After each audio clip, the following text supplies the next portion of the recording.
Hey everyone, I sincerely appreciate your support. If you enjoy my audiobooks, I would be truly grateful if you could subscribe to the channel. And if you'd like to support even further, you're welcome to become a Patreon member, where you can access audiobooks of novels as long as they are freely available on the internet.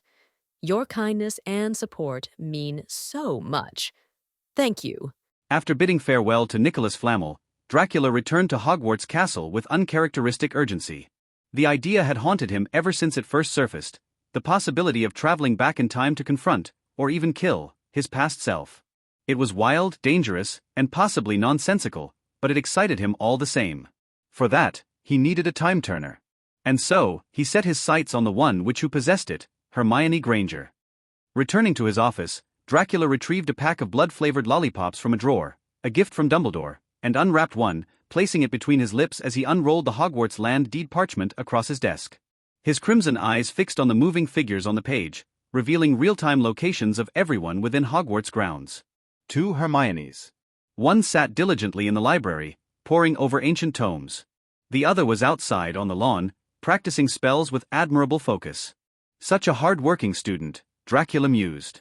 But overexertion has its cost. He'd first noticed the 2 Hermiones around 9 in the morning, when he was using the land deed to track the elusive hooded man. That's when the truth clicked: the hooded man had used a time-turner. A spark of curiosity had ignited, and now it blazed. Interesting, he thought.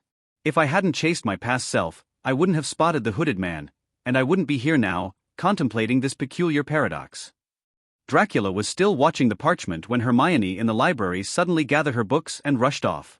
She returned them to Madame Pants before hurrying to a remote courtyard near the cliffside. There, the second Hermione, the one who had been practicing outside, was already present, and with practiced ease, she activated the time-turner and vanished. So that's how she does it, Dracula smirked. Moments later, Harry and Ron arrived, startling the remaining Hermione. After a brief exchange, Ron proudly declaring their plan to practice magic, Dracula decided it was time. With a flick of his cloak, he apparat to the stone steps leading to the courtyard. "Ah, what a coincidence, Professor Dracula." Harry greeted nervously, clearly recalling their last encounter at the dueling club. "Indeed," Dracula said with a slight grin, "just on my way to the boathouse." Ron muttered something about the weather being too nice for outings, but Dracula quickly shifted the conversation. "What about you 3? Wandering out of the castle on a weekend?" "We're going to practice spells by the lake," Ron said proudly. Diligent. "I like that," Dracula nodded, then turned to Hermione. "Miss Granger, I have something to discuss with you." Come to my office. Potter Weasley, go on ahead. In the Defense Against the Dark Arts office, Dracula leaned back in his chair, swirling a goblet lazily. "Miss Granger, you seem drained lately. Even distracted in class. That's unlike you." Hermione fidgeted. "I'm sorry, Professor. It won't happen again." "It's not about apologies, Hermione. You're exhausting yourself. I heard you enrolled in all 5 electives, 12 subjects in total. And with the time-turner." Her eyes widened. "Professor, how did you know? Only Professor McGonagall and Headmaster Dumbledore." Dracula waved her off. "I have my ways. The point is, you're burning out. You need rest." "But there's so much to learn and so little time," she protested. "Exactly why you need someone to step in," Dracula said firmly. "I'm confiscating the time-turner. Just for the weekend." Hermione hesitated. But Professor McGonagall said, "I'm not someone else. I'm your professor, and I care about your health." Dracula's words struck home. After a long pause, Hermione sighed and unfastened the delicate golden necklace, handing it over. "Take good care of it, Professor." Dracula offered a reassuring nod. "You'll have it back Monday morning." Alone in his office, Dracula marveled at the time-turner. It gleamed in the candlelight, an elegant hourglass suspended in a rotating golden ring. "So, up to 5 hours," he whispered, tracing the ancient runes. He grinned. 5 hours ago was precisely when the hooded man appeared by the lake. "Perfect," he said with satisfaction. Time to go back. Round 2 with himself awaited. According to Nicholas Flamel, even after 100 years of progress, the time-turners developed by the Department of Mysteries were still far from perfect. The energy of time remained one of the most elusive forces in all of magic.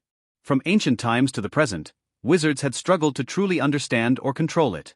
Misuse could, and had, led to catastrophic consequences. Flamel referenced the infamous case of Eloise Mintumble, a witch from the 19th century who misused time travel and vanished completely into the time stream, her meddling causing irreparable rips in history. As a result, the Ministry of Magic implemented strict limitations on the use of time turners to avoid repeating such disasters. Still, the Department of Mysteries continued their research, unwilling to abandon the immense potential of temporal magic. They required real-world time travel data, and so devised a way to collect it, through students. Young wizards at Hogwarts, particularly those with stellar academic performance and a reputation for obedience, became test cases. Sponsored and vouched for by their professors, these students were allowed to use time turners under heavy restrictions. This ensured that, even while collecting samples, the timeline would remain stable. Further safety was added through a spell limiting each time turner to a maximum of 5 backward turns, each turn representing 1 hour. It was determined that 5 hours was the maximum amount of time that allowed for timeline self-correction. Within this window, minor disturbances could be reabsorbed into causality. Moreover, young students were ideal for this experiment because their magical cores had yet to reach full maturity. This reduced the magical strain of using a time turner and minimized unpredictable side effects. What the Department of Mysteries hadn't accounted for, however, was a rogue professor. Dracula leaned against his office bookshelf, toying with the golden necklace in his hand, Hermione's time turner. A smirk played on his lips as he flicked the delicate hourglass 5 times. Instantly, the world blurred. Though his body remained perfectly still, Dracula felt as if he were being pulled rapidly backward through space. He saw colors stretch like clouds, time spiraling around him in a sensory blur. To dull the disorientation, he blocked out some of his perception and gazed out the office window. The sky shifted in rapid succession, bright daylight fading into a golden sunset, then falling into star-pierced night. And finally, the first light of dawn broke over the hills beyond the Black Lake. The golden rays began to push away the darkness, signaling the exact moment Dracula had targeted. He stepped out of his office, savoring the dusky balance of light and dark. Dawn was his favorite time of day. It lacked the harshness of sunlight and the monotony of night. A perfect equilibrium. Dracula knew exactly where his past self would be at this moment, standing by the lake, admiring the water and watching over any early risers from Slytherin still up from the night before. He slipped the time turner into his pocket and moved toward the railing, preparing to leap into the air and fly to the Black Lake for his surprise attack. But as he leapt, his long red and black cloak flared behind him, and he froze mid-air. He couldn't go like this. His past self would recognize him immediately. It wouldn't just ruin the element of surprise, it could change the nature of the entire encounter.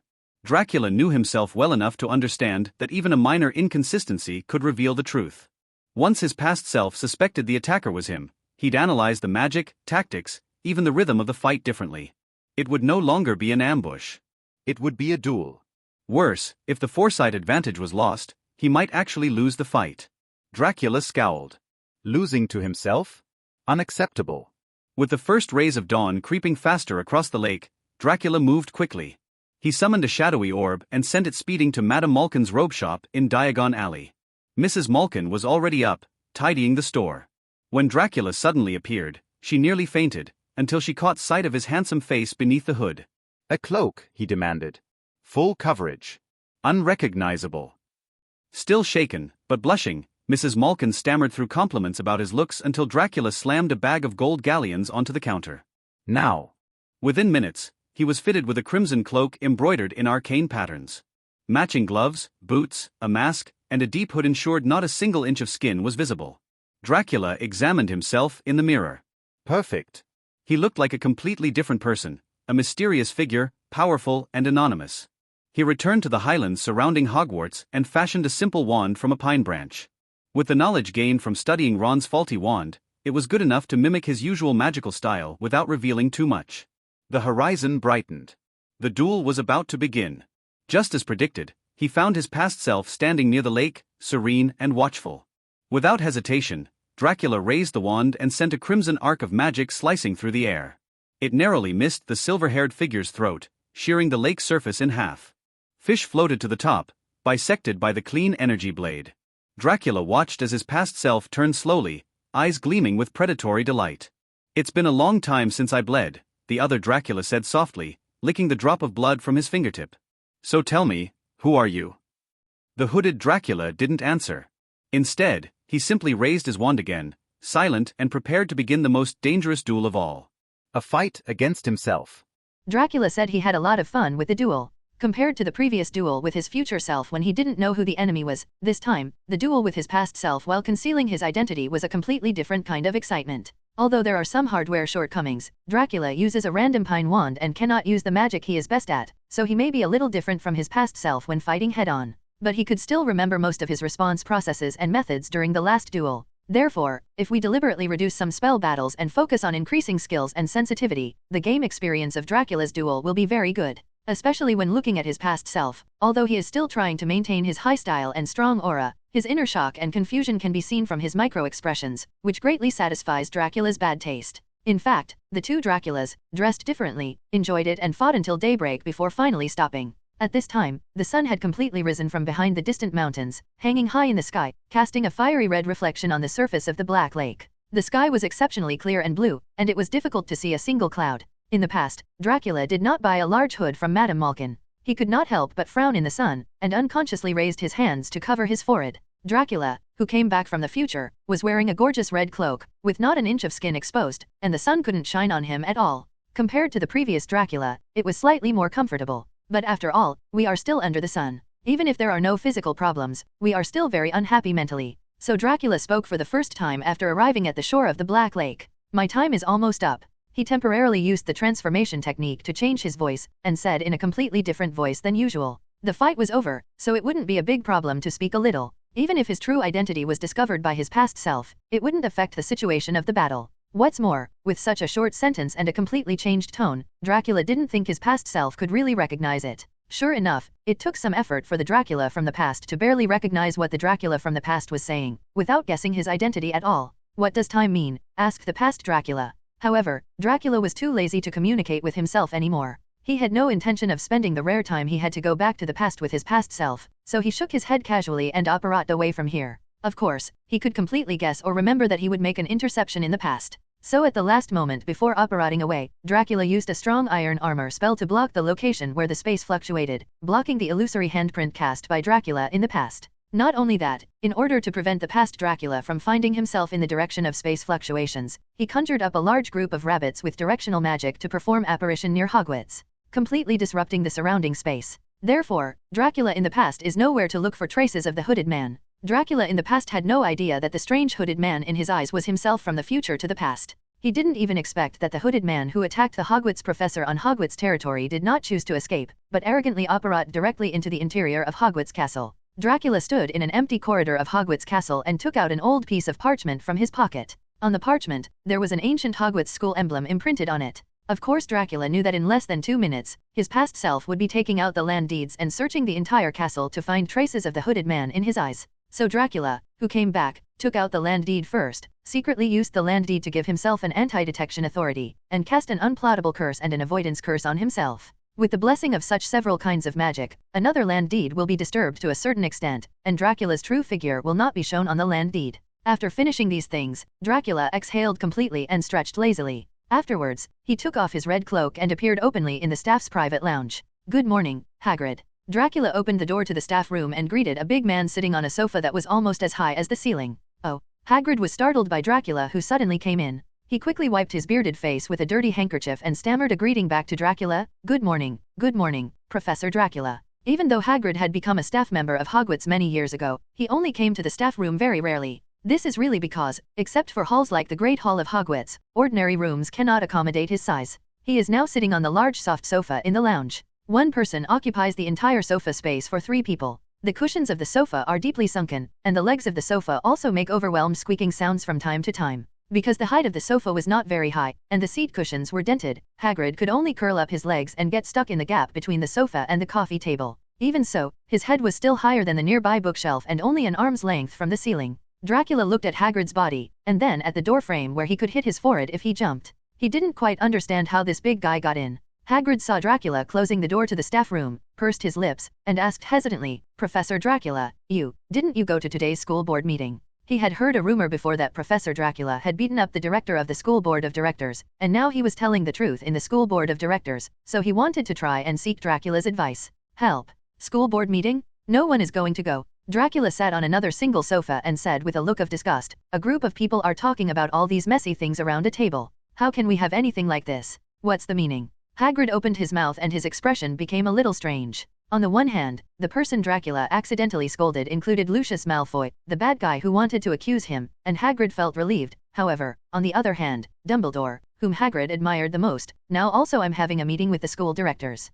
Isn't it appropriate to say this? He blinked his glasses and said after careful consideration. What's inappropriate about this? Dracula didn't care about it anyway. What's wrong, Hagrid? Why did you suddenly ask about the school board? It seems that the school board has never discussed anything with you. What does it matter, Hagrid? Hagrid muttered, his thoughts about begging Dracula stuck in his throat and he couldn't speak. At this moment, the door to the staff lounge was suddenly pushed open. Dumbledore, who had white hair and a white beard that could be coiled around his waist, walked in quickly with a serious expression on his face.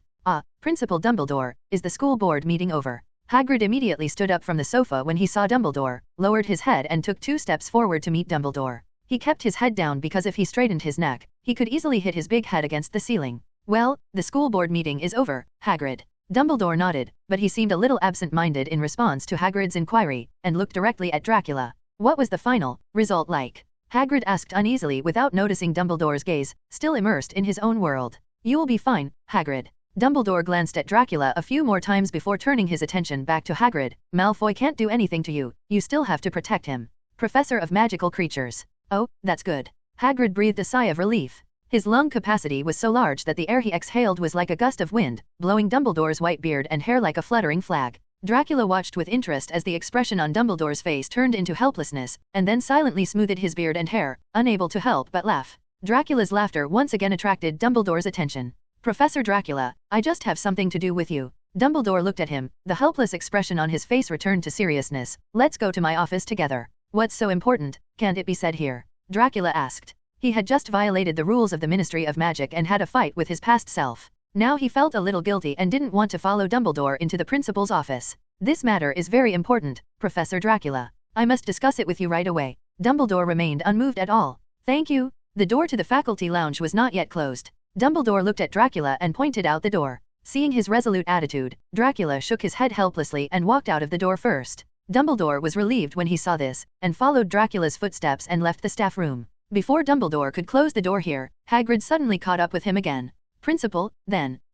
Buckbeak, is Buckbeak okay? He seemed to have thought of something and asked loudly, if those cowards can't do anything to other wizards, they might take their anger out on magical animals. Professor Ketleben often encounters this kind of thing. Although Hagrid may seem silly on the surface, he is dedicated, responsible, and serious when it comes to the animals he loves or the people he cares about. Dumbledore's expression changed and he sighed softly. Hagrid, I have other important things right now. Can we talk about Buckbeak later? He said softly. Hagrid's eyes widened and his expression suddenly became blurry. Dumbledore shook his head, slowly closed the door to the staff room, and then followed Dracula's footsteps. Did something happen to Hagrid? Dracula glanced at the door that had just closed and asked thoughtfully, I mean, when I first entered the door, I seemed to see him crying. Actually, the news about Hagrid has spread. Dumbledore cast a glance at Dracula and said nonchalantly, it's because you are such a willful professor, and you still don't know about it until now. This matter. Tell me about it. Dracula asked. There was a teaching accident in Hagrid's first class. A hippogriff named Buckbeak attacked the students who were in class. Now the parents of the students have approached Hogwarts and want to expel Hagrid. Dumbledore introduced. Actually, you don't have to say it so euphemistically. It's just Lucius and Draco Malfoy, father and son. Dracula chuckled. They are the only two who have so many things to do. I have never seen anyone else have so many things. As he said that, Dracula added, oh, no, except for those Wes. Dumbledore smiled helplessly and said, it is indeed the Malfoy father and son. Draco Malfoy did not observe classroom discipline and offended Buckbeak, so he was attacked. Now Lucius Malfoy is trying to seeking justice for his son. It seems you haven't completely solved this problem yet, Dumbledore. Dracula teased, how about it? Do you need my help? Let's put this matter aside for now. At least I can handle it, Dumbledore said. But the other matter is not so easy to handle. Do you think so, Professor Dracula? He looked at Dracula with sharp and profound eyes, and his tone was heavy. Oh? Is there anything else that you can't handle? Dracula's expression remained unchanged, as if he didn't notice the warning in the principal's words at all. Or do you need my help with this matter? I really need your help in this matter, Professor Dracula. Dumbledore took a deep breath and said in a deep voice, I don't need you to do other complicated things, as long as you can cooperate. Dracula shrugged. According to Dumbledore's tone and expression, he may have discovered the fact that there are 2 Draculas in Hogwarts Castle at this time. He is now thinking about how he should quibble to have a better chance of success in deceiving the principal, although it seems not very possible to deceive this old principal who is as smart as an old fox. Unknowingly, the two of them reached the 8th floor of the main tower of Hogwarts and in front of the principal's office.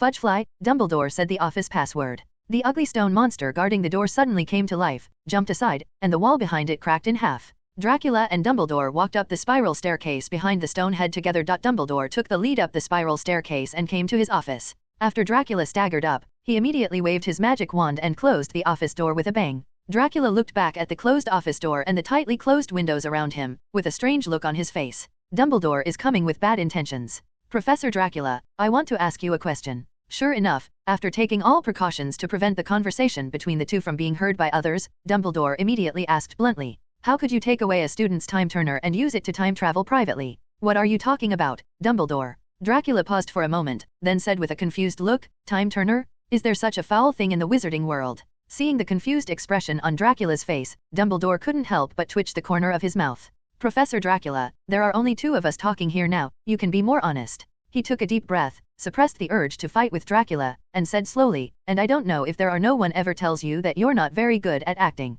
I'm not acting. Dracula still looked confused. Professor Dracula, normally when you hear about something like a time turner, the most interesting thing you should show is an expression of interest. Dumbledore tapped his finger on the table and pointed out the flaws in Dracula's acting skills. Question, it is a bit out of place for the expression of confusion to appear on the Count's face. Really? Dracula thought for a moment, then nodded, you're right, Dumbledore. The expression on his face then transitioned seamlessly into the often present look of amusement. It seems that I wrongly blamed you, Professor Dracula. Dumbledore's veins were pulsing on his forehead, and his tone was unknowingly laced with gritted teeth. Your acting skills are very good. Thanks for the compliment. Dracula smiled with satisfaction, but I really don't know what a time turner is. Okay, since you don't want to admit it, I have to provide some substantial evidence. Dumbledore exhaled slowly, and then waved his wand. A silver-white phoenix guardian angel flew through the wall and flew out of the principal's office in front of Dracula. Seeing Dumbledore's actions, Dracula secretly said something bad. Within a moment, the Phoenix Guardian flew back, and as its beak opened and closed, a clear human voice came from it. First came Dumbledore's voice, Professor Dracula, are you free to come to the principal's office now? I have something I want to discuss with you. Below is Dracula's voice, I don't have time, I won't go. Dumbledore's voice, but this matter is quite important. Dracula's voice, that's not time either. The Phoenix Patronus closed its beak. Dumbledore put away his Patronus and looked at Dracula teasingly. Dracula raised his hand to his forehead and fell heavily into the sofa in the principal's office. He just remembered that before he could recall the time, while he was staring at Hermione's movements on the land deed, Dumbledore had sent a message using his Patronus, asking him to go to the principal's office to discuss important matters. But Dracula was obsessed with stalking the little wizard who loved learning, so he rejected him without thinking. How's it going, Professor Dracula? Do you have nothing to say now? Dumbledore watched Dracula's movements happily, feeling that all the anger he had received from Dracula had returned. Okay, I did get a time turner. Dracula was lying on the sofa and said feebly, but I don't want to do anything to destroy the online time, so don't dwell on it. This is not a matter of lingering on this matter, Professor Dracula. Dumbledore said in a dumbfounded voice, do you know that items like time turners are extremely dangerous, especially when you are so full of them? A powerful being of magic teleported back into the past tense. Is this any different from teleporting a little wizard? Dracula asked. The difference is quite big, Dumbledore said. You can take out the time turner and take a look now to feel whether the time energy in it is still as abundant as before. Dracula took out the golden necklace from his pocket and looked at the hourglass placed in the pendant ring. I don't know since when, the golden gravel in this hourglass seems to have decreased a lot, and only a small amount of gravel is still flowing thinly in the hourglass. This is, yes, the gravel in the hourglass is the solidified form of time energy. Dumbledore nodded gently and said, originally, the energy poured into this time converter by the Department of Mysteries was enough for the little wizard to use for an entire school year. However, your use this time has consumed more than half a year of its storage. Next, Miss Granger is afraid that she will not be able to complete all the lessons in the second half of the year. Ahem. I'm doing it for her own good. Dracula was a little embarrassed and retorted with a cold face, didn't you see?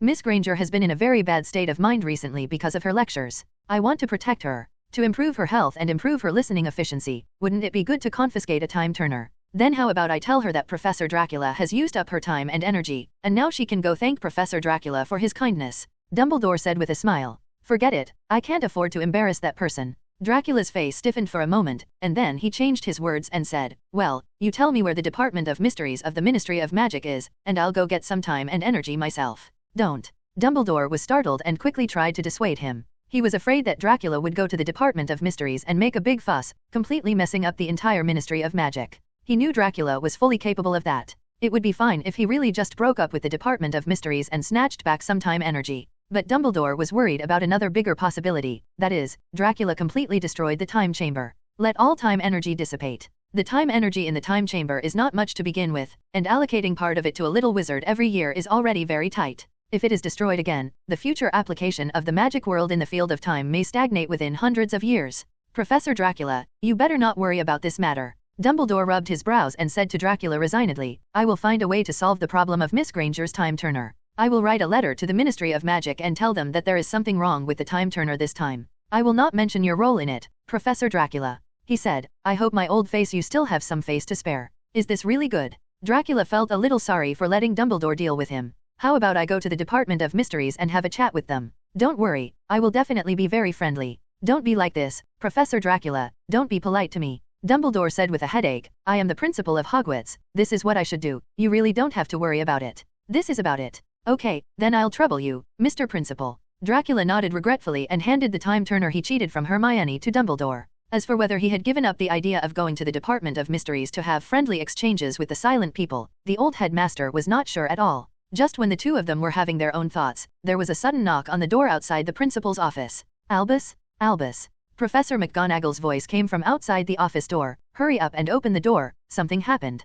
Dumbledore's expression became solemn, and he waved his wand violently, opening the door to the office and dispelling the one-way soundproofing magic he had just placed. What happened, Minerva? He looked at the old lady wearing a top hat at the door and asked in a serious voice. Professor McGonagall hurriedly walked into the principal's office and showed a surprised expression when she saw Dracula on the sofa. Professor Dracula is here too? That's better. I just want to let you know about this. She said hurriedly. The Gryffindor common room was attacked. The principal's office and the Gryffindor common room are both on the 8th floor of Hogwarts Castle, so the three professors Dumbledore, Dracula, and McGonagall quickly arrived in front of the Gryffindor common room. When they arrived, they found the hallway crowded with people. Is anyone hurt? Dumbledore asked the crowd concerned. Dracula looked over the heads of the many young wizards towards the entrance of the Gryffindor common room, and found that the fat lady did not seem to be in the portrait that used to guard the door. Please let me pass, a boy's voice came from the crowd. The red-haired Percy squeezed through the crowd and came over. Although he looked a little flustered, the pride and air of his identity on his face were not hidden at all. I'm sorry, please step aside.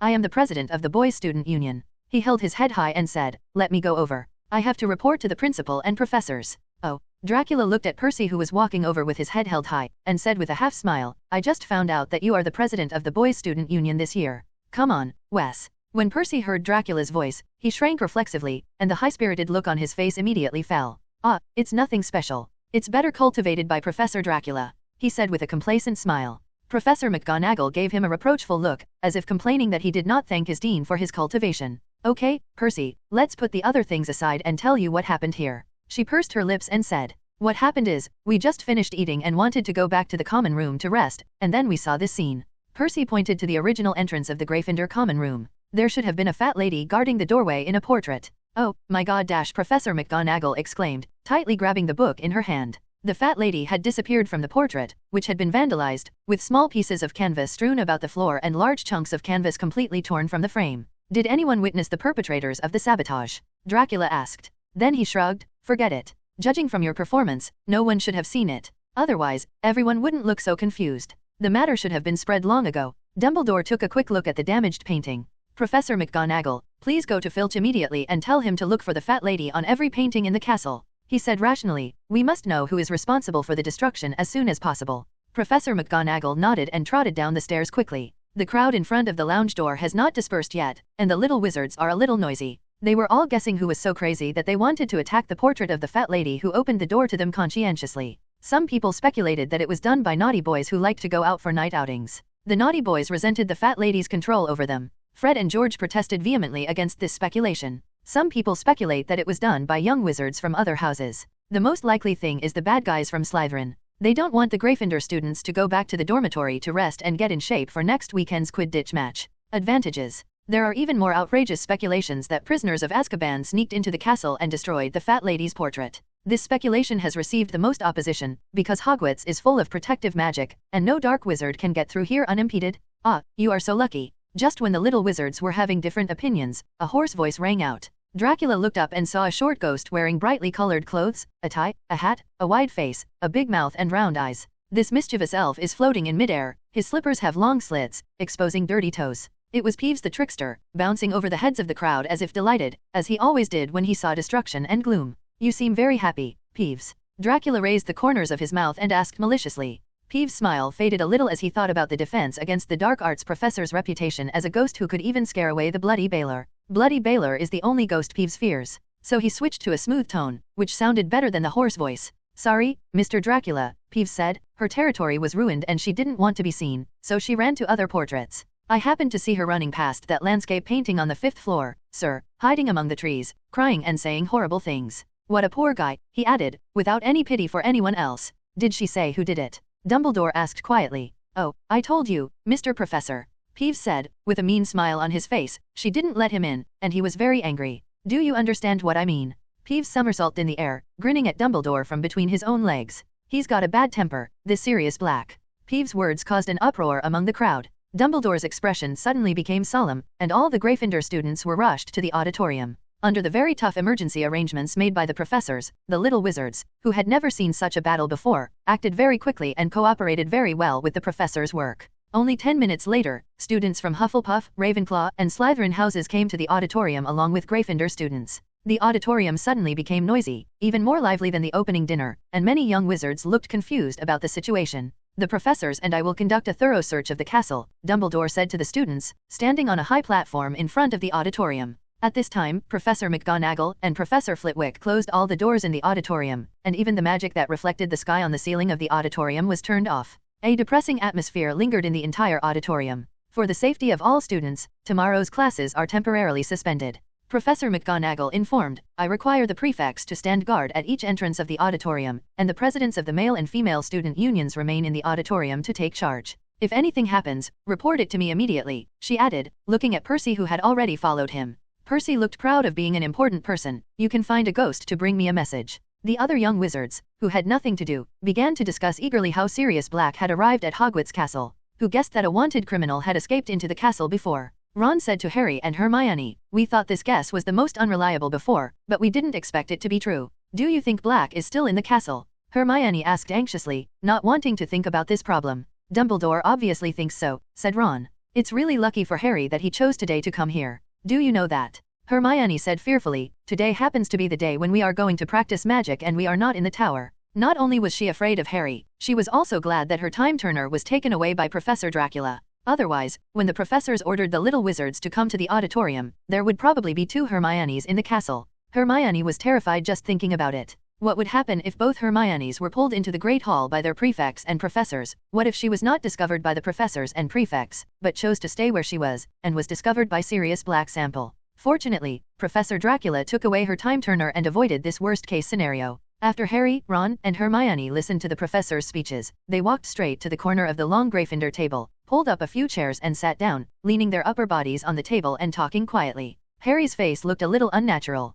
He knew that Sirius Black wanted to kill him to please Voldemort, so he sneaked into Hogwarts Castle. In a sense, he was the one who prevented the students of Hogwarts from returning to the common room, and even caused the classes to be cancelled tomorrow. Harry vaguely heard some trivial words from the long table in Ravenclaw next door. It seemed that some young wizards in Ravenclaw were complaining that he caused Hogwarts to be suspended. Even Ravenclaw, a house that he usually gets along well with, has some people thinking this way, so a house like Slytherin, which has a lot of conflicts with him, must have said countless cynicism about him. Already, don't care what they say, Harry. Hermione saw Harry's sadness and comforted her. It's not your fault, it's all that Sirius Black's fault. Yes, Harry, Black must have been tortured by the Dementors in Azkaban and went crazy. He was actually brave enough to sneak into Hogwarts. Ron nodded in approval. Fortunately, I am very happy today. Go ahead and take Harry out to practice spells, otherwise I don't know what will happen. At this point, Ron's expression became a little proud again, as if he had done something great and saved the world. Of course, after discussing other issues, the topic of the 3 young wizards inevitably returned to the same issue tacitly. How did Sirius Black get in?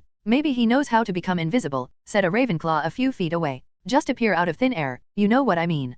Probably he came in with makeup. A student wearing a Hufflepuff house robe said next to him. Harry turned his head and realized that it was Rolf and Luna who had come over to join the conversation at some point, while looking at Harry with concern. They all knew that Sirius Black came to Hogwarts with only one purpose, and that was to find Harry. Therefore, Harry's friends are worried about him. Harry greeted them and said there was nothing wrong with him and that there was nothing to worry about. Otherwise, maybe he flew in. Dean Thomas, who was sitting not far from the Gryffindor table, also came over and gave his guess. Honestly, am I the only one who has taken the trouble to read Hogwarts, a history? Hermione said angrily to the little wizards around her. It's very possible. Ron nodded seriously, but why did you mention this suddenly? We all know that you are very powerful, Hermione. You really don't need to show it again. It's not because of this. Hermione glared at Ron fiercely. Hogwarts protective magic is mentioned in Hogwarts, a school history. If you read it carefully, you won't mention it. So many unreliable guesses. This castle is not only protected by hardware such as walls, she went on to explain, the castle is also enchanted with various magics to prevent outsiders from sneaking in.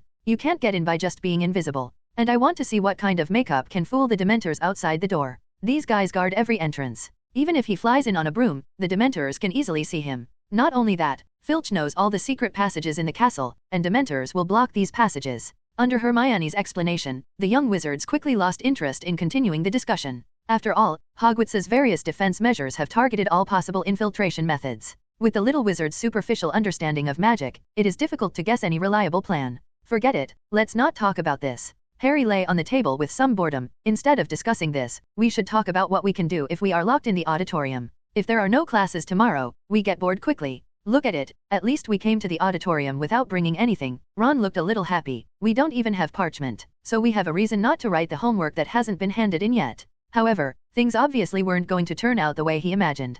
Dumbledore stayed in the auditorium for a while. Seeing that there was no problem here, he was about to leave the auditorium when he suddenly remembered something. Oh, by the way, you may need these things. He waved his wand casually, and countless pieces of parchment flew in from nowhere and were piled on the table in front of every little wizard. After another wave, the corresponding quill and ink appeared next to the parchment. Study hard, Dumbledore said with a smile. The more nervous you are, the more you must not forget to study. With these papers and pens, you can also help you pass some boring time. Looking at the parchment and quills neatly placed in front of him, Ron's eyes widened, his expression completely numb. Under Dumbledore's command, all the faculty and staff moved. They searched the entire Hogwarts castle carefully, leaving no corner untouched. However, Sirius Black seemed to have disappeared out of thin air, completely disappearing. Actually, you don't need to let the professors run around. After Dumbledore personally searched the entire 8th floor, Dracula's figure suddenly appeared behind him. Dumbledore turned and looked at him inquiringly. You know that I can view the entire castle through the Hogwarts title deed. Why do you still need professors to patrol back and forth?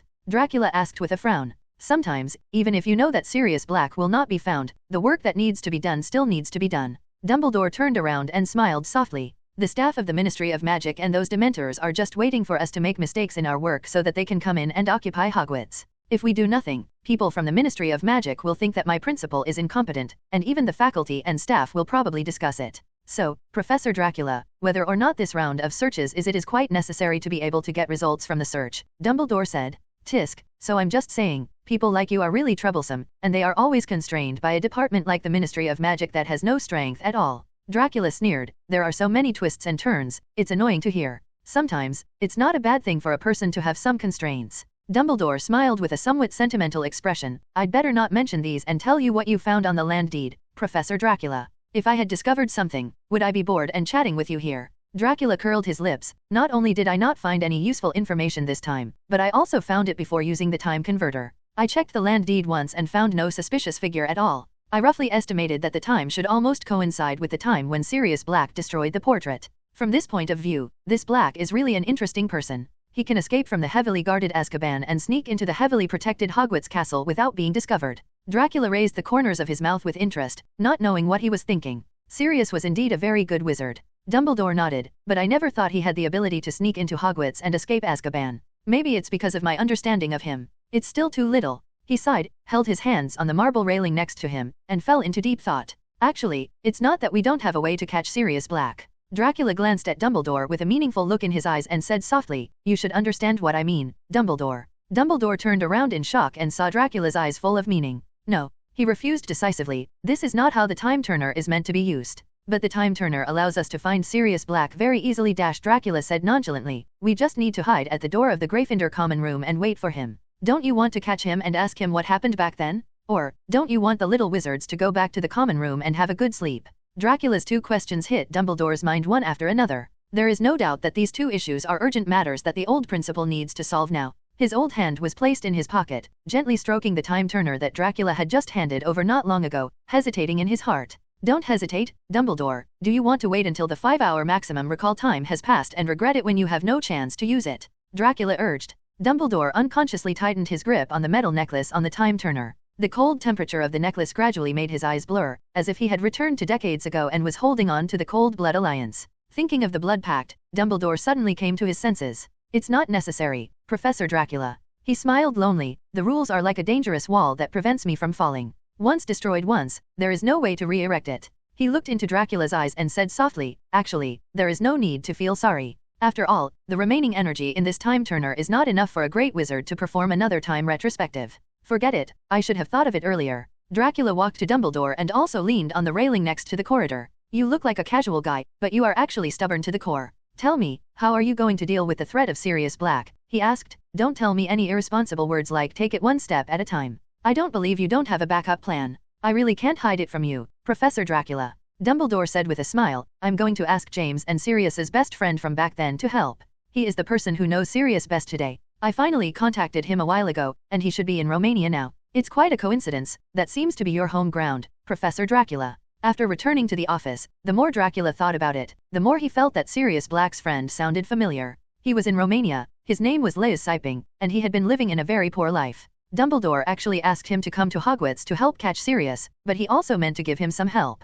I shouldn't have seen this person before, right? Dracula was a little doubtful and kept searching for his own memories in his mind. The Earl's memory is undoubtedly excellent, otherwise he would not be able to organize the more than 1,000 years he has experienced in his mind clearly and without any confusion. But the problem is that there are many things in this world that are not very important in his eyes. It is possible that even if he sees them, he will turn a blind eye and will not give these things a chance to stay in his memory. If we really had to remember everything clearly, so many trivial and boring chores over the millennia would drive Dracula crazy. But having said that, Sirius Black's friend did seem somewhat familiar to Dracula. He thought about it carefully. Since he woke up from a deep sleep, he has returned to Romania only a handful of times. He has seen only a few strangers in their early 30s there, and there are even fewer strangers who can make some impression on him. Very few. Isn't Black's friend a werewolf? Dracula's eyes moved. He suddenly remembered that during the holiday after the first school year, when he had driven away a large number of inferi and werewolves, a werewolf who had surrendered himself came to Dracula's castle and met with him. The werewolf's name seems to be Remus Lupin, and he seemed to have said that he was a member of the Order of the Phoenix.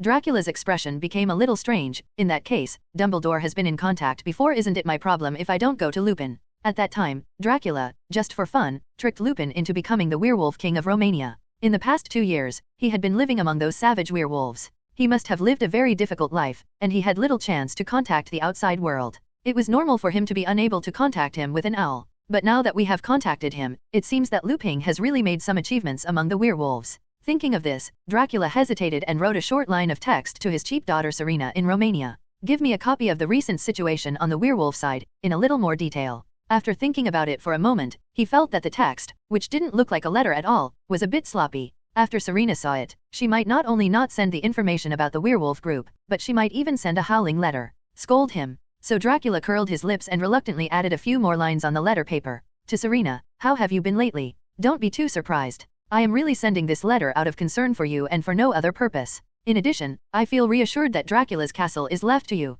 Under your management, the vampire clan will surely prosper and get closer to your goal. By the way, how are the werewolves near the castle doing? Please give me a copy of the recent situation on the werewolf side, in a little more detail. Looking at the parchment that finally barely conformed to the letter format, Dracula nodded with satisfaction, grabbed a passing Hogwarts public owl, and tied the parchment to its leg. The owl flapped its wings, flew out of the Defense Against the Dark Arts professor's office, and trekked towards Romania. Dracula thought for a moment and felt that the owl might fall in the middle while crossing the strait and the mainland, so he silently opened a dark moon and sent it directly to the vicinity of Dracula's castle. Then he immediately took back the dark moon, fearing that Serena would discover his traces, and then drag him to deal with the backlog of matters in the castle. That's terrible. While Dracula waits for Selena's reply, martial law is lifted at Hogwarts. Little wizards could not stay in the Great Hall their entire lives, nor could they stay away from classes for fear of a criminal who must have left the castle. The vandalized portrait of the fat lady had been taken down from the wall and replaced by another. The new portrait shows a heavily armed knight standing next to a fat grey pony.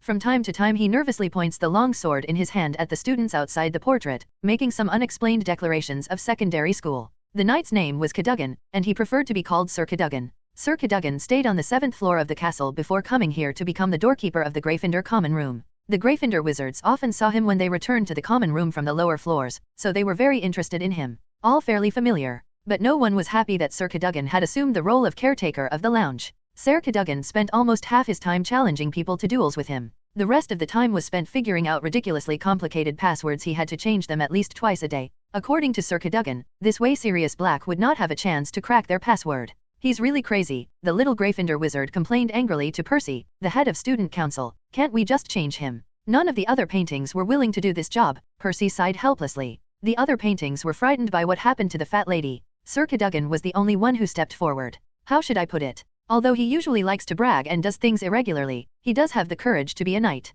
However, as the savior of the wizarding world, Harry is not only worried about Sir Cadogan's affairs recently. Ever since Sirius destroyed the fat lady's portrait, he had been under close surveillance by professors and prefects. The professors always found various excuses to walk with him in the corridors. Percy always followed him everywhere on the pretext of tutoring homework and taking care of his juniors. The problem was that Percy was very good at tracking magic and Harry wanted to get rid of him. Can't get rid of him. The most terrible thing is that Professor McGonagall called Harry into her office, with a heavy look on her face that made Harry think that the Minister of Magic had been assassinated by Sirius. Potter, I think you have already guessed who Sirius Black is here for. Professor McGonagall said seriously. Yes, I know he is looking for me, Harry said very tiredly. I had heard the conversation between Mr. Weasley and Mrs. Weasley before school started. Tonks was an arrogant person from the Ministry of Magic. Luo, she also briefly introduced me to that person. In this case, you must understand why I think it is not a good idea for you to practice Quidditch in the evening.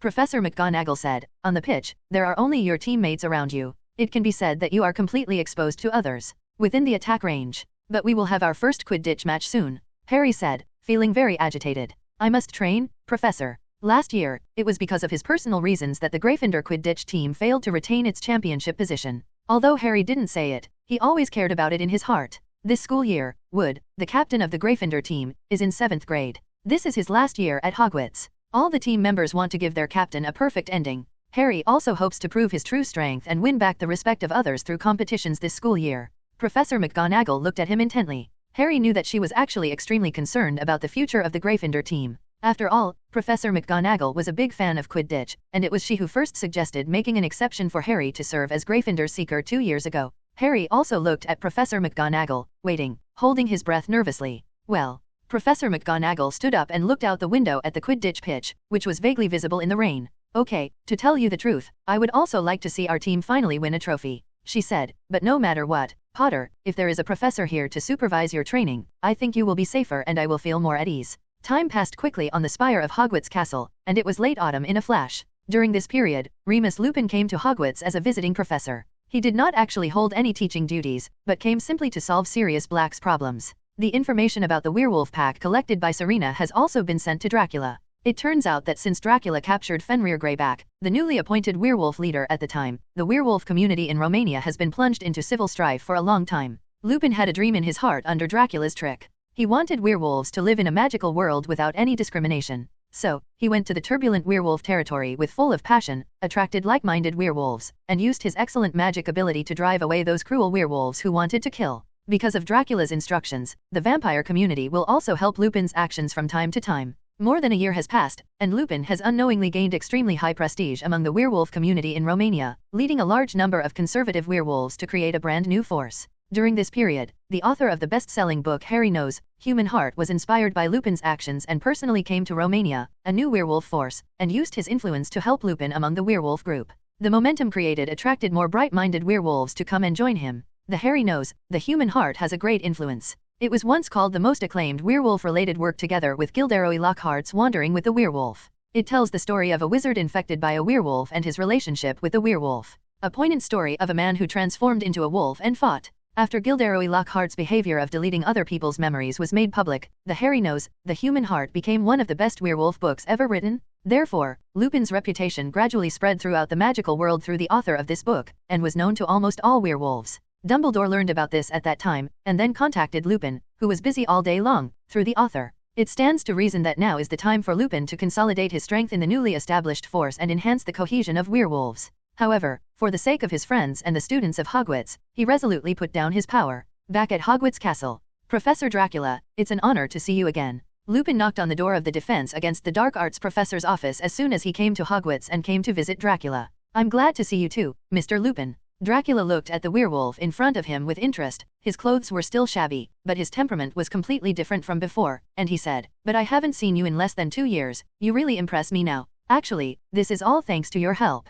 Lupin shook his head. "If it weren't for your encouraging words back then, I'm afraid I would still be just a mediocre werewolf running around for a living, and I wouldn't be where I am today. If you don't have a dream, you won't have the current achievements. This is all your own efforts and has nothing to do with me." Dracula took a sip of red wine and said calmly. He looked calm on the outside, but actually felt a little weird inside. "Back then, just for fun, I tricked a random werewolf into becoming their wolf king, but I didn't expect that I actually succeeded. Should I feel proud or embarrassed about this situation? I know your importance in this, Professor Dracula." After a moment of silence, Lupin shook his head resolutely. "On several occasions, some conservative werewolf companions and I were besieged by those brutal elements, and almost in a desperate situation. At that time, we were able to escape from danger with the help of the vampires under your command. I will keep these help in mind, but I just don't know how to repay." Stop, stop, stop. Why are you still feeling numb?" Dracula put down his goblet and glanced at him with some disgust. "To tell you the truth, I helped you a few times just for fun. I really didn't expect that. You can make it this far. One code equals another. No matter what you think, Professor Dracula, it will be of great help to me." Lupin said sternly, "I can still tell this clearly. There's really nothing I can do about you." Dracula raised his hand to hold his forehead and said helplessly, "Well, how about you take out this year's defense against the dark arts test paper for me?" "Well, the deal with Dumbledore has expired, and Riddle's current problem-solving ability is not good enough. You came just in time, and this is your reward." In the first few days since classes resumed at Hogwarts, the young wizards were a little worried that Sirius Black would come back and threaten their safety. However, from that day on, no sign of Sirius was found in the castle. If it weren't for the portrait of Sir Cadogan still hanging at the door of the Gryffindor common room instead of the fat lady, the young and forgetful little wizards would probably completely forget about the notorious wanted criminal. The visiting Professor Remus Lupin is very dedicated. After arriving at Hogwarts, he patrols all over the castle every day, looking for traces of Sirius. Not only that, he also pointed out many secret passages connecting the castle to the outside world. These passages were discovered when he was at school with the quartet of James Potter, Sirius Black, and Peter Pedro. Some of them even Filch had never heard of. The professors agreed that Sirius had entered the castle through secret passages that Filch didn't know about. Because of this contribution, Lupin quickly made good relationships with other professors, except for one person. Head of Slytherin, Severus Snape. "I don't think it is a wise decision for you to recruit a new visiting professor, Mr. Headmaster." One night not long after Lupin arrived here, Snape stopped Dumbledore and said to him, "But I don't think so, Severus. I guess you still have some prejudices against Remus." Dumbledore said calmly. Snape frowned. His sallow face seemed to be obviously depressed. "You remember their previous relationship, Headmaster," Snape said. He barely opened his lips when he spoke, clenching his teeth tightly, as if he had some bone-deep hatred for Lupin. "You should also remember his true identity." "Remember, Severus," Dumbledore said, with a hint of warning in his voice, "Remus' identity has nothing to do with having him come to the castle to help. We've talked about it, haven't we? However, I can see that he is very likely to tip off Black," Snape said in a low voice. "He will show up in the most conspicuous places in the castle every day when he patrols.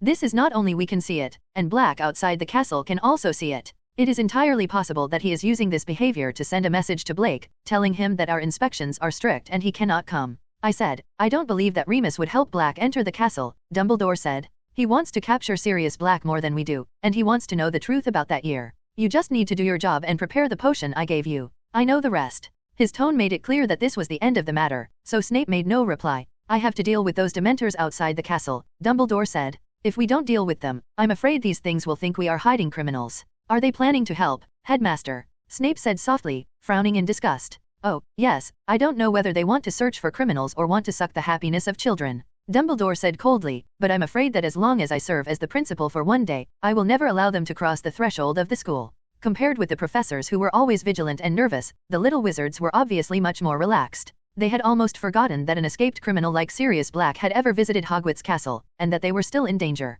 All they knew was that the first Quidditch match was approaching. "I don't know if it's the influence of the Dementors outside the castle, but the weather is getting worse and worse these days. But in such weather, Gryffindor's Quidditch team trained harder and harder. Originally, for the sake of Harry's safety, Professor McGonagall did not want him to be exposed on an empty Quidditch pitch to prevent Sirius Black from taking advantage of him. But because of Harry's firm request and Professor McGonagall's own hope that the Gryffindor Quidditch team could achieve good results, she agreed to the team's request to continue training. Of course, to be on the safe side, she asked Ms. Huochi, who taught flying lessons, to accompany the Gryffindor team to train. "Listen, our opponent this time is not easy." In the last training before the game, Team Captain Wood stood on the court and said loudly, "Our opponent this time is Hufflepuff, the defending champion of the previous school year. It was a stormy day, and while Wood was talking, the team members heard thunder rumbling in the distance. Hearing the name of the college, Harry subconsciously tightened his grip on the broom in his hand. He remembered that the reason why his playing state was so bad last year was because of Cho Jong and Hufflepuff seeker Cedric Diggory. Harry didn't know how many times he was indignant about Cedric's relationship with Cho Chang. He felt that Cedric was just a pretty boy with no merit other than good looks. He didn't know how many times he was distracted in class because of this incident. The game went awry. But now when I think about Chu Zhang's face, it feels like it's a lifetime ago, and even in my memory, it seems a little unclear. Harry discovered that what he liked was just the false Chu Zhang in his heart. In fact, except for the meeting where Professor Dracula awarded awards to the top students in the 3 grades, and the meeting where he shamelessly went to Ravenclaw Tower to strike up a conversation, he didn't even know much about her before that. Whether it was her character, family, or preferences, they were all his own conjectures. When this overwhelming love turned dull, what was left in his heart was the real Chu Zhang that he didn't understand. Of course the memory will fade away, and his evaluation of Cedric as a pretty boy was just a prejudice caused by jealousy. Cedric is actually polite and friendly, and he always upholds the principles of fair and friendly play on the Quidditch field. His flying ability and ball skills are also quite good, so it's not surprising that girls like him. In the last game before the Quidditch final last school year, Gryffindor played against Slytherin. Harry made peace with Cedric in his heart, and personally gave a Hufflepuff to win over Slytherin. The opportunity to come to Trin allowed them to win the final championship. Now, in the first Quidditch match of this school year, Gryffindor happened to meet Hufflepuff, which gave Harry a feeling of destiny. Are you listening, Harry? Wood's voice interrupted Harry's thoughts. He quickly raised his head and smiled at Wood. Are you really okay? Wood looked at Harry suspiciously and hesitated. You won't be as out of shape as last school year, right? Don't worry, Oliver, that won't happen again. Harry smiled confidently. I'm already another Harry. It's best this way. Wood nodded and continued. Our opponent in this game is the Hufflepuff team, but we don't know their style at all this school year. Because they have a new captain, Seth Derek Diggory. The 3 chasers, Angelina, Aaliyah, and Katie, suddenly started to giggle. What's wrong? Wood frowned and looked at them, not satisfied with this carefree behavior. Cedric Diggory is the tall, handsome boy, right? Angelina said. The strong, soft-spoken one, Katie added. As they said this, they started to giggle again. Harry sighed, feeling that it was not surprising at all that Cho Chang fell in love with Cedric. He speaks softly because he is not strong enough? What Quidditch needs is real warriors like us. Fred, who grew up in the same village as Cedric, immediately joked. There's no need to worry too much, Oliver. Cedric is just the captain for the first time, and he is definitely not as capable as a tyrant like you. George also said. How many times have I told you, don't underestimate the enemy? What's more, we are facing the defending champion of the previous school year. Wood shouted loudly to the smiling twins, his eyes appearing slightly protruding. Diggory has organized a strong team, which is no worse than the one organized by the previous captain. In addition, he is also an excellent seeker. I don't know what Harry's current state is, but I know that even if he returns to his best state, he may not be able to suppress Diggory. So we must try our best, we must win. Oliver, don't get angry. Seeing Wood's serious performance, Fred and George hurriedly patted their chests and promised, we will do our best to deal with the Hufflepuff team, we promise. The morning before the game was stormy and windy. The weather was even worse than during training the day before. The corridors and classrooms were pitch dark, so Filch had no choice but to light more torches and lamps. The Gryffindor common room was high up in the tower, and the pounding of the storm on the windows was louder than the sounds outside. Harry was woken up early by the thunderstorm and looked at the window that was covered in rain. He knew better than to count on the game being cancelled. Wizarding Quidditch matches were never cancelled for something as trivial as a thunderstorm. Even though he had known this for a long time, Harry still felt a little scared, as if there was an ominous premonition lingering in his heart. He got out of bed and sat in front of the fireplace, thinking. He thought that seekers in Quidditch games were usually light-bodied and agile people. Diggory was taller than ordinary seekers, but his weight was an advantage in this weather, because he will not be knocked unsteady by the strong wind. But Harry didn't have time to think about it all the time, because Hermione's mixed-race cat, Crookshanks, had always been obsessed with Ron's mouse, Scabbers, and often sneaked up the stairs of the boys' dormitory. He had to stand up from time to time during his thoughts, put Crookshanks' soft belly in his arms and put him back into the common room. Finally, when it was almost breakfast time, he walked alone to the doorway guarded by the portrait. Stop, let's fight, you bad dog. Sir Cadogan shouted to every passing little wizard as always. Oh, shut up, Harry responded with a yawn. He has become accustomed to this knight who speaks unscrupulously. The curses in the knight's mouth actually only express contempt for the opponent, and there is no malice. After finishing a large bowl of porridge, Harry felt a little more energetic. When he started eating toast, other members of the team arrived. This game is going to be intense, Wood said. He was so nervous that he couldn't eat anything. Don't worry, Oliver, Angelina reassured him. We don't mind a little rain, we train in the rain all the time. But this wasn't just a little rain, they had never trained in such heavy rain. However, even with such horrible weather, all the teachers and students of the school still came out in droves as usual to watch the first Quidditch match of this semester. This is enough to prove that Quidditch is indeed extremely popular in the wizarding world where entertainment activities are scarce. Teachers and students trotted across the lawn to the Quidditch pitch, heads lowered to resist the strong wind, because their umbrellas would be blown away from their hands halfway. However, there was a pure black umbrella that showed no signs of damage and was quietly opened amidst the roaring wind and rain. Dracula was walking in the heavy rain holding an umbrella, and all the raindrops that were tilted by the wind would automatically change direction when they were about to hit his robe, and instead drip on the ground.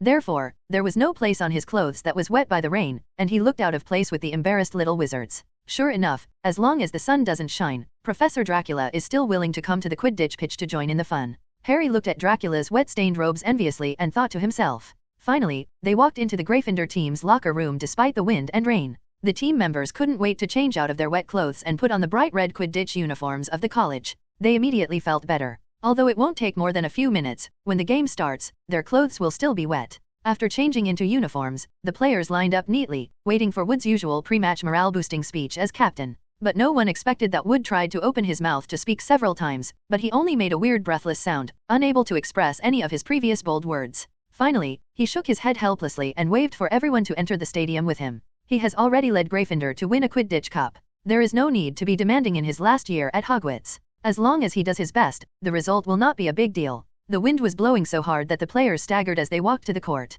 Amidst the rumbling thunder, even if there were spectators cheering for them, they couldn't hear them at all. The raindrops hit Harry's glasses hard, and he was already worried about how he would see the snitch in the storm. When the Gryffindor team members reached the center of the court, the Hufflepuff team members also wore canary-like yellow uniforms and walked towards them from the opposite side of the court. The captains of both sides came forward and shook hands with each other. Diggory smiled at Wood, and Wood nodded towards him. The thunder was so loud that the team members on both sides could not hear Mrs. Huochi's voice clearly. Fortunately, the contestants present were quite experienced and knew how to watch her mouth until she seemed to say get on the broomstick before they all sat on the broomstick. Harry pulled his right foot out of the mud on the court and stepped onto Nimbus 2000. All. Mrs. Huochi put the whistle to her mouth and blew hard, making a sharp whistle that barely broke through the thunder and howling wind. The game begins? Harry was riding fast, but his Nimbus 2000 was swaying a little unstable in the wind.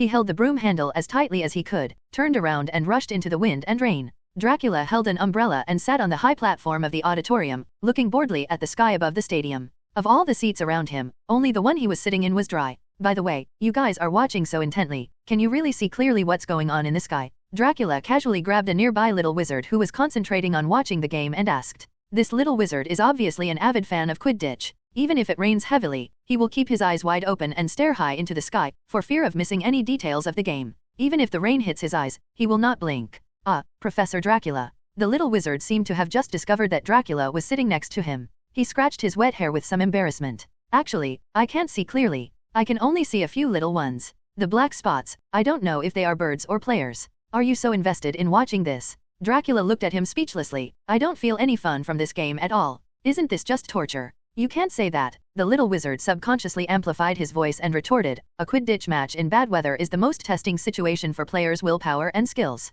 Winning in this kind of game is far better than winning in normal weather. Even more admirable. Before he finished speaking, he saw Dracula's unhappy expression, and his tone became a little weak again. I didn't mean to say it so loudly. I'm sorry, Professor Dracula. Forget it. Fans are really unreasonable. Dracula shook his head with a smile and lightly snapped his fingers. All the little wizards in the audience were still trying to keep their eyes open to avoid the rain affecting their vision. However, suddenly, they found that the raindrops in the sky had changed positions and fell, as if they had deliberately avoided their eyes. Dracula watched as the confused expressions of the little wizards gradually turned into excitement, and he smiled faintly. Dumbledore, who was also watching the game not far away, glanced at the auditorium where Dracula was sitting in surprise, and an interesting smile appeared on his face. You can obviously understand other people very well. Why do you usually pretend to be indifferent? He chuckled and shook his head. High in the sky, Harry was still flying hard, and he didn't know how long the competition had been going on. He was soaked and frozen, and it was difficult to see his teammates, let alone the little golden snitch. Galloping over the court, he passed by the red and yellow figures in the lake one after another, completely unable to see the specific situation of the game. In the strong wind, he couldn't even hear the comments from the audience. Harry was almost knocked off his broomstick by Bloodjares both times. The heavy rain blurred his vision, and he couldn't see them hitting them from the opposite direction. Slowly, his arms began to ache, and it seemed increasingly difficult to keep the broomstick flying in a straight line. The sky is getting darker and darker, as if the night has decided to come early. Harry almost bumped into another player a few times, and he didn't know if it was his teammate or an opponent's player. Everyone was soaked now, and the raindrops were so dense that it was impossible for him to see the golden snitch clearly. Doo-doo. Mrs. Hooch's whistle sounded with the first lightning. Harry could only see the outline of Wood in the dense curtain of rain. Wood was waving to Harry to come down to the ground. Then the whole team, splashed with rainwater, descended into the mud on the ground.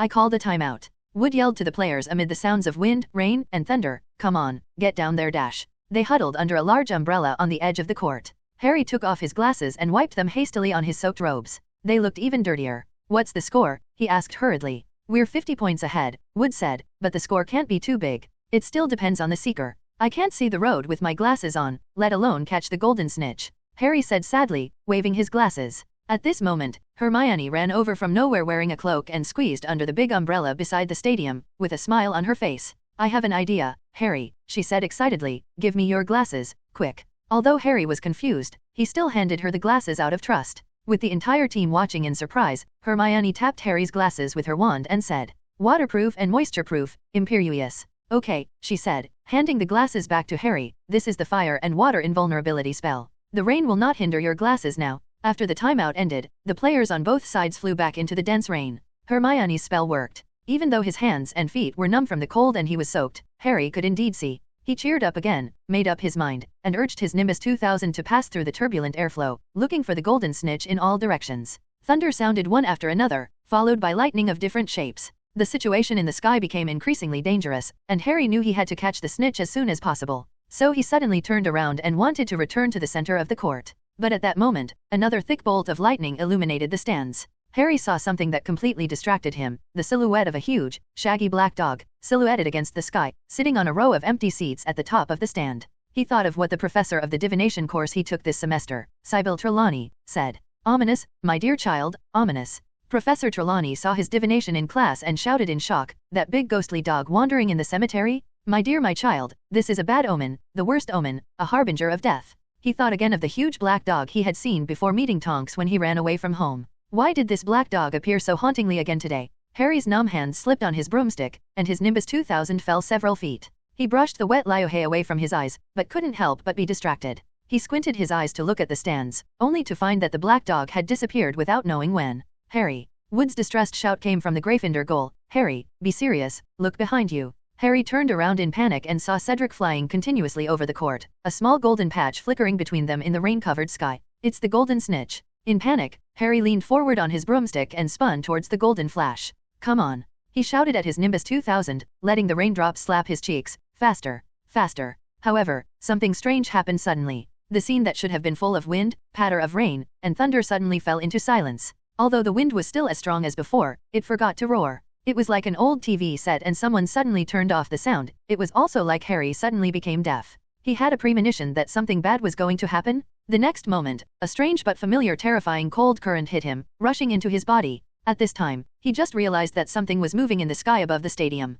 Harry didn't have time to think. He took his eyes away from the snitch and looked to the side. At least 100 Dementors were suspended in the air, their hooded faces facing him. It was as if frozen water rose from his chest, cutting into his insides. Then he heard the sound he had heard on the train again. Someone was moaning inside his head. It was a woman. This woman's voice was extremely familiar. "Don't touch Harry. Don't touch Harry. Please don't touch Harry. Go away, you stupid woman. Go away, now. Don't touch Harry, please don't, unless you kill me first. Just kill me." Harry's brain seemed numb and fell into a white fog. He subconsciously wanted to help that woman. She was going to die. She was going to be murdered. At the same time, Harry was still falling downwards, falling in the icy fog. "Don't touch Harry. Please don't move. Have mercy, have mercy." A shrill voice laughed, the woman screamed, and Harry knew nothing. Before he completely fell into coma, he saw a dazzling silver light occupying the entire Quidditch pitch, and a suppressed angry voice resounded throughout the sky, as if the rain and thunder had stopped because of the anger of the voice. "You disgusting things, who allowed you to enter Hogwarts?"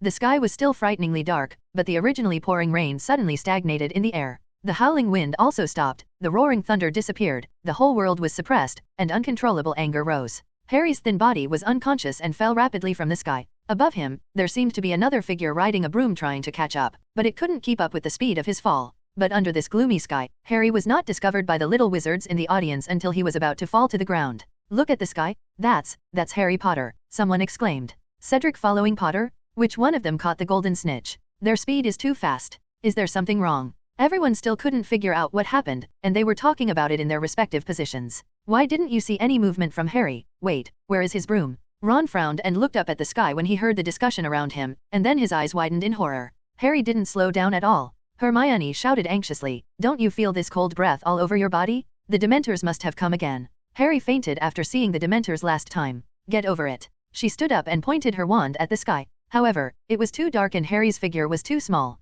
Hermione, who was only a third-year wizard, had no ability to accurately cast the spell on Harry and could only watch him fall rapidly. At this moment, an old and deep voice came from the highest stand. "Arresto momentum." This voice seemed to have a soothing power, and the panicked little wizards immediately calmed down and completely relaxed. They recognized it as Dumbledore's voice. Harry's fall immediately slowed down, and the anxious Cedric finally caught up with him, loosening his grip on the broom and supporting Harry. Fred and George finally reacted and hurriedly flew to Harry's side. Together with Cedric, they supported him and landed on the still muddy ground. "Cedric, what just happened?" Fred asked impatiently. "Why did Harry suddenly fall from the sky? Where is his broom?" "We just encountered Dementors, countless Dementors. They were wandering in the air, densely packed," Cedric said thoughtfully. Then Harry fainted and fell off the broom.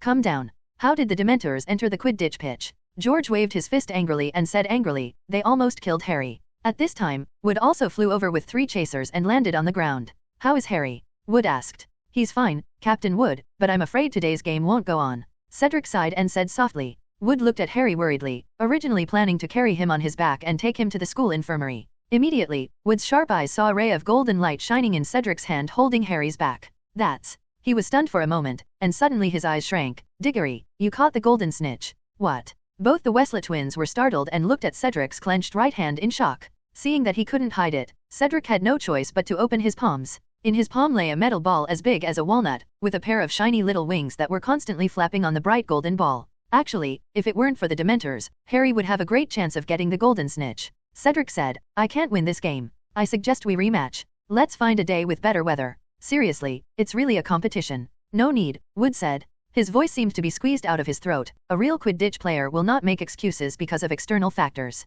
What is yours is your victory, and there is no need for a rematch." After saying this, Wood gasped heavily, as if he had exhausted all his strength after saying this. But Cedric wanted to refute, but the referee, Ms. Hooch, had already brought another witch who was older than her to the Quidditch pitch and got in between them. "Ms. Hooch, Cedric caught the golden snitch. The game is over," Wood suddenly shouted. Ms. Huochi glanced at Wood in surprise, took the golden snitch from Cedric's hand, and recognized the result of the game. "Do-do-do." She blew the whistle, announcing the final victory for the Hufflepuff team. At this time, Professor McGonagall also hurriedly trotted onto the court with an extremely anxious look on her face, not caring at all that the muddy lawn had splashed a lot of mud on the hem of her decent wizard robe. "Mrs. Pomfrey, is there anything wrong with Potter's health?" she hurriedly asked the witch who followed Ms. Hooch here. "It's nothing serious." Madame Pomfrey, the head nurse in a white wizard robe, quickly checked Harry's body, then turned to Professor McGonagall and said, "It should just be a convulsion under the influence of Dementors, but the specific details are now there's no way to tell yet. I'm going to take him to the campus infirmary for a careful examination now." She waved her wand, controlled a stretcher, took Harry from the hands of Cedric and others, and floated towards Hogwarts Castle. "That's good." Professor McGonagall breathed a sigh of relief, and then glanced at the sky with an unsightly expression. "It's really annoying. Why would the Dementors appear here? This is definitely a transgression and offense. When I was passing by the stand just now, I seemed to see Dumbledore looking very angry." Ms. Hooch held her broom and sighed softly. "How will he handle this? It's true that I haven't seen Albus so angry for a long time." Professor McGonagall nodded, and then said hesitantly, "But this time, it seems that someone took care of it for him first." As if to confirm Professor McGonagall's words, in the gloomy high-rise sky, a dazzling silver light suddenly occupied the entire sky, like a silver moon lighting up among the heavy dark clouds. The sky that originally seemed to be at rest suddenly changed, and the thick clouds slowly rotated with the silver moon as the center. As time goes by, the rotation speed becomes faster and faster, and the height of the center of the cloud layer becomes lower and lower, gradually forming an hourglass-like shape, as if a tornado suddenly blew up above the cumulus clouds. All the little wizards present opened their mouths and looked at this scene in the sky with great shock. Not only the little wizards, but also the experienced professors did not hesitate to give in. They all opened their eyes like uninformed children and stared blankly at the violently rotating cloud pillars. Their eyesight is much better than that of the little wizards, and they can see not only the rotating cloud pillars and the silver moon in the sky, but also countless rotten and dark creatures struggling desperately beside the cloud pillars, trying to escape the hurricane. Those dark creatures were all wearing rotten cloaks, and they were blown and rustled in the fierce wind, as if they were about to be completely torn off. Who would have thought that they were the ones who were arrogant just a few minutes ago? Dementors? The cloud column rotated faster and faster, and the wind became stronger and stronger. One after another silver bats seemed to be born out of thin air in the silver light, flying around the wind. Whenever a bat comes into contact with the body of a Dementor, the Dementor that was about to escape the range of the tornado seems to have lost all its strength. It is instantly deprived of its mobility and no longer has the ability to struggle. Just like that, all the Dementors high in the sky were sucked into the violent tornado. Then, all the rotating cumulus clouds converged with the flow of the wind whirlpool, and they were all submerged into the silver moon. The moon also gradually shrank, and was finally held in the palm of a slender hand. The moonlight passed, the dark clouds dissipated, the sky turned into a long-lost blue, and the ground was filled with warm sunshine. The figure suspended in the sky frowned, took a step forward, and disappeared in an instant. The wizards present stared blankly at the golden light in the sky, feeling a temperature they had not felt for many days. If it weren't for the fact that the lawn was still muddy, they might have thought they were just dreaming. The next day, people from the Ministry of Magic hurriedly arrived at the Vice Principal's office at Hogwarts through the Flu Network. Professor McGonagall received them in her office. Of course, she did not look at the culprits who had caused Harry to nearly fall to his death and her house not to win the Quidditch match at all. Dumbledore and Dracula were sitting in the principal's office on the 8th floor, chatting all the time, waiting for the arrival of officials from the Ministry of Magic. "How is Potter?" Dracula habitually picked up the sorting hat and asked casually while turning the hat. "Thanks to you, Harry woke up not long after Bobby sent him to the school infirmary." Dumbledore smiled. His friends all went to the school infirmary to visit him. Harry's health is actually fine. It's just that Bobby insists that he stay there until the weekend, so I have to help him ask for a leave of absence from Professor Dracula, he said. "A week's leave? I understand." Dracula thought for a moment and nodded, but I heard that he was not in a good mood because he lost the game. It was quite cool when their captain refused to rematch. Free and easy. There are reasons for this, but not all. Dumbledore shook his head and said, "Harry's broomstick hit the Whomping Willow and was torn apart by the angry willow. It probably cannot be repaired." Professor Dracula, "You know, the broomstick is to the Quidditch players what the wand is to the wizard, it is their best friend. So Harry losing his broom is like losing a good friend, of course it will be sad for a while." "I don't understand." Dracula chuckled and threw the sorting hat back on its stool and took out his wand. "If you didn't insist on me preparing this wand, I wouldn't even bother to use it. Of course you are special, Professor Dracula. It would be great if you can roughly understand what I mean." Dumbledore said helplessly, "In short, there is nothing serious about Harry. Now we should actually consider how to deal with the Ministry of Magic." Got angry. "Oh." Dracula looked at Dumbledore and raised the corners of his mouth slightly. "Why do you deal with their attacks instead of us?" There was a hint of surprise in his eyes at first, and then there was a hint of teasing. "Could it be that you are not going to let me hand over those Dementors this time? They entered Hogwarts territory without my consent. Of course they have to pay some price." Dumbledore's voice turned cold. "Although Hogwarts is just a magic school, it does not represent us. I will let others need me." At this moment, there was a knock on the door of the principal's office. Dumbledore and Dracula looked at each other and nodded to each other. "Please come in." Dumbledore raised his hand and the door opened automatically. Professor McGonagall walked in with several wizards in formal attire. "Albus, the people are here," Professor McGonagall said. "Thank you for your hard work, Minerva." Dumbledore's expression turned gentle again. "I would also like to trouble you to tell Remus to let him take the place of Professor Dracula for 2 classes. This should be done temporarily. There's no way to solve it in a while." Professor McGonagall nodded, then glanced coldly at several officials from the Ministry of Magic, turned and left the principal's office, closing the door behind him. After Professor McGonagall left, the principal's office fell into silence for a short time. Dracula looked with interest at Dumbledore, who was drinking tea leisurely, and several Ministry of Magic officials who seemed a little awkward in their movements. He found it very interesting. No matter what status people are in, no matter how pretentious they are, when they really face Dumbledore, the great wizard who is as big as the ceiling in the magical world, they will involuntarily show some timidity. "Well, Principal Dumbledore, we are here mainly to solve the problem of employees of the Ministry of Magic being arbitrarily captured by your school. This is against the rules." The leading Ministry of Magic official in a pinstripe suit couldn't help it any longer and broke the quiet atmosphere in the office. "Is that what you think, Minister Fudge?" Dumbledore put the teacup back on the table, glanced at him, and said calmly, "I have to say, our views on this matter are somewhat different from yours. Please tell me." Fudge wiped the sweat from his forehead with his sleeve. Then he seemed to feel that his performance was a little inferior, so he forced himself to straighten his waist again, and his protruding belly almost broke the buttons in the front of his clothes. "Okay, let me tell you my opinion," Dumbledore said coldly. "I only know that a large number of Dementors broke into the Quidditch field where a match was being played yesterday, attacked a Quidditch player, and almost caused the player's life to be in danger. We really don't want to see this kind of thing." Fudge knew he was in the wrong and could only bite the bullet and defend himself, but there are reasons why Dementors have to enter the Quidditch pitch. Just yesterday morning, the Dementors suddenly delivered a message to the staff of the Ministry of Magic. They found traces of Sirius Black during their patrol, near the Quidditch pitch of Hogwarts. As he spoke, Fudge's tone gradually became more confident, as if he had convinced himself that the Dementors' invasion of the school was justified. Oh. Dumbledore looked at him coldly and said indifferently, Mr. Minister, can I understand what you mean by saying that Dementors have discovered criminals around a group of professors, including me? In this case, I would like to ask, Mr. Minister, do you want to say that the professors at Hogwarts are not competent enough to detect Sirius Black, who is so close? Or do you want to say that the professors are complicit in criminals and sheltering prisoners? Come to watch the Quidditch match. Dumbledore's sharp words caused cold sweat to break out on Fudge's face again. Hogwarts is the talent training base for the entire British wizarding world. There are too many wizards who have warm and deep feelings for this school. As the Minister of Magic, if he dares to belittle the professors of Hogwarts for no reason, wait for it.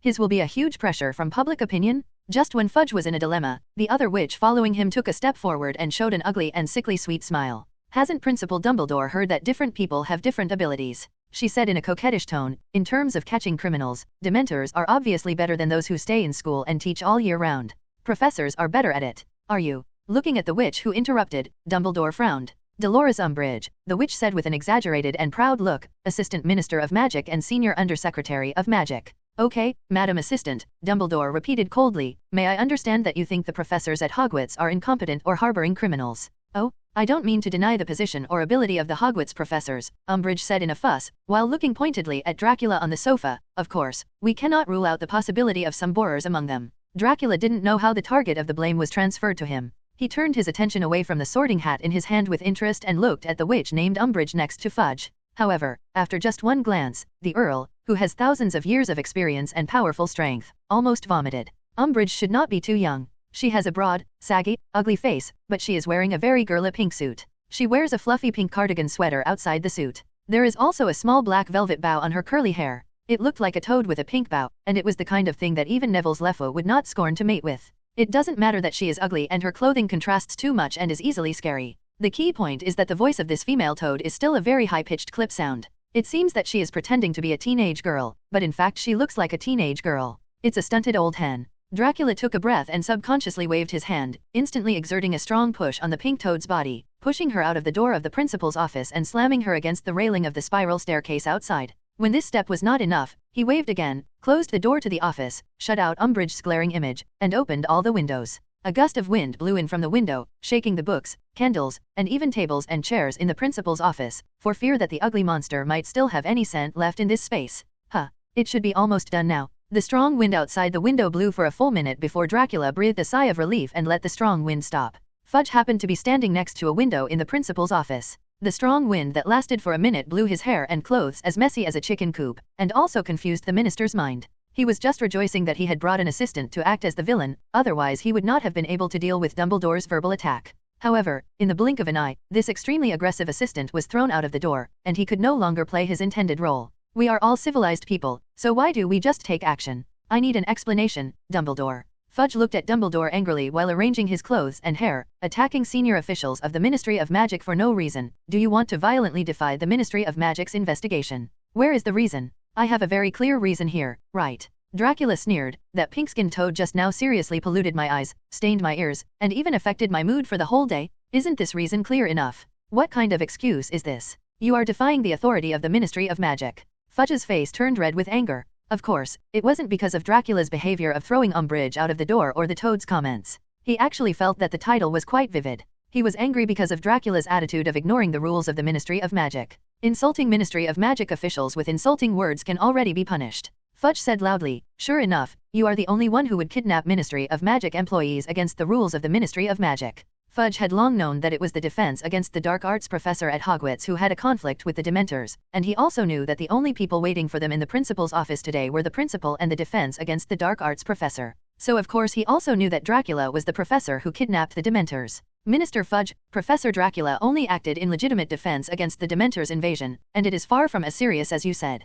Dumbledore defended Dracula. In addition, if Dracula hadn't, if the professor takes action in time, there may be even greater riots on the Quidditch pitch. I want to know more, who approved those Dementors to enter Hogwarts? He took the topic in another direction and stared directly into Fudge's eyes, with a sharp light in his eyes. This is also for the safety of the Savior. Without Umbridge around, Fudge became stumbling again when he spoke, forgetting that he just wanted to take the opportunity to attack Dracula. It was rare for the Dementors to find traces of Sirius. Due to the urgency of the situation, I temporarily approved their request to enter Hogwarts without notifying this place, he said eagerly. But it was because of the Dementors that the Savior almost fell from a high altitude and lost his life. Dumbledore said coldly, Harry Potter is still lying in the school infirmary today, all because of the influence of the Dementors. This. Fudge froze on the spot, feeling scared for a while. If the boy who lived had not died at the hands of the wanted criminal Sirius Black, but had problems with the Dementors, then he, the Minister of Magic, might have really come to an end. And it's not just a matter of the Minister being in charge. If something happens to Harry Potter because of his poor decision-making, then he will probably become a sinner in the wizarding world, and in this way remain in the history of magic for future generations to cast aside. Fudge shuddered and was stunned for a long time, not knowing what he should say to restore some of the verbal decline. At this moment, a tall, bald, dark-skinned wizard behind Fudge walked up and patted him on the shoulder. Leave it to me, Mr. Minister, the wizard said in a deep and slow voice. Come here, Kings. Wait, you are here only to be responsible for security. You should not interfere in political matters. Fudge looked at the dark-skinned wizard next to him with a confused expression. In his opinion, the wizard named Kingsley Shacklebolt next to him was just an Auror captain with no political level. It was enough to come with him and be responsible for security. As for the negotiations and the rest of the matter, he should leave it to him. The Minister of Magic and his assistant will handle it. However, before he could finish speaking, Kingsley Shacklebolt spoke first without being humble or condescending. Headmaster Dumbledore, we admit that the Dementors may have made some mistakes in their work, and the Ministry of Magic can apologize to you for these mistakes, he said calmly, in sharp contrast to Fudge's flustered look. Dumbledore looked at him with a smile and made an inviting gesture forward, indicating that Kings could continue. It is true that the Ministry of Magic has made work mistakes, but this does not mean that the professors at Hogwarts can deal with the employees of the Ministry of Magic without permission. Kings looked at Dracula and continued, of course, I can understand this. The behavior of Professor Dracula, after all, no professor would want any problems to happen to his students. So our idea here is that both parties take a step back, that is, Professor Dracula will return the personally captured Dementors to the Ministry of Magic, and the Ministry of Magic will not raise any objections to Professor Dracula's attack on Ministry of Magic officials. Appeal. Wait, isn't this appropriate? Fudge glanced at the door subconsciously, and whispered into Kingsley's ear, are you really not going to prosecute a person who doesn't take the Ministry of Magic seriously? The Ministry of Magic's prestige will be damaged. Believe me, Mr. Minister, even if we sue Professor Dracula, we won't be able to do anything with him. Kingsley responded in a low voice, I guess his strength is close to the level of a great wizard. My opinion is that it is not advisable to cause too much conflict. Then, without waiting for Fudge's response, Kingsley continued. In addition, we agree to further curb the Dementors' behavior and try to prevent situations like yesterday from happening. Do you think this is okay, Principal Dumbledore, Professor Dracula?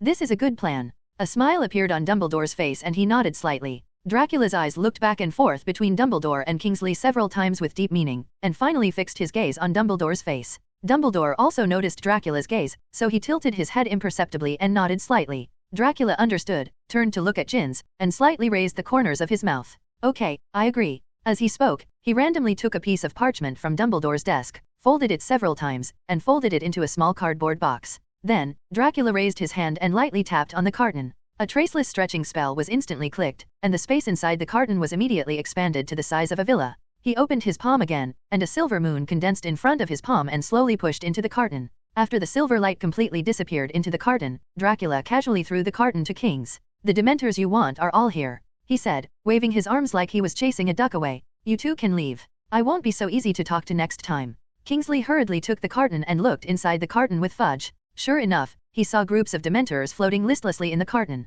The number was unknown. Anyway, there are a lot of them. A random cardboard box, used to cast a traceless stretching spell. Kingsley and Fudge looked shocked, feeling as if their brains were a little down. Shouldn't something strong enough be used as a carrier for dangerous magic like the seamless stretch spell? Is it true that a random piece of parchment paper won't break? They didn't even bother to hold Dracula accountable for illegally using the traceless stretching curse. They could only carefully hold the cardboard box, say goodbye to Dumbledore and Dracula immediately, and leave the principal's office. Both Fudge and Kingsley were afraid that the fragile paper would be damaged, releasing a large group of Dementors inside and exposing them to their eyes. Kings, you performed very well today. Fudge praised Kings as they walked on the road. Just being an Auror captain is a waste of your talent. Scrimgeour is short of a deputy and is interested in becoming a magician. Deputy Director of the Executive Department. Is that Auror captain one of yours? After all the officials from the Ministry of Magic left, Dracula looked at Dumbledore and asked with a half-smile. As expected of Professor Dracula, you discovered it so easily. Dumbledore nodded helplessly. To be precise, Kingsley is a member of the Order of the Phoenix.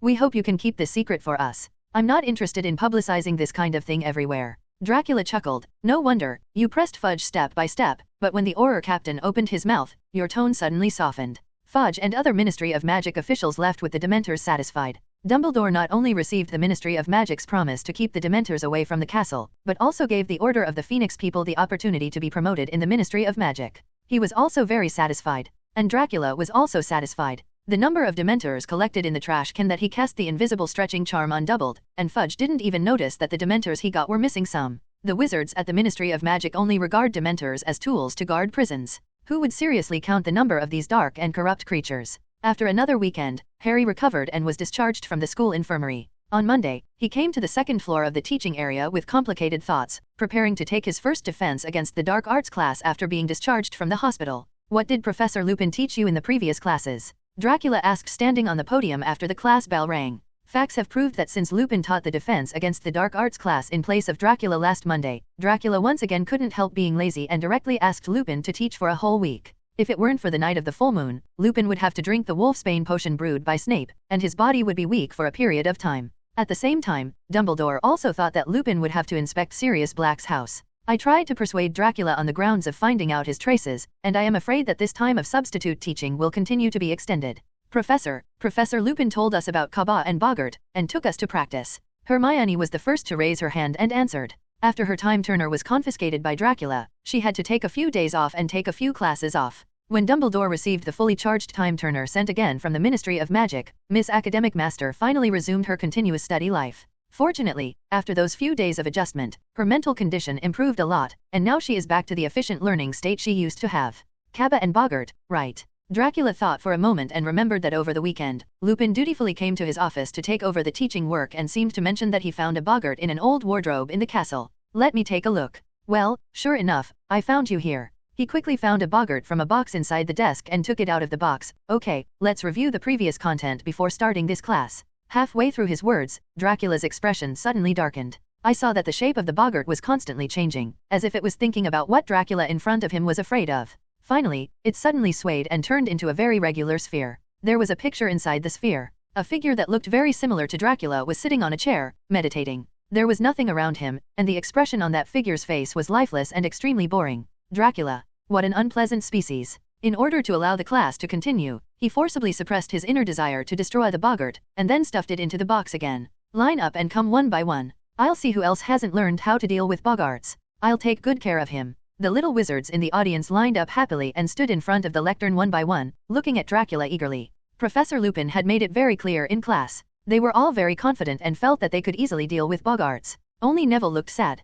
In Neville's defense against the dark arts class last week, when the boggart faced him alone, he turned into the form of Professor Snape that he feared most. Under Professor Lupin's persuasion, he successfully used magic to turn Snape into a funny figure, wearing Neville's grandmother's clothes and walking around the defense against the dark arts classroom in women's clothing. The little wizards of Gryffindor didn't mind the excitement and quickly spread the news. After Snape learned of this incident, he launched an even more vicious revenge on Neville in potions class. Neville didn't know how Professor Snape would treat him if he dealt with a boggart again. In addition to Neville who was crying, Harry also raised his hands in confusion. Professor, I didn't come to class last week and I don't know the spell to deal with boggarts, he said. It's okay, you can be the last one in line. Dracula smiled nonchalantly. Take a good look at what the classmates in front of you did, or ask Miss Granger to give you some tutoring. When you practice, I hope you can successfully cast the corresponding magic. After hearing this, Hermione nodded confidently to Dracula, pulled Harry aside and whispered to him the characteristics and defensive spells of boggarts. Other little wizards began to step forward to deal with the poor boggart. Parvati Patil saw a mummy, and she skillfully used the corresponding magic spell to untie the mummy's bandages, revealing its somewhat funny skin after drying inside. Seamus Finnegan watched. He saw a female ghost with a green face, and he used magic to turn the ugly female ghost into a beautiful female ghost. Ron saw a big spider, and he put on skates for the spider, and Hermione saw my Professor G.E. took a report card and told her that she failed all the exams. She used magic to change the P on the report card into an O. It was not difficult to resist the boggart's spell, and everyone did a great job. However, when Neville arrived, he stood at the back of the team at a loss, and did not dare to stand in front of the podium. Other than Potter, you are the only one missing, Mr. Longbottom. Dracula urged, come here quickly, I'm still waiting to see Professor Snape in women's clothing. There were bursts of knowing laughter in the classroom. Neville suppressed his blush. After all, he still didn't want all his classmates to wait for him alone, so he took 2 steps forward. With a pop sound, the boggart turned into Snape's appearance. Thin body, straight greasy hair, sallow skin, cold and unfathomable eyes, big aquiline nose. But it can be seen from Neville's performance that this time Snape seems to be better than last time. Even more terrifying. He held the potions textbook in his hand and walked towards Neville step by step. The corners of his mouth were slightly curled up in a sneer, as if to say, have a good time in defense against the dark arts, Longbottom. Neville was trembling with fear. He held his wand tremblingly for a long time without having the courage to lift it up.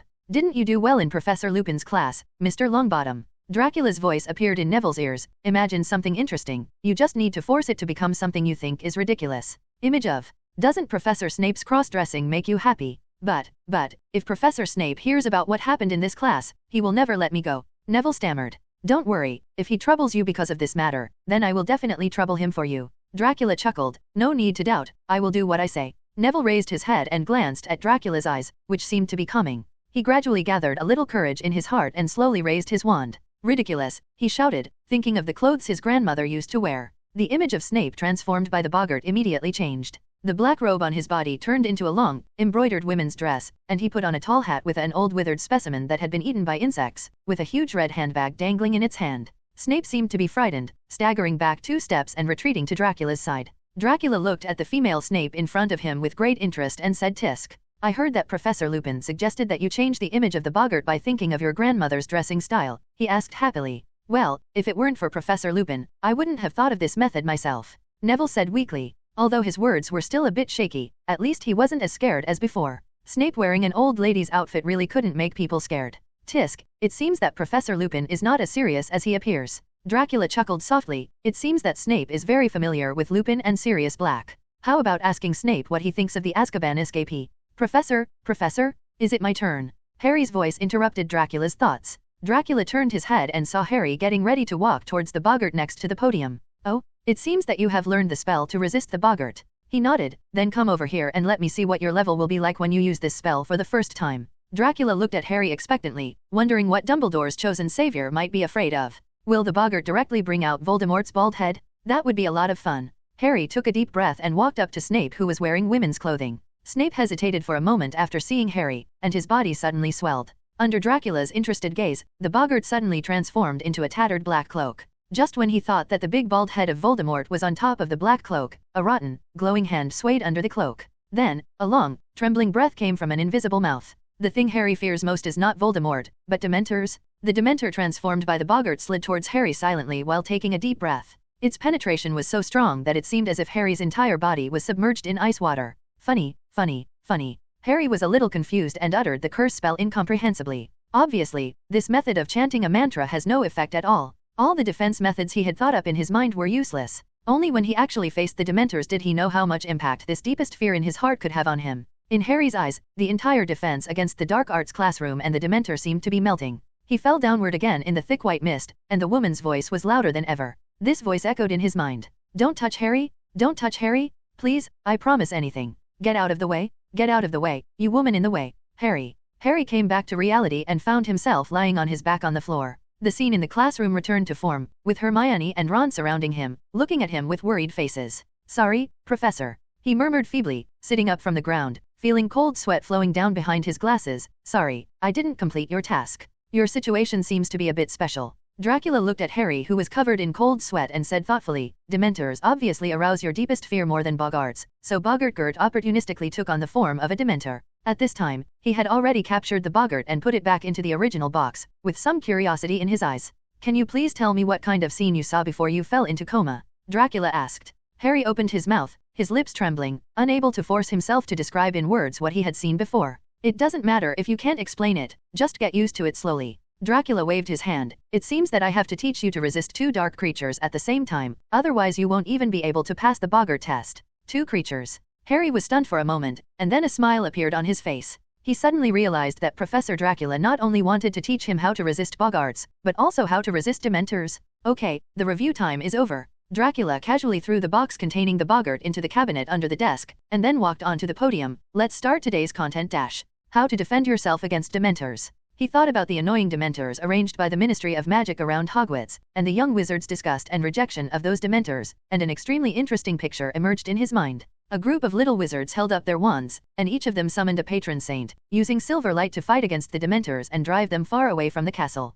This image must be spectacular and very comforting. It's just that the difficulty of achieving it is a bit high. Professor, as far as I know, the Patronus charm is not a magic that can be learned in our grade. Hermione raised her hand high and retorted, I heard that even adult wizards are very few who can master it. Use this spell. Of course, Miss Granger, there is nothing wrong with your conclusion. Dracula chuckled, but this kind of thinking, isn't it meant to be broken? The little wizards sat in the audience, looking forward to the next new lesson, and watched helplessly as Dracula took out a trash can. Professor, don't we have class? One of the little wizards in the audience asked. Are you bringing a trash can also for class? Looking at this trash can, the little wizards all felt something was wrong. They always feel that according to Professor Dracula's past style, no matter what he takes out in the classroom, it will most likely be the teaching equipment for this class. If they were allowed to use trash cans to practice resisting Dementors, could it be that they had to fight fire with fire, using the rotten smell of garbage in the trash cans to fight against the rotten smell of Dementors? The little wizards who had been thinking a lot shuddered, feeling that this defense against the dark arts class that they were looking forward to had turned into despair. What are you thinking about?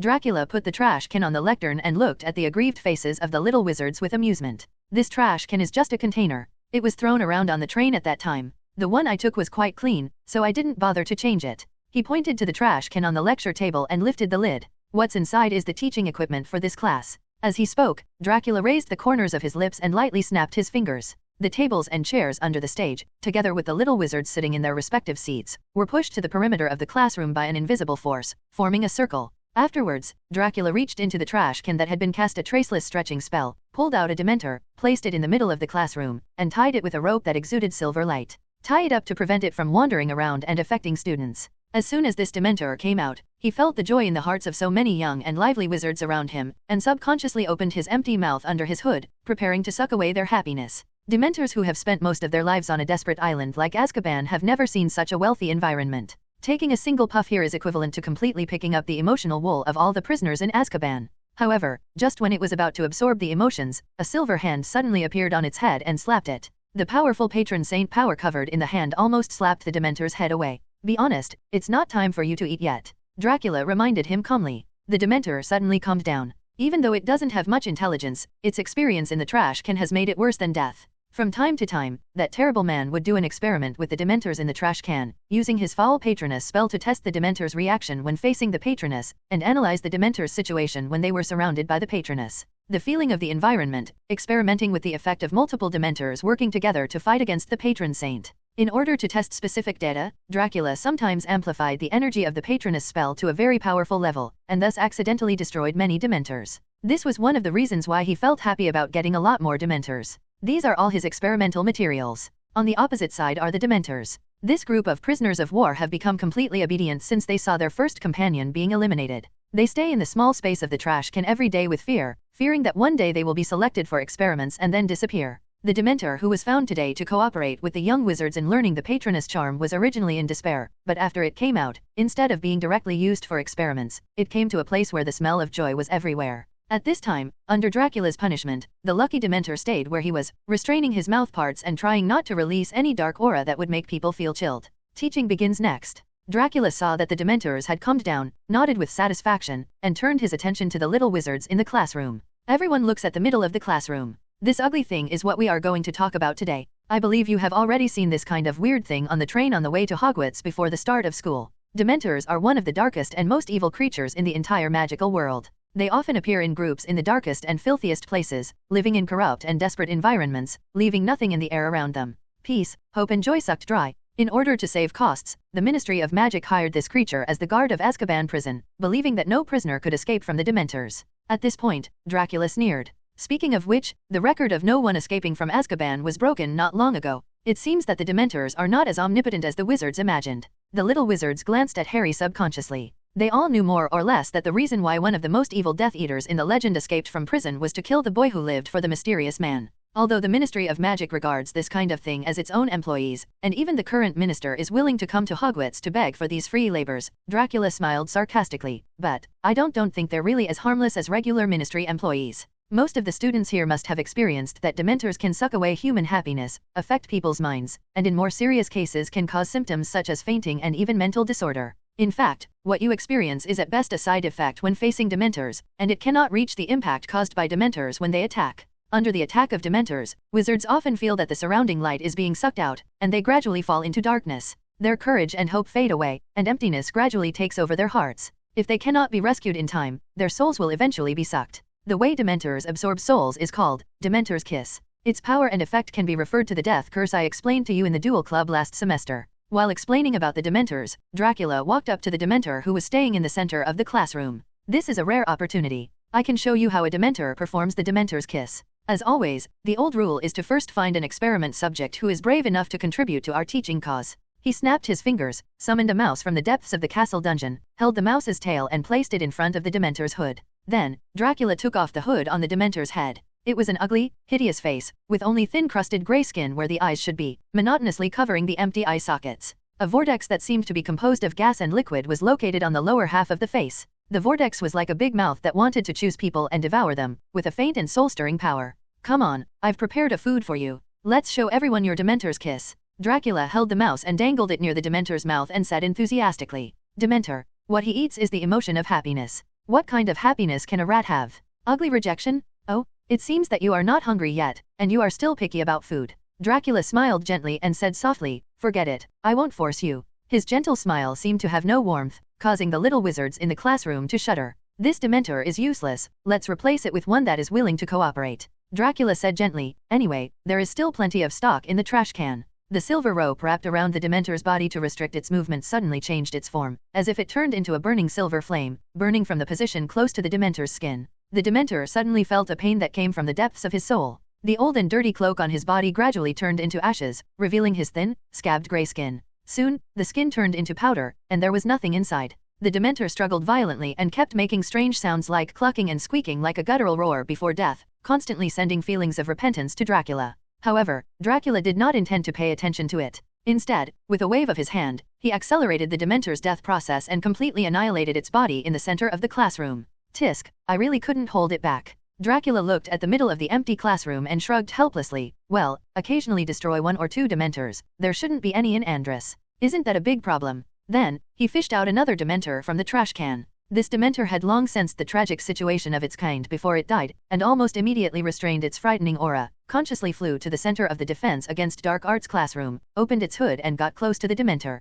in front of the mouse held by Dracula. It was the same as the previous one, it had no eyes, only a layer of gray skin covering the empty eye sockets, and its mouth was a large shapeless hole, sucking in the air in front of it with a horrifying squeaking sound. The mouse had no room to resist. It kicked its 4 feet feebly, and then the new Dementor sucked a gray spot of light out of its mouth and sucked it into the shapeless hole. Then, the mouse's eyes lost their expression and the whole body drooped. Although the expression on the Dementor's face could not be distinguished by the little wizards, it could be seen from its movements that the soul of the mouse was obviously not delicious. It covered its mouth with its dry palms and made a gasping sound, as if a muggle food connoisseur had tasted a big mouthful of 9-turn large intestine. A very exciting demonstration, did you see it clearly? Dracula smiled with satisfaction and said to the little wizards. Dementors are fully capable of killing wizards. Don't think that Dementors are no threat to you just because you have no painful experiences and won't have violent reactions like Potter. Looking at Shusha who was thrown to the ground by Dracula without any signs of survival, the little wizards who were still very confident nodded with satisfaction and hurriedly wrote this down in their notebooks.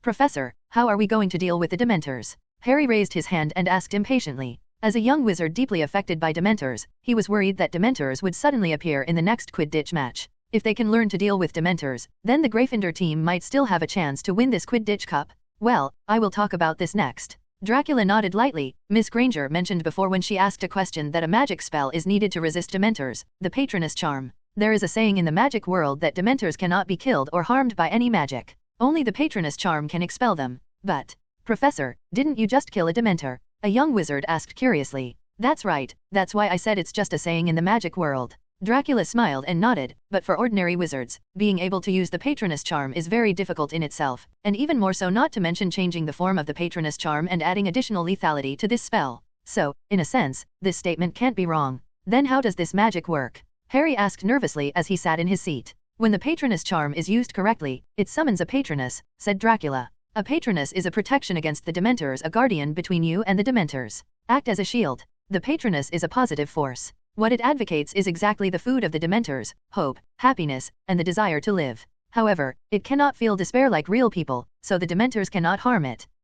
Miss Granger is right, this kind of spell may be too advanced for you young people. After all, many senior wizards have difficulty using this kind of spell. But the way I use the Patronus spell is a little different from others, which may help you learn the method faster. Dracula continued, of course, whether you can learn it depends on your understanding. I can't let those who don't study hard slow down your progress. What does the Patronus look like? A young wizard asked. Will he summon a god to help us drive away the Dementors? If I were to choose, I must summon the beautiful Aphrodite. As he spoke, red hearts began to appear in the little wizard's eyes. You'd better really want to use the Patronus to drive away the Dementors. Dracula glanced at him with disgust. In fact, each Patronus looks different, depending on the wizard who summoned it. But there will be no humanoid patron saint summoned. Everyone's patron saint is an animal? So, if you have any bad thoughts, don't daydream there. Oh, it can be seen that many young wizards are less excited. Okay, don't think about what is and is not, we are still in class. Dracula shook his head with a smile. When using the Patronus charm, you must concentrate your mind and try your best to recall a certain happy event. It can be effective.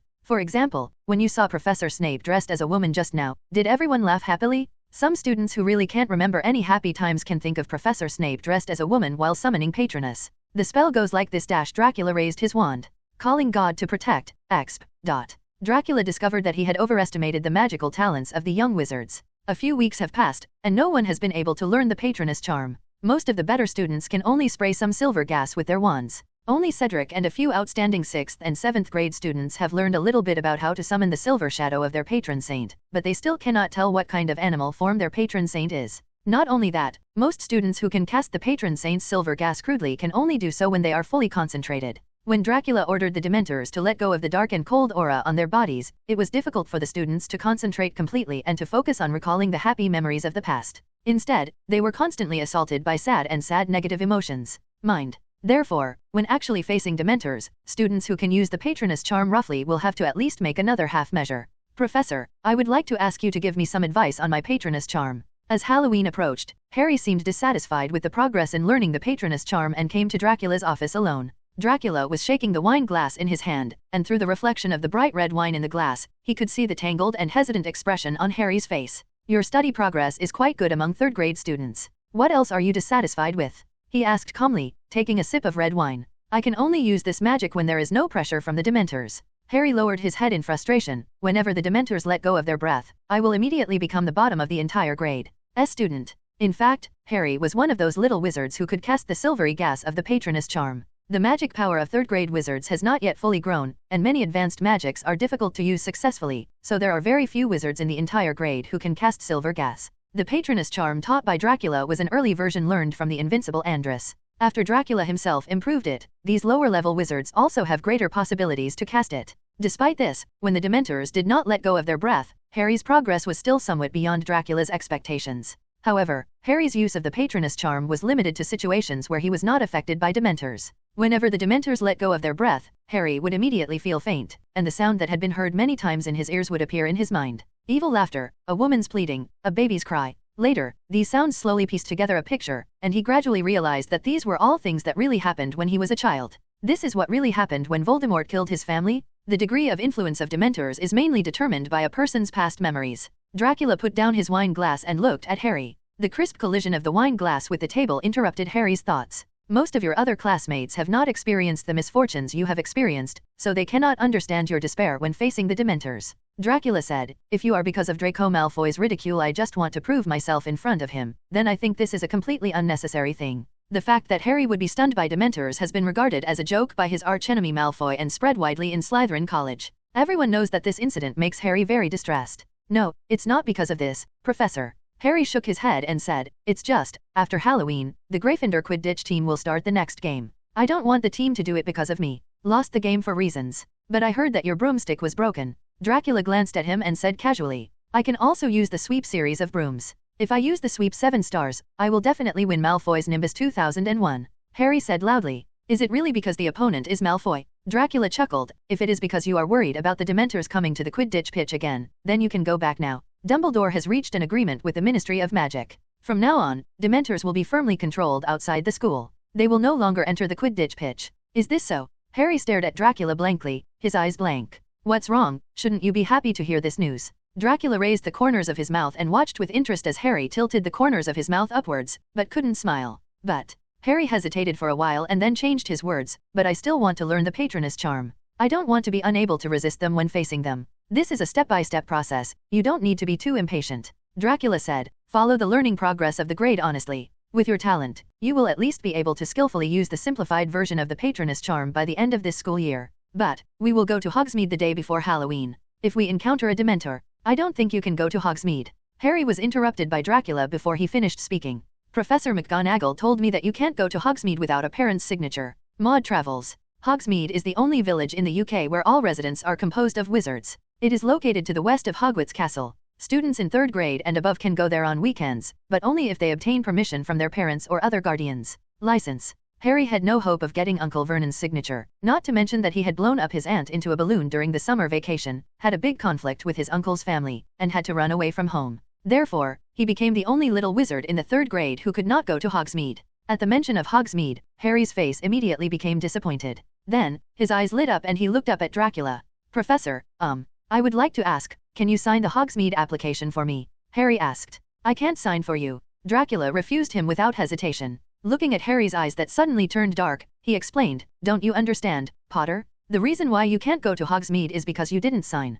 Hogsmeade is an open village after all. Anyone, including various dark wizards, can come and go at will. The Ministry of Magic and the professors are worried that Sirius Black will ambush you there. After hearing Dracula's explanation, Harry's eyes suddenly opened wide. Understood. If I sign for you, whether it's useful or not is another matter. Professor McGonagall doesn't know how to blame me. Dracula said. So, you don't have to worry about encountering Dementors outside the school. The professors will not let you leave the school at all. Harry left the defense against the dark arts professor's office disappointed. He didn't know why he wanted to learn the Patronus charm so much, and even found various excuses to let Professor Dracula tutor him alone. After being rejected by Professor Dracula, Harry even went to Assistant Professor Riddle, who had a good relationship with him. But what Harry didn't expect was that Assistant Riddle, who was almost omnipotent in all aspects of defense against the dark arts, told him that he didn't know the Patronus charm. Several more defense against the dark arts classes passed, and Harry still made no progress. Every time he felt the negative aura of the Dementors, he would immediately fall into a coma, even faster than the previous coma.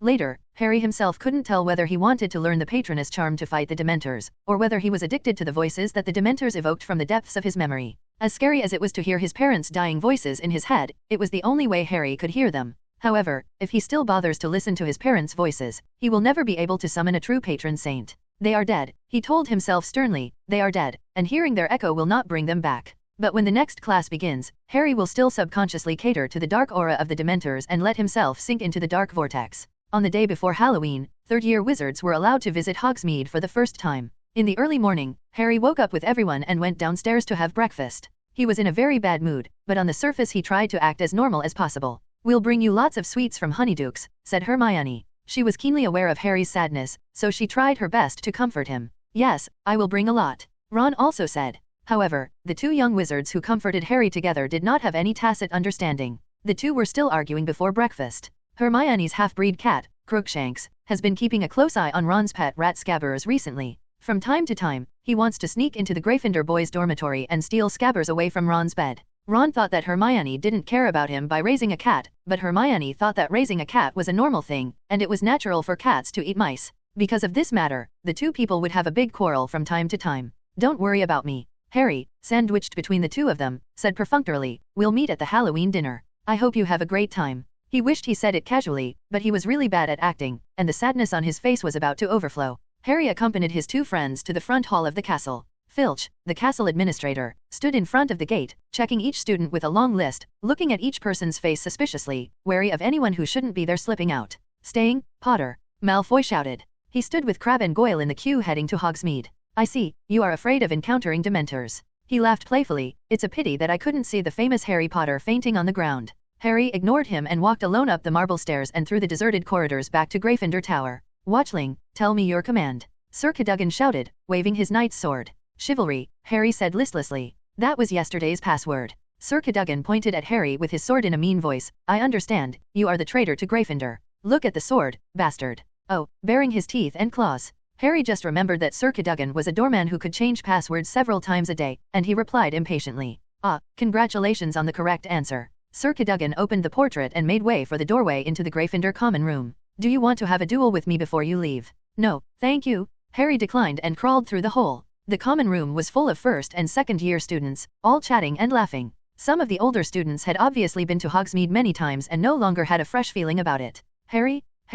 Hello, Harry. Colin Creevey, a second-year student, admired Harry very much and never missed the opportunity to talk to Harry. You didn't go to Hogwarts. Okay, Harry? Why don't you go? Hey Dash. Colin looked around at his classmates eagerly and finally saw an empty seat. If you are willing, come and sit with us, okay? Oh, no, thank you, Colin, Harry said. He didn't want a bunch of people looking at the scar on his forehead. Well, I have to go to the library. I have to finish my homework there, he said perfunctorily. After saying that, he regretted it, because he couldn't lie in front of the junior students, and couldn't bear to let Colin know that he was perfunctory. Harry had no choice but to turn back and slip through the doorway behind the portrait. Oh, have you changed your mind again and want to have a duel with me? Sir Cadogan shouted after him. Harry ignored him and walked listlessly towards the library, but changed his mind halfway. On days like this, he didn't want to do anything serious. Harry turned around and wanted to leave the castle and go to Hagrid's place, but he met Filch head-on. The castle keeper had apparently just sent off the last of the group to Hogsmeade. What are you doing on the sly? Filch asked suspiciously. Nothing. Harry said honestly. Didn't you do anything? Filch pointed at him, his chin shaking unpleasantly. That's true. You are sneaking around here alone, you must be observing the terrain. Your annoying friends must be buying stink bombs, burping powder, and chirping bugs in Hogsmeade right now. When they come back, you will bring them here to destroy the results of my hard work. Filch became angrier as he spoke, and his whole body began to tremble along with his chin.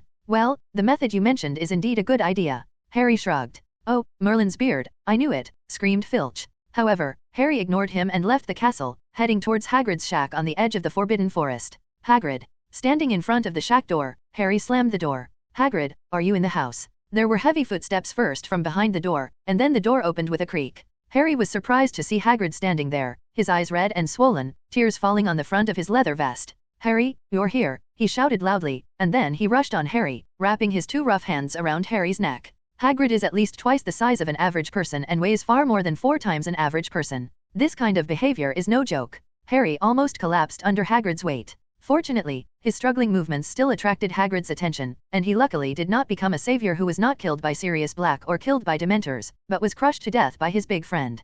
Hagrid let Harry take his arm and led him back to the hut, where he sat down in a chair and threw himself on the edge of the table, sobbing uncontrollably. His face was full of tears, and the tears fell on his tangled beard. Hagrid, what's wrong with you? Harry asked in surprise. He was completely stunned. Hagrid was clearly fine when he saw him a few days ago. Hagrid sobbed and pushed an open, official-looking letter in front of Harry. What is that, Hagrid? Harry was stunned for a moment, then picked up the letter and read it. Dear Mr. Hagrid, we have further investigated the hippogriff attack on a student in your class, and we have accepted Professor Dumbledore's assurance that you are not responsible for this regrettable incident. Responsibility. Isn't that great, Hagrid? After reading this, Harry patted Hagrid on the shoulder and asked.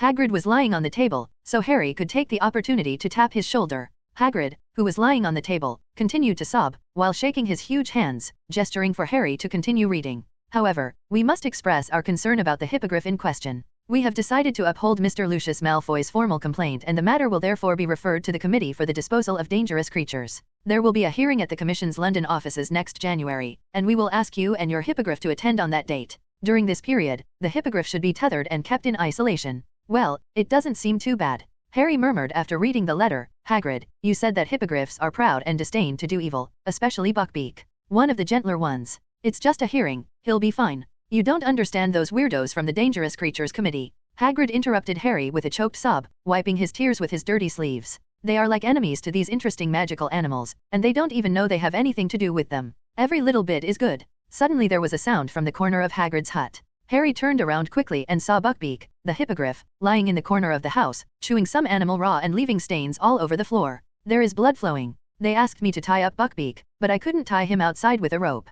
Hagrid choked and said, hippogriffs are free and proud and should not be tied up. I just have to let him rest in my house for a while. But there are still more than 2 months until January next year. Harry said worriedly, Buckbeak will definitely not want to stay indoors for 2 months. Yes, I know. Hagrid reached out and took out a large basin of wine from the cabinet on the side, and took a deep sip. So I am seeking help from others, hoping that someone can help this poor little guy. Harry turned his head and glanced at the hippogriff lying on the ground, which was also a head taller than him. He didn't quite agree with the adjective little guy in Hagrid's mouth, but when he turned back and looked at Hagrid's more the larger one could only nod silently. You can ask Dumbledore for help. He is so powerful, so there must be something he can do, right? Harry asked. No, I've troubled Dumbledore enough. Hagrid shook his head sadly. If it weren't for Dumbledore's sake, I might not be able to be a professor, and it might even be because of my previous experience. Finally got imprisoned in Azkaban. But those officials from the Ministry of Magic will let me go because of Dumbledore's guarantee, but they will not let go of an animal they despise at all. The Committee for the Disposal of Dangerous Creatures likes to do this kind of thing to gain a sense of existence, otherwise there's nothing to do all year long.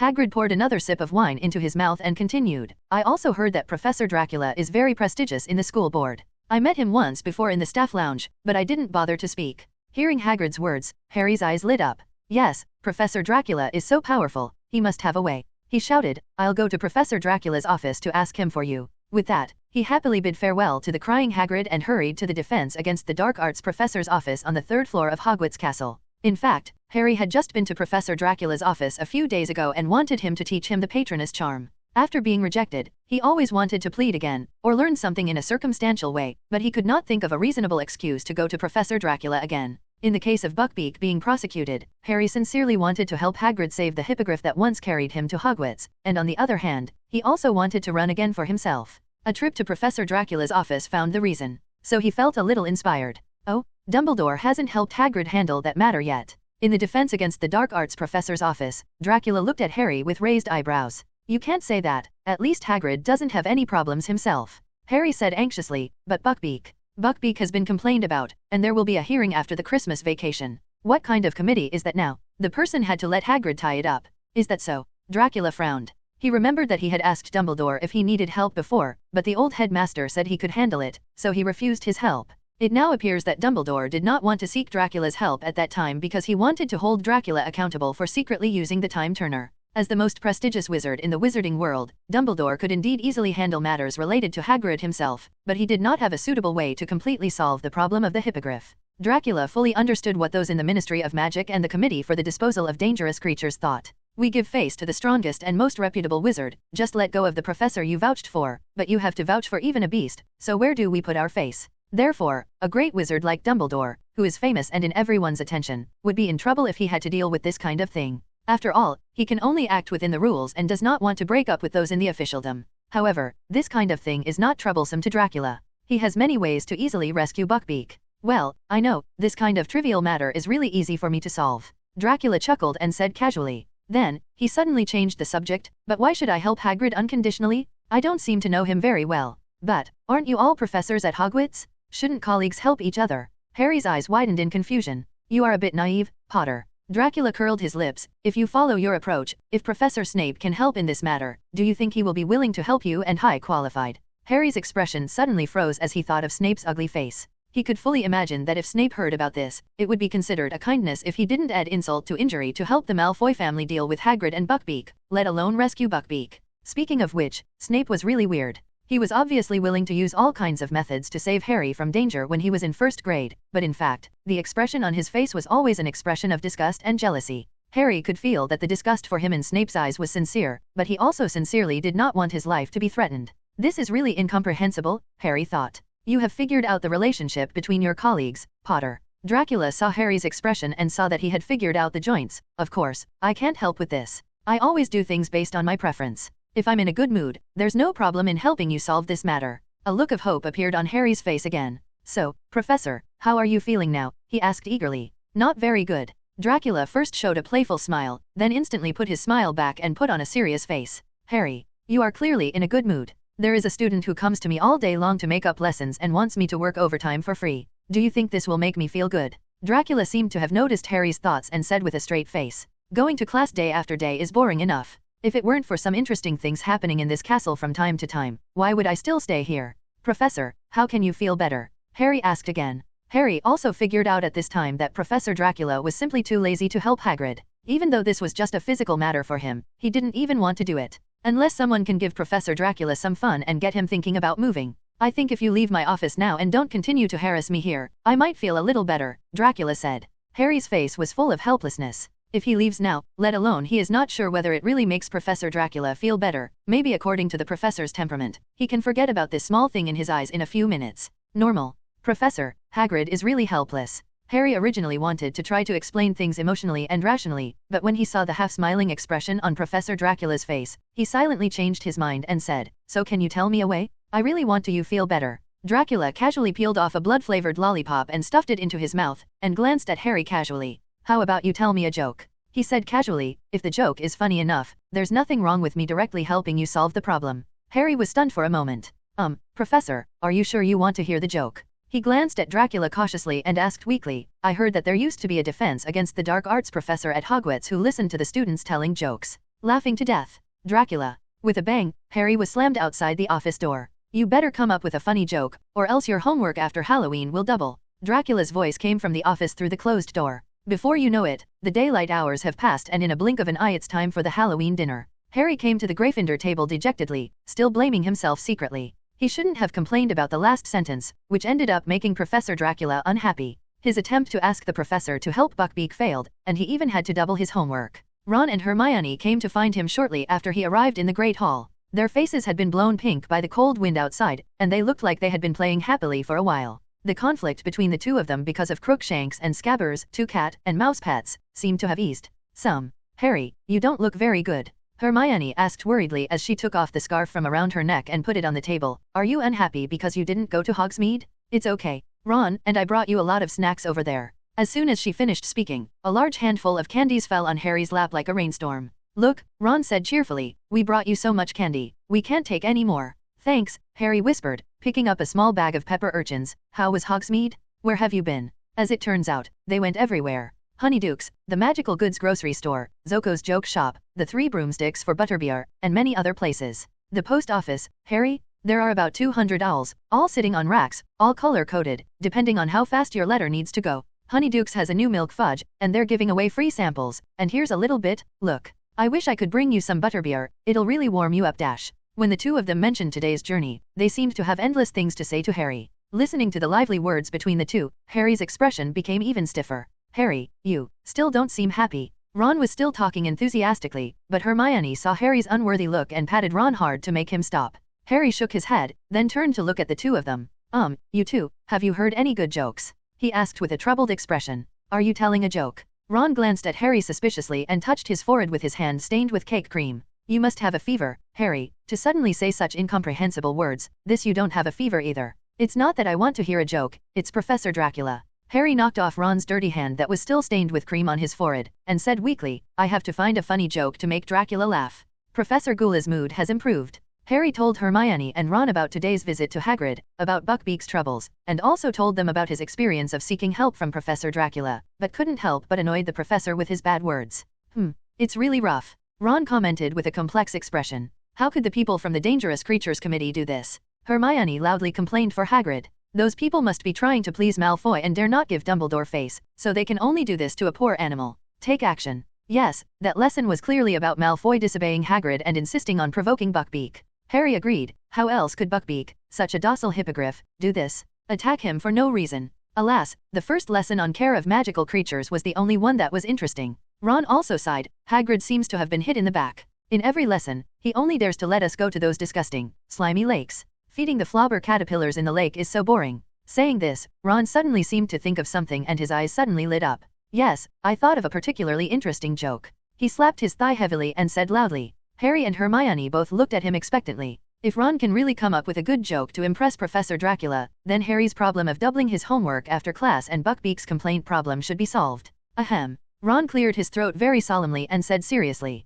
The joke is this, there is a Slytherin graduate who joins the Death Eaters, and Malfoy's father, Lucius Malfoy, is responsible for teaching him the rules and some knowledge of the Death Eaters. Lucius Malfoy asked, Young man, what do you want to learn from us? The Slytherin graduate said, I want to learn from your inconsistency, your talk, your head and the rat's head. On the one hand, he was extremely submissive to the Dark Lord and flattered him, wanting to kneel down and lick his toes. On the other hand, he kept donating money to the Ministry of Magic and deceived the officials of the Ministry of Magic into saying that he joined the Death Eaters because he was controlled by the Imperious Curse. Actually loyal to the Minister of Magic? Lucius Malfoy said angrily, What are you talking about? The Malfoy family, all abide by integrity, stick to the end, and are willing to do whatever it takes for the Dark Lord. The Dark Lord trusts us very much. How could we have such a bad habit? The Slytherin graduate was overjoyed and said excitedly, Yes, that's what I want to learn. After Ron told the joke, he turned to look at Harry and Hermione and asked confidently, How is it? Is it funny enough? Harry and Hermione looked at each other, and then they couldn't help it anymore. They lay on the table involuntarily and laughed loudly.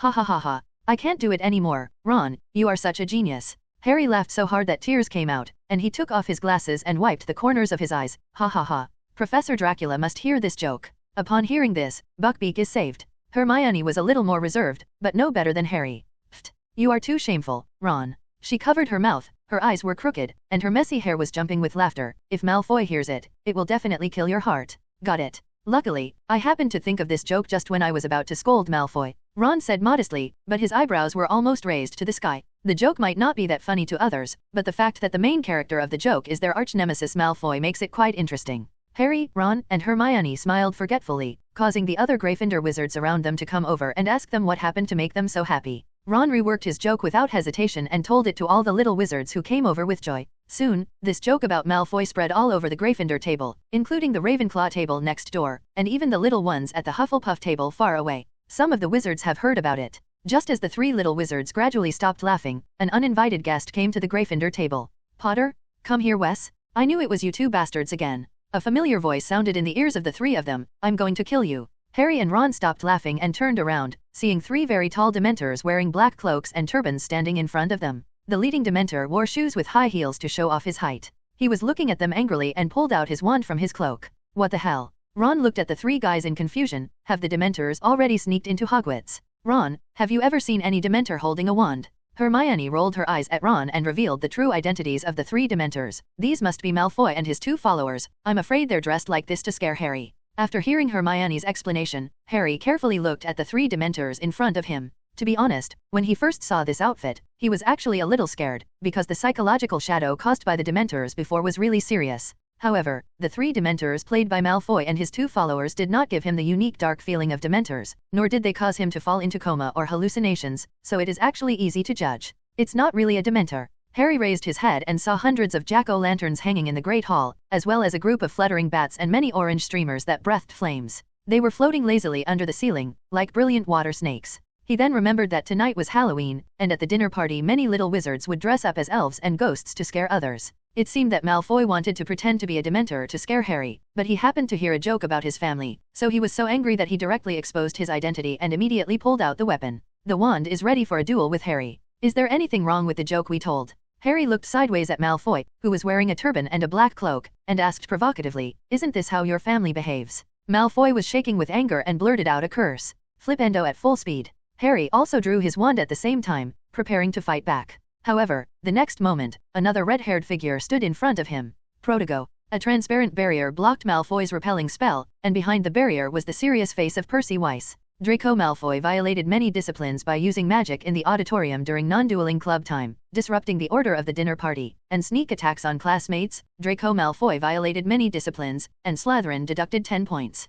Percy said solemnly, "They were the ones who scolded me first." Malfoy shouted unconvinced, "Come on Wes, you are favoring Gryffindor. If you are not convinced, you can ask your prefect to come to me." Percy raised his head proudly and wiped the Student Union President badge on his chest with his hand. "Just tell them that the Hogwarts Student Union President wants to talk to them." No matter how confident Malfoy was, he would never think that he and his two followers could defeat the 7th-year Student Union President, so he left the scene bitterly. Before leaving, he said harshly as usual, "Just wait, I will definitely let my father take care of you." However, before they had gone far, they saw two twins wearing pumpkin heads and dressed as pumpkin-headed knights walking towards them, telling another joke. "George, why do I feel like I have a stomachache?" Fred Pumpkinhead asked another Pumpkinhead. "Just sit down and have something to eat," George said. "Your stomach hurts because your stomach is empty. Eat something and it will feel better." "So that's it," Fred nodded in realization. "Then it seems to me that Mr. Malfoy has a headache." "Why is that?" "Of course the headache is because his head is empty," George said with a smile. "Put something into the empty head and it will get better."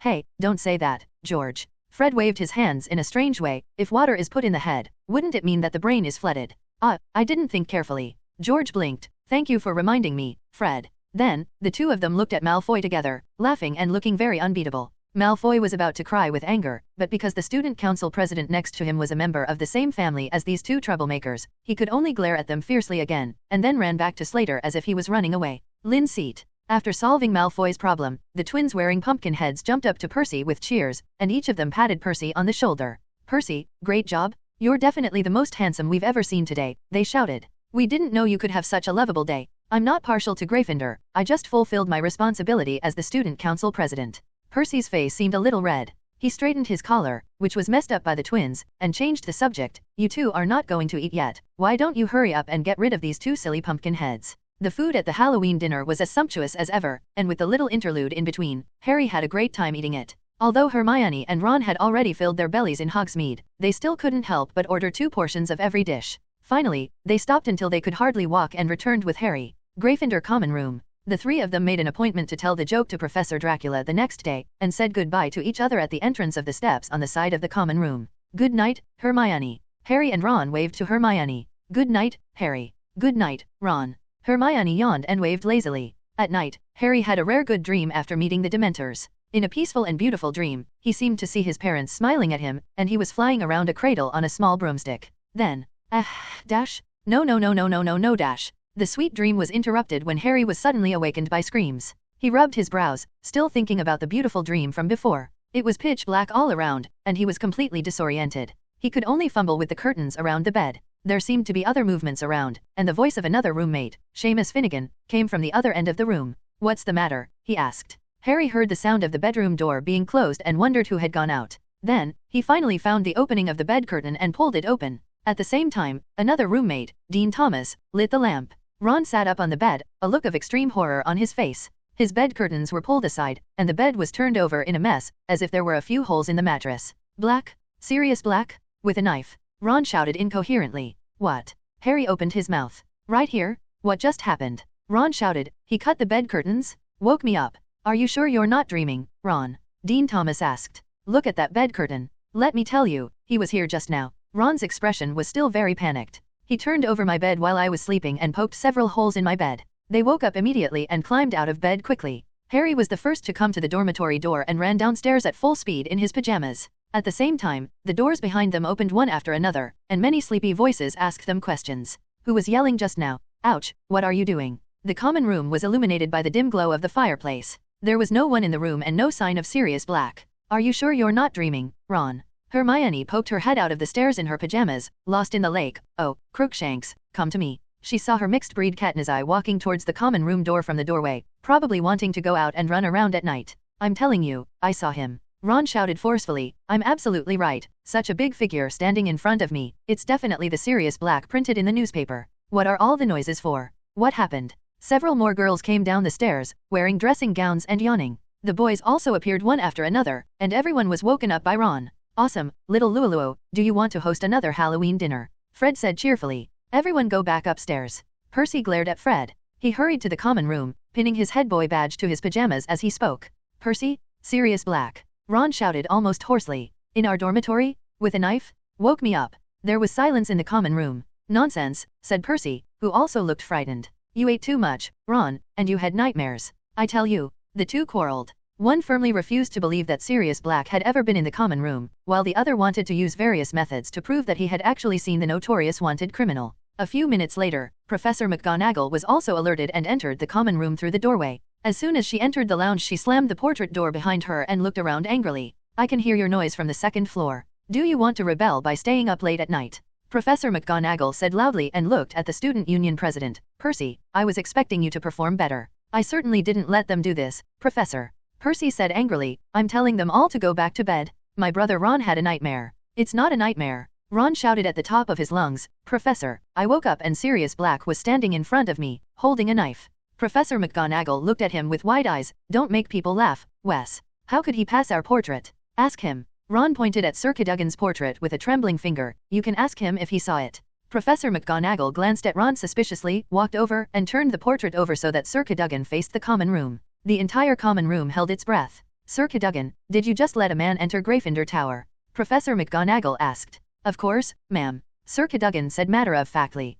The Gryffindor students were speechless in shock, their eyes almost popping out of their sockets. They felt a sense of fear, and the little wizards who were in the same dormitory as Ron were even more trembling. If Ron wasn't having a nightmare, and the person standing beside his bed was really Sirius Black, the murderous wanted criminal, does that mean that all of them had a brush with death? Did you really open the door? Professor McGonagall broke into a cold sweat and asked sternly, but what about the password for the common room? How can you let people in and out without a password? He has a password. Sir Cadogan said confidently, waving his knight's sword. That man has a password for the whole week, madam. It was read from a small piece of paper. Professor McGonagall's chest heaved violently, and she turned to face the students who were so stunned that they couldn't say a word. Her face became paler than the ashes in the fireplace. Which one? Said Professor McGonagall, her voice trembling. Which careless fool wrote down all the passwords for this week and left them lying around? Silence fell in the common room. A moment later, in the heavy air, a weak, frightened voice broke the silence. Neville Longbottom's whole body, from his head to his slippered feet, was trembling, and he slowly raised his hands. Longbottom, why did you write down the password on the note? Professor McGonagall was furious and asked with her lips pursed, don't you know that it would be easy for someone with ill intentions to find Gryffindor? Common room loophole. I know, but I can't remember. Neville was so anxious that he almost cried. My memory has been bad since I was a child. Sir Cadogan has to change several passwords a day, and I can't remember them at all. Professor McGonagall turned her attention to the portrait at the door. Don't look at me like this, madam. Sir Cadogan tapped his chest with his knight's sword and gave a strange salute. As a knight, of course I must do my best to protect the safety of my territory. I feel like changing it at any time. Passwords can better protect this territory. But, why would you let someone in who is obviously not a student? Professor McGonagall asked in confusion. As a knight, principles are very important. Sir Cadogan said matter-of-factly. Since he can answer my password, not letting him in would violate the principles of being a knight. What's more, how can I tell whether he is a new professor? After listening to Sir Cadogan's argument, Professor McGonagall and the little wizards fell silent. What he said seemed to make sense, but they couldn't refute it. Soon, Dumbledore also arrived at the Gryffindor common room, which was under attack. Dracula didn't have the habit of sleeping at night, so he soon heard the noise and flew up to join in the fun. He slipped into the lounge through the window where the owl delivered messages, startling the little wizards present. You are here, Professor Dracula. Seeing Dracula's arrival, Dumbledore, wearing purple cotton pajamas, walked over and asked solemnly, have you found any trace of Sirius Black? Dracula cooperated and took out the land deed from his pocket and searched the entire castle, but did not find any suspicious figure. Nothing was found. He shook his head. Dumbledore also used the Patronus and the tracking spell to patrol around the castle, and then shook his head. I've searched for several miles around the castle, and there's no sign of Black anywhere, including around the Black Lake and the Quidditch pitch, he said. Strange. Dracula frowned and said doubtfully, it shouldn't have been long since Black left here. Since there is no way to use apparition within the scope of Hogwarts, he shouldn't be able to do anything out of our sight in such a short period of time. Yes, so I think he must have some way to block our perception. Dumbledore nodded. In other words, he has a way to escape from Hogwarts in a short period of time. How about asking Professor Lupin? Dracula asked tentatively. He was friends with Sirius Black when he was in school. Maybe we can tell something. Dumbledore's expression changed slightly, and before he could speak, another greasy voice came from the door of the lounge. I'm afraid you won't be able to see him today. A greasy voice and long greasy hair appeared next to Dracula, and Snape walked unceremoniously into the Gryffindor common room, smiling disdainfully. The entry of Dean Slytherin made the little wizards of Gryffindor very dissatisfied. However, the principal and vice-principal had no objections. These students could only show some dissatisfaction on their faces. I dare not express my objection directly. Snape glanced arrogantly at the dissatisfied young wizards, sneered, and then said, Principal, I remember I told you that this newly recruited colleague is not very reliable. The wanted criminal still sneaked into the castle, and he might be close to succeeding. This was an oversight on my part. I ignored the fact that Black knew Professor Lupin's weakness. Dumbledore said, then looked at Professor McGonagall. Minerva, please take the other professors with you. Let's inspect the entire castle carefully. Professor McGonagall nodded and left the group of people in a hurry. Dracula looked at Dumbledore and Snape in confusion, not quite understanding what riddles these two were playing, why he couldn't go to Professor Lupin to ask about things today, and what exactly Professor Lupin's weakness was. At this moment, he suddenly caught a glimpse of the sky outside the window. In the darkness of the night, a complete full moon emerged from a pile of clouds, casting a bright moonlight. Today is much more than just Halloween. Full moon night. Dracula suddenly remembered who Lupin was when he first met him. He was a werewolf who was brought to the conference room of Dracula's castle by several high-level vampires after the war with werewolves and Inferi in Romania. On a full moon night, a werewolf will transform into a wolf and lose his mind. Only the Wolfsbane potion can make the werewolf spend this cruel night rationally. And Snape is probably the only wizard in the entire castle who can refine Wolfsbane potion.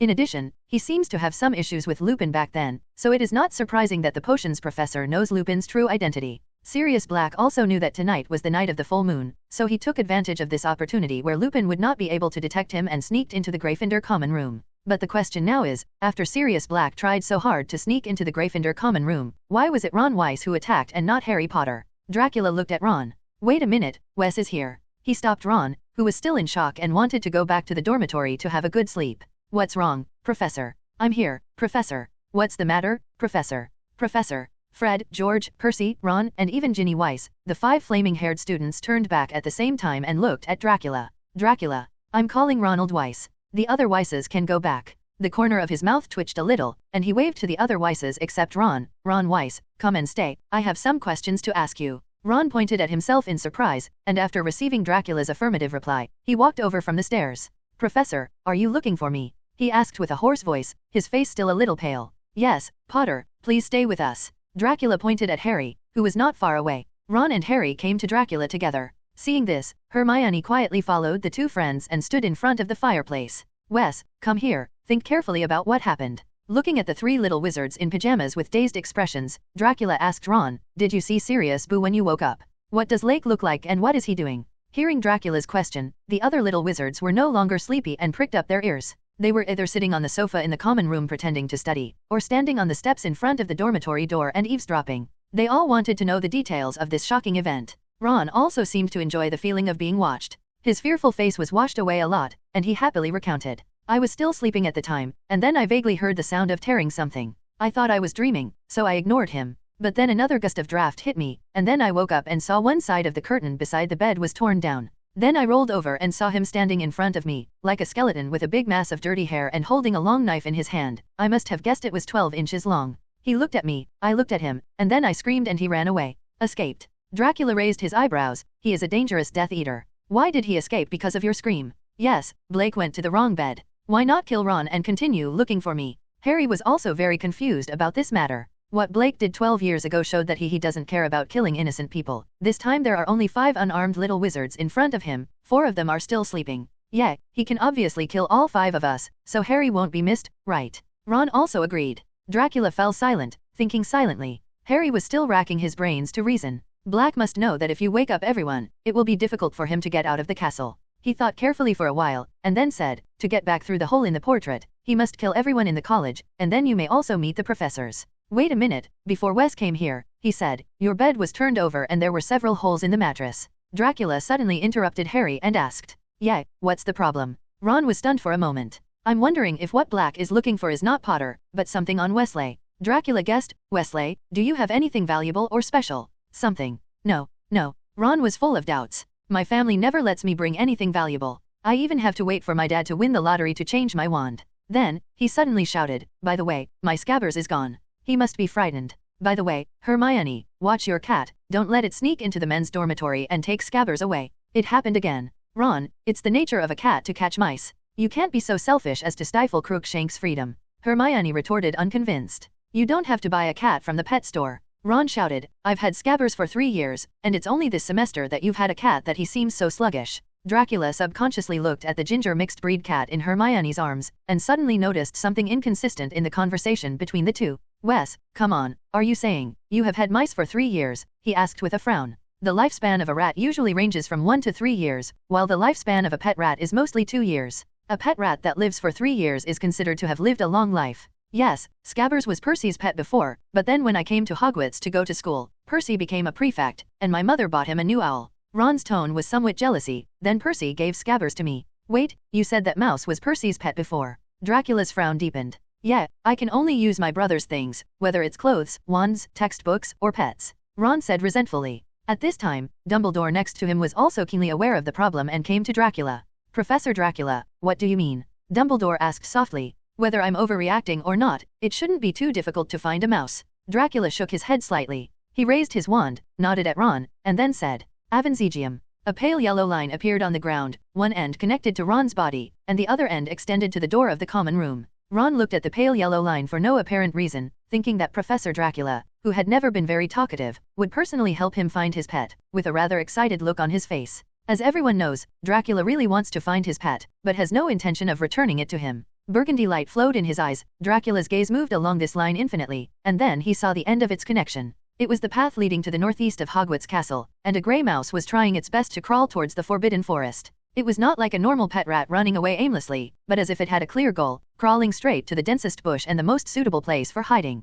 Interesting. Dracula withdrew his gaze and slowly raised the corners of his mouth. He and Dumbledore looked at each other and nodded to each other. Immediately, the two disappeared from the Gryffindor common room at the same time, and instantly reappeared on the path of the grey mouse. "Is this the pet rat that Wes raised?" Dracula opened his palm, and there seemed to be an irresistible suction in his palm. The big grey-black mouse suddenly floated up from the ground uncontrollably and flew towards Dracula. Suddenly rising from the ground, Banban's eyes showed a bit of shock at first. Then, he saw the two professors in front of him, and extreme fear appeared on the pointed rat face. It flapped its forepaws, twisted its head, and struggled violently. Scabbers' struggle obviously had no effect. Dracula easily held it in his hand, and pinched the fat mouse's neck with the tips of his thumb and index finger in disgust. In panic, it struggled to twist the rat's head and bit Dracula's index finger with its sharp teeth. Then, the 4 long front teeth at the top and bottom were shattered, but not even a single tooth mark was left on Dracula's index finger. "Hey, this mouse is quite ferocious." Dracula glanced at scabbers in his hand and threw it towards Dumbledore. You are better at transfiguration, see if there is anything wrong with it. Place. Does Professor Dracula think that scabbers is an unregistered animagus? Dumbledore took scabbers and asked with a frown. He was not as big-hearted as Dracula. Before taking scabbers, he wrapped an iron armor spell around his hand. Who knows? Dracula shrugged. Anyway, it seems that Sirius Black sneaked into the common room not for Potter, but to find this rat. There must be something wrong with it. Dumbledore nodded in approval, and then looked down at Scabbers, who was struggling fiercely in his hands. Looking at this long-lived pet rat, his eyes were a little surprised at first, and then turned sharp. Maybe you were right, Professor Dracula, Dumbledore said softly. He took out the wand with his other hand and pointed it at the mouse in his hand. A circle of blue-white light slowly emerged in front of the wand. As the light lit up, Banban was hanging in midair, its grey-black little body twisting and struggling crazily. After a moment, the mouse in the light fell down and landed on the ground. There was another dazzling flash, and then, it was like a quick shot of observing the growth of plants happened in front of my eyes. The mouse's body gradually expanded, and first a head appeared on the ground, and then its limbs stretched out from the body. After a while, a man stood where Banban was, wringing his hands in fear. This man was very short, not much taller than a junior wizard. His thin, pale hair was disheveled, and he had a large bald patch on the top of his head. His body shape is not in harmony with his body, like an obese person who has lost a lot of weight in a short period of time. There are many fat folds on the dirty skin, almost like the fur of a mouse. Not only that, his pointed nose and watery little eyes also have some mouse characteristics. The man looked at the interested Dracula and the surprised Dumbledore in front of him, breathing quickly and weakly. His small eyes subconsciously glanced toward the Forbidden Forest, then quickly took them back. Looking at the man in front of him, Dumbledore silently put away the surprise in his eyes, and his eyes became particularly deep. Long time no see, Peter. He breathed out slowly and said softly, Do you know this mouse, Dumbledore? Dracula asked Dumbledore while looking at the short man curiously. Tisk, this guy looks ugly, Sirius Black. Why did you come here to catch him? Hello, School Dumbledore, Headmaster. The man named Peter also had a sharp voice, and his eyes looked at Dracula with some fear. Professor Dracula, I also know you. Oh. Dracula put a playful smile on his face. It seems that I am quite famous in Weiss and Potter's dormitory, and even a pet knows my name. Professor Dracula, this is no pet. Dumbledore's voice rang from beside him. His voice was soft, but Dracula was surprised to feel the anger hidden in it. This is the recipient of the Order of Merlin, first class, Peter Pedro. Dumbledore said softly. A hero who should have died 12 years ago. Peter Pedro. Dracula was stunned for a moment, and then his eyes became more playful. Professor Lupin and that Sirius Black friend, right? That's right. Dumbledore nodded lightly. I'm actually very curious, Peter, what is it that supports you, living as a pet mouse in Wesley's house for 12 years? Headmaster. Peter did not answer Dumbledore's question directly, but shouted breathlessly, with large beads of sweat breaking out on his pale face. Headmaster Dumbledore, you should know that he was wanted to kill me. Yes, I know. Dumbledore's voice became a little cold. He's here again and wants to kill me. Peter suddenly screamed, Sirius Black, he killed Lily and James, and now he wants to kill me again. You must help me, Mr. Headmaster. Don't worry, I won't let him attack you until I figure out a few things. Dumbledore said. Get it straight. Peter screamed, looking around hastily again, his eyes scanning all the suitable hiding places. I know he's chasing me. I know he's going to come for me. I've been hiding. I have been hiding for 12 years. Did you know that Sirius would escape from Azkaban? Dumbledore shook his head. No one has ever escaped before. He must have some evil tricks that the rest of us can't even imagine. Peter screamed loudly. How else could he have escaped from there? I guess he who must not be named taught him some tricks. The conclusion you mentioned is not valid. Dracula suddenly chuckled. There is no reason for Voldemort to only teach a wizard how to escape from Azkaban to a temporary traitor to the Death Eaters, but not to those who follow him. He has been his confidant for decades. Judging from the fact that Voldemort had to rescue his former subordinates from Azkaban before fully recovering his strength, he obviously had great trust in those prisoners and had no reason to value only Sirius Black. Hearing Dracula say the name Voldemort, Peter trembled all over, but under the strong desire to survive, he still mustered up the courage to retort. That is because. That's enough, I will figure these things out. Dumbledore interrupted him and looked up at the sky. Now we just need to wait for the moon to set and the sun to rise. Dracula also looked up at the full moon in the sky, slightly curling his lips. Actually, we don't have to wait until dawn. In the staff lounge, Dumbledore and Dracula were sitting on 2 sofas respectively. Peter Pedro didn't seem to be embarrassed by Dumbledore. He was sitting on a chair with his back bent. But when he tried to leave the chair and sneak away, he found that there was an inexplicable force on the chair that stuck to his body, making it impossible for him to break free from here. This bad sign made Peter even more panicked, and the despair in his little eyes could hardly be hidden. After a while, Professor McGonagall came in. When she saw the author's figure on the chair, she involuntarily covered her mouth with her hands and looked at Peter with wide eyes. Merlin's beard? Peter, you are still alive. Professor McGonagall exclaimed, her eyes still full of disbelief. Night, good evening, no, Good morning, Professor McGonagall. Peter stumbled and said. The near-dawn sky outside the window made him almost confused about how to say hello. This is incredible. Professor McGonagall covered her face with her hands and looked at Dumbledore. Albus, was it you and Professor Dracula who discovered Peter? Where did you find him? Professor McGonagall, you may not believe it, but Mr. Pedro is the mouse that Ron Weiss raised. Dracula curled his lips. Sirius Black sneaked into Gryffindor Common. The person the lounge is looking for is not Potter, but Mr. Pedro. Wait.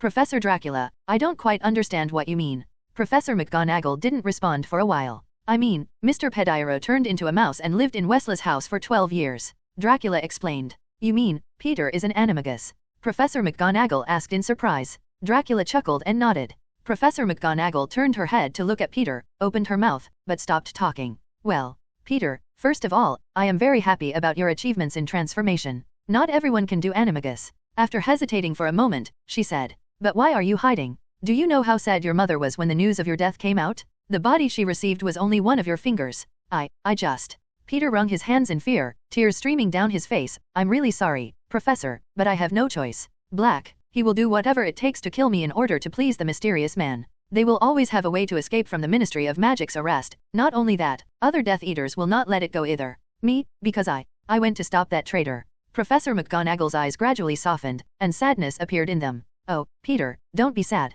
She said sadly, I can guess how difficult it has been for you these years, but you should at least let your mother know that you are still alive. I don't dare. I'm afraid of hurting my mother.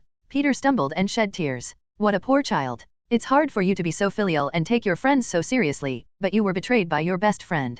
Professor McGonagall wiped the corners of his eyes gently, but you forgot that you still have Hogwarts, and Dumbledore. We will protect you. Pfft. When Professor McGonagall and Peter were moved by each other, an unharmonious laughter came from the side. Professor McGonagall looked at Dracula with dissatisfaction and asked, Professor Dracula, Peter is pathetic enough, why do you laugh at him? It's okay, I just suddenly thought of something funny. Dracula glanced at Peter with a half-smile and said happily. He also didn't expect that in a short period of time, Mr. Pedilo, who had been a rat for more than 10 years, could actually make up such a lie that although there were many loopholes, it was still credible. A sensitive old witch like Professor McGonagall would be easily moved by his pitiful appearance. Only, Dracula looked at Dumbledore sitting on the sofa next door, and saw the extremely calm expression on his face, and couldn't help but chuckle. Presumably Dumbledore, just like Dracula himself, used legilimency to go through Peter's memories. The great wizard does have his own principles, but that doesn't mean he will be pedantic enough to face them. No extraordinary measures will be used in this special situation. Poor Mr. Mouse is still acting in self-pity, trying to use Professor McGonagall as a breakthrough point to play the emotional card and win a chance for himself.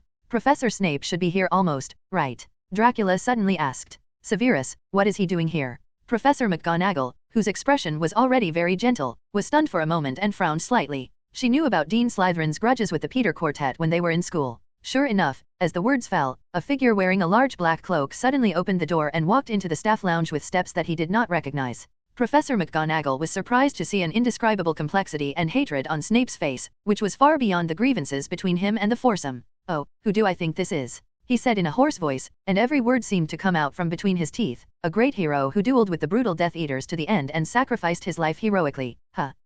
Snape. Seeing this former enemy, Peter shivered and shrank into his chair. If he hadn't been unable to get out of this chair, he must have been hiding behind Professor McGonagall. Professor, help me, he is a Death Eater and he wants my life too. Peter, Severus is now a professor at Hogwarts. He is trustworthy. Professor McGonagall explained, but still stood sideways between Peter and Snape. Severus, what are you doing? She asked seriously. I'm not doing anything, I'm just here to see why this great hero who sacrificed his life is not dead yet. Snape was still smiling at the beginning, but by the end, he was already a bit hysterical. Before Professor McGonagall could react, he took a few steps forward and poured a bottle of transparent potion that had been hidden in his hand into Peter's mouth. Severus, what are you doing? Snape's sudden movement surprised Professor McGonagall. She hurried to Peter's side and saw that he lowered his head feebly and had fallen into a drowsy state. Severus, what did you feed Peter? Professor McGonagall grabbed Snape's sleeve tightly and pursed her lips sternly. I know you had a lot of conflicts with James and the others at the time, but now it's been more than 10 years. Severus, you really don't need to hold a grudge to this extent. There's no need to worry about him, it's just a little bit of veritaserum. Snape's eyes were still fixed on the dazed Peter, and he said in a stiff tone, I hope it wasn't veritaserum that was poured into his mouth, but poison made from mandrake juice. What on earth do you suspect? Professor McGonagall frowned tightly. At this moment, Dumbledore, who had been silent until now, suddenly interrupted Professor McGonagall. Let Severus go first. Minerva, I asked him to do this, he said. Albus. Professor McGonagall turned her head and looked at the sofa where Dumbledore was sitting, and asked in surprise, "Why are you doing this?" "I just want to confirm something." Dumbledore shook his head gently at her. "Don't be too impulsive, Minerva. What you see about many things may not be the truth." Professor McGonagall gave him a doubtful look, and finally her trust in Dumbledore was much stronger than the emotion brought by his former student. So she let go of her hand holding Snape's sleeve and took 2 steps slightly to the side. Snape never relaxed his gaze on Peter from beginning to end. His eyes gradually became bloodshot and red. "Tell me, 12 years ago, who betrayed Lily, who betrayed that arrogant fool Potter?" He forced his tone to calm down, but his words were obviously trembling. Everyone present turned their attention to the short, fat figure with his head lowered and a haggard expression, wanting to see what kind of answer he would say. It's me who betrayed James," Peter said in a tone without any emotion. His first words made Professor McGonagall's eyes widen and she covered her mouth in disbelief. "But, isn't James and Lily's secret keeper Sirius Black?" Professor McGonagall took a step forward and asked urgently. He was the one chosen in the original plan, but Sirius felt that he was too conspicuous. Anyone could have imagined that James would choose the clever Sirius as the secret keeper, so he persuaded James and Lily at the last moment to keep the secret secret. "The person is replaced by me." Professor McGonagall's vagina suddenly tightened, and Snape clenched his fists and grabbed Peter's collar. "Tell me, Pedila, why did you turn to the Dark Lord?" he said viciously with a trembling voice. "How could you turn to the Dark Lord? How could you deserve Lily's trust in you? The Dark Lord is too powerful. I can't muster the courage to go against him. I'm a coward. I don't deserve to be in Gryffindor." Peter said, "It's a coincidence. Not long after I agreed to the Dark Lord, little Sirius persuaded James and Lily to change the secret keeper to me. I thought I could get a lot of credit, and I wouldn't have to worry about my safety from now on. But the Dark Lord disappeared the night he went to Godric's Hollow, and no one could contact him. I was frightened because I had to be hunted by 2 camps at the same time. Sirius asked me why I betrayed James. The Dark Lord's supporters thought I was still working for the Order of the Phoenix and deliberately tricked the Dark Lord into Godric Ego made him miss. So I had to think of a way to survive. At that time, Sirius had already found me. He always knew where I would hide, so when I was facing a life and death crisis, I had a flash of inspiration and shouted on the street, 'You betrayed James and Lily,' and then blew up the entire street before he could do anything, leaving dozens of feet nearby in ruins.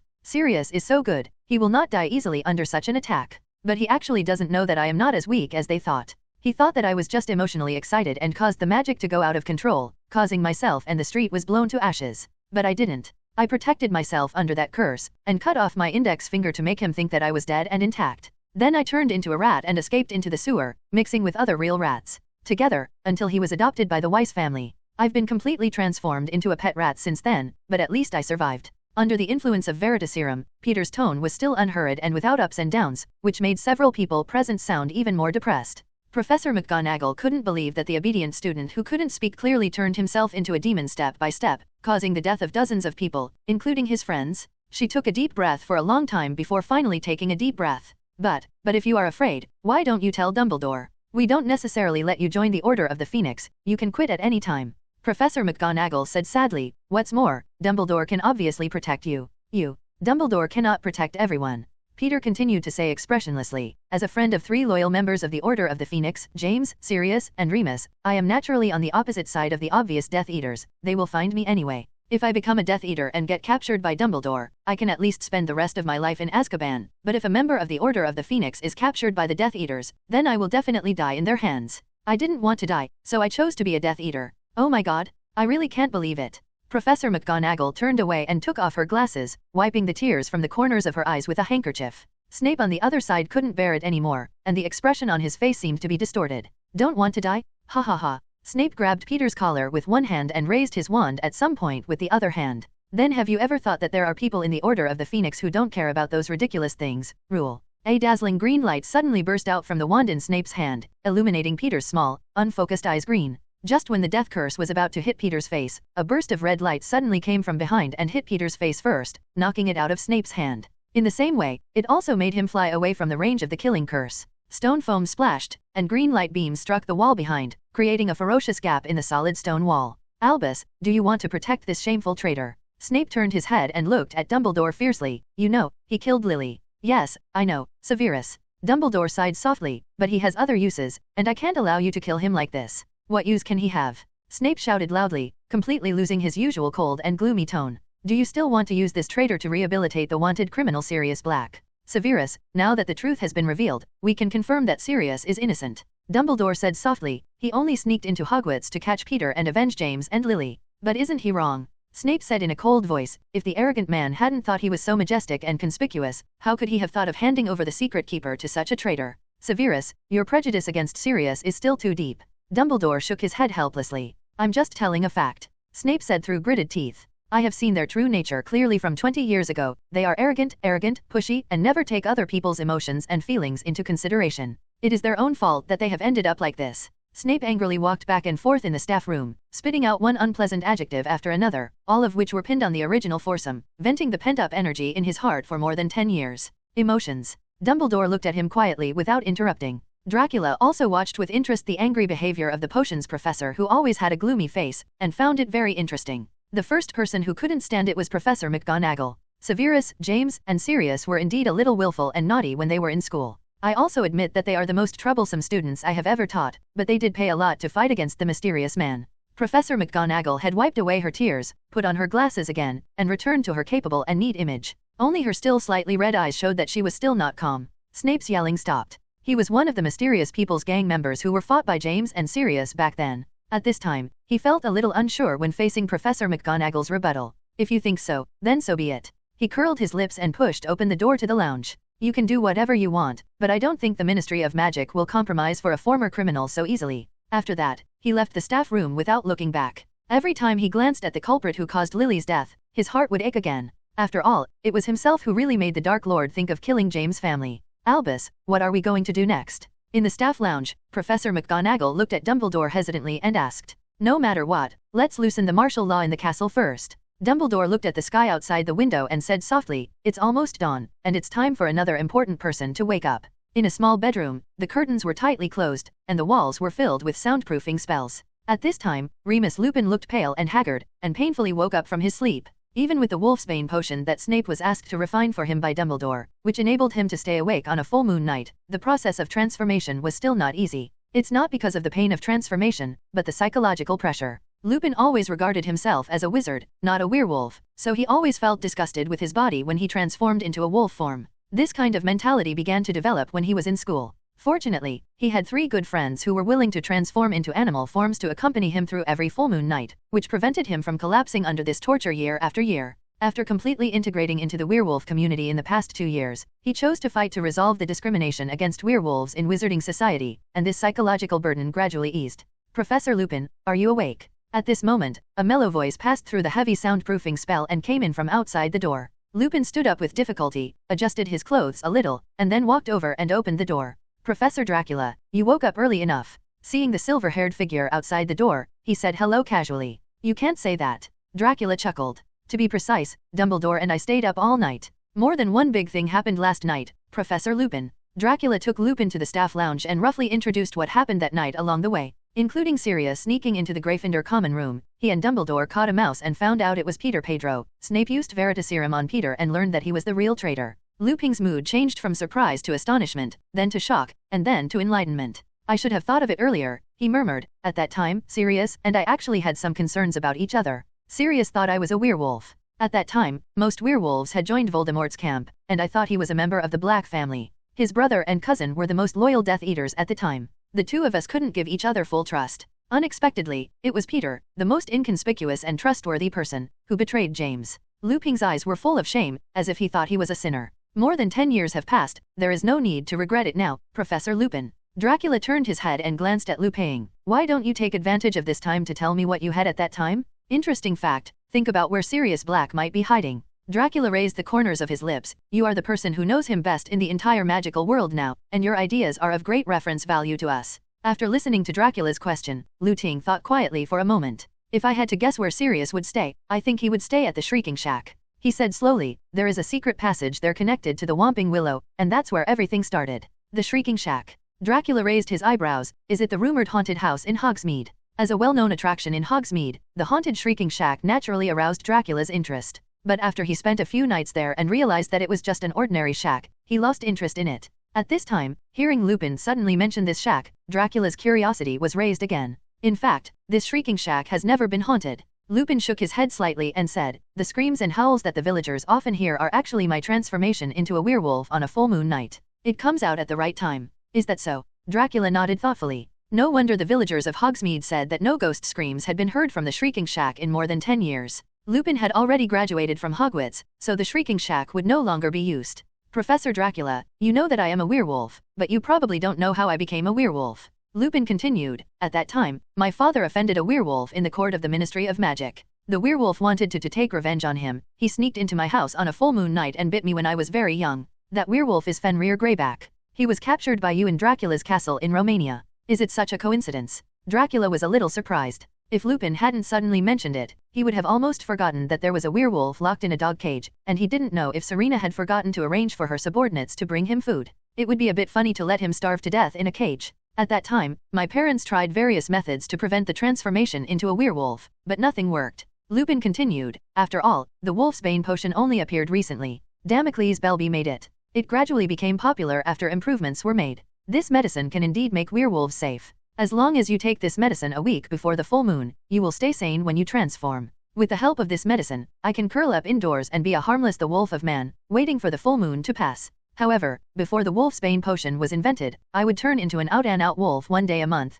brutal and bloodthirsty. It was impossible for me to come to Hogwarts, and neither did other parents. Might be willing to let their children touch me, but I was lucky enough to meet Principal Dumbledore, who was very sympathetic. He said that as long as certain precautions were taken, there was no reason not to let me come to school. Lupin sighed and said to Diggoire said, the Whomping Willow was actually planted to allow me to come to Hogwarts smoothly. That shack was also built for me. He pointed to the direction of the Whomping Willow in the northeast of the castle. There is a passage next to the roots of the willow that leads from Hogwarts to the Shrieking Shack. That passage was opened for my use. Once a month, I was secretly sent out of the castle and sent here to transform. The Whomping Willow was planted at the entrance of the passage to prevent anyone from having any influence on me. Meet me in times of danger. Dracula nodded slightly. This makes sense. Otherwise, it would be a bit unreasonable to plant a dangerous plant quite close to the teaching area of the school. He chuckled, of course, there are many unreasonable things about this school. Lupin also smiled heartily, and then continued to tell the story of his past. In those days, my transformation was very scary. It was very painful to become a werewolf, without any sanity, only bloodthirsty and a desire for destruction.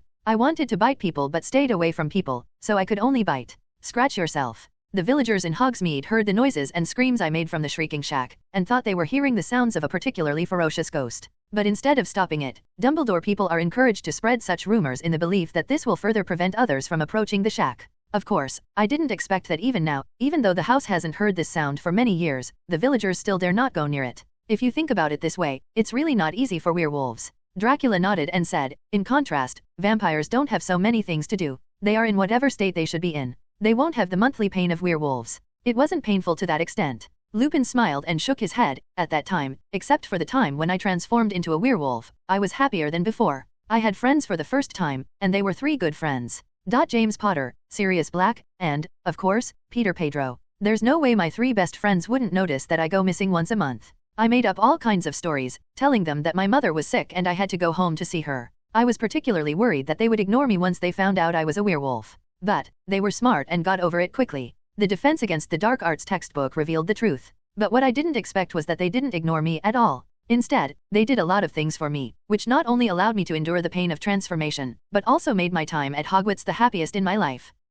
They learned the animagus and used their animal form to accompany me through the full moon night. Are all 3 of them animagus? Dracula asked in surprise. Yes, it is true. Lupin said, it took them nearly 3 years to achieve this. James and Sirius are the smartest students in the school. After they achieved it, they also tried their best to help Peter complete Arnie's project. Magus transforms. They are lucky. They didn't go too far with the animagus transformation, and they didn't make any huge mistakes. After successfully learning the animagus, they didn't choose to register it with the Ministry of Magic, so there are very few people. You know, there are 3 more animagus in the magical world. What a touching friendship. Dracula exclaimed, I can't keep my friends company in human form, so I turned into animals to keep each other company. I can't believe that there will be a traitor in such a combination. Lupin's expression became a little heavy again. Well, thank you for your story, Professor Lupin. Dracula said clearly, I probably understand that the reason why Sirius Black can avoid the sight of me and Dumbledore is actually very simple, just because he's just an animagus. If you think about it, the reason for escaping from Azkaban is probably the same.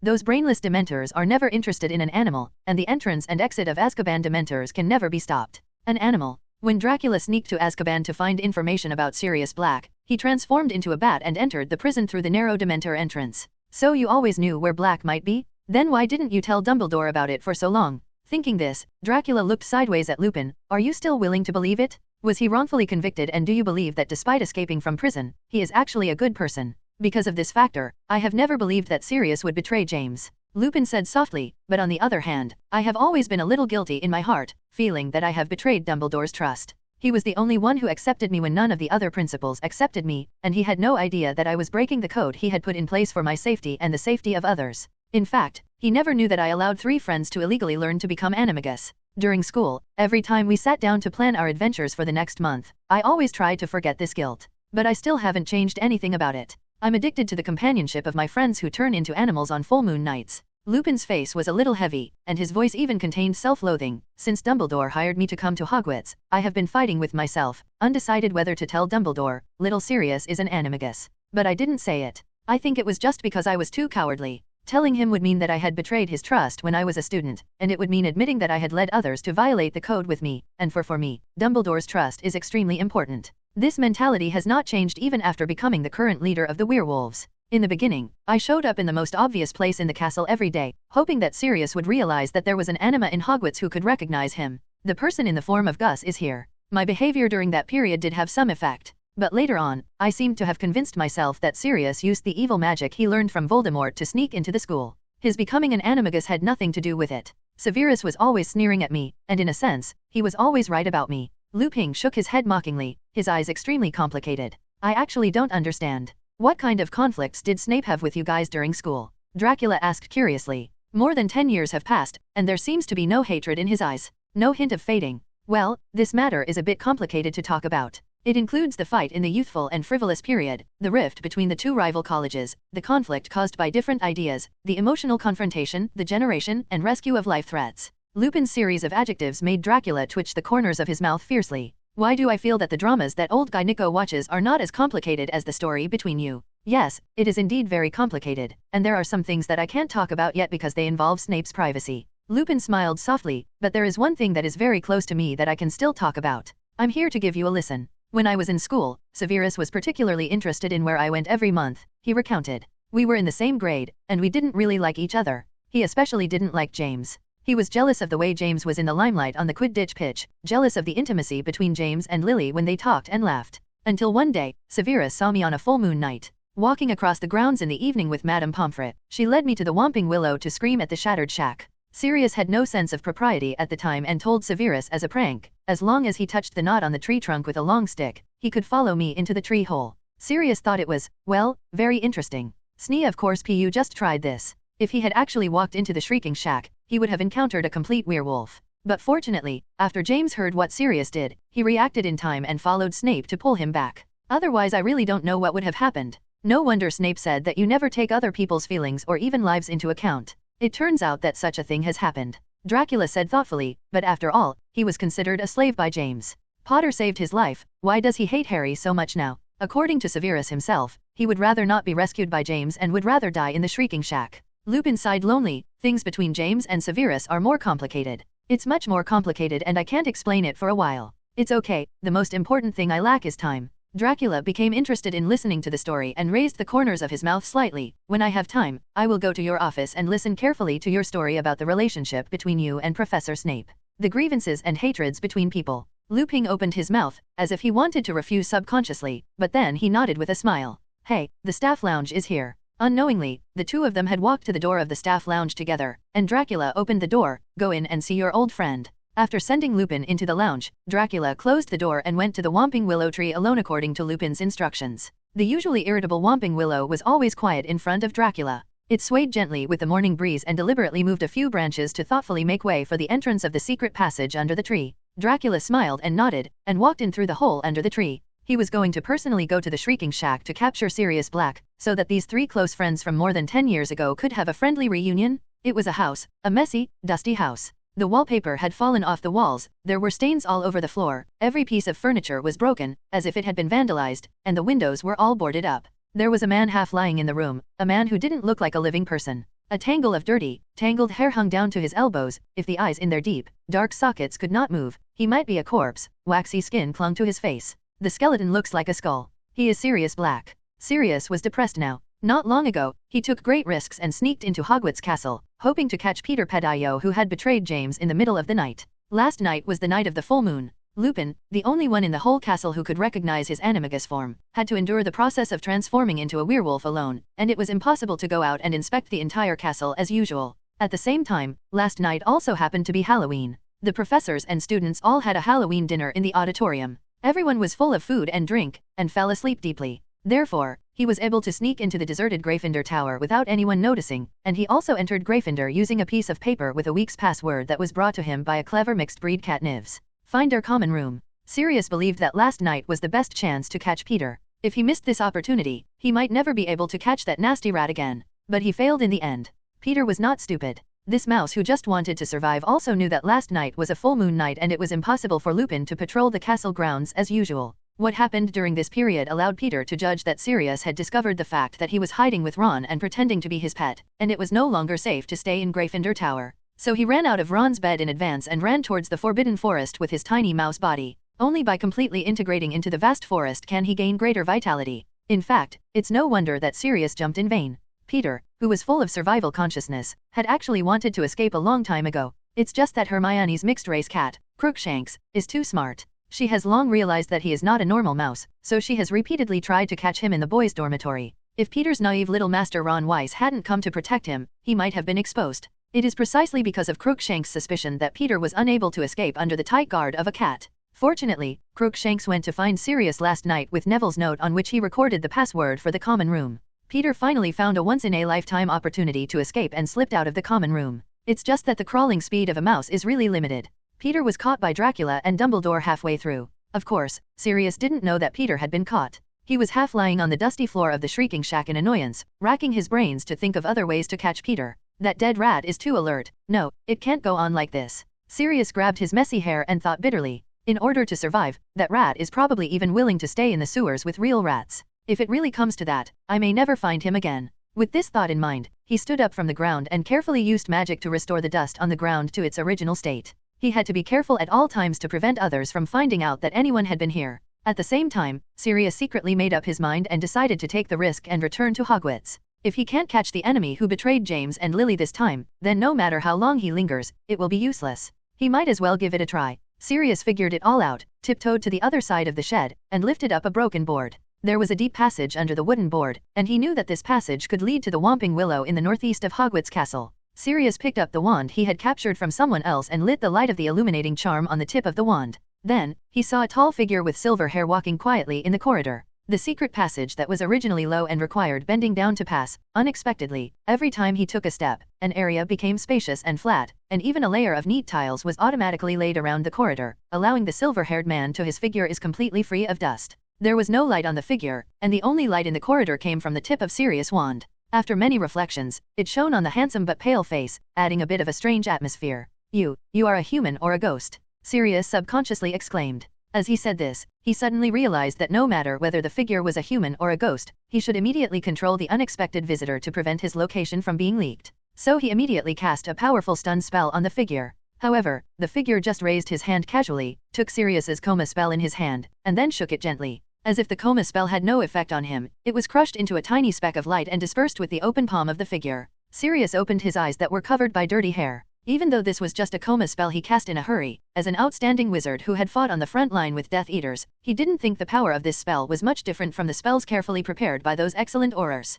However, just such a curse was caught by a person with his bare hands. This is too exaggerated. Sirius realized that he might not be able to deal with the figure that was gradually approaching him, so he thought about retreating and silently took 2 steps back. Switching back to Dracula's perspective, he had just been walking in the deep and dark corridor for several minutes. Using transformation to change the terrain while walking slowed down the progress a little, but in order not to get caught in the dust that had not been cleaned for who knows how many years, it didn't hurt to go a little slower. As a vampire count who likes to be active at night, he doesn't need any lights and can easily see things in the dark corridors. Just as he was walking until he was almost impatient and ready to apparate directly to the Shrieking Shack, a bright light suddenly appeared in front of him. A figure that looked as skinny and scary as a skeleton, with a skin color bluer than Regulus Black's Inferi, and with a mass of dirty long hair, appeared behind the bright light. Then, the skeleton spoke. Are you a human or a ghost? Dracula. To be honest, although Dracula was neither a human nor a ghost in the strict sense, being asked this question by such a long-haired skull was really hard for him to accept. Then, the skeleton picked up the wand and used a stun spell on him. Dracula was not very happy, so of course he showed no mercy. He directly raised his hand and rubbed the stun spell into light spots. Then, he took a step forward and appeared in front of the skeleton in an instant. Before asking others whether they are humans or ghosts, I suggest you first take a look at what you look like. Dracula said coldly, "You think so, Mr. Sirius Black?" Sirius' eyes became very solemn when he heard Dracula call his name accurately. He didn't respond, just took a half step back again, and then apparat away from the shrieking shack in an instant. Hey, why are all wizards so uncreative? Looking at Sirius disappearing, Dracula sneered, "Do you really think you can run away by apparating?" The light in his eyes flowed, instantly capturing the previous space fluctuations, and then following the traces of Sirius's apparition. He also apparat and disappeared in place. The next moment, Dracula appeared in a remote barren mountain, and in front of him was the eager Sirius Black.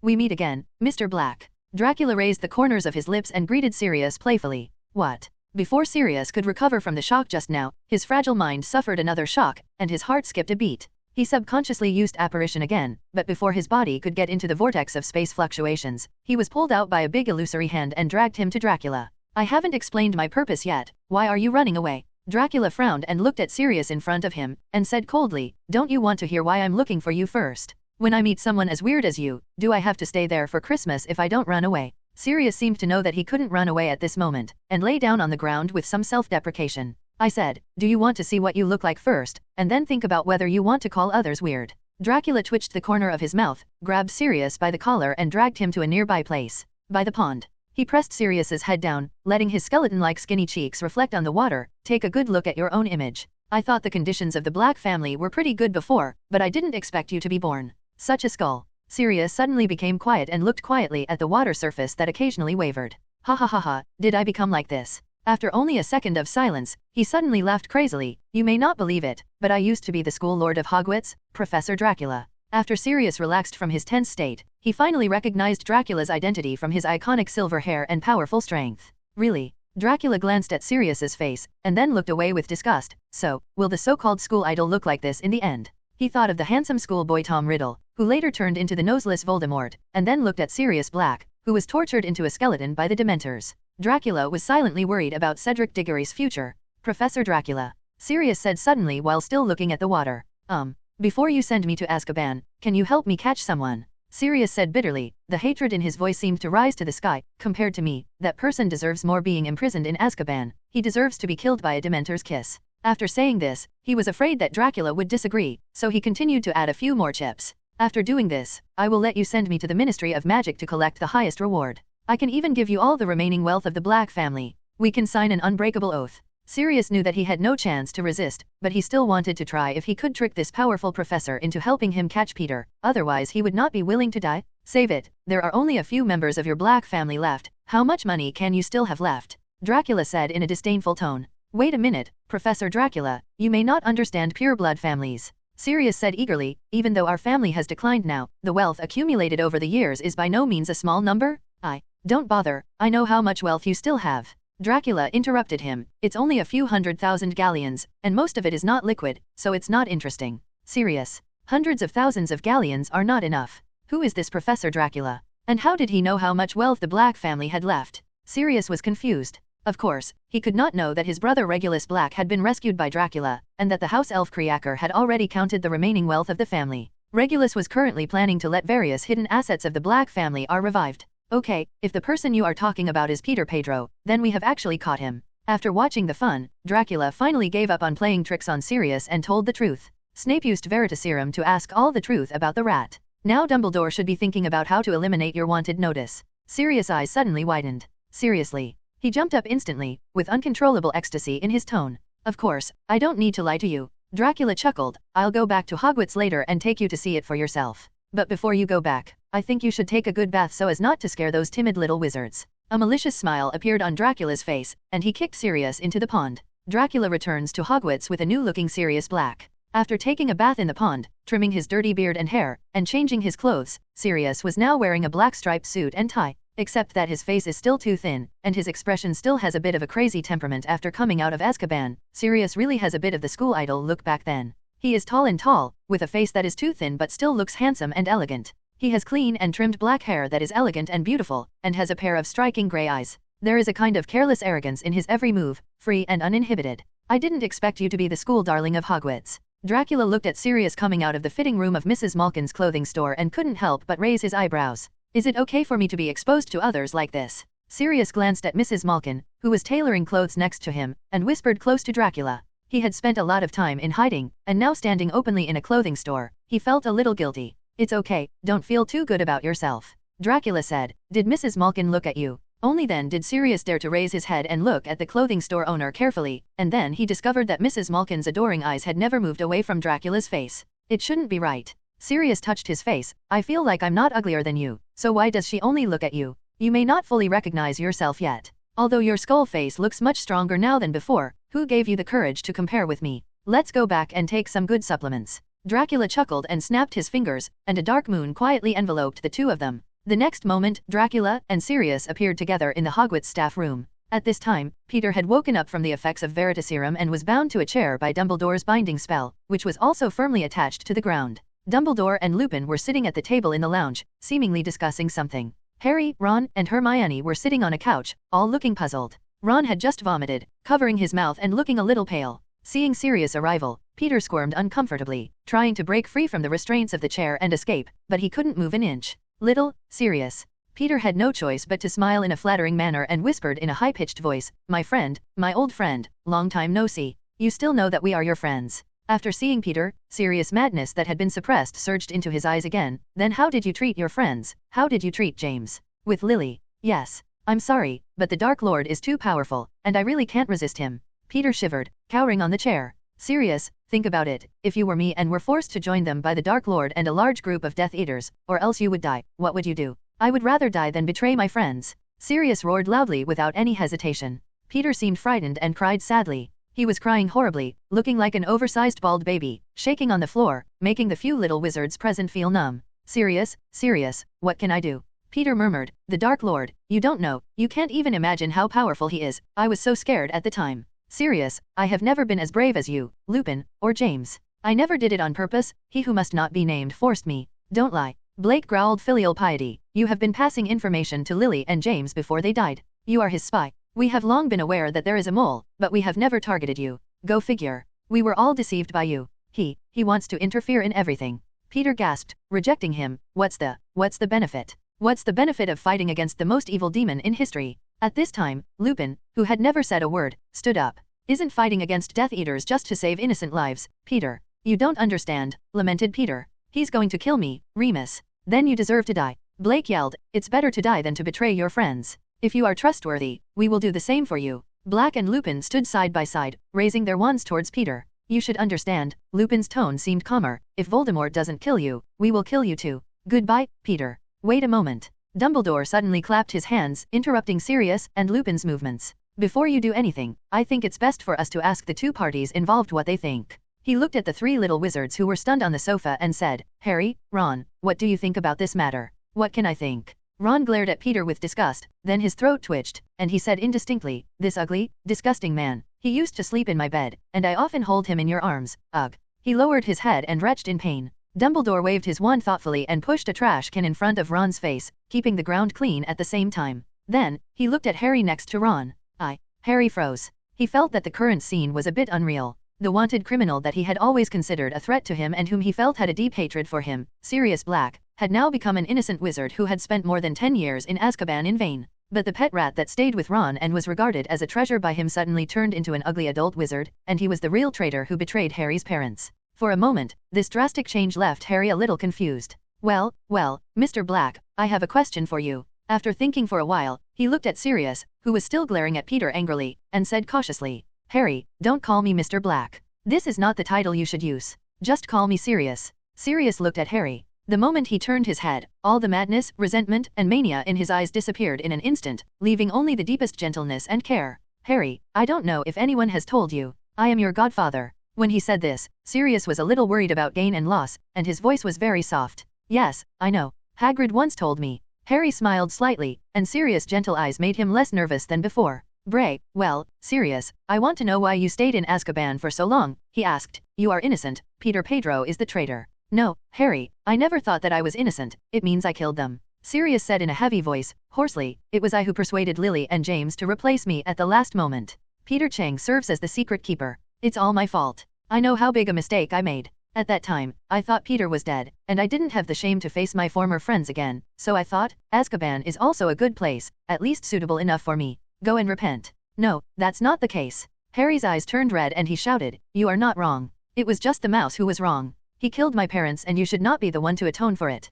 Thank you, Harry. Sirius' voice was trembling. Actually, I never knew how to face you, and I didn't know if you would forgive me. It's so good to know that you didn't blame me. Okay, Sirius, it's not time to be moved now. Lupin patted Sirius on the back and said softly, we haven't dealt with that rat yet. He should pay the price for his betrayal. Yes, he must pay the price. Sirius wiped the corners of his eyes, and when he turned around, his expression became vicious and crazy again. Wait a minute. Harry suddenly shouted. He stood up from the sofa and ran forward, blocking Peter. You can't kill him, he said, looking a little struggling, but his actions were very firm. Yes, you can't. Both Black and Lupin were shocked. They didn't know what Harry, who had just hated Peter so much, was thinking. Harry, it was this gangster who caused you to lose your parents. Black roared filial piety, this groveling and dirty guy has no mercy on your family. Did you hear what he just said? His own stinky skin is better than your whole family's lives matter. I understand, Harry gasped, but we can hand him over to the Dementors and he should be locked up in Azkaban, just don't kill him. Harry. Peter's eyes widened with joy. He had almost lost hope of living, but he didn't expect his enemy's child to spare his life. Thank you for being kind to me, thank you. I never spared your life for you. Harry glanced at Peter with disgust and said with contempt, I did this because I didn't think my father would want his best friend to kill someone, especially kill people like you. And if you die like this, it will be difficult to wash away serious grievances. Blake and Lupin looked at each other. After a while, their wands were lowered. You are the only one who has the right to make a decision, Harry, Black said. His expression seemed reluctant. You don't have to worry about me. I don't care about the injustice. But you have to think about what he will do. Something happened. He could go to Azkaban. Harry's tone gradually became firmer. He should have been tortured by Dementors for the rest of his life. Let me interject. Suddenly, a voice interrupted Harry. Everyone present turned their heads and moved their eyes towards the place where the sound came from. Dracula, who had watched the show for a long time, was leaning on the sofa with his legs crossed. He was shaking a goblet in one hand and holding a piece of pudding in the other hand. He looked at Peter and Harry with interest. Direction. Harry. Sirius, do you really think you are watching a show, Professor Dracula? Of course I'm watching the show, otherwise what would I do here? Dracula said matter-of-factly, then put the wine glass in the air and gave a thumbs up to several people. Wonderful, what a wonderful show. Make a show. However, Potter, you seem to have overlooked one question. Since Sirius Black can sneak out of Azkaban through the animagus, why can't smaller and more inconspicuous rats escape? Woolen cloth. Harry was stunned for a moment. He really didn't consider this issue. So I have a suggestion. Before giving Mr. Pediro to the Dementors, we should turn him into a squib so that he completely loses his ability to transform. Dracula said with great interest. He just thought of a way to turn wizards into squibs some time ago, but he hasn't had time to implement it yet. Wonderful. Sirius slapped his thigh and expressed his approval of Dracula's proposal. Even Lupin showed a hint of emotion. Looking at the eager Dracula, Dumbledore finally couldn't sit still. Ahem, Professor Dracula's proposal is indeed a solution. He stood up from the sofa and dissuaded. However, we still need Peter as proof to clear Sirius's name. If others know that we tortured Peter, the strength of this evidence will be greatly reduced. Let's do this. I will arrange for Fawkes to supervise him at all times to eliminate the possibility of him using animagus to transform and escape. Dumbledore then looked at Peter. If you don't listen to the advice and insist on turning into a mouse and running away, Fawkes will immediately burn you to ashes? Peter, you should still know something about the flames of the Phoenix. Peter nodded repeatedly, as if he was afraid that Dumbledore would regret it. The more magic power he can retain, the more chance he will have. He feels he still has a chance? Tisk, it's boring. Dracula shrugged, stood up and walked towards the door of the lounge. It seems that the show is over today, so it's time for the audience to leave. He opened the door and strolled out of the staff room. Wait a minute, Professor. At this moment, Hermione suddenly called Dracula from behind. What's wrong? Professor, Hagrid, and Buckbeak are still waiting for your help.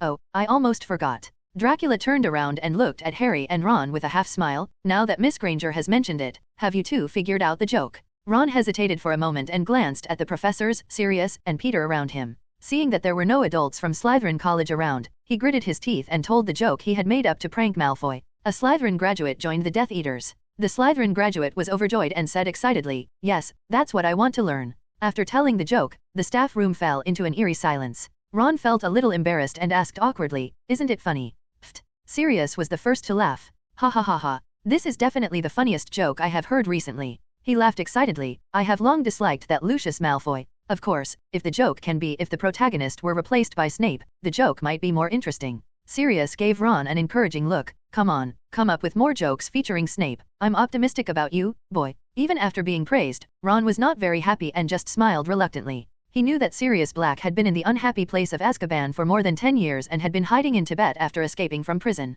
He must have only heard this joke. Then his joke must be the funniest joke Sirius has heard recently, because there is no second one. Then, Ron reluctantly turned his attention to the others. Lupin was very preoccupied at this time and had no intention of listening to others' jokes. He just smiled to save face. Peter was worried about his future. His face was full of bitterness, let alone laughing at any joke. Fortunately, Dumbledore's expression seemed a little cheerful. As expected, young people are still creative, Dumbledore said with a smile, but I suggest you not tell your jokes to Mr. Malfoy, otherwise you will start fighting again. Minerva has been quite busy recently. It's better not to cause more trouble for her. After listening to Dumbledore's suggestion, Ron felt a little guilty, because this joke was heard by Draco Malfoy on the spot, and they almost fought. Finally, Ron, Harry and Hermione all looked at Dracula. Only if Professor Dracula approves of this joke can Harry's workload be reduced and Hagrid and Buckbeak receive help. Under Ron's hopeful gaze, Dracula slowly raised the corners of his mouth. Although I don't think it's very funny, it's quite creative. Dracula chuckled. You guys will pass this time.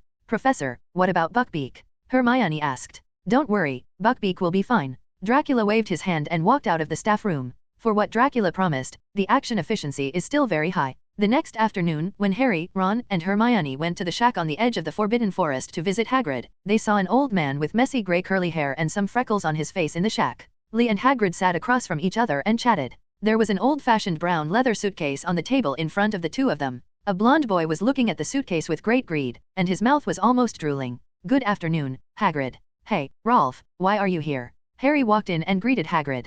Then he saw an old man and a young man sitting next to Hagrid and asked in surprise. Good afternoon, Harry. Rolf secretly wiped the saliva from the corner of his mouth, said hello to Harry, and explained, I came here with my grandfather. He was invited by Professor Dracula. Come to Professor Hagrid to deal with Buckbeak. Newt turned to look at the three little wizards, smiled and nodded to them. Ah, you three little guys are here. Hagrid waved his palms as big as cattail leaf fans and called for the three of them to sit down crowdedly in front of the table. Let me introduce to you, this is the most famous person in the world, and the most powerful magi-zoologist, Newt Scamander. Are you Mr. Newt Scamander? Before Harry and Ron could react, Hermione rushed forward 2 steps and screamed excitedly. It's me. Hello, little girl. Newt smiled gently at her. I've finished reading Fantastic Beasts and Where to Find Them written by you. You are so awesome. Hermione's eyes seemed to have stars popping out. Ah, why didn't I put my copy of Fantastic Beasts and Where to Find Them? Bring it here. I really want an autograph. Harry and Ron looked at each other and whispered to each other. Ron, do you know? What kind of book is Fantastic Beasts and Where to Find Them? Harry asked in a low voice. There seems to be some impression. Ron thought hard. I think. I heard Fred and George mention it, but they don't read much. Could it be their textbooks? The name does sound like a Care of Magical Creatures textbook. Harry nodded in approval. Hagrid heard the two of them whispering because his seat was relatively close to them, and he laughed a little awkwardly. Ah, Fantastic Beasts and Where to Find Them is indeed the textbook chosen by Professor Ketleben for the Care of Magical Creatures course. Hogwarts has used it for many years, he said, but I think the Monster Book of Monsters it's more interesting. Suddenly, Hagrid's expression changed. Ah, Mr. Scamander, I didn't mean to say that your book is uninteresting. It's okay, I know what you mean, Hagrid. Newt smiled easily and handed Hermione a signature written on a piece of paper, which made the little witch so excited. I also encourage the little wizards. Read more books about other magical animals, which bring together the best of hundreds of schools of thought. Hagrid relaxed and breathed a heavy sigh of relief. He needs the magi-zoologist to help solve Buckbeak's problem. It would be bad if he accidentally offends Newt. Mr. Scamander, how can you help Buckbeak? Hagrid glanced at the impatient hippogriff in the corner and wiped the corners of his eyes emotionally. Oh, I heard Professor Dracula say that the Dangerous Creatures Committee wants you to tie up Buckbeak, right? Newt asked. No, that's right, and they will still put Buckbeak on trial after the Christmas holiday, saying, maybe they will sentence Buckbeak to death, Hagrid said while sobbing. Those scum have always regarded these little guys as wild beasts. I understand, those guys are still the same as before. Newt thought thoughtfully, well, Buckbeak can't be tied up, so why not let him stay in my box for 2 months before the trial? Really? That's great. As a fan of magical animals, Hagrid certainly knew what Newt's suitcase meant. If he hadn't been afraid of hitting the roof, he might have jumped up with joy. Harry and Ron didn't understand why Hagrid was so excited, and they didn't know how Buckbeak, who was as big as a horse, could be packed into such a small box. Both of them had a look of relief on their faces. Rolf. Harry quietly approached Rolf and asked, your grandfather's suitcase looks like a pretty ordinary suitcase. Why does Hagrid look so happy? An ordinary suitcase. Rolf's eyes widened with a look of disbelief, as if he didn't expect that anyone would not know about Newt's famous suitcase. That is the suitcase that all magi-zoologists dream of. I've wanted it for a long time. As he spoke, he glanced at the suitcase again. Of course I can't give you the box, Rolf. Newt saw Rolf's expression and said with a smile, last time I only brought a crocodile, but you caused such a big fuss in Hogwarts. Woe betide you. Let alone a magical beast suitcase. Rolf's face became visibly sad, and he wrinkled his face unhappily. Don't be unhappy, it would be nice if we could allow you to continue to stay at Hogwarts. Newt chuckled. The professors in Yinfalman are going to be very angry with your choice, so we are going to send several professors to Hogwarts for inspection next academic year. They want to know what kind of magic this school has that abducted their students. Roof suddenly panicked. Why do professors come to Hogwarts to inspect? Don't they have classes every day? As far as I know, there are also a group of exchange students coming here, and those professors will come to visit as teachers leading the team. Newt said with a smile, maybe there are also students who will be exchanged at Hogwarts. Here are some of your former friends. Ignoring Rolf's confused expression, Newt focused on Buckbeak. He first picked up a piece of meat and threw it aside to attract the hippogriff's attention. Then when it stood up to eat, he quickly grabbed the suitcase on the table and pressed it on Buck. Piccolo's back. Under the stunned gazes of Harry, Ron, and Hermione, Buckbeak's body turned into a shadow and was swallowed by the open suitcase. The opening of this box is much narrower than that of Buckbeak in any direction. It's just a little magic spell. Newt saw the expressions of the three and said to them with a smile, there are many animals in this box. Buckbeak will find some good friends here. Time passed quickly, and snowflakes gradually began to fall in the sky in the Scottish Highlands. In the 2 months before the Christmas holidays, Harry felt as if his bad luck had been used up by the previous time, and everything seemed to be going smoothly. Professor Dracula hired a professional magi-zoologist to help Hagrid, and he put Buckbeak, who needed to be tethered, into a small machine that looked small, but was actually as big as several Quidditch pitches. In the suitcase, Mr. Newt Scamander also promised that after the Christmas vacation, he would personally go to the Commission on Magical Creatures to help Buckbeak win the lawsuit. In addition, Harry easily defeated the Slytherin team in the subsequent Quidditch match, giving Gryffindor a chance to compete for the championship again. Due to the influence of the Dementors, Harry's Nimbus 2000 had been smashed to pieces in the previous Quidditch match. He rode the same sweep series broomstick as other teammates. Even though there is a huge gap between the hardware equipment and the Slytherin team of Nimbus 2001, Harry still relied on his flexible positioning and better flying skills to win under the nose of Draco Malfoy. The golden snitch was caught, and the whole game took no more than 10 minutes. The Dementors haven't left the castle yet. In correspondence with Sirius, Harry learned that officials from the Ministry of Magic did not fully accept the evidence submitted by Dumbledore that Peter Pedro was the culprit. They decided to hold a trial after the Wizengamot Magic Conference, and then officially announce whether Sirius's charges have been cleared. Therefore, Dumbledore also concealed the news of finding Sirius' whereabouts to prevent him from further trouble. Although the sight of Dementors flying around not far from the castle is still very depressing, Harry's progress in learning the Patronus charm in defense against the dark arts seems to have accelerated a lot.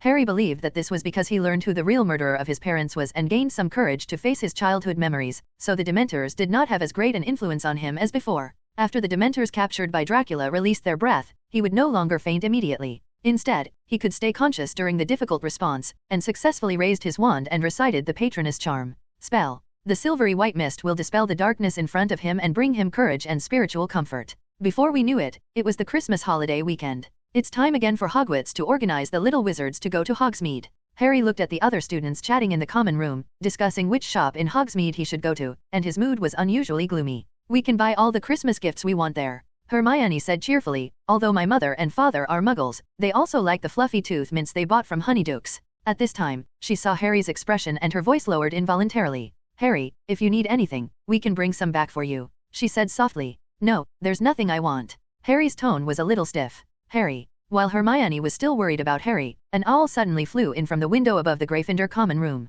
A long package fell from the sky and landed heavily on the sofa in front of Harry. Harry, what is this? Ron came over from nowhere and looked at the package in front of Harry curiously. Wait a minute, this shape, it looks like a flying broomstick. He immediately jumped up excitedly. Open it quickly and take a look. Harry, take it apart quickly and see what kind of broom it is. In fact, Harry couldn't wait in his heart. He tore open the long package, and a beautiful, sparkling broomstick suddenly appeared in front of them. Wow! There was a cry of exclamation. Harry gasped with surprise. Ron dropped the wizard chess piece in his hand and almost jumped from his seat to take a closer look. This is. Ron pointed at the broom, trembling and speechless. For this reason, he ran back to the dormitory like crazy, rummaged through the boxes on his bed and found a newspaper. The headline on the second page of the newspaper read, "The most expensive and luxurious broomstick in history is officially on the shelves of Quidditch boutiques." Below the title, a photo of a Quidditch boutique stands out. On a pedestal erected next to the shop window, there is a broom. It is recognized by the young wizards as the most beautiful, astonishing, and beautiful they have ever seen.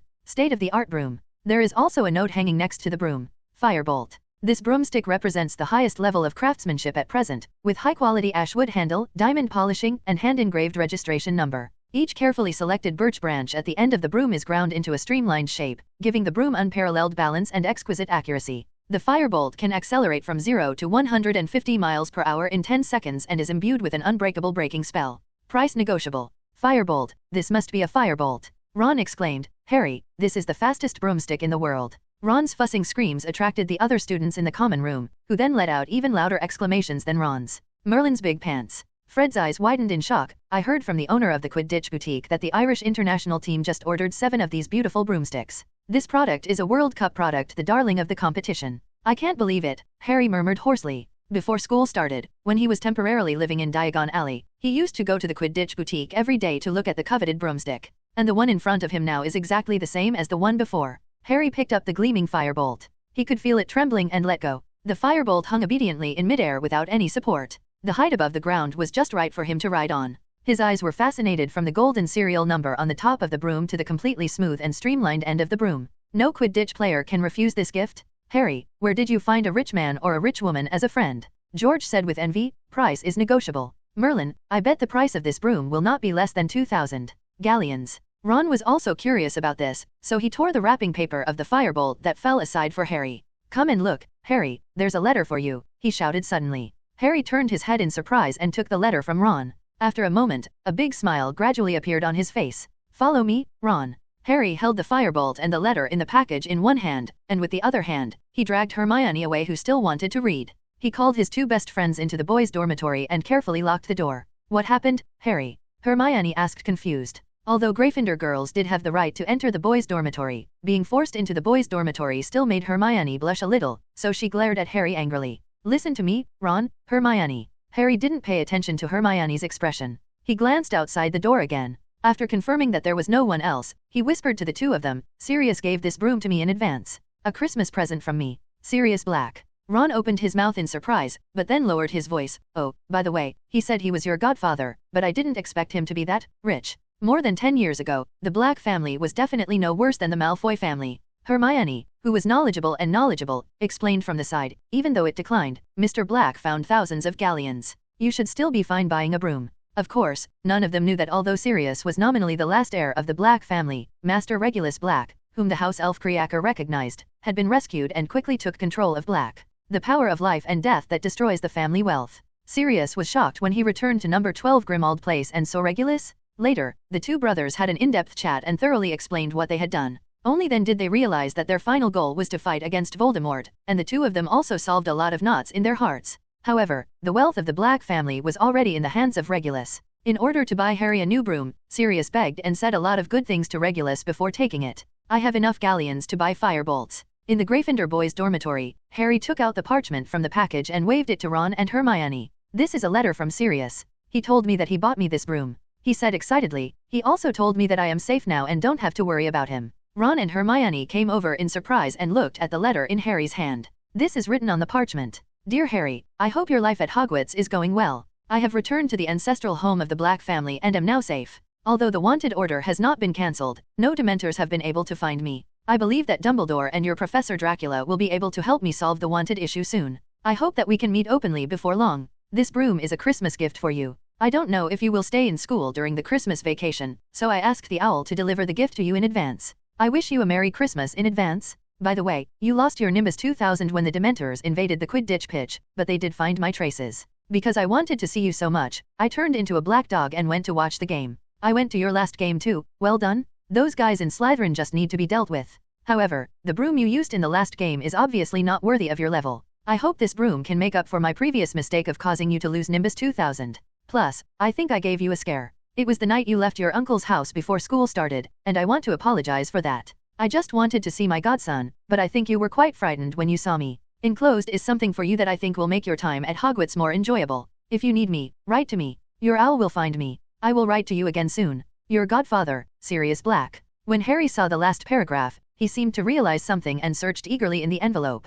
There was another piece of parchment tucked inside the envelope. He looked over it quickly, and suddenly felt warm all over his body, and his heart was full, as if he had drank a bottle of warm butterbeer in one breath. The sentence on the parchment is very simple. I, Sirius Black, godfather of Harry Potter, hereby grant his permission to travel to Hogsmeade for the weekend. A joyous smile broke out on Harry's face. See, Ron and Hermione, I can also go to Hogsmeade with you this weekend. He hugged his two friends vigorously. Cool. Ron shouted equally excitedly, it's so cool to have such a godfather. Hermione also patted Harry's back happily, and suddenly her expression turned a little surprised when she looked at the letter. Wait, Harry. She poked Harry's arm. There seems to be a postscript on the back of that letter, and it seems to be addressed to Ron. What? What else did Harry's rich godfather say to me? Ron let go of Harry almost immediately and flew to the side of the letter. First make a wish, I hope I can also have a firebolt. I'm afraid you're not dreaming, Ron. Hermione rolled her eyes at him. Ron was not struck by her, and still picked up the letter with great interest, muttering, that kind of rich man can just give me a galleons and I will earn it. The back of the parchment of the letter reads, I thought your friend Ron Weiss might be willing to adopt the owl that sent you this letter and the broomstick, because he lost his pet mouse due to my problems. Ron's eyes widened. What? I'm going to have an owl, he shouted excitedly. Where's the owl? Where is the owl? I think you stayed in the common room after delivering the letter. Hermione pointed to the door. Ouch, don't touch that owl, it's mine. Ron howled and rushed out of the dormitory, running towards the owl that brought the broomstick and the letter. The weekend soon came, and the three little wizards rushed out of the school gate with excitement. Among them, Harry, who had never been to Hogsmeade, was the most excited. He looked around and felt that everything was fresh and new. There was heavy snow in the sky, but this did not dampen the enthusiasm of the three Harrys at all. As Christmas approaches, Hogsmeade looks like a Christmas card in the snow. The huts and shops are covered with a layer of crispy snowflakes, and there are holly garlands on the doors of every house. Enchanted candles hung in clusters on the tree. It's a bit cold. Why don't we go sit at the Three Broomsticks? Ron suggested after visiting the shrieking shack that was once used by Professor Lupin to transform into a werewolf. Harry and Hermione both nodded in agreement. The three people's faces were all red from the cold, but they were in good spirits and skipped towards the tavern called the Three Broomsticks. There were obviously many people who agreed with them. The tavern was crowded, noisy, warm and smoky. A graceful woman with a pretty face was tending to a group of noisy wizards at the bar. That's Ms. Rosmerta, Ron introduced with a slightly red face, while Hermione rolled her eyes with disdain. He then added, what do you want to drink? I'll get you some wine. However, before Ron could order a drink, Ms. Rosmerta took the initiative and came over very considerately. What do you three want to drink? She asked with a charming smile. I want a glass of butterbeer. Ron couldn't help but look at Ms. Rosmerta's face again and again. Hermione hummed softly, then said, I'd like a cup of hot cocoa juice. Ms. Rosmerta looked at the two of them with a thoughtful look, then looked at Harry and asked, what about you? What do you want to drink, young man? Before Harry could say what he wanted to drink, there was a sudden gust of wind blowing from the street outside the pub. Several Dementors exuding a gloomy aura slammed the door open and squeezed in. They drank unscrupulously in the cheerful tavern, nominally still searching for wanted criminals who had escaped from Azkaban. The noisy atmosphere in the tavern fell silent. Everyone looked at the Dementors coming in from the door with fear and disgust, but no one dared to make any resistance, for fear of being targeted by the Dementors and being given a Dementor's kiss by them. It's these annoying guys again, affecting my business all day long. Ms. Rosmerta whispered, you three can hide better. These Dementors like to stare at you little wizards to absorb the happiness. Feeling emotional. Do these Dementors come here often? Harry asked softly. Yes, we basically patrol every store every day. They claim to be looking for criminals, but they are actually here to eat. Ms. Rosmerta said, the business of our stores has deteriorated during these days. A lot, just because of these monsters. Harry's eyes flickered for a moment, and then he looked at Hermione and Ron. Ron looked indignant, and occasionally glanced at Ms. Rosmerta out of the corner of his eye. Hermione was a little surprised at first, and then nodded firmly to Harry. The next moment, under the stunned gazes of Ms. Rosmerta and all the wizards present, Harry suddenly stood up. He recalled in his mind the joy he felt when he received Sirius's letter a few days ago, saw the firebolt, got his godfather's signature, and knew he had a relative. He raised his wand and shouted loudly, "Exvoking God's protection, exp." A ray of silvery white light surged out from the tip of Harry's wand and spurted towards the Dementors, in which a lively deer could be vaguely seen jumping in the silver light. Ron and Hermione also raised their wands one after another and chanted the Patronus charm. Two slightly thinner silver lights flashed, and together with Harry's Patronus, they drove the Dementors out of the door of the Three Broomsticks. As if inspired by them, the Hogwarts students in other shops also raised their wands. The call of the spell calling the gods for protection gradually resounded throughout Hogsmeade. Rays of light or dark silver light spewed out from various shops, and the Dementors were driven out one after another. Gradually, silver light covered the entire Hogsmeade village, intertwined with the white snowflakes flying in the air, illuminating the dark atmosphere brought by the Dementors. How could you do this? Early in the morning, Fudge came from the Ministry of Magic to the Hogwarts principal's office to vent his anger and dissatisfaction to Dumbledore. You definitely did it on purpose, otherwise how could there suddenly be so many students who can use the Patronus charm? Fudge said angrily, and his spit almost hit Dumbledore's face, but he cleverly pushed him aside. Minister Fudge, the Patronus charm is just a normal defensive spell against dark arts. It is normal for Hogwarts students to learn this kind of spell, Dumbledore said with a smile. You tell me this is normal? Fudge yelled to Dumbledore. I have never seen so many wizards who can use the Patronus charm in my life, let alone most of the students in Hogsmeade are no more than 17. The most incredible thing to me is that the report brought by my subordinates told me that there is even a 13-year-old wizard here, who can cast a Patronus that many Aurors cannot do. He took out a written report from his pocket and slapped it on Dumbledore's desk. Look, I thought they were joking at first. It wasn't until those Dementors came to complain to me that I found out. It's actually true. Dumbledore, don't you know that the Dementors are here to help you find wanted criminals? Don't you know that they are also employees of the Ministry of Magic? Fudge was furious. He had never seen the Dementors, who had always been obedient, protest so strongly to the Ministry of Magic. They told the Ministry that if the problem of the Patronus curse at Hogwarts was not solved, all the Dementors would go on strike. If this kind of free labor went on strike, Fudge couldn't imagine where he would find so many employees to fill the vacant mess. Not to mention, if the Dementors lose control, they are likely to cause major harm to the entire magical world. By that time, let alone keeping his position as Minister of Magic, Fudge will be lucky if he doesn't become the sinner of the entire magical world. Minister Fudge, I remember I formally mentioned to you that there is another hidden secret in Sirius Black's case, and Peter Pedro was the culprit who blew up the Muggle streets at that time. Dumbledore had no expression on his face. Change, he said calmly. But we are far from finding out the truth about this matter. Fudge retorted without hesitation. Until we find out the truth, we cannot let a potentially dangerous person like Sirius Black wander around, let alone it is impossible to let you drive away the Dementors on your own. What's more, regardless of whether Sirius Black was innocent in that incident, he stayed in Azkaban unscathed for 12 years. Who can guarantee that such a madman will not do anything to him, cause harm to society? Fudge said angrily, even if his spirit is really fine, he should not have escaped from prison. This is trampling on the dignity of the Ministry of Magic and undermining the credibility of the security of Azkaban prison. I will never allow anyone to cover up such a criminal. Dumbledore's eyes finally turned completely cold. Is that what you think, Fudge? He said in a cold tone. In that case, there is nothing more to say. I will help Sirius Black win his trial. Okay, you're fine, Dumbledore. Fudge's face turned red with anger. Don't forget there is another trial related to your Hogwarts. We'll see you then. Then, he strode into the fireplace nearby and left the principal's office. Dumbledore stared blankly at Fudge's back engulfed in green flames, with deep eyes. This Minister of Magic should also have graduated from Hogwarts, right? Just then, a voice rang from the window. Of course, the vast majority of wizards in the British wizarding world came from Hogwarts. Dumbledore turned around and looked at the window of the office. Professor Dracula, people like you who have not been in Hogwarts, there are very few people who have read books. On the high windowsill of the Hogwarts principal's office, Dracula's figure quietly appeared at some point.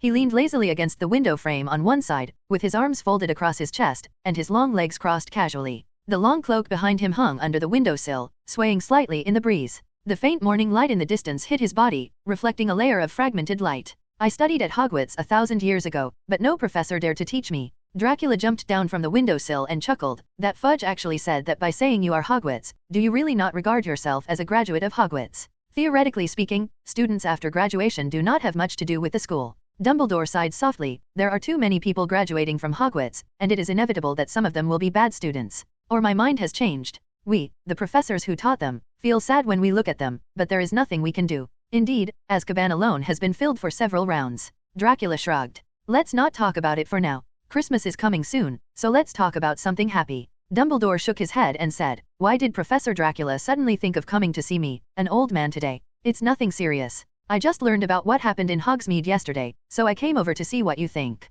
I just happened to bump into the Minister of Magic coming to complain to you. Dracula said, I was actually quite surprised when I woke up. I really didn't expect that it was Potter who took the lead at that time. Yeah, it's really surprising. When he mentioned Harry, Dumbledore couldn't help but smile. Harry's Patronus charm should already have a rudiment of the Patronus. It only took 3 uses before and after. Months. This progress is indeed beyond ordinary people. The other little wizards are also doing well. Dracula nodded in agreement. Many 3rd and 4th grade little wizards can summon the Mist Patronus, which is enough to deal with 1 or 2 Dementors. It is indeed a good thing that the students are making progress in learning the Patronus charm, but I'm afraid it will be difficult for Sirius. Dumbledore sighed. Fudge seems determined not to rehabilitate him. Why? Clearing Blake's name won't do any harm to him, right? Dracula asked with a frown. It may be that Sirius's escape from prison caused Fudge to lose credibility and he still holds a grudge. Dumbledore said. It may also be that he is too timid and unwilling to see any stain that may affect his career. If students all know that Sirius is innocent, then Fudge's behavior of sending Dementors to Hogwarts Castle is likely to be criticized a lot from the social level. Of course he is not willing to vindicate Sirius. Listening to your tone just now, it seems like there is another way. Dracula asked. It's not that there is any other way. Dumbledore shook his head slightly, his eyes gradually becoming sharper. But even though I am old, I still have some connections left in the Wisengamot. I will never let another innocent person be convicted. As long as you're confident, I'm too lazy to take care of such troublesome things. Dracula shrugged casually and asked casually, by the way, Hagrid's hippogriff also wants judgment. Why don't you also use your connections? He now regretted agreeing to Harry and the three of them to help Hagrid. The joke Ron made was obviously not very funny, but the thing he wanted to help was unexpectedly damaged and attracted the attention of the Minister of Magic, which unknowingly turned into trouble. Dracula felt that the prices were not quite equal. Be sure to ask them to tell a funnier joke next time. Oh, you don't have to worry about Buckbeak. Dumbledore smiled confidently. Newt naturally has his unique connections when it comes to magical beasts. You know, he protects magical animals. The real first person in the animal kingdom. The question is, did Fudge just mention that he wanted to cause trouble for Buckbeak?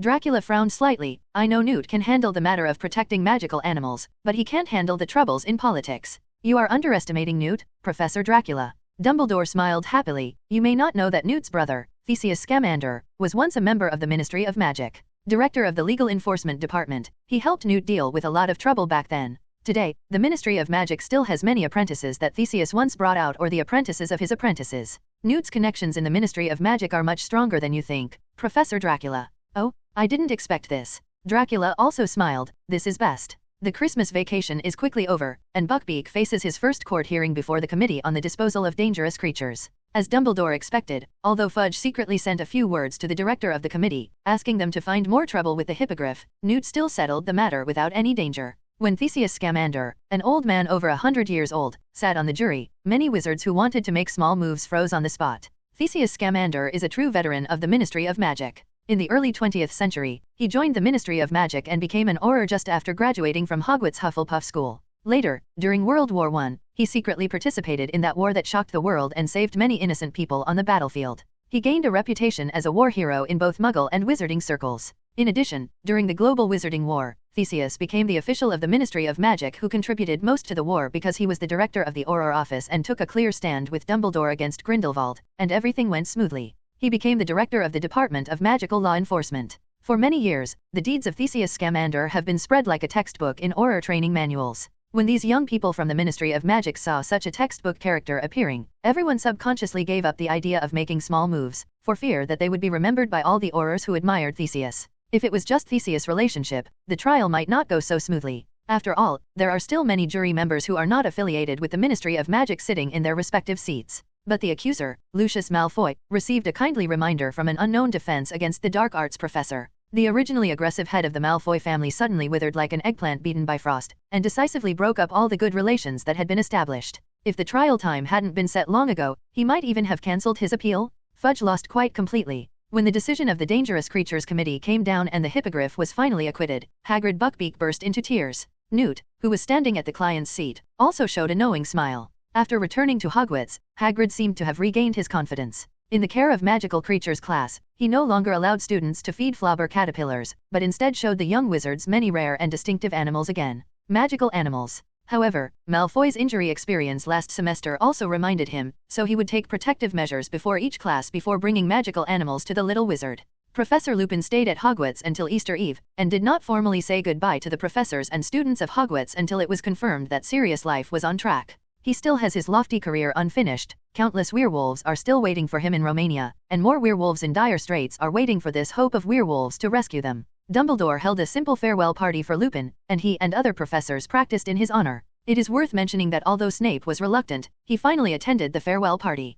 Before leaving, he seemingly casually threw a piece of parchment to Lupin, on which was the Wolfsbane potion formula he had personally improved in the past few months. This formula is slightly less effective based on Damocles Belby's improved Wolfsbane potion, but it further reduces the price and difficulty of refining, making it more suitable for promotion among the vast group of poor werewolves. In the second half of the school year after Christmas, the Gryffindor Quidditch team was invincible. Their genius seeker Harry, equipped with the world's fastest broomstick and Firebolt, can't find any opponent on the court. Basically by the time of the semi-finals, Gryffindor had already locked in the Quidditch Cup for this school year. The students' progress in practicing the Patronus charm is also gradually accelerating. He learned how to cast the Patronus charm from the invincible Andrus, who is famous for his Patronus charm. He also often used the real Dementors captured by Dracula to practice. No magic school has ever had such unique learning opportunities. Condition. By the end of the school year, basically all little wizards in 3rd grade and above can cast silver white light mist. Among them, particularly talented little wizards such as Harry have learned to unleash their true patron saints.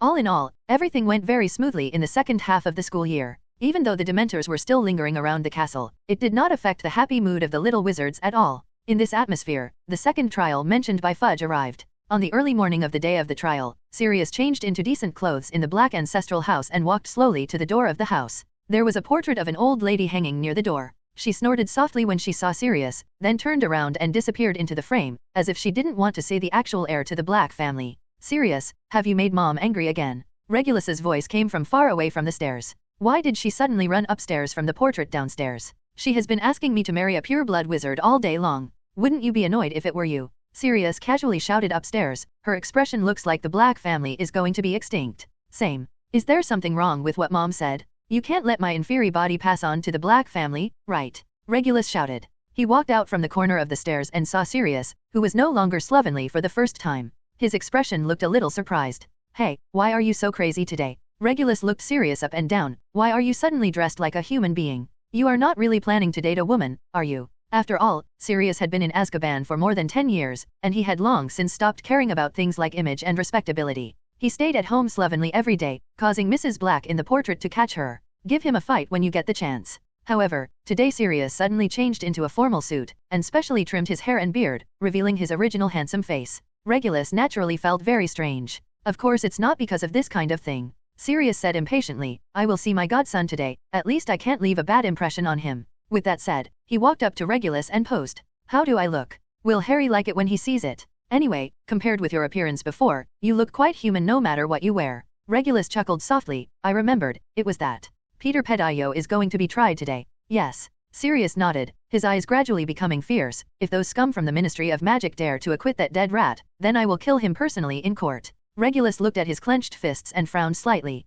There is no need for you to do that kind of thing. He said seriously, killing people in front of the judge and many Wisengamot members. Do you really want to make the Black family extinct? But I can't just let him run away like that. Sirius enlarged his voice. I've already felt sorry for James and Lily enough. I can't help but avenge them. I didn't say I wouldn't let you take revenge. Regulus frowned even more tightly. It's just that you have to find a suitable method. There are only so many people left in the direct line of the Black family. You can't. Something happened. What can I do? Sirius laughed self-deprecatingly. Even Dumbledore will follow the rules of those scum. What can I do? Regulus was suddenly stunned. I seem to know a person who doesn't care about rules. He said slowly, before the trial, you might as well go to Hogwarts to plead for Mr. Dracula's help. That adult should be willing to go to the court to watch a good show. The trial of Peter Pettigrew will officially begin at 9:30 a.m. Dumbledore took the parties involved, Harry and Ron, to the Wisengamot trial room at the bottom of the Ministry of Magic in advance, which is the court where the case is heard. After Sirius left Black's house, he went straight to Dracula's office and asked him to testify in court as a witness. Dracula had long wanted to have fun at the Ministry of Magic, but Dumbledore's attitude had never been clear, and there were always other things delaying him, so he never made it. This time, with the excuse Sirius gave him, he naturally agreed readily and walked into the fireplace leading to the main hall of the Ministry of Magic with the masked Sirius. The green flame fell, and what came into view was a long, narrow, and magnificent hall. This hall spans so long that you can barely see the end to the left and right. The ground is a polished dark wooden floor, and the peacock blue ceiling is inlaid with sparkling golden symbols, which are constantly moving and changing, like a huge high-altitude bulletin board. There were many gilded fireplaces embedded in the walls on both sides. From time to time, wizards would walk out of the green flames of the fireplaces and come to the main hall. Hey, the one in front is blocking the road a little bit. A voice sounded behind Dracula and Sirius. It turned out that neither of them knew which way to go, and they remained silent for a long time, blocking the exit of the fireplace. Dracula and Sirius stepped aside and looked at each other. I thought you should know where the Wisengamot trial chamber is. Dracula said expressionlessly. Ahem, I forgot about this. We should have asked Dumbledore to take us there. Sirius seemed a little embarrassed, but he was wearing a mask, so he couldn't tell what his expression was. Such a huge Ministry of Magic doesn't even have any road signs. I really don't understand how these employees manage not to get lost. Dracula curled his lips and prepared to use the Imperious Curse to randomly select a lucky passerby to guide them. At this moment, he saw a pink-haired witch suddenly come out of the fireplace opposite, and his eyes moved. Tonks, this way. Dracula waved to her. Tonks turned around and looked surprised when she saw Dracula. Professor Dracula, why did you think of coming to the Ministry of Magic? She jogged to Dracula's side and asked cautiously. Her spirit was a little tense, as if she was afraid that Dracula would suddenly blow up the Ministry of Magic. Do you know where the Wisengamot trial chamber is? We seem to be lost. Looking at Tonks' nervous expression, Dracula shook his head with a smile. Don't worry, I'm here to participate in a serious trial. Oh, that's it. Tonks let out a long sigh of relief. That's easy, come with me. There are just a few minutes left before work time, enough to take you there. As she spoke, she glanced at Sirius and felt that the masked man looked familiar, so she asked curiously, is this a professor from Hogwarts too?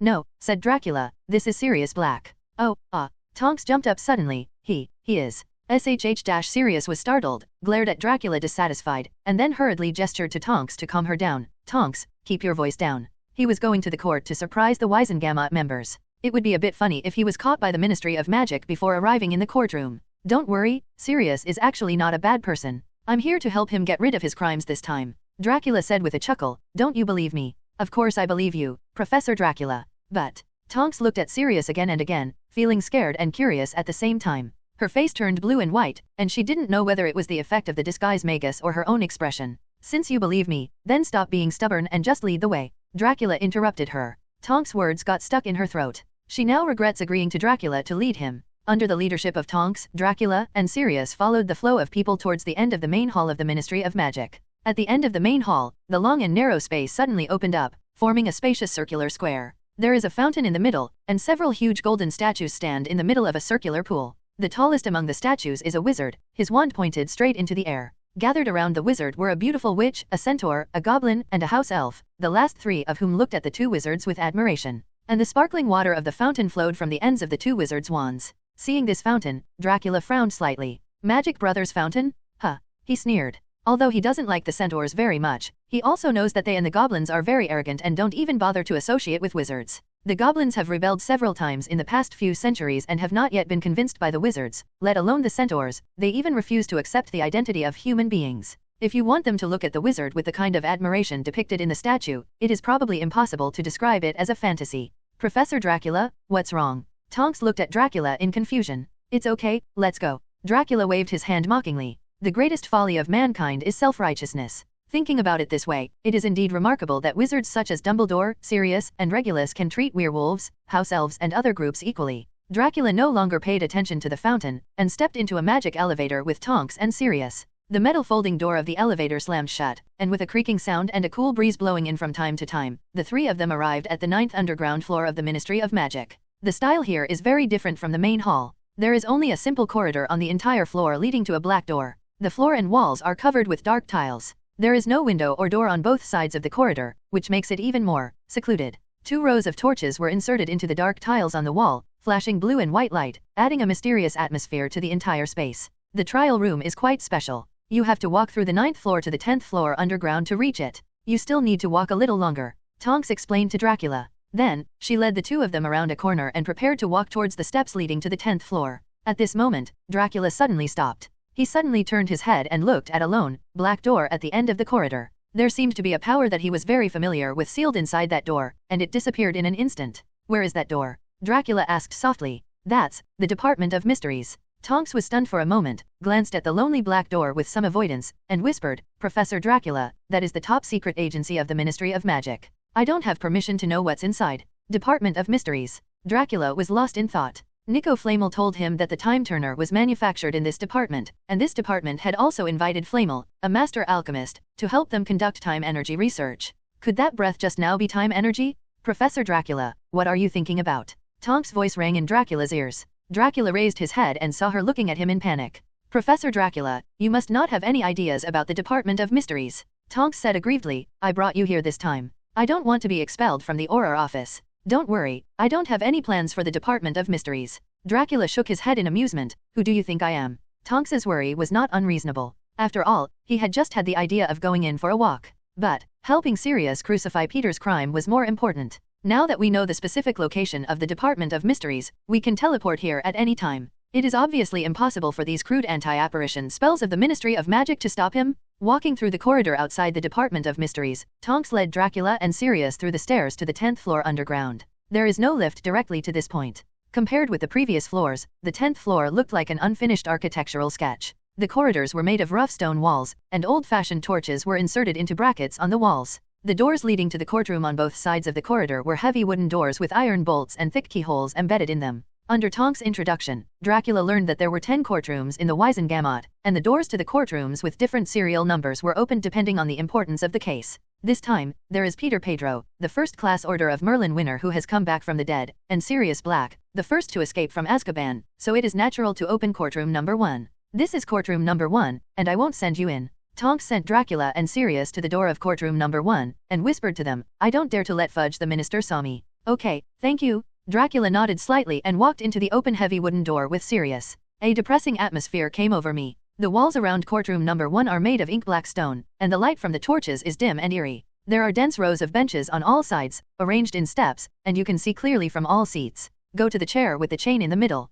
At this time, Peter was sitting shivering in the chair, sobbing softly. In the deep Wizengamot courtroom, Dumbledore had already taken Harry and Ron to the plaintiff's seat. There were about 50 people in the entire courtroom, most of them wearing purple robes with a delicate silver W embroidered on the left chest. Few of them paid attention to Peter, the defendant. Instead, they all looked down at Harry, who was sitting in the plaintiff's seat below. Some were slightly restrained, while others made no secret of their inner curiosity about the boy who lived. Harry and Ron rarely saw this kind of scene, and they both looked a little nervous at this time. They stayed as close to Dumbledore as possible and looked back at the chained chair in the middle of the courtroom from time to time.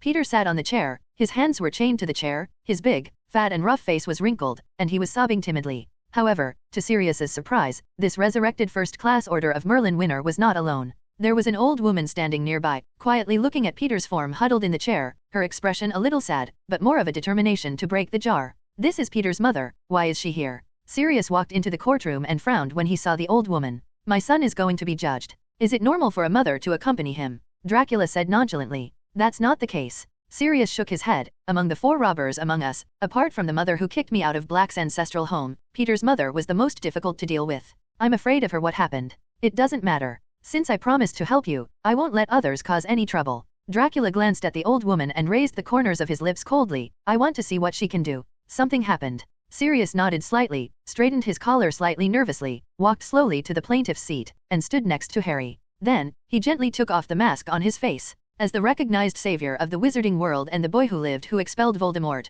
Harry has always been one of the people who received the most attention in the entire courtroom, and the position next to him naturally attracted more attention. Sirius's actions immediately attracted the attention of many Wizengamot members. Wait, that's Sirius Black. A witch sitting in the jury seat was looking at Harry and accidentally caught a glimpse of Sirius' face and exclaimed, What? How did he come here? What is he doing here? The courtroom suddenly became chaotic. Some people began to whisper loudly, some were looking back and forth between Sirius and the door of the courtroom with fearful eyes, as if looking for the best escape route. Some timid jury members were even frightened and fell down from their seats. Sirius. Harry looked up at Sirius worriedly. Don't worry, Harry, your parents' revenge will be avenged soon. Sirius calmed down amidst the many questioning, scrutinizing and fearful looks, smiled softly at his godson, and looked blankly at Cornelius Fudge, who was at the front of the courtroom. In the important trial ceremony, the Minister of Magic will preside over the entire trial as the chief magician of the Wizengamot. Fudge was also shocked by Sirius's arrival. He subconsciously thought that Sirius was here to cause trouble, and almost turned around to find an Auror to protect him. It wasn't until he saw Sirius's calm eyes looking over that Fudge realized that he was standing in the plaintiff's seat, and it was obvious that he didn't want to use violence to solve the problem. Ahem, be quiet. Fudge coughed a little shamelessly, and then shouted angrily, This is the Wizengamot trial room. Why are everyone so noisy? The courtroom gradually became quiet, but all kinds of worries, fears still swept over Sirius's body from time to time. Sirius ignored these glances and just chatted with Harry on his own, asking him how his semester was going, whether he had won the Quidditch Cup for Gryffindor, and how he was spending time with his friends in Hogsmeade. Did you have fun? Dracula also walked to the plaintiff's seat, and casually used the transformation technique to conjure a luxurious chair for himself. He sat on the chair with his legs crossed and looked at the scene in the courtroom curiously. At this moment, he suddenly felt a vicious and jealous gaze coming towards him from the front of the trial room. Dracula turned back to look at the front of the trial room and found 2 witches sitting on both sides of Fudge. Sitting on the left side of Fudge was a witch with a broad build and a square chin. Her grey hair was cut short and she looked very capable. She had a pair of monocles on the bridge of her nose and a serious expression on her face that was intimidating. To Fudge's right sat another witch. She was placed very far back on the bench, and her entire face was shrouded in shadow. That jealous look came from the shadow. Dracula raised his lips with interest. The witch may have thought she was hiding in the shadows so she wouldn't be seen, but how could Dracula's vision be compared to that of an ordinary wizard? He easily saw the ugly face hidden in the shadows. Dolores Umbridge, that incredibly impressive pink toad. I don't know what it is that Fudge likes about Umbridge that he keeps such a thing with him all day long. Dracula thought rather wickedly. Unknowingly, the minute hand of the huge wall clock on the wall quietly pointed to the 6th position, and the time for the court session quietly arrived. Everyone is silent. Fudge shouted loudly, the time has come. Now, this trial officially begins. Peter's body was trembling quite obviously, and Mrs. Pedayot next to him finally looked away from her son and looked at Sirius on the plaintiff's seat with a scary look. Fudge read step by step. This trial will be conducted by Minister of Magic Cornelius Oswald Fudge, Director of the Department of Magical Law Enforcement Amelia Susan Bones, Senior Deputy Minister Dolores, co-hosted by Jane Umbridge. The plaintiff, Albus Percival Wulfric Brian Dumbledore, accused Peter Pedro of colluding with the Death Eaters during the Wizarding War to kill James Potter and others. Multiple wizards, after the war, they blew up the streets, killed a dozen muggles and faked their own deaths to escape. If the accusation is true, Peter Pedayot's behavior seriously violated the strict restriction of the use of dark arts ordinance, the British Wizarding Criminal Code and the International Statute of Secrecy. Does the defendant have any objections? Fudge raised his head from his manuscript and looked at Peter and Mrs. Pedayot. Mr. Minister, I have objections. Mrs. Pedayot looked at Sirius fiercely and said in a hoarse voice, "Please speak." Fudge glanced at her approvingly. "Mr. Minister, I think everyone here knows that it was not my son who committed those crimes, but Sirius Black, who is standing over there now." She pointed her index finger at Sirius, said loudly, "I don't understand why such a dark wizard and wanted criminal who has surrendered to Voldemort, escaped from Azkaban, and has no respect for the Ministry of Magic is now standing on the plaintiff's side, just because Albus Dumbledore's cover." As soon as she opened her mouth, Mrs. Pedayot showed her strong ability to mess around and gossip. Instead of steadily defending Peter's crimes, she used offense as defense and directly launched an attack on Sirius. Sirius' impatience could not withstand such provocation. He would jump up from his stool on the spot and yell at Mrs. Pedayot. However, before he could take action, a strong hand pressed on his shoulder in advance. Dumbledore shook his head slightly at Sirius and stood up first. "I don't agree with Mrs. Pedayot's testimony," he said solemnly. "Her testimony does not contain any evidence to defend Mr. Peter Pedayot. She just blindly attacks our witnesses in an attempt to intensify the contradiction and divert attention. This approach seriously violates the fairness and rationality of the trial. I think Mrs. Pedayot's behavior should be warned. If she still cannot produce reasonable evidence that can prove Mr. Pedayot's innocence, then the conclusion will be it's become obvious." Obviously, compared to the extremely aggressive Mrs. Pettigrew, the calmer and wiser Dumbledore's words were more logical and more in line with the trial procedures. "Is there any evidence the defendant needs to add?" Fudge asked again. "Of course there is evidence," Mrs. Pedayot said loudly. "Our Peter is a first-class Order of Merlin recipient. He is a hero recognized by the wizarding world for resisting Sirius Black. It is impossible for him to turn to the mysterious man. Matter. In addition, Peter has no motive to seek refuge with you-know-who. On the other hand, Sirius Black has many Death Eaters in his Black family. His cousin and younger brother are both the backbone of Death Eaters. He has taken refuge with Mysterious Man. People are exactly as expected." "Wait a minute, Mrs. Pedayot." Dumbledore raised his hand and interrupted. "With all due respect, there is absolutely no evidence in what you said to defend Peter Pedayot. It turns out that the Order of Merlin, first class, was just a misunderstanding, and he fully had the motive to defect to Voldemort, which was the fear of death. If you still can't come up with reasonable evidence to prove that Mr. Pedayot is innocent, then why not let us state the situation first?" Dumbledore glanced at Mrs. Pettigrew with cold eyes and continued to speak calmly. "This is Mr. Ronald Weiss." He pointed at Ron. Peter Pedayot cut off one of his fingers after blowing up the entire street and used an illegal animag SI turned into a mouse and stayed at Wes's house as a pet for over 10 years. "I object." Mrs. Pedigrew's eyes lit up and she shouted excitedly as if she had seized a loophole. "What evidence do you have to prove that Peter can use animagus? He is so weak and not like his friends. How can we learn the animagus when we are so talented?" "Of course I have a way to transform him into animagus form," Dumbledore said calmly. "Who knows whether you can secretly use human transformation to manipulate Peter?" Mrs. Pedayot retorted. "Everyone in the magic world knows that you are a powerful wizard and the best at transformation. You can definitely disguise Peter as an animagus. So what do you want to do, Mrs. Pettigrew?" Dumbledore said softly. "You have not produced any substantive evidence to defend Peter from beginning to end. This kind of verbal explanation is invalid. But there is no dark mark on Peter's arm, which completely proves that he is not a Death Eater," Mrs. Pedayot argued forcefully. "This is just because something happened before Voldemort had time to carve the dark mark on him," Dumbledore said as he asked Sirius to pull up his sleeves. "As you can see, there is also something wrong on Sirius' arm.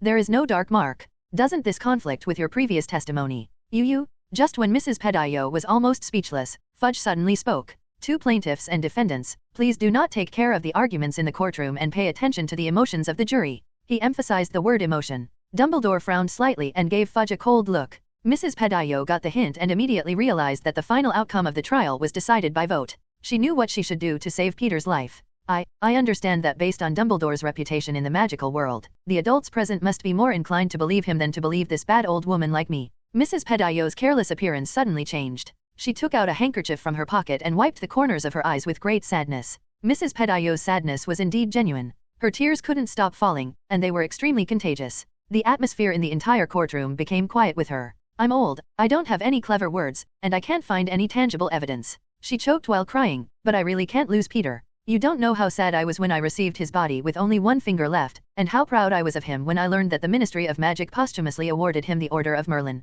first class. A few days ago, I suddenly got a piece of news telling me that Peter was not dead. I was so excited that my dying body seemed to have become more energetic, but then I learned that Peter might be sentenced to death. This sudden ups and downs of emotions will kill me, an old woman. Mrs. Pediro wiped her tears with a touching tone, and the eyes of many emotional Wizengamot members gradually softened. Harry and Ron stared at this scene dumbfounded, their minds filled with questions. Is there such an operation? Mrs. Pettigrew's unique defense caught Dumbledore off guard. Unlike the highly developed social system of the Muggle world, the Wizarding world has a relatively small population and relatively slow social development. The trial methods of the Wizengamot actually still retain strong medieval characteristics. Therefore, in most trials in the Wizarding world, the subjective emotions of the jury account for a large proportion. Using Mrs. Pedio's defense method to stir up the emotions of the Wizengamot jury might really make many more perceptual wizards lean towards Peter's side emotionally. After all, Sirius' image of being cruel, rude, and dangerous has long been deeply rooted in people's hearts, and there is no way to change it in a while. In contrast, more people are definitely still willing to believe an old lady who sincerely cries in front of them, even if she cannot give any complete evidence.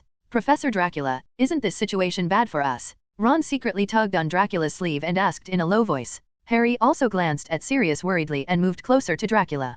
Professor, what can you do? He also asked. Dracula glanced at Mrs. Pedillo with a headache, and saw that she was still crying uncontrollably, venting all her worries about her son. One of the Wizengamot witches had wet eyes, and despite the dissuasion, she came down from the jury box, put her arm around Mrs. Pedillo's shoulders and comforted her. Actually, there is no solution. Dracula suddenly turned his gaze to Harry and asked in a confused manner, Potter, can you show off your misfortune and slap your love?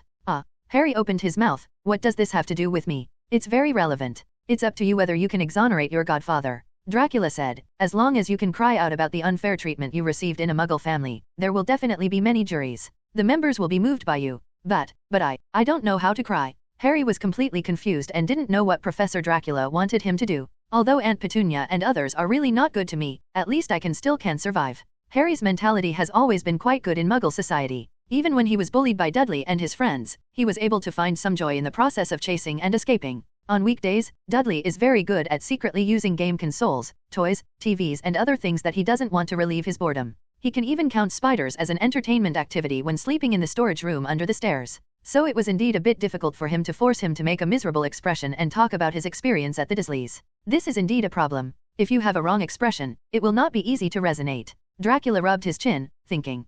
Professor Dracula, there is no need to make things difficult for Harry. I can personally kill that traitor at any time. Sirius stared coldly in Peter's direction and said viciously. No. Harry couldn't help but almost raised his voice. Sirius, if you really do that, the Ministry of Magic will really fight you to death? It's not worth it for such a traitor. Harry, they can't catch me, believe me. Sirius turned to Harry and smiled. That won't work either. Do you want to stay in a dark place for the rest of your life? Harry refused to let go. Okay, stop arguing, I thought about it. Dracula interrupted the two of them impatiently. Isn't it just that you can't find the sad emotion? I just want to make you a little uncomfortable. Potter, when it's time for you to show off your misfortune, I will open a hole in the bag containing the Dementors in your direction, and let the Dementors suck away a little of your happiness. I'll make sure you get into the mood right away. Is this really good? Ron glanced at the bag that Dracula had taken out from his hand with some worry. Before Ron could say anything else, Harry resolutely agreed. Just do it, Professor Dracula, he said firmly, and stood up from his chair. Everyone present was attracted by the Savior's behavior and looked at him curiously, wondering what Harry was going to say when he stood up at this time.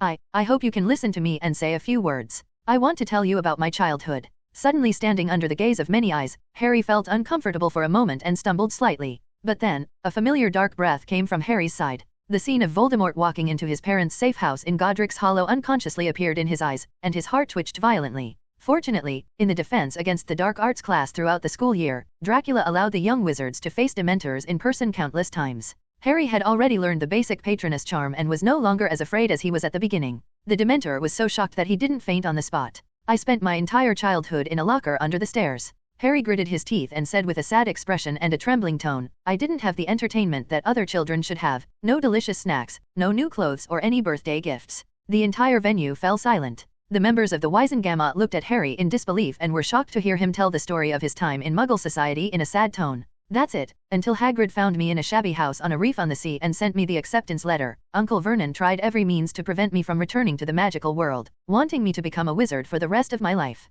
Muggles who are doing nothing and accomplishing nothing. If it weren't for this Peter Pettigrew's betrayal, I should have a gentle and generous mother and an outstanding and brave father. As he spoke, Harry's eyes gradually filled with tears. He didn't know whether it was the influence of the Dementors or because he really felt sad about his life experience. The eyes of the jury members in the trial room became a little sad. The eyes of several elderly witches were full of maternal love. It seemed that they could rush down from their seats at any time and hug Harry in arms. Before Harry told the story of his childhood, no one knew that the boy who lived had such a bad fate. They all thought that Dumbledore sent the savior to the Muggle world to protect him and allow him to enjoy happiness in a safe place and avoid revenge from the Death Eaters. However, it turned out that they were all wrong. Mrs. Pettigrew was originally crying with self-pity. After hearing Harry's complaint, she looked at Harry in the plaintiff's seat with her mouth open, and even forgot to continue crying. She had no idea that such a child could suffer such a misfortune, and that his emotions could change so quickly, no less than an old lady of her age. Seeing that the emotional tendencies of the jury members were gradually turning towards Harry, Mrs. Pettigrew couldn't help but feel a little anxious.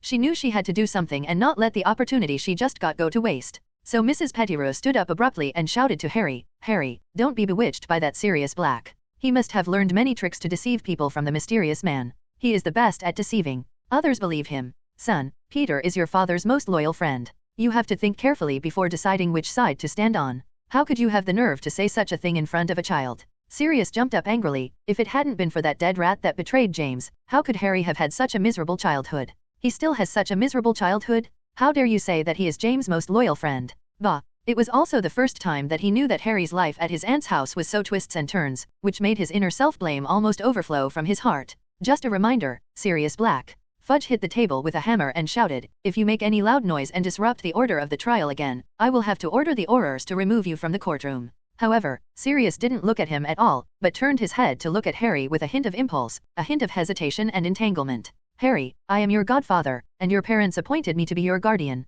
he said softly, "if something bad happens to them." Harry was stunned for a moment, then suddenly thought of something, and there was a burst of anticipation in his eyes. His heart was beating faster than ever, hoping that Sirius meant what he thought. "This is the first time I know that you were treated like that at your aunt and uncle's house."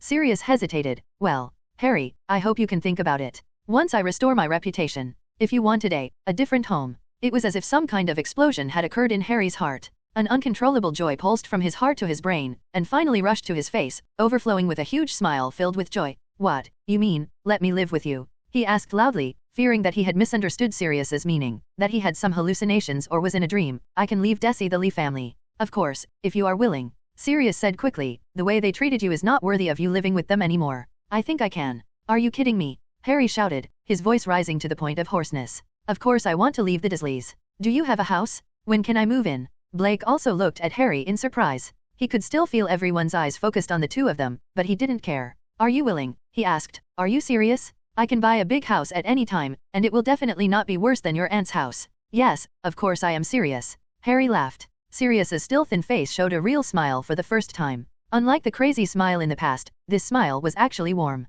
No one present had ever thought that Sirius could show such a warm, gentle smile. The effect of this smile was amazing, as if a handsome young man 10 years younger than his appearance looked at Harry with joy through that thin mask. At that moment, Dumbledore, Peter, and everyone who had ever known Sirius seemed to recognize in his face the man who had been the best man when James and Lily got married, laughing happily. Mrs. Pettigrew's heart froze. She felt that after Sirius showed this smile, the advantage of this trial was further and further away from her. "Sirius Black, second warning." Fudge yelled angrily, "Don't discuss matters unrelated to the case during the trial. If it happens again, you will be directly sentenced to lose the case." Sirius finally quieted down. Now more than ever, he wanted to restore his reputation, bring his godson to live with him, and free Harry from the abyss of the Dursleys. "Boy, he's lying to you, do you know that? Sirius Black is lying to you." Mrs. Pedro still shouted unwillingly, "If you really live with him, you will eventually get peace with him. You will end up like your parents." However, Harry no longer cared what the bad old lady was talking about. He was immersed in the joy of being able to get away from the Dursleys and live with Sirius. "Professor, can we win?" Looking at this scene, Ron asked Dracula in a low voice. The emotions of the other jury members are pretty good, but Fudge and Umbridge, the two disgusting guys, are a little troublesome. Dracula said, "Sirius must have an overwhelming advantage in winning votes to be foolproof." As he said that, he stood up from his seat and said, "Wait, I'll add another dose of strong medicine." Before Ron could react, Dracula flashed and suddenly appeared next to the panicked Peter. He opened his mouth and swallowed the small half bottle of Veritaserum he had asked for from Snape a few days ago. Pour it into Peter's mouth. Cough cough cough. Peter realized something was wrong and struggled desperately. However, how could his strength be compared to Dracula? Soon, the effect of the truth serum took effect. What are you doing? Mrs. Pedillo screamed, desperately trying to catch Dracula with her hands, but he slapped him aside. Fudge also angrily hit the table gum hard with a hammer. Dracula, you used illegal drugs on the defendant in the courtroom in public. What do you think of the authority of the Wiesengamot? He gritted his teeth and said, where is the law enforcement order? Arrest him. Wait a minute. Dracula didn't panic at all. He raised his hand to block several Aurors who wanted to take action. I just watched Mr. Pedillo cry for too long, and his throat must be dry, so hello. He drank some water. How come my kind act of humanitarian concern has become illegal in your eyes? Is this the kind act you're talking about? Fudge laughed angrily. You can't even make up a lie that looks more like it. We can easily expose your lies by just testing what liquid is left in your bottle. He looked at a wizard in the jury who was probably in his 30s and said, Damocles, I leave it to you.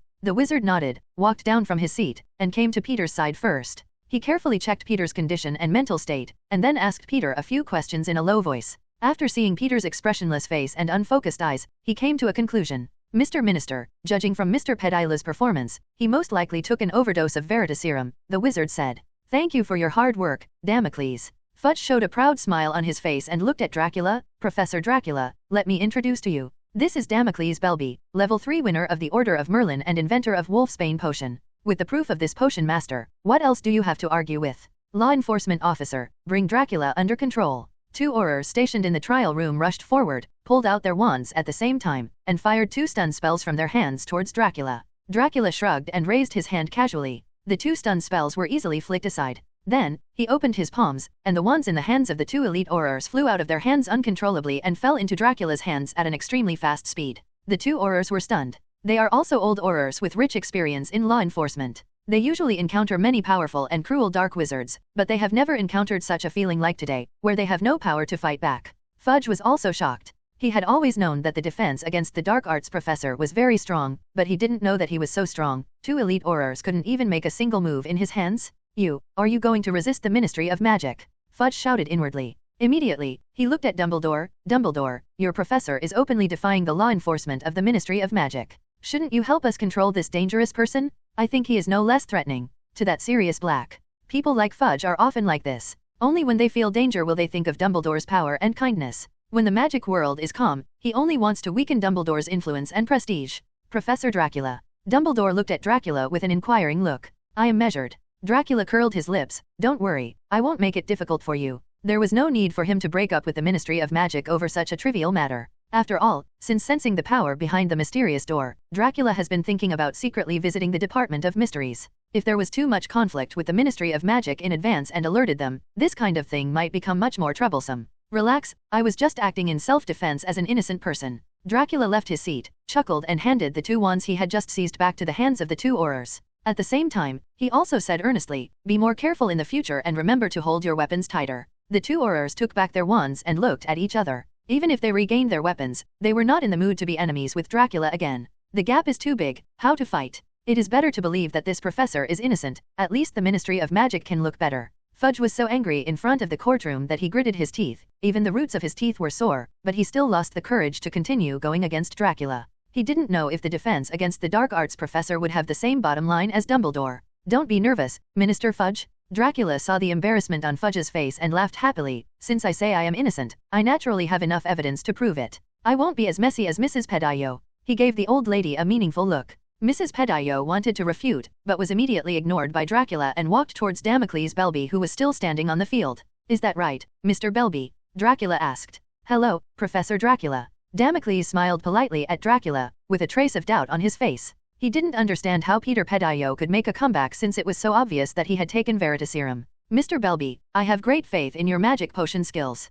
Dracula chuckled. You can easily tell whether the remaining liquid in this glass bottle is truth serum or ordinary water, right? Of course. Damocles nodded confidently. This is one of the most basic abilities of a potion researcher. It is impossible for me to make a mistake on this. Very good, then take a look at this bottle. What is the remaining liquid inside? Dracula said with a faint smile on his lips, and handed the glass bottle in his hand to Damocles. Damocles took the bottle doubtfully, opened the lid, stretched out his hand and gently fanned the mouth of the bottle, smelling the smell. This, actually doesn't have any smell. After a moment, he opened his eyes wide in surprise. He reached out his hand and dipped it in the bottle without belief, then put his finger into his mouth and licked it. The next second, Damocles frowned. This is really not any magic potion, just the most ordinary water. This is impossible. Fudge slapped his gum and stood up. Damocles, are you mistaken? I have studied potions for so many years, and the most basic things can still be guaranteed to be correct. Damocles was unhappy when he was questioned. If you don't believe it, you can come down and taste it yourself. These liquids have no medicinal power at all.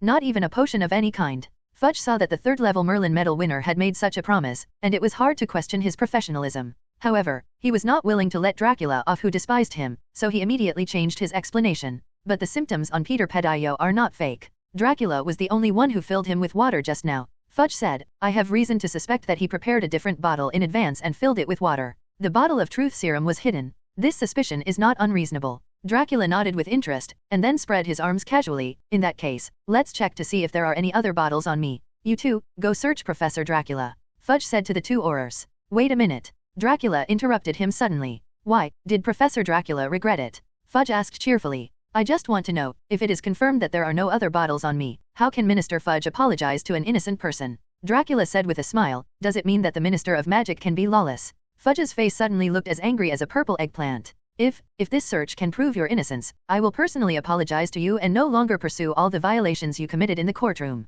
He gritted his teeth and said, okay. Dracula nodded nonchalantly and looked at the two sweating Aurors. What are you waiting for? You two come over and search me. The two Aurors felt that they were really unlucky for 8 lifetimes, and they were actually assigned to take turns in the courtroom today. It was obvious that neither the Minister of Magic nor this powerful professor could offend them. I have a way. An Auror hesitated for a long time, and finally thought of a way, and said tremblingly, we can directly use the flying charm to find the glass bottle, so there is no need to search. He glanced at Dracula, whose expression didn't seem displeased, and then cautiously continued, as long as Mr. Dracula agrees, then all you need to do is open all the spaces that have been cast by the traceless stretching charm. You are quite smart. Dracula chuckled, okay, then you can use the flying spell to find the so-called glass bottle containing the truth serum. Another Auror cast a small spell, and after confirming that Dracula only had space for a traceless stretch spell, Dracula opened his pocket. However, what everyone present did not see clearly was that when Dracula's fingers opened the pocket, a dark moon that was as small as a crystal ball flashed past the pocket. To a certain extent,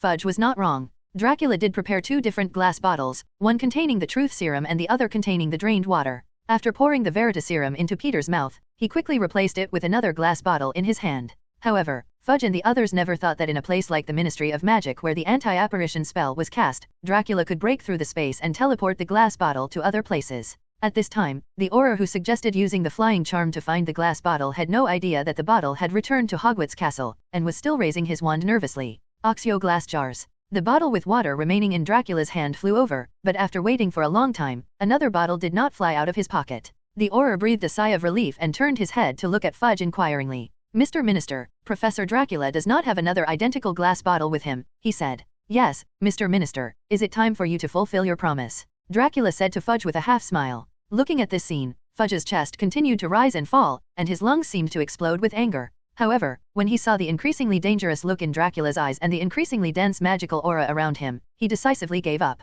Yes, I'm sorry, Professor Dracula, I wrongly blamed you. In front of everyone's gaze, Fudge felt that he, the chief magician, had lost all face. Well, what next? Dracula crossed his arms and asked. The Ministry of Magic will not pursue any violations of your rules in this trial, Fudge said through gritted teeth. Okay, thank you for your kindness, Mr. Minister. Dracula suddenly laughed, and the dangerous look on his face disappeared in an instant, as if it had never existed. But Fudge knew that Dracula was definitely threatening him without leaving any trace. He also knew that the bottle of verita serum just now was definitely poured into Peter's mouth by Dracula, but they were unable to find definite evidence. Watching what happened before his eyes, but unable to find the key evidence anyway, made Fudge feel extremely aggrieved and even wanted to throw up his sleeves and leave the courtroom. At this moment, another witch beside Fudge who had been silent from beginning to end suddenly spoke. Peter Pedro, who betrayed James Potter and Lily Potter 12 years ago. Amelia Bones, director of the Department of Magical Law Enforcement, asked indifferently. Her sudden question caught Fudge and Mrs. Pettigrew off guard. The next moment, Peter, who was under the effect of verita serum, replied expressionlessly.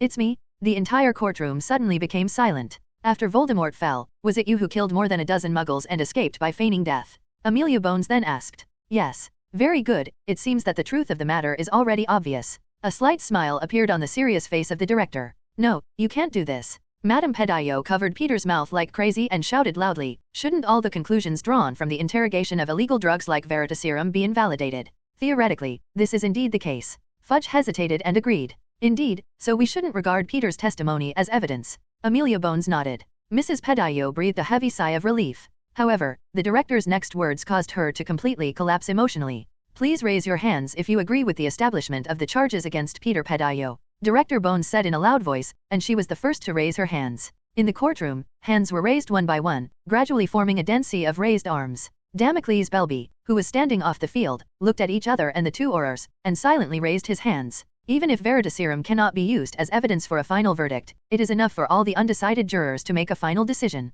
After Peter admitted his heinous crime, no one was willing to give him any sympathy. By the end, only Fudge and Dolores Umbridge had not raised their hands. Fudge looked around and knew that he could no longer achieve his goal, so he raised his hand feebly. Mrs. Pedillo collapsed on the ground in despair. Sirius and Harry hugged each other happily. After being tried by the Wisengamot court, Peter Pedillo violated 13 laws and regulations including the strict restrictions on the use of dark arts, the British Wizarding Criminal Code and the International Statute of Secrecy, and was sentenced to Azkaban. Life imprisonment. The verdict of Amelia Bones, director of the Department of Magical Law Enforcement, is actually quite fair, and in theory no one should have any doubts about it. But Sirius was still worried, because he knew that Animagus could easily escape from the many Dementors in Azkaban. The big black dog he transformed into was no longer a small animal, but it didn't attract anyone's attention. A more stealthy mouse would have escaped more easily. After Sirius raised this issue in court, Amelia Bones promised to use a tighter cell to imprison Peter in order to prevent Peter from escaping Azkaban through Animagus transformation. Before Sirius could raise any further objections, she coldly declared the trial over.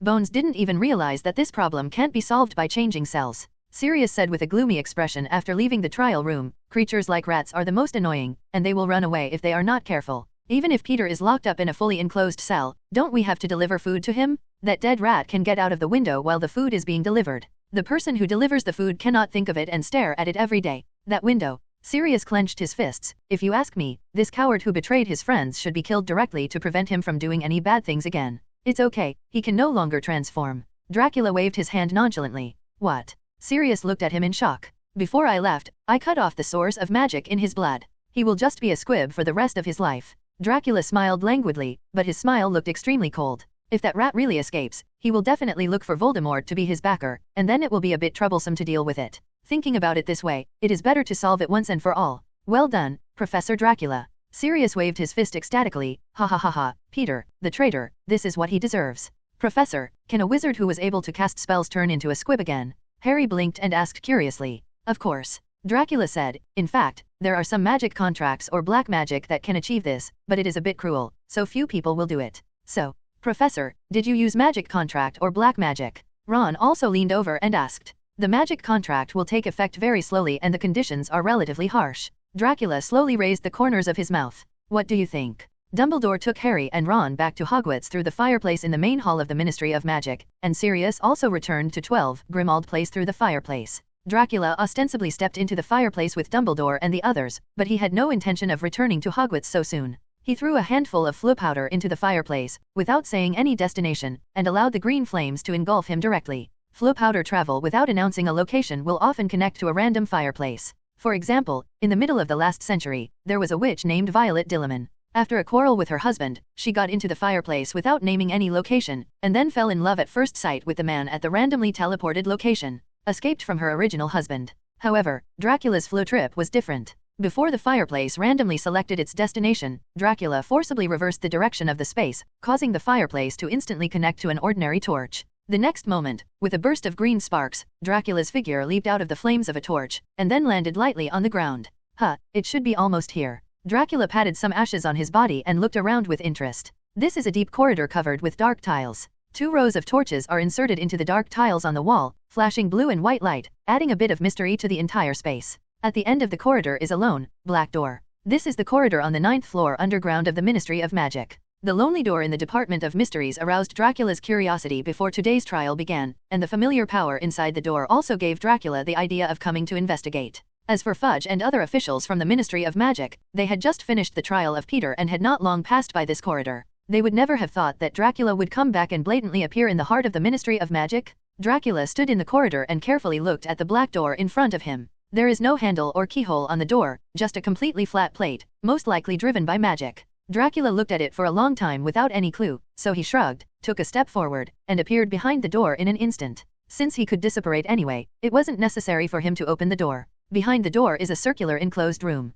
The room was covered with dark marble floors, and the floor was polished so clean that it reflected light, making its color almost like it was covered with a layer of empty standing water. There were many candles in the room emitting cold blue light, reflecting the 12 handleless doors on the circular wall. The 12 doors will swap positions from time to time, and the walls will rotate rapidly. Without the correct magic key, no one can be sure which door is the correct door they are looking for. Not only that, there are only 5 research rooms in the Department of Mysteries, namely Brain, Prophecy, Time, Death, and Love. Among the 12 doors, after excluding 5 research rooms, the remaining 7 doors are extremely dangerous institutions. However, Dracula will naturally not be troubled by this method. None of the mechanisms behind the door posed any threat to him, and he had no intention of finding a specific door. He wanted to go in and have a look at what was behind every door, to have fun, and to find the familiar power became a secondary thing. Dracula pushed open one of the doors. The door opened silently, revealing a long, rectangular room filled with dancing lights that shone like a gem. A variety of watches completely filled the room, with various pendulum clocks, quartz clocks, pocket watches, wristwatches and other clocks displayed everywhere.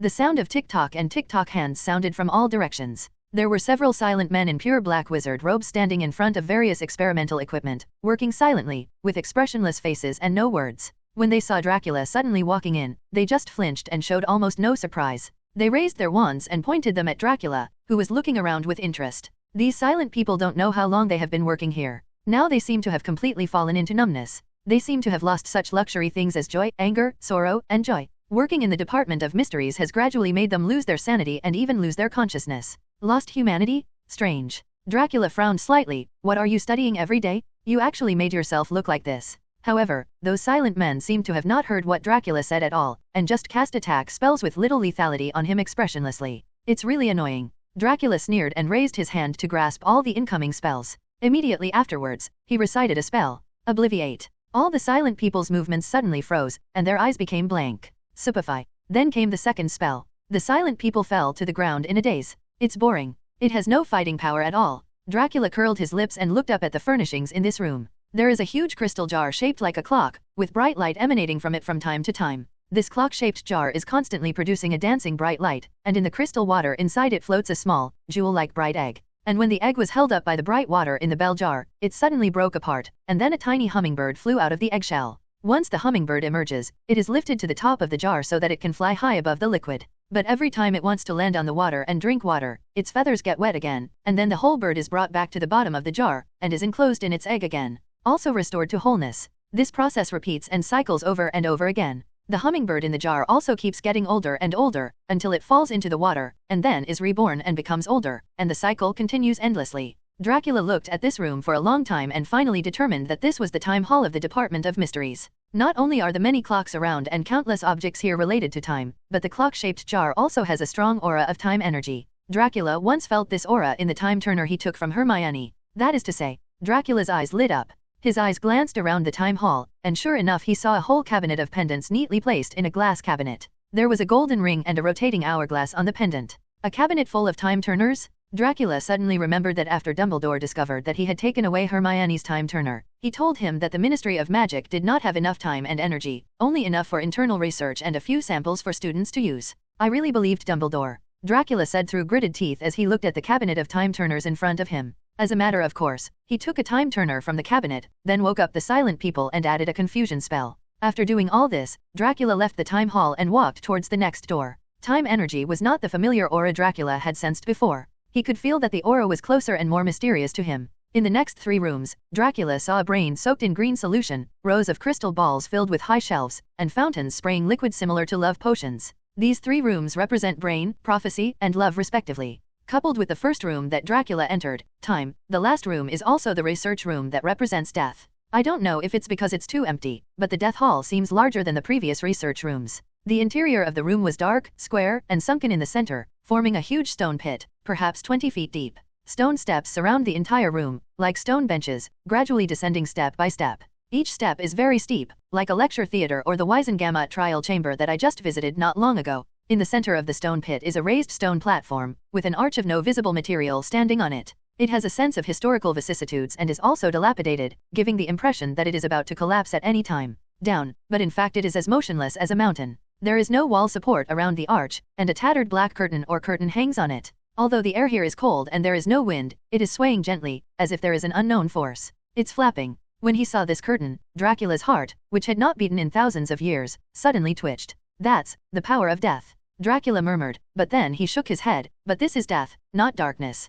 Then how can this power bring such a familiar feeling? He took a deep breath and slowly raised a hand. The crimson magic power gathered in his hand, gradually condensing into a bloody river. Then, Dracula followed the surrounding stone steps step by step, towards the arch in the middle of the room, and towards the curtain that was constantly swaying without wind. With every step he took, the familiar feeling became stronger, and the crimson magic power gathered in Dracula's palm also fluctuated more and more vividly, as if he wanted to meet the curtain at any time. It seemed like another 1,000 years had passed, and finally Dracula walked to the arch, only one step away from the curtain. He stretched out his hand and slowly touched the curtain. However, the crimson magic power in his hand surged out first and merged with the curtain like a river flowing into the sea. The curtain is black, and Dracula's magic is crimson. However, after the two are intertwined, it is suddenly difficult to distinguish each other, as if they come from the same source. But why is this happening? Dracula frowned slightly as he looked at the magic flow in his palm that gradually merged with the dark grey curtain. There is no silent man in the death hall, and there is nothing else. There is only such an old and dilapidated arch, so only the arch has enough energy to represent death. But if this is the power from death, then why is it the same source as the magic power from darkness in his body? Then, Dracula suddenly chuckled. Whether it is death or darkness, why don't you take it back and look at it? Dracula could feel that although the magic power integrated with the curtain was less connected to him, it was still within control. As a result, he rotated his palm slightly, and a black hole seemed to appear in the palm of his hand, sucking in the crimson magic power in front of him and the dark grey fluid on the curtain, forming a grey and red vortex. The curtains on the arch swayed without wind. As the black hole in Dracula's palm pulled, wisps of thin smoke floated out, gradually filling the entire hall with a mist. Dark grey smoke and crimson magic flowed side by side, sinking into Dracula's palm and slowly intertwining with the magic in his body. The next moment, Dracula's hole suddenly shrank. He felt that the total amount of magic power that he thought had reached its limit long ago, the energy that had not changed at all for hundreds of years, suddenly showed a slight trend of growth. The energy representing death on the arch can actually be absorbed by Dracula and then used for his own use. And Dracula can sense that there is another mysterious space behind the arch, which contains an inexhaustible energy source. Dracula subconsciously took 2 steps forward, wanting to enter that space directly through the arch. Unlike Voldemort, he actually doesn't have much thought about getting stronger. But he will be interested in changes that have not occurred for a long time, and want to make some changes to his unchanged body. So Dracula took a step forward. You don't want to get in there at this time. Just when Dracula was about to step into the arch, a voice suddenly sounded behind him. With Dracula's perception ability, he had never noticed when there was another person here before. He stopped and turned around in surprise. I saw a figure standing in the mist, wearing a gorgeous red cloak and a long hood that covered his face, leaving no trace of skin exposed to the air. This appearance is really very familiar. Dracula. It's hard for me to imagine that I would be so bored. Looking at the hooded man in front of him, his expression was very strange. Do you need to dress like this? It's not like I don't know who you are anyway. The form still has to go a bit. The hooded man was silent for a moment and said in an unclear voice. As long as you are happy. Dracula crossed his arms and tugged at him. Then tell me, why do you say I don't want to enter there at this time? In fact, you should know I really want to go inside that arch. It's not time yet. The hooded man said vaguely. But why can't you speak clearly? Dracula's mouth twitched. I can't imagine that one day I will become a Riddler like you. There are many things you can't think of. The hooded man suddenly chuckled, and Dracula could even imagine the corners of his mouth raised under the hood. For the first time, he realized that when others saw the evil smile on his lips, they were as angry as he was now. What's the point of having nothing to do? Dracula took out the time converter he had just received from the time hall from his pocket and curled his lips disdainfully. If it's not just 5 hours, what else can happen? Isn't it a big change that hasn't been seen in more than 1,000 years? Who told you that I came back 5 hours later? The hooded man said nonchalantly. I told you, there are many things that you can't imagine. The Dracula boy shrank suddenly and stared at the figure in a gorgeous red cloak. This outfit was a temporary purchase at Madame Malkin's clothing store in order to fight with his past self. He had never worn it again except when traveling through time. Obviously, this figure is Dracula himself in the future. But he couldn't tell how long it had been since his future self returned to the present. If not 5 hours, is it a day? Or a month? Even a year or even many years? If his future self really returns to the present many years later, is he just here to prevent his past self from entering this arch? What is inside this arch? Tell me, why don't you let me in? Dracula asked bluntly. Haven't you ever thought about the true meaning of the Hall of Death? The hooded man said softly. Doesn't it mean that the power of death is stored in it? Dracula frowned. I'm still wondering why my magic power and the power of death seem to come from the same source. But why didn't you think that with the abilities of those wizards, how could they store such a large amount of energy of time, universe, love, and even death? The hooded man asked. Just because they are not even 3-legged cats. Research level. Dracula fell silent. Think about it carefully, the Department of Mysteries existed long before the Ministry of Magic was established. The hooded man said, in other words, the reason why the Ministry of Magic was established here is for this Department of Mysteries. So, what's in here? After a moment of silence, Dracula asked softly. The curtains are constantly fluttering even if there is no wind. This is because life is dying in the world every moment. The hooded man said, and in this space, the stone steps gradually descending around it mean life. The gradual aging. Haven't you figured it out yet? What kind of place is the world behind the arch? Dracula turned back to look at the old and dilapidated arch, and a hint of surprise gradually flashed in his eyes. I didn't expect that this arch would be so important that it would be worth my while to find a way to go back in time and stop myself from entering. He suddenly laughed, but have you ever thought about it? The more people try to dissuade me, the more I want to go in and take a look. Before he finished speaking, before the hooded man could react, Dracula suddenly turned around and stepped decisively into the dark grey curtain inside the arch. Take one step forward and change the world? The first thing that catches the eye is a large sea of umbrella-shaped flowers with curled petals and no leaves. Countless manzushawa. Dobby planted several flowers in Dracula's office, and Andrus also had dozens of them in the secret place on top of Mount Olympus, but they had never been as shocking as the red petals covering the ground. The sky also turned completely dark grey, contrasting sharply with the bright flowers on the ground. There is no sun in the sky, and there is a dim light coming from nowhere, and a gloomy world appears before our eyes. At the end of the sea of flowers, tall mountain peaks rise abruptly from the red ground. They all look like they are stained with scarlet blood and form a continuous patch. In the gloomy purgatory, endless phantoms of bones floated in midair, struggling to move their mutilated bodies from time to time. 7 or 8 huge mountains of dry bones stand tall, and endless bloody rivers roll between the bones. In the center of this space, there is a figure sitting on a throne of bones. A dark cloak hangs down behind him. Countless skull-like shadows fill the hem of the cloak, struggling and wailing all the time. He didn't want to drag the owner of the cloak into the river of blood around him, but it was like a cricket shaking a tree, unable to move at all. Even with Dracula's more than 1,000 years of experience, he never thought that he would see such a scene one day. There was some unavoidable movement in his eyes, and he slowly raised his steps, walking towards the throne of bones in the distance in the endless sea of flowers. Dracula was a little curious as to who could live in such a hell. Is there really a god of death in this world, as in the legend in the Tales of Beedle the Poet? This feeling that disrupted his inherent cognition constantly stimulated Dracula's nerves, making him only full of interest in the new environment without any awe and fear of the unknown. As Dracula continued to penetrate deeper, the cloak on the throne of bones slowly swayed. The figure on the throne raised his head, revealing a pair of dark grey eyes without any focus. There was almost no flesh and blood on his face, only a face made of dry skin and bones. It was no different from an ordinary skeleton, only more terrifying and more powerful. Such a rich darkness. The skull did not open its mouth, but an obscure and terrifying voice came from the body. It is really rare that such a rich darkness has never asked for my help in this world, but came directly here. Oh. Dracula raised his eyebrows. So, many people with dark bodies can still seek your help. Of course, without my help, how could they have obtained that kind of power that is so powerful that it should not belong to this world? The skull stood up proudly, raised his arm and waved, throwing the cloak far behind his back. Not only is his figure not as skinny as his face, but he looks extremely strong. Coupled with his tall height, it can give people a sense of pressure coming towards him. You mean, your power doesn't belong to this world? Dracula asked with interest. I don't belong to what you call the world. The skull said, now that you have come to this world, don't you understand who I am? Really? Dracula shrugged. It turns out there is such a thing as the god of death.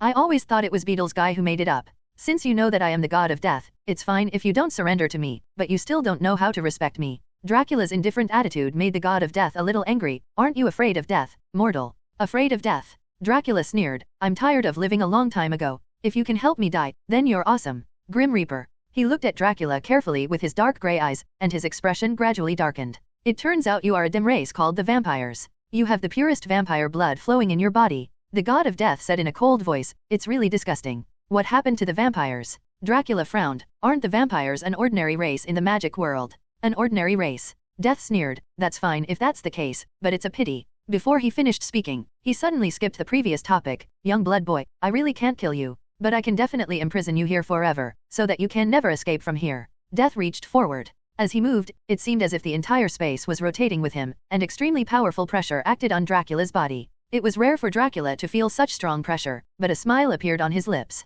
He is indeed the god of death. He is indeed different from those earthly chickens and dogs in this world. He laughed wantonly. Ha ha ha ha, it's exciting enough. The blood-red light in Dracula's eyes flowed rapidly, and countless dark energy burst out from his body. The death power that filled the space also merged with Dracula's own magic power, blowing the cloak behind him. It has to make haunting noises. His wings suddenly spread out, and Dracula dodged and flew into the air, driving a bloody river to swirl around his body. In a short time, he used the power around him to fight against the oppression of the entire space. It's useless, vampire, this is my home court. Death hissed coldly. The next moment, an even more violent aura was suppressed. Dracula frowned and turned his head to look in the direction he came from. There should have been an old arch with a dark grey curtain standing in the sea of flowers, but it was empty at this time. Oh, I'm not interested in staying here with you any longer. Dracula's figure quickly floated back in the air, avoiding the most powerful area, and then summoned a silent dark moon behind him. It's useless, this is not the world you are in, and your space magic will not work. The god of death laughed wildly, rolling up an even more manic storm.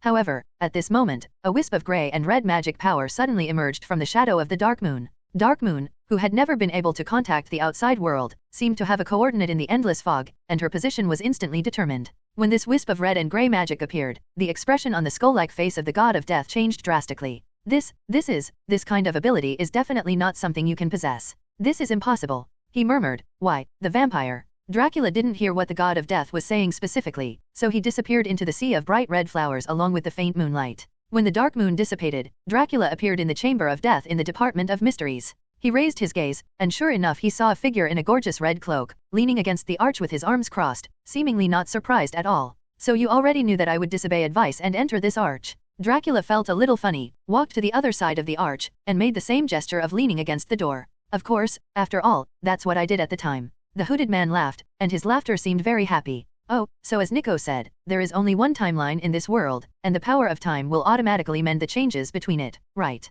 Dracula asked. I don't quite understand, this complete time how do loops form? What you should have imagined is that the past can be changed through time magic, otherwise the existence of time energy will be meaningless. The hooded man said, as for this time loop, it is naturally the result of time repair dash. He turned around from the other side of the arch and walked to Dracula's side. Since I can travel back to this point in time from the future, then I am naturally confident that the timeline will complete itself, and I don't have to worry so much about the rest. Okay, then I won't ask about this first. Dracula said, but I want to know, what kind of power did you use to pull me back from the other side in the end? The so-called death seemed very surprised. You will know it when you should know it. Telling it now will only make you lose the surprise when that day comes in the future. The hooded man smiled. I've been talking for so long, it's as if I haven't said anything yet. Dracula's mouth twitched. Although you may sound unhappy, I find it very interesting. The hooded man said happily, I finally understand why Dumbledore always likes to talk in a secretive way. It's really interesting to talk like this. You can shut up. Dracula said through gritted teeth. At this moment, the two people turned their heads at the same time to look at the door of the death hall where they were.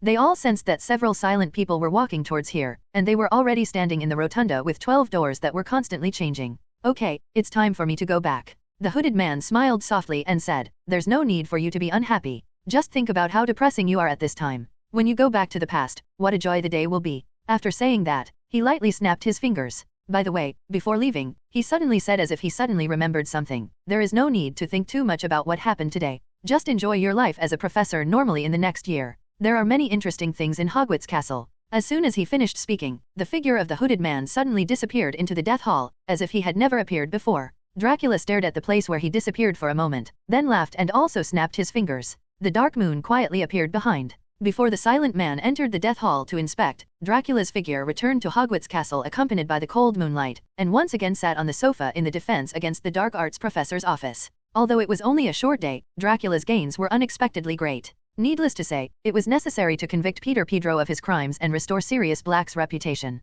Most importantly, he realized that the world was not as small and boring as he once thought. There are more fun waiting for him to explore in different worlds beyond his sight. Dracula lowered his head and looked at the wisp of dark grey in the crimson magic power beating in his palm, his eyes full of interest. If what the so-called god of death said is true, then some of the questions in the past will also be answered. Why do many different types of dark energy, such as obscurus, horcruxes, and vampire magic, have the same properties? Probably just because the power of darkness comes from the world behind the arch, so we can seek help from the god of death and borrow the purest power of death. In this way, some things that were not understood before also make sense. The despicable Herbo was sealed in the secret realm on the top of Mount Olympus for thousands of years, and was killed countless times by Andrus, but his power never faded, and instead gradually forced Andrus to gamble. The Greek magic world's beliefs and future abilities are enough to suppress it. Herbo must have borrowed the power of death. So, how can we connect to the world behind the arch and borrow the power of death without going to the death hall of the Department of Mysteries? Dracula rummaged thoughtfully in his pocket for a moment and took out a locket.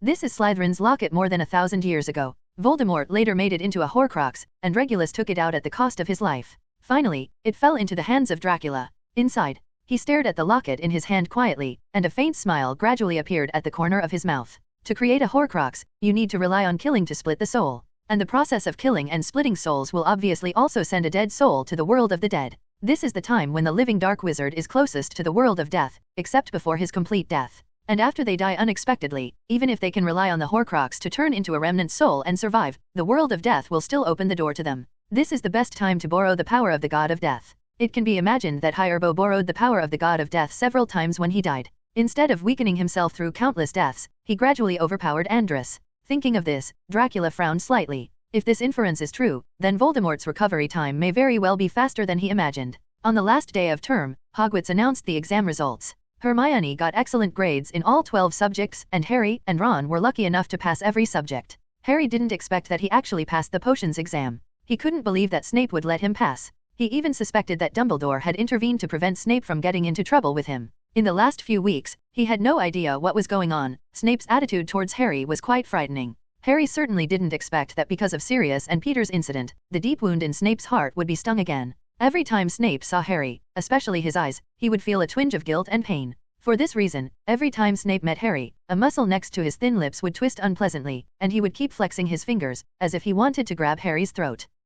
It was to protect this child that Lily sacrificed herself at the hands of Voldemort. Snape thought this, but he didn't tell anyone. As the president of the student union, Percy passed the advanced wizarding level examination, without dissatisfaction with expectations. Fifth-year Fred and George also barely scraped together an ordinary wizarding level examination, LS, certificate. This year, Hogwarts' defense against the dark arts performance, driven by the Duel Club and Devil training, has successfully reached a record high in 30 years, surprising many other magic schools who were waiting to see the joke. At the same time, the Gryffindor Quidditch team naturally won this year's Quidditch championship thanks to Harry's excellent condition and the Firebolt's top hardware advantages. Captain Wood, who was about to graduate, was so happy that he invited all the team members to have a big meal in Hogsmeade. Because of the large number of extra points in the Quidditch Cup, Gryffindor House also naturally won the House Cup. That means the end-of-term banquet is decorated in red and gold, and it means the Gryffindor table is extra busy because everyone is celebrating. The next day, the students who had been partying all night got up from their beds in a daze, carried their luggage and boarded the Thestral carriage from the north gate of the castle, and the carriage took them to Hogsmeade Station. When the Hogwarts Express left the station, Harry and Ron were looking at Hermione with wide eyes in astonishment. "I went to see Professor McGonagall this morning, just before breakfast," Hermione said. "I have decided not to take Muggle studies and divination." "Forget it about divination, but your Muggle studies exam score is perfect," Ron said in surprise. "I know," Hermione sighed, "but I won't be able to bear it next year if it's like this year. You don't know what I've been through. If this continues, I might go crazy." Of course, there was another reason why she didn't tell her two friends. The Ministry of Magic suddenly recycles all time turners. Professor McGonagall explained to her that the Ministry of Magic had inexplicably lost a time turner, and the staff there had no idea when it was lost. For careful consideration, they decided to withdraw the time converters for students to prevent unknown accidents. Hermione thought this was good, at least she could have a normal class timetable. She turned back to Harry, who was staring at Hogwarts Castle hidden from view by a mountain. He was a little sad, seeing that he would have to suffer for another 2 months at Hogwarts. "Harry, why don't you seem unhappy?" Hermione asked. "Aren't you going to live with your godfather?" "Forget it," Harry said melancholy. "Dumbledore said that although Sirius wanted order in the Ministry of Magic has been lifted, the Ministry of Magic has already informed the Muggles. The wanted order there is not easy to deal with. But Sirius can wear a mask, or he can just ask Fred and George for magic props." Ron said, "As long as you don't actively expose yourself to the outside, isn't it okay?" "I think so too." Harry sighed, "But Dumbledore doesn't agree with anything he says, and I don't know what he thinks." "Oh, cheer up, Harry," Hermione said sympathetically. "I'm fine," Harry said dryly, "it's been so many years anyway. By the way, Sirius has a wanted warrant, but we don't have one at home." Ron said happily, "Harry, you must come and live with us during the holidays. I will make an agreement with my parents, and then I will drop the call for you." "Now I know how to drop the call." "It's the phone, Ron," Hermione corrected. "Seriously, you should take Muggle studies next year." Ron rolled his eyes and ignored her. "There's the Quidditch World Cup this summer? How about it, Harry?" he asked happily. "Come stay at my house and let's go watch the game together? Dad can always get tickets from work." The suggestion made Harry happy again.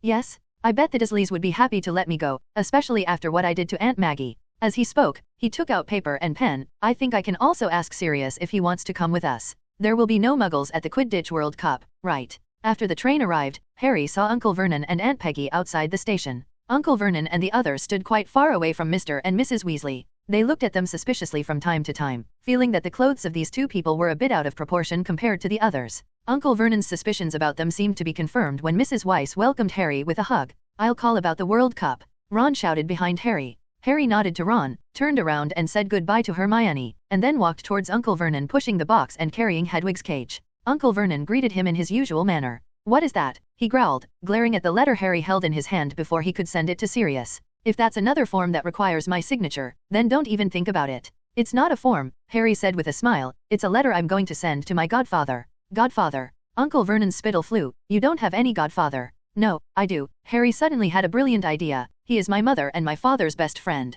Oh, by the way, maybe you know him too. You should have heard of Sirius Boo. The name Lake has information about him in newspapers and on TV. He is a wanted criminal who has been convicted. Actually, he is not only a Muggle prisoner, but also a magician criminal. He has now escaped from the magic prison. The Ministry of Magic has no choice but to turn to the Muggle government for help. Sirius would love to keep in touch with me, keep checking in on how I'm doing by seeing if I'm happy." Harry looked at Uncle Vernon's frightened expression and smiled broadly. He wheeled his luggage toward the station exit, Hedwig flying briskly in front of him, and together they headed for a summer that looked like it would be much better than last year. The village of Little Hangleton, England. There is an old, damaged house sitting on a hillside. Several windows of the house are sealed, the tiles on the roof are incomplete, and ivy crawls all over the wall with claws and claws. But the villagers here know that this house is called Riddle House. It was originally a very beautiful mansion and the most spacious and magnificent building within several miles. Now it has become damp, desolate, and deserted all year round.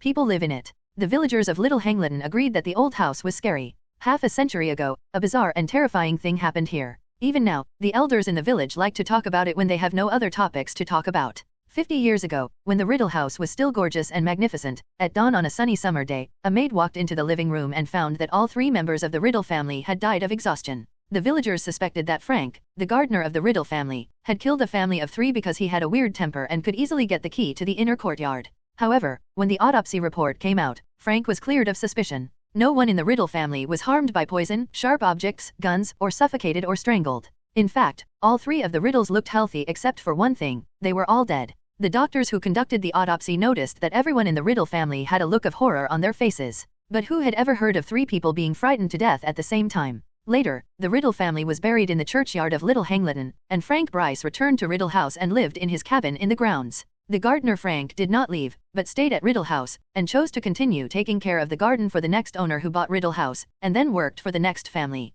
Later, the manor passed into the hands of its last owner. He did not live here, but he still hired Frank to continue as the manor's gardener. However, due to the lack of human presence, the plants in the courtyard grew rapidly. Even Frank, an experienced gardener, could not stop their growth. He could only watch the once luxurious mansion become dilapidated. One night in the summer of 1994, Frank woke up from the pain in his bad leg. He got up from the bed, limped downstairs and walked into the kitchen, trying to fill a hot water bottle to warm his stiff knees. He stood by the pool, filling the kettle, and looked up at Riddle House. There seemed to be a glimmer of light in the upstairs windows. Frank thought that the village boys had broken into the old house again. The dim light was flickering, and it was obvious that they had made a fire. Frank quickly put down the kettle, dragged his bad leg back upstairs as quickly as possible, took down a rusty old key from the hook next to the door, picked up the crutch leaning against the wall, and walked into the night among. Although the current owner of this house doesn't care much, he is employed by others after all and cannot sit back and watch those naughty children play around here. He is even more worried that they will set fire to the old house where he has lived for decades.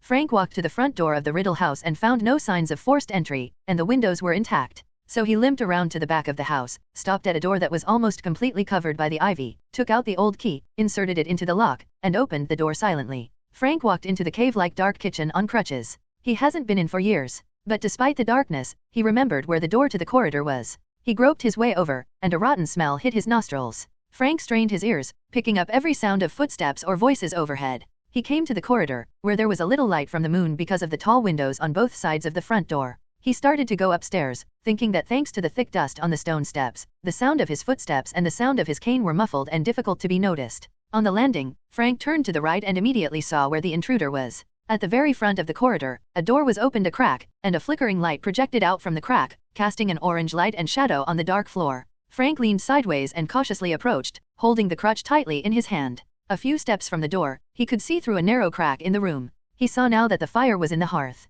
This surprised him, because naughty boys usually like to light fires everywhere but not in the fireplace. He stopped and pricked up his ears, only to hear the voice of a younger man coming from the room.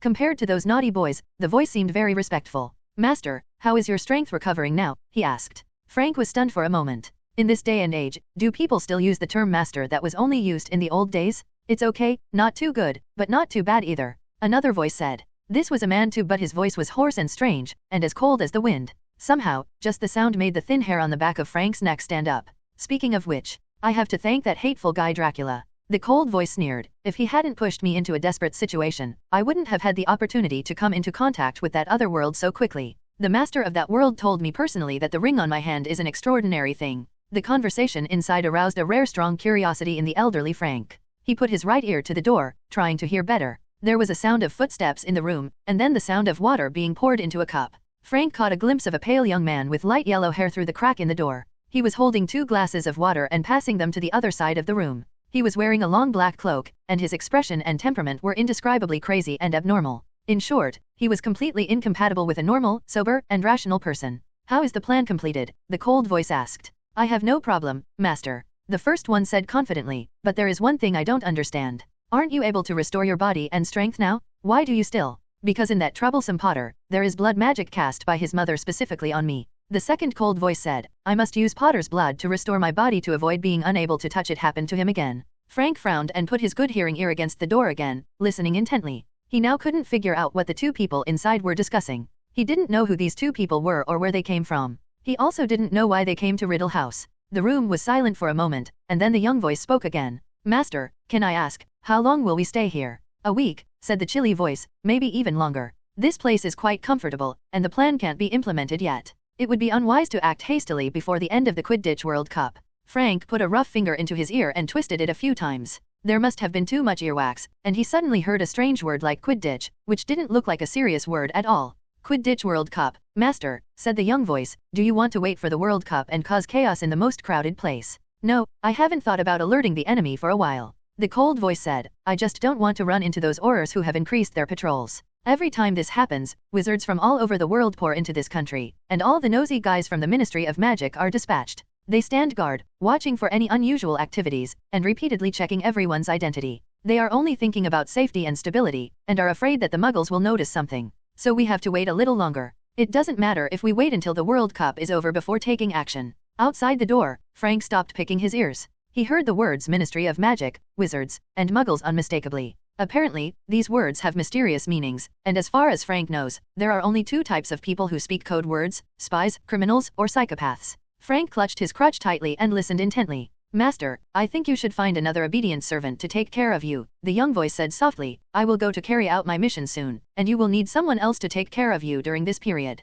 How about finding those hidden Death Eaters and letting them serve you? He asked. It's not necessary, Barty. The cold voice finally called out the name of the young voice's owner. Who knows what those wallflowers are thinking? Maybe some people still hope that I am dead, and then they will completely no more burden. There was a moment of silence, and then the young man named Barty spoke again. Those who choose to betray will get the price they deserve. He said, when I complete this mission, I will personally help you clean up those traitors. Very good, I appreciate your kindness, Barty. The cold voice said softly, but you don't need to think so much now, you just need to complete the things I told you, and we will talk about the rest later. Yes, master. Barty said. By the way, when you go to Hogwarts, in addition to keeping an eye on Dumbledore and Dracula, you can help me pay more attention to Sirius. The cold voice said softly, Sirius Snape, potions professor, and head of Slytherin, he has quite a few titles, please go and help me find out what his thoughts are. Okay, master. Barty nodded. If Snape shows any sign of betrayal, I will kill him with my own hands. Outside in the corridor, Frank suddenly realized that his hand holding the cane was soaked with sweat.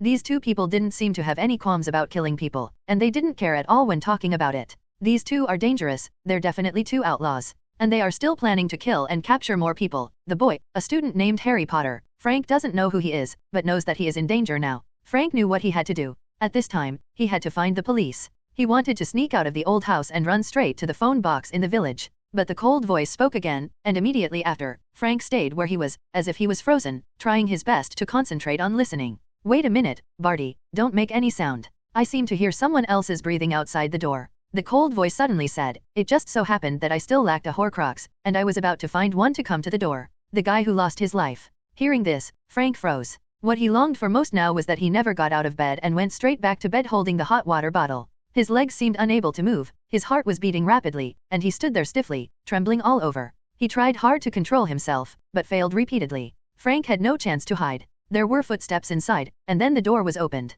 The blonde-haired, pale-faced, crazy-looking young man stood at the door. Frank followed him and saw a strange man with no nose and no hair looking at him with a sneer. That strange man even looks a little transparent? Barty waved and signaled Frank to enter the room. Although Frank was shaking violently, he clutched his cane and limped across the threshold. The fire was the room's only source of light, and it cast long, spidery shadows on the walls. "Did you hear everything, Muggle?" the cold voice asked. "What did you call me?" Frank shouted loudly. He had been a soldier before and could still muster some courage in times of crisis. "I call you a Muggle," the voice said coldly, "which means you are not a wizard." "I don't know what you mean by wizard," Frank said, his voice getting smoother and smoother. "I just know that what I heard tonight is enough to attract the attention of the police. You are planning to kill. I also want to tell you," he said suddenly with an idea, "my wife knows that I came here, and if I don't go back dash." "You have no wife," the cold voice said slowly. "No one knows you are here. You have not told anyone that you came here. Muggles, don't lie to Lord Voldemort. He knows everything. What all know." "What did you say?" Frank said roughly. "My lord, did you?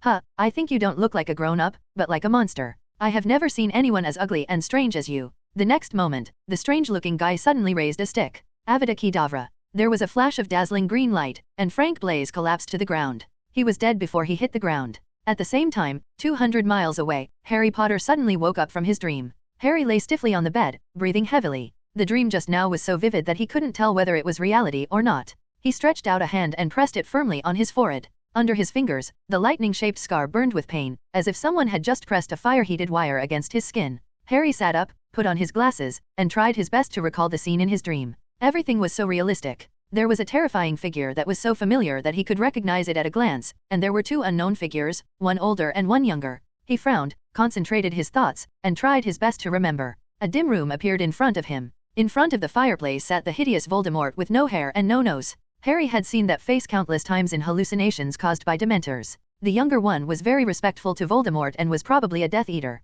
He and Voldemort were discussing some plan. As for the old man who finally appeared outside the door, he was brutally killed by Voldemort using the death curse. Thinking like this, Harry walked aimlessly to the window, opened the curtains, and looked blankly at the street below. Privet Drive looked exactly like an ordinary suburban street on a Sunday morning, with few lights and tightly drawn curtains on both sides. The sky was still dark overall, but a hint of fishbelly white gradually turned up in the distance, preventing the street from completely falling into darkness. Harry suddenly felt unstoppable panic. Subconsciously, he felt that his dream was something that really happened. If this thing really happened, it would only prove that Voldemort had returned, and an innocent old man had been killed in reality. Not only that, but the Death Eaters have already reunited with Voldemort, and the two are discussing a plan, and this plan is most likely made for Harry. Harry's face turned pale unconsciously. He turned on the desk lamp, took out a piece of parchment and a quill from his suitcase, and wanted to write down last night's dream and send it to Sirius. Fortunately, whether it was because of Uncle Vernon's conscience or because the name of Sirius, a wanted criminal, really frightened him, Harry was relatively free during this summer vacation.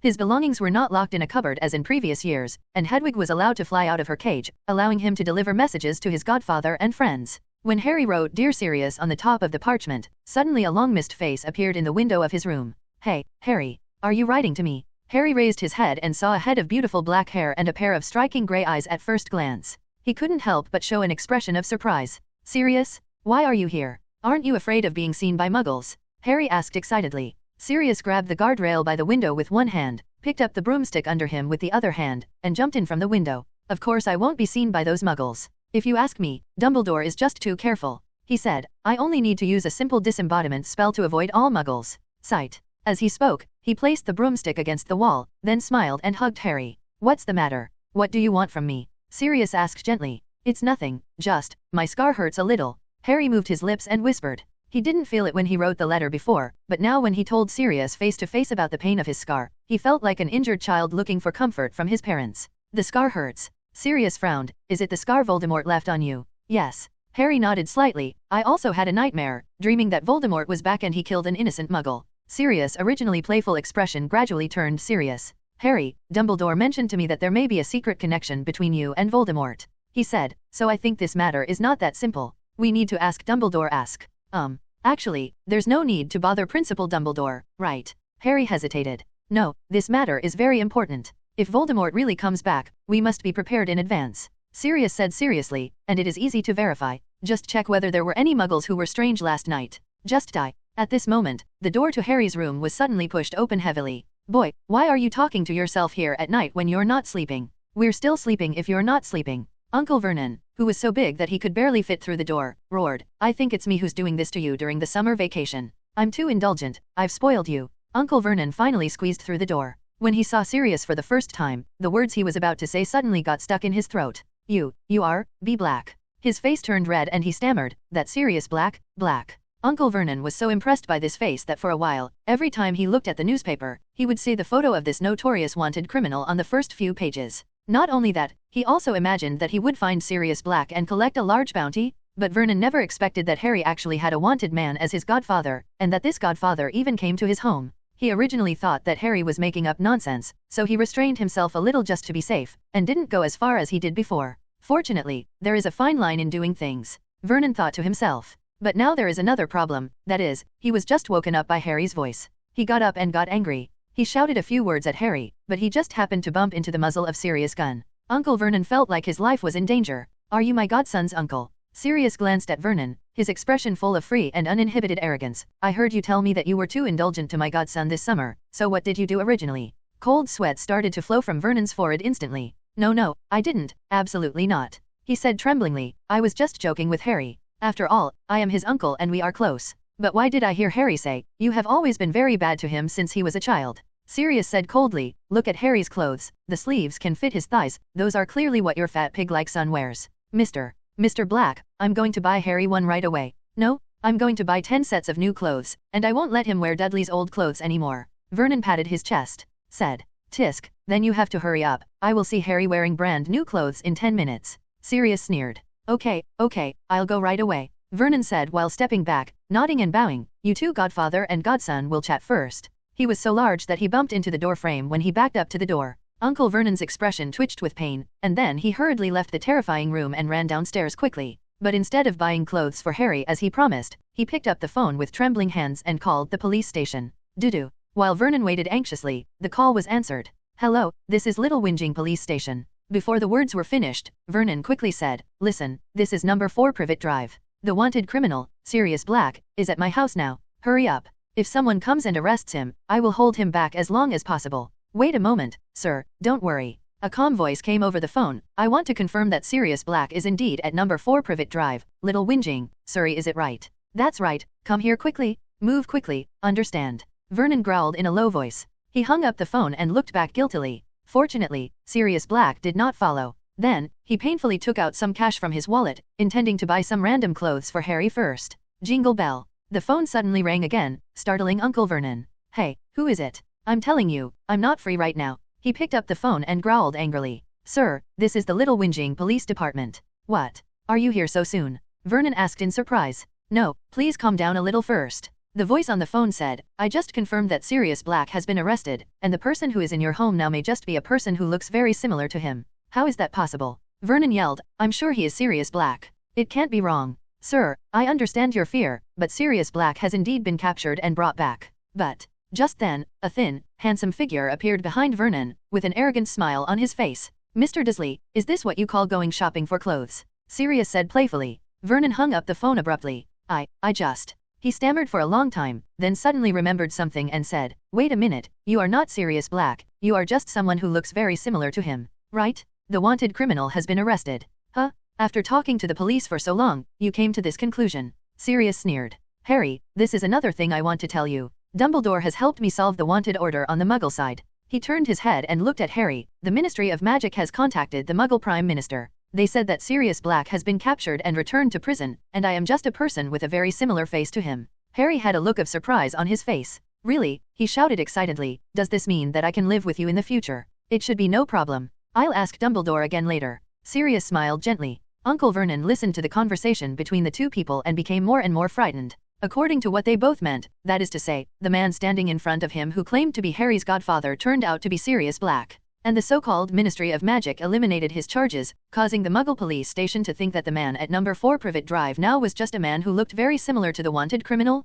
Are you really Sirius Black? Uncle Vernon asked tremblingly. Yes, do you still need me to prove something to you? Sirius took out his wand and conjured a knife in his other hand. Or, you want to try the viciousness of the murderer yourself? Woolen cloth. His expression became sinister and crazy, as if he had just escaped from Azkaban. Uncle Vernon was so frightened that he sat down on the ground, every piece of fat on his body trembling. Please, don't kill me. No, I will definitely treat Harry well in the future. His pleas for mercy finally woke up Aunt Peggy and Dudley Dursley. The two of them came out of the room, their eyes widening in shock at Uncle Vernon's actions. Vernon, what are you doing? Aunt Peggy scolded sternly, "Are you setting such an example in front of your son?" Vernon was so anxious that he almost cried. He reluctantly raised his hand and pointed to Peggy, the solemn figure standing in front of him. Paige looked in that direction inexplicably, and then she let out a deafening scream. "Little, Sirius Black." At the same time, Dudley screamed in horror along with his mother. Seeing the ugly behavior of this family, Sirius's eyes flashed with a smile and he winked at Harry. Harry smiled knowingly. "Sirius, they are my relatives after all, you'd better not kill them," he said.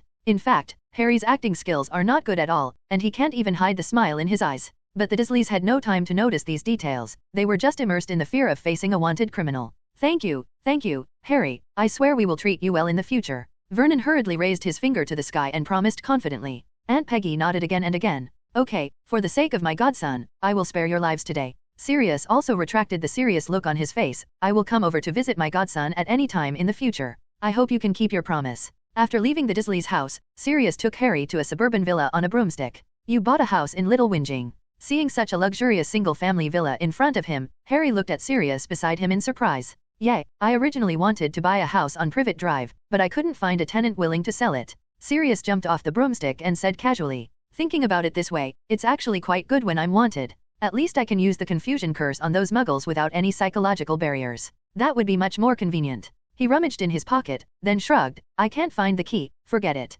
"Alohomora opens?" Harry stared blankly at Sirius's movements and asked in a low voice, "Sirius, tell me the truth, did you really buy this villa yourself? What are you thinking about?" Sirius laughed and said, "I have just lifted the wanted order, so I am not that worried about it. What's more, I don't lack such a little money at all." As he said that, he turned his head and shouted into the house, "Creaker, has this house been tidied up?" A bald-headed, fierce-looking house elf came out of the house. "It's been packed, Master Sirius," Creaker replied, and then he muttered in a low voice, "The prodigal Master Sirius has just come back and wants to use the family property that Master Regulus finally recovered." Not only did he buy an expensive but useless broken broom for outsiders, he also bought an old muggle house at a premium. Sooner or later, the Black family's fortune will be wiped out by him. Although Creaker was mumbling in a low voice, his mumbling voice was just loud enough for both Sirius and Harry to hear. Harry's expression was a little stiff, and he glanced at Sirius awkwardly, thinking about whether to return the firebolt to Sirius, but he really liked that broom and was a little reluctant to part with it. And Sirius's face suddenly darkened.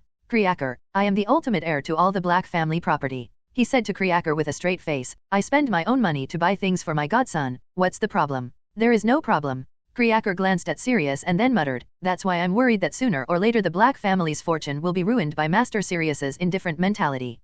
Sirius, I don't know the situation in your family, why don't you just get rid of the firebolt?" Harry asked in a low voice. "Don't pay attention to him. This house elf is always against me." Sirius felt a little embarrassed and drove Creaker out with gritted teeth. "After cleaning up, leave as soon as possible and go find your Master Regulus. Bar." After Creaker dissipated and left, until Harry and Sirius entered the living room together, Harry was still debating whether to persuade Sirius to give away the house and the broom. "Sirius, actually I don't have to use the firebolt. I can win the Quidditch Cup with sweep 7 stars. Harry finally made a decision and said to Sirius resolutely, "You really don't need to care about what Creaker is saying." Sirius glanced at Harry helplessly. "I'm really not short of money, but that house elf has been with my mother since he was a child. Like her, she has always looked down upon me, a traitor to the Black family. You know, Harry, I am the only Gryffindor in the Black family. This is tantamount to betrayal in their eyes. If I were not the only heir in our family in the end, the family property would never be passed on in my hand." "But didn't that house elf just say that you have a younger brother?" Harry asked doubtfully.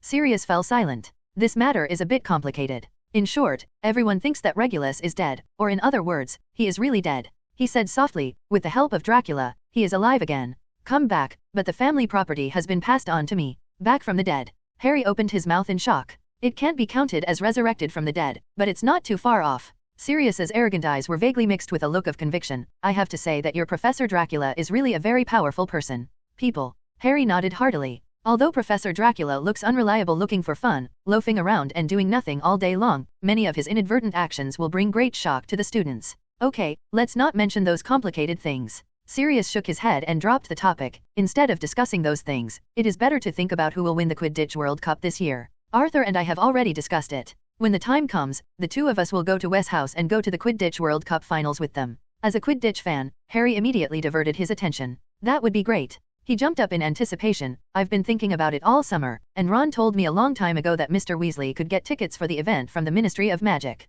Yes, it's for the top box." Sirius looked a little regretful. "I originally wanted to buy a few tickets for you in person, but it seems I won't have to." That's good, it saves Creaker from complaining about your spending money. Harry laughed. Forget it, he can find a way to ridicule me no matter what. Sirius shrugged. By the way, he suddenly moved his eyes and asked, does your Professor Dracula like Quidditch? He has helped my brother and I a lot, and I think I should give him some gifts. Maybe you don't like it very much. Harry thought carefully for a moment, then shook his head. It seems that Professor Dracula doesn't go to the Quidditch field just to watch the game, he just wants to watch our game. It's time to have fun. Is this so? Sirius fell into thought. At the same time, Dracula, who was being talked about by Sirius and Harry, was sitting in the most luxurious exclusive booth in the White Dragon Bar in Nocturne Alley, enjoying a leisurely drink. Opposite Dracula sat a pale man with blonde hair, whose expression looked particularly anxious. Professor Dracula, I have completely fallen to your side. You must help me. Lucius's body moved around, fidgeting, as if there were thorns on the soft luxurious cushions in the compartment. It's like stabbing him. Don't move around here, I look upset. Dracula raised his eyes and glared at him, then continued to taste the wine in the goblet in his hand. Lucius indeed calmed down and did not dare to move any more, but his breathing still seemed a little rapid. After leisurely tasting the wine in the glass, Dracula gently placed the goblet on the table and looked directly at Lucius. Tell me, Lucius, why are you so anxious to come to me this time? Dracula asked casually. Lucius didn't say anything more, but opened the sleeve of his left arm, revealing a red skull mark, and a large python emerged from the skull's mouth, as if extending a stick.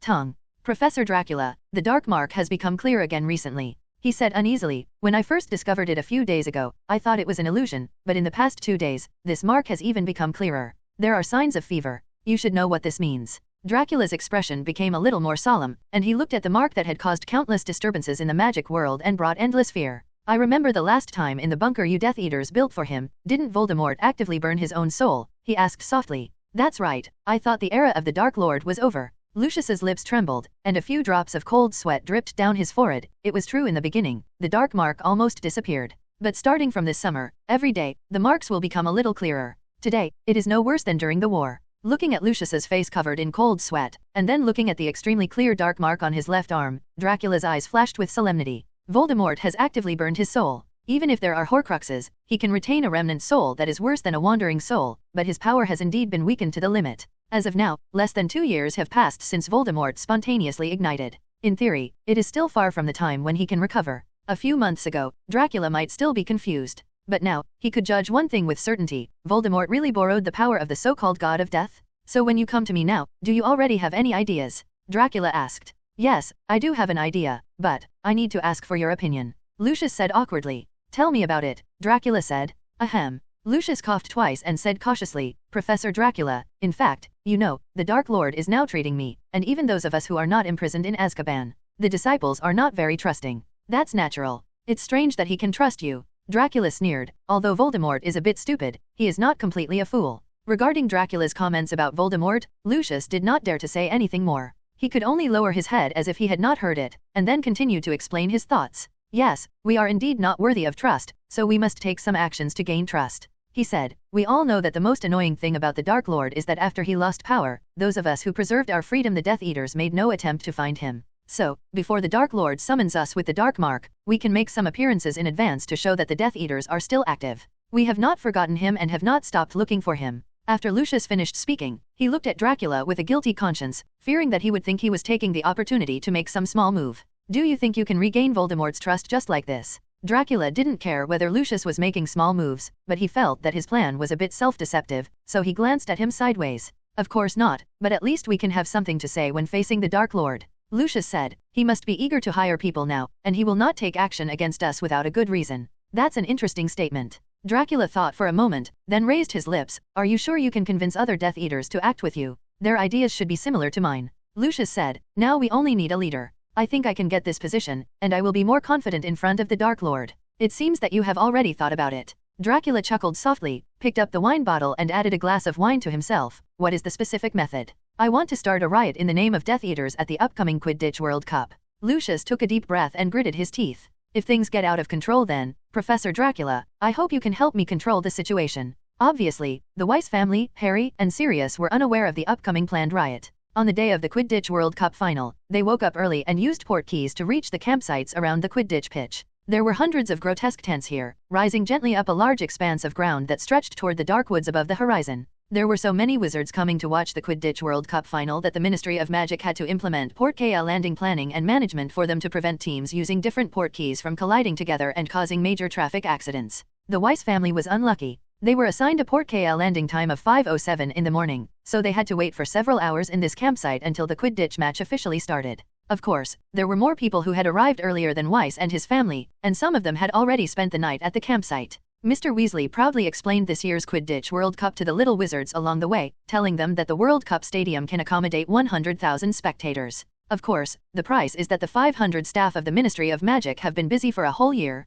Fudge did not handle matters related to Sirius and Buckbeak well and received many complaints. In addition, he was eager to get rid of his early image as Dumbledore's yes man, so he had long wanted to make a big news. Mr. Weasley said. Then, he looked mysteriously at a few young wizards who were still in school. Not only this, there is another event that is equally important, and it is closely related to you. Dad, please stop being so secretive. What is it that is closely related to us? George asked anxiously. George, you are so naive. Compared to his twin brother, Fred was a little listless. What other things are closely related to us students in school? It must be some kind of exams, homework, assignments, etc. If you ask me, maybe the Ministry of Magic can come up with something like new exam regulations, and it will be even harder to pass the ordinary wizard level exam in the future, let alone the advanced wizard level exam. You actually have the guts to take the exam. Hearing Fred's complaint, Mrs. Weasley glared at him and George fiercely. I haven't talked about you two yet, but you should tell me about your total. How many exams did you pass? The two of them combined don't have as many certificates as Percy alone. Yes, Percy, the outstanding intern of the Ministry of Magic. George said in a long tone. We have seen a long time ago that when he meets any junior official of the Ministry of Magic, he can bend his waist like a shrimp. Yes, Percy is the best at doing this kind of thing. If he meets a senior official from the Ministry of Magic, maybe Percy can wipe the floor with his nose. Fred said with a smile. Shut up, Fred, George. Percy's face turned red with anger. You have no right to laugh at Percy. Obviously, Mrs. Weasley was looking at Percy, who had received 12 certificates.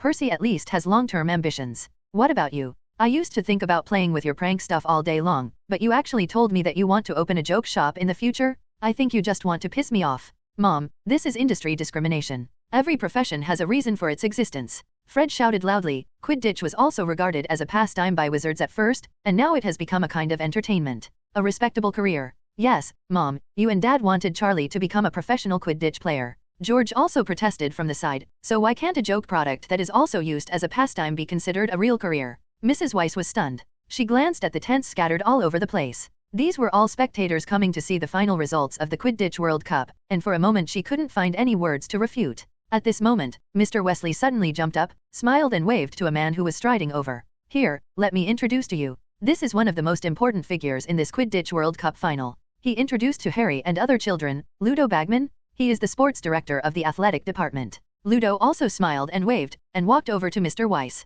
He wore a long Quidditch robe with wide yellow and black stripes, and a huge wasp printed on the chest like a splash of ink. This is the jersey of Wimborne Wasps, a team for which Bagman was a very popular batsman in the 1980s. It seems that he used to be physically strong, but now he is starting to decline. The robe was stretched tightly over his big belly, and the bridge of his nose was flat, probably broken by a bludger. However, even though he was a little put on, his round blue eyes, short blonde hair, and rosy complexion all made him look like an overly athletic boy. Aha! Bagman shouted happily. He was bouncing as he walked, as if there were springs under his feet, and he was obviously in a state of extreme excitement. Arthur, old man, he panted as he came to the tent where Wesley's house was. The weather is so nice, isn't it? The weather is great. Where can you find such weather? There will definitely not be any at night, Yoon. The whole preparation is in good order. I have nothing to do. Behind him, a group of haggard-looking Ministry of Magic members hurried past. There were signs in the distance that someone was playing with magic fire, and purple sparks shot up more than 20 feet high. They were going to stop them and prevent magic from being exposed to muggles.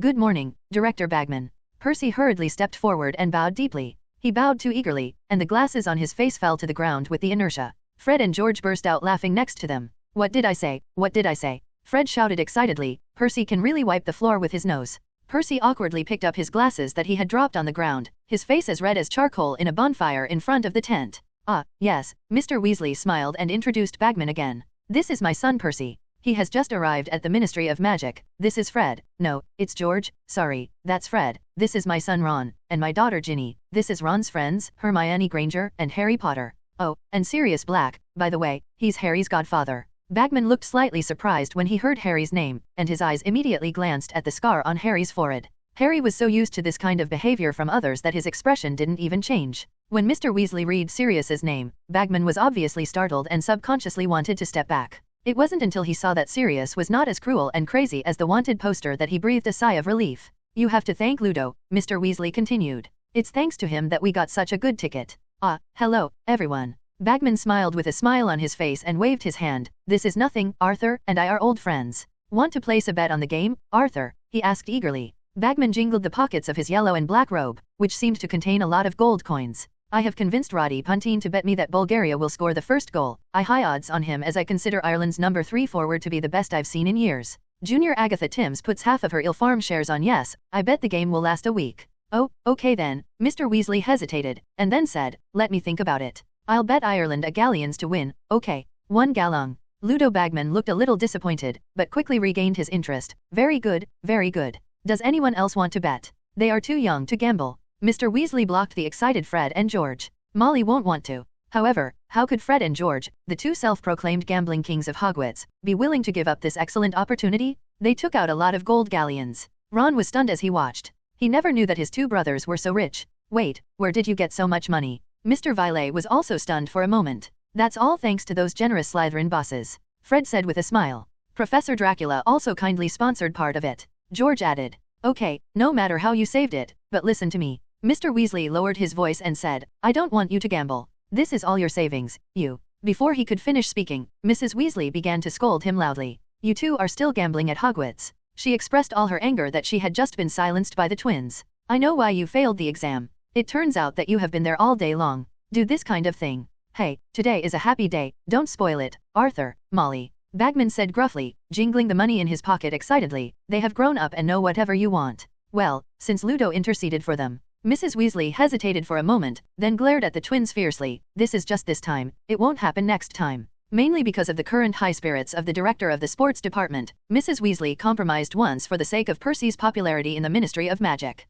I know, Mom. Fred and George jumped up happily and told Bagman their choice. You think Ireland will win, but Crumb can catch the snitch? No way, kids, no way. I'm giving you great odds, plus that funny wand for it. 5 galleons, okay, then shall we? Ludo Bagman quickly took out his notebook and quill, and scribbled down the names of the twin brothers. Mr. and Mrs. Weasley looked on with some concern. It's done. George took the small strip of parchment handed to him by Bagman and stuffed it into the front of his robe. Bagman, who had secured another big order, was in a good mood and turned to Mr. Violet with great joy. Arthur, can you do me a favor? He asked. I've been looking for Barty Crouch. The Bulgarian official I'm dealing with is making things difficult for us, but I don't know a word of what he says. I can't understand either. Buddy will figure it out. He speaks about 150 languages. Mr. Crouch, Percy said suddenly. He had been frozen because of the twins' ridicule, and now he suddenly found a topic to interrupt. He can speak 200 languages? Mermaids, turkey, and there's a giant monster. Anyone can speak the language of trolls, Fred said disapprovingly. All you have to do is point at it and make a purring sound. Percy gave Fred a vicious look, and then discussed with Bagman where Barty Crouch, the director of the Department of International Magical Exchange and Cooperation, might be. At this moment, a silver-haired figure appeared beside the Weasley family at some unknown time, looking thoughtfully at Bagman, who was chatting with Percy. Hey, Professor Dracula, when did you come? Harry was the first to notice an extra figure here. After seeing who it was, he asked in surprise, I thought you didn't like Quidditch. I really have no interest in the game itself. Dracula nodded. However, in the near future, there may be a lot of fun near this World Cup venue. Dracula raised his lips happily and turned to look at Fred and George. Do you really want to make a bet with him? He asked the twins, if you put all your wealth on it, aren't you afraid of losing? Don't be afraid, we have a premonition. Fred said confidently. It's not all a hunch. We still have factual basis. George was obviously full of confidence. In this game, judging from the overall strength of the team, Ireland is obviously more than one level stronger than Bulgaria. But who gave Bulgaria Crumb? He's the best seeker we've ever seen. Don't worry, Professor Dracula, the two of us have made so many bets, and we really haven't lost a few times.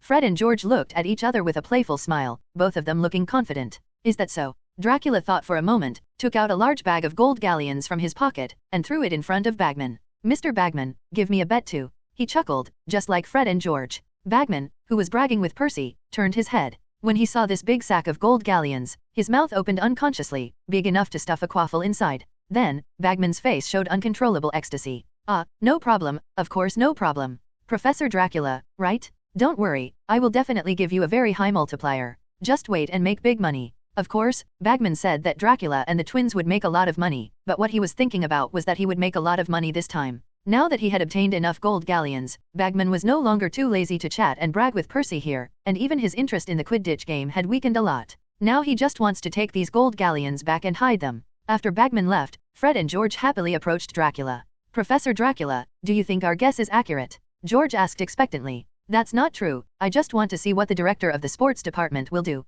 Dracula chuckled and shook his head. "Seriously, even if you guessed it right, the money you two won you may not be able to come over." Why is this happening?" Fred's eyes widened in shock. The director of the sports department wouldn't be a rogue, would he? "That's not necessarily true." Dracula sneered. "I just noticed that his behavior was unusual, so I took a look with legitimacy. You may not believe it, but Director Bagman owes a lot of gambling debts, and he is just waiting for this Quidditch World Cup final to repay his debts." "How so?" Fred and George were as anxious as grasshoppers in a hot pot, circling around Dracula. "What can we do?" "That's the startup capital we prepared for the joke shop," Fred murmured. "I quite liked this player from the Wimborne Hornets before," George said frustratedly. "It's so damnable. How did such a person become the director of the sports department?" Mrs. Weasley sighed, then straightened her face and looked at the twins with stern eyes. "This will teach you a lesson," she scolded loudly. "If you can learn from this and never bet with others in the future, then those galleons will not be in vain." However, Fred and George were of course reluctant to part with those gold galleons. In their anxiety, they suddenly had an idea and turned to face Dracula. "Professor, you also bought a sack of gold galleons, can't you just give it all to that gambler Bagman?" George said angrily. "No matter, you don't care about the money, but if you gamble, if he doesn't give you any money after winning, he obviously doesn't take you seriously." "Yes, Professor," Fred agreed. "We know you have money, but you can't squander it like this if you have money, right?" Dracula gave them a funny look and curled his lips. "Yes, I pressed a lot of gold galleons to get in." There was a smile on his face, but his voice gradually became colder. "Even if Bagman can avoid anyone's debt, he will never. You dare to waste my money." The reason why Dracula made a bet and got involved was because he planned to help Fred and George. After all, these two living treasures are his students. What does it feel like to be bullied by others? It would be fine if they lost the bet, but if they really won the bet, Dracula, who had bet a large sum of gold galleons, would definitely have every reason to go to Bagman to collect debts, and by the way, help Fred and George. It's normal for money to come too. It would be nice to let the twins save some money. Dracula is quite looking forward to their joke shop coming out. As time passed, a feeling called excitement spread over the camp like a palpable cloud. Even the still summer air seemed to tremble with anticipation at dawn. When the day opens like a curtain and the sun shines from the distant horizon on thousands of eagerly waiting wizards, the last trace of concealment and disguise disappears. The crowd went wild with excitement at the news that the game was about to begin, and used all kinds of magic to celebrate. The Ministry of Magic was completely out of control and could only succumb to the inevitable trend and stop fighting people, allowing obvious signs of magic to appear everywhere. Every few steps, phantom vendors descend from the sky, carrying trays and pushing carts filled with strange and weird gadgets. There are luminous rose-shaped badges, green for Ireland and red for Bulgaria. These badges can also scream out the names of the team members. There are green hi-hats decorated with clovers dancing in the wind. There are ribbons from Bulgaria. The lion printed on it roars from time to time. There are the national flags of the two countries, which will play the national anthem of each country when waved. There are statues of famous team members for collection. Those small statues can walk around in the palm of the wizard, looking proud. Awesome style. Ron had saved his pocket money all summer and spent it on these souvenirs. Among them, a small statue of a star Bulgarian seeker, Victor Krum, was the most expensive. He also liked this statue very much. But when he later discovered a more practical panoramic telescope, he immediately regretted buying so many useless items.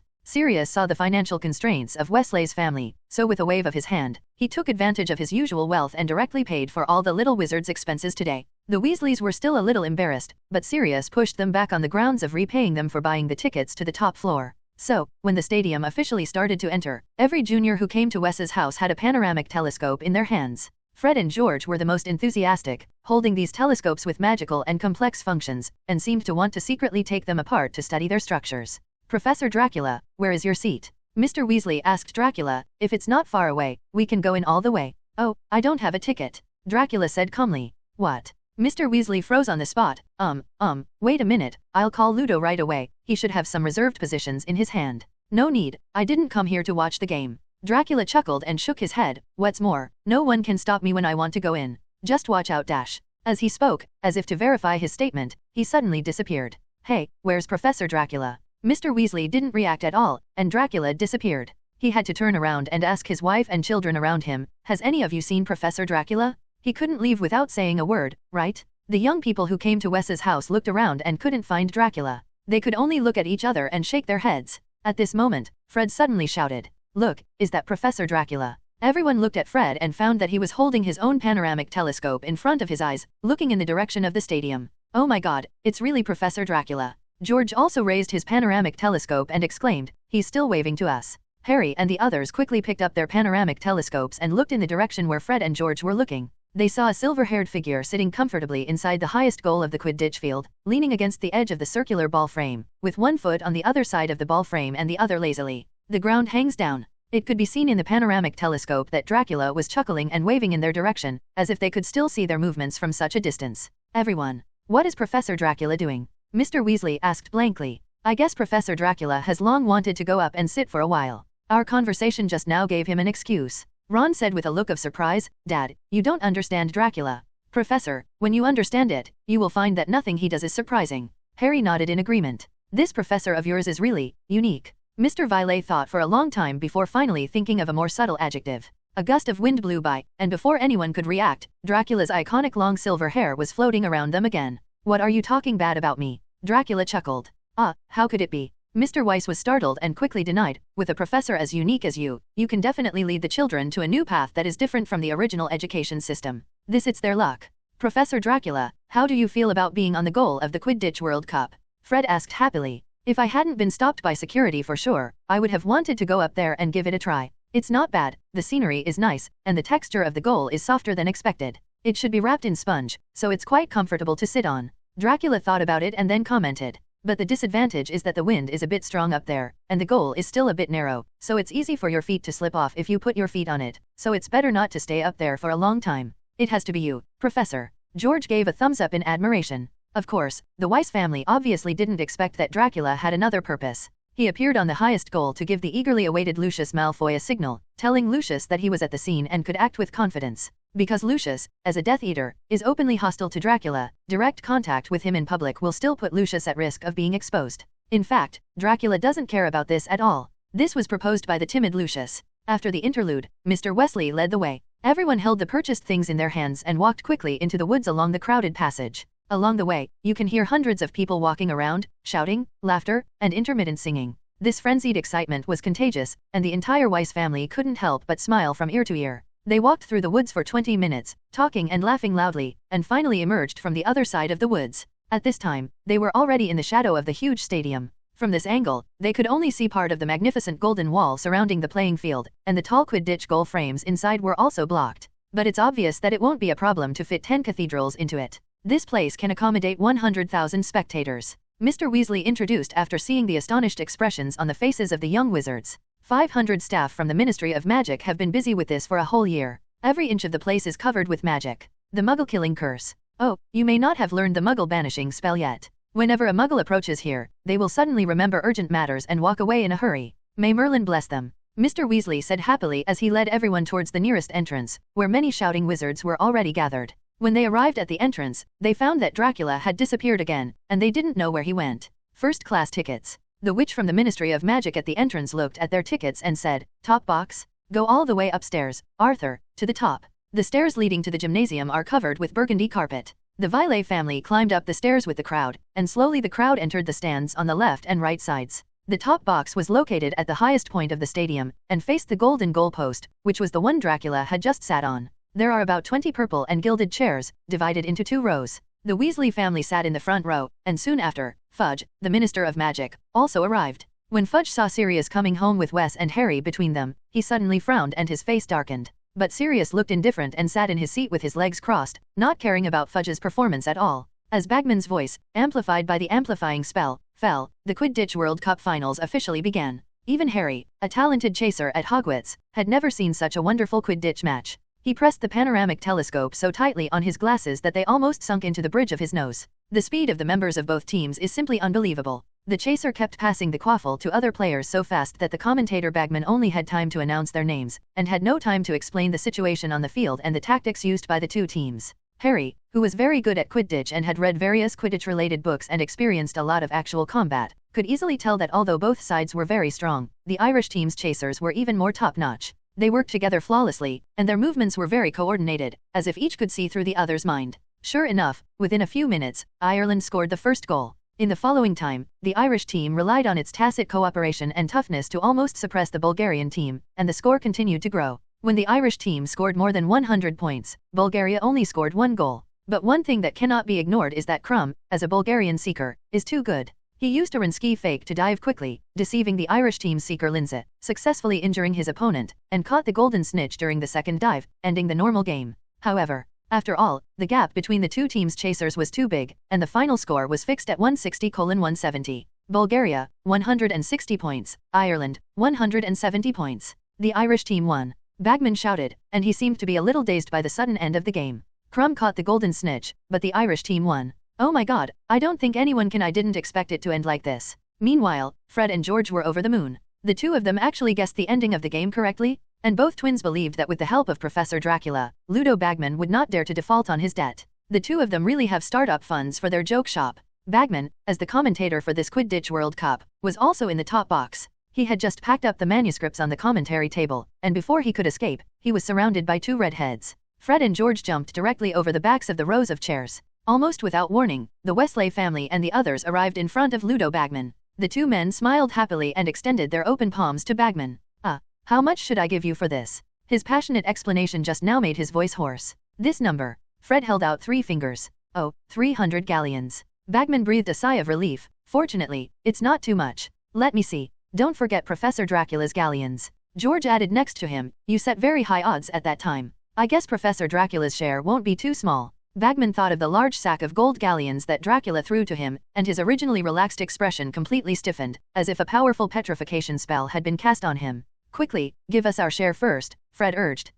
I can't get that much cash for the time being, so you need to give me some time. Bagman's face turned a little pale and he said with force. But I always feel that you have a lot of cash here. George glanced suspiciously at the bag hanging on Bagman's waist. He often jingled the bag when he was in the camp. Are you trying to renege on your debt? Fred looked alert. How could it be? I am the director of the sports department of the Ministry of Magic. How could I deceive you 2 little wizards? Bagman laughed in embarrassment, then took out the same number of gold coins from his bag as the galleons bet by Fred and George, and returned the strange homemade ones they made. Go back. This is your principal, he vowed. As for the galleons you have won, I will personally deliver them to you when I have raised the funds. After saying these words, Bagman hurriedly slipped out of the box and fled the scene like a frightened rabbit. Fred and George looked at Bagman's fleeing back, spread their hands with each other, and decided to leave the debt collection matter to professionals like Professor Dracula, so they climbed over a few rows of chairs and returned to Weiss. On the seat of a family, the group of people walked down from the box, and soon they were surrounded by a flood of people leaving the gymnasium and returning to the camp. As the crowd moved forward, rough singing came from the air, and the little leprechauns as the mascots of the Irish team kept flying back and forth above their heads, waving streamers in their hands, laughing loudly, and to express their joy at victory. This game actually didn't take long. It officially started near noon and was over before the afternoon was over. This was the fastest final in the history of the Quidditch World Cup. Although the schedule has ended, after the break, there will be celebrations, player and fan symposiums, interviews with newspapers and reporters and other activities in the evening. Therefore, most fans who come to watch the Quidditch World Cup will not choose to leave now, but will wait for nightfall and try their luck to see if they can find a chance to take a photo with their idol. After squeezing among the crowded crowd for who knows how long, the Weiss family, Harry, and Sirius finally arrived at the tent in the camp. However, no one felt tired. Instead, they were in high spirits. The surroundings were also very noisy, with many fans talking about the match just now. Some people are arguing about the collision foul, some are discussing who is the best player in this game, and some are blushing and arguing about whose idol is more powerful. In the distance on the other side of the camp, many passionate songs and loud knocking sounds emerged one after another, echoing in the restless air for a long time. Oh, fortunately it's not my turn to be on duty today. Listening to the noisy noise outside the tent, Mr. Weasley muttered with contentment. Fortunately there is no need for me to tell the Irish to stop celebrating victory, otherwise it would be really difficult. Imagine. As Harry ate the dinner that Sirius bought for him from a passing vendor, some of Victor Crumb's wonderful moves came to mind unknowingly. He fantasized about riding on his Firebolt and trying out Crumb's beautiful Rinsky feint. Although Oliver Wood, the former captain of Gryffindor, also designed a lot of messy schematics, somehow he was never taught how to do this kind of fake move. Of course, it's more likely that Wood himself doesn't know these moves. Harry imagined that he saw himself wearing a robe with his name printed on the back, and imagined hearing the deafening cheers of 100,000 spectators, and his mood couldn't help but become a little excited. Harry, listen to if there's anything going on outside. Just as Harry was immersed in his imagination, Ginny's voice suddenly rang in his ears. What happened? He suddenly woke up from his imagination, turned around and asked. Harry noticed that Ginny's face was a little flustered, and a pair of hands were holding his sleeves tightly. He suddenly felt that something was wrong. The sounds in the camp changed, the singing stopped, and there were constant screams and the sounds of people running in panic. Harry quickly put down his unfinished rice bowl and wanted to ask what was going on outside. At this time, Sirius took the lead in opening the tent curtain and said eagerly, "It's too late, Harry. You younger ones, hurry up and follow us, hurry up." The adults were having a few drinks outside around the campfire. The underage wizards were not allowed to drink, so they all stayed in the tent to have dinner. Sirius and several other adult wizards were also the first to discover the chaos in the distance. Harry obeyed, picked up Ginny, and hurried out of the tent, with Ron and Hermione following behind him. It was dusk now, the sky was getting dark, and there was no time to light the torches in the camp, so their eyes could not clearly see what was happening in the distance. Standing next to the tent, Harry could only see wizards running towards the woods next to the camp, as if escaping from a group of people chasing them. From time to time, lights flashed in the group of people, and from time to time there were sounds of crackling, loud sneers, wild laughter, and drunken shouting, all of which became closer as the group of people moved. Then, a bright green light flashed, illuminating everything around it. Harry saw that the group of people was a group of wizards in black cloaks huddled tightly together. Everyone pointed their wands upward and moved forward together, slowly moving through the camp. The men's heads were covered with hoods and their faces were covered with masks. Above their heads, 4 struggling figures floated in the air, twisted into various weird shapes, as if these masked wizards on the ground were puppeteers, and the people above them were marionettes, controlled by an invisible rope extending from the wand into the air. As the group advanced, more wizards joined the procession, laughing loudly and pointing their wands at the floating bodies above. As the parade continued to grow, tents continued to be collapsed, and even wizards during the parade used their wands to set tents passing by on fire. As the fire spread, many tents burned. The screams in the camp grew louder. "That's the Muggle Roberts family who managed the tents in the camp." Mr. Weasley's face looked a little ugly. Damn it, how could there be such a large group of terrorists at the World Cup? Their dress and behavior look familiar. Sirius narrowed his eyes and stared coldly at the group of people who controlled the Muggle family. The next moment, his eyes suddenly sharpened. "I know, those people are Death Eaters." Death Eaters. Mr. Weasley turned his head to look at Sirius in astonishment. Haven't they disappeared for a long time? Why do they have to come out today? Who knows, just catch him and ask. Sirius clutched his wand tightly in his hand and was about to rush towards the group of thugs. His hatred for the Death Eaters and Voldemort was unforgettable, and when he saw this group of people brazenly causing havoc at the Quidditch World Cup finals, he couldn't suppress the anger in his heart. "Sirius, you can't go." Mr. Weasley suddenly stretched out his hand and grabbed the impulsive Sirius. "You have just cleared away the suspicion that you are a Death Eater, and now you appear with those Death Eaters. Fudge and Umbridge will definitely seize the opportunity to frame you. Then just leave those Death Eaters alone." Sirius frowned tightly. "Of course we can't ignore it," Mr. Weasley said solemnly, while rolling up his sleeves. "There are many upright Ministry of Magic members here, and we will help maintain order." Then, he turned to look at Harry and the other little wizards. "You little guys, go into the woods quickly, walk together, don't separate. I'll come find you after the matter is resolved. Harry, watch your godfather and don't let him do anything impulsive." After explaining this, Mr. Weasley hurriedly joined several other Ministry of Magic members who were not on duty, and together they rushed to the place where the Death Eaters gathered. Harry nodded, grabbed Sirius' arm hard, and went into the woods with Fred, George, Ginny, Ron, and Hermione, avoiding the path of the group of Death Eaters. As time goes by, the sun gets lower and lower, and the sky becomes darker and darker. When the sun completely sank into the horizon and the sky turned completely black, a huge green light suddenly jumped onto the treetops and flew into the night sky. "What is this?" Ron said nervously. He raised his head and stared anxiously at the bright light that had just appeared. Harry looked up as well. At first he thought it was a pattern made up of leprechauns, the Irish mascots, but then he discovered that it was a huge skeleton, composed of countless green star-like light spots, with a large python emerging from the skull. What appeared to be a tongue came out of the mouth. As they watched, the skeleton rose higher and higher, glowing dazzlingly in a cloud of green smoke, like a new constellation against the dark night sky. Suddenly, the woods around them erupted with screams of terror. Harry didn't understand the origin of the cry. He only knew that the only possible reason was the sudden appearance of the skeleton. Now the skull had risen high, lighting up the entire forest like a terrifying neon sign. "The Dark Mark," Sirius said suddenly.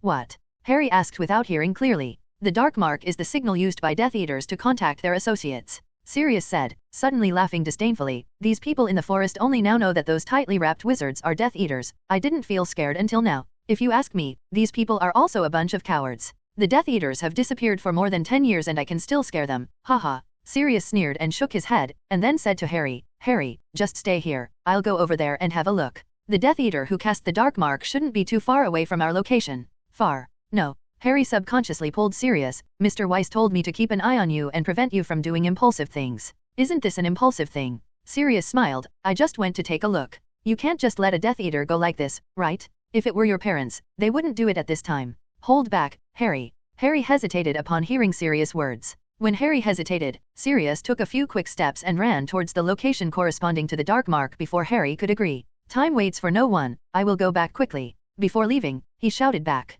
After leaving Harry and the other young wizards, Sirius first cast a disillusionment curse on himself, then pointed at the dark mark in the sky and walked quickly in the woods. After a while, he reached the forest below the dark mark. However, he did not find any traces of Death Eaters here, but instead saw two unexpected people. Dracula with his iconic silver hair, and the other one is Barty Crouch, the director of the Department of International Magical Exchange and Cooperation. At this time, Dracula and Barty Crouch were standing face to face in a clearing in the woods, looking at each other. Dracula had a somewhat unclear smile on his lips, while Crouch had a dazed look on his face. Mr. Crouch, please explain why you are here. Dracula spoke first to break the silence. At the same time, he glanced meaningfully in Sirius' direction and waved his hand slightly. There was still a bit of confusion on Crouch's face, but when he heard Dracula's question, he still showed his usual alert reflexes. I don't know why you asked such a question, Professor Dracula. His face quickly regained its composure, and he even had time to ask back, not only that, I'm also curious why you were the first one after the dark mark appeared. Time has come to the scene. As far as I know, tracking down dark wizards who break the law should be the job of the Ministry of Magic. We don't need a Hogwarts professor to intervene in emergencies like this. Mr. Crouch, your question makes no sense. Dracula sneered. As a defense against the dark arts professor, when I see traces of black magic, isn't it normal for me to come to the scene to investigate? What's more, those who just helped maintain order at the scene were not all from the Ministry of Magic. I saw Bill, Charlie, and many other wizards who came to Wes's house to help, but I didn't see any of you refuse their help. Dracula's eyes were filled with light, and he stared coldly into Crouch's eyes. Maintaining order on site does not require very professional abilities, but the dark mark is different. Every wizard who comes near here is suspect. Crouch said with the same cold face. As the director of the Department of International Magical Exchange and Cooperation and the former director of the Department of Magical Law Enforcement, I have the ability and obligation to come and arrest suspects. But you are different. Not only will non-professionals not be helpful, they may even destroy the scene. The reason is quite good.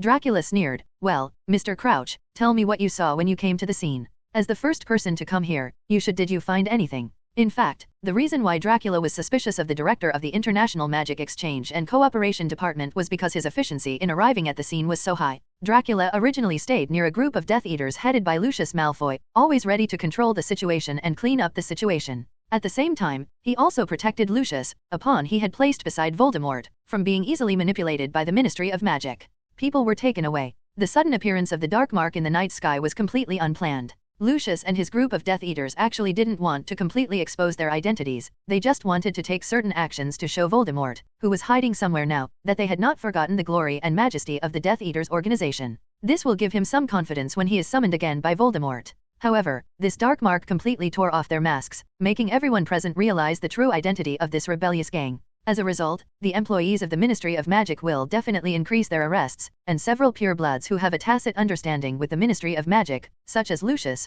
will also be questioned and suspected. Because of this, Dracula apparat to the scene the first time he saw the dark mark appearing in the night sky. However, he didn't find any dark wizard here, only Barty Crouch standing there blankly. Then there are only two possibilities left. One is that the wizard who cast the dark mark is Barty Crouch, the other is that before the dark mark took off, Crouch was standing not far away. If it was the latter case, Crouch must have discovered something. I did make some discoveries. Crouch nodded as expected. There was indeed a figure standing at my position before the dark mark was cast. I was not far away at the time, and I clearly heard his voice even though it was disguised. The ground is a little scratchy, but overall it's still young. Is that so? Dracula frowned slightly and stared at Crouch more deeply. Then why didn't Mr. Crouch catch the dark wizard? He was very cautious. After reciting the spell, he didn't even look at the mark in the sky. He immediately apparat away from the place. Crouch shook his head and said, although I came very quickly, I was still a little short. As soon as he finished speaking, Crouch suddenly felt a pain between his eyebrows, as if a picture was about to emerge from his mind. He subconsciously closed his eyes and his face darkened.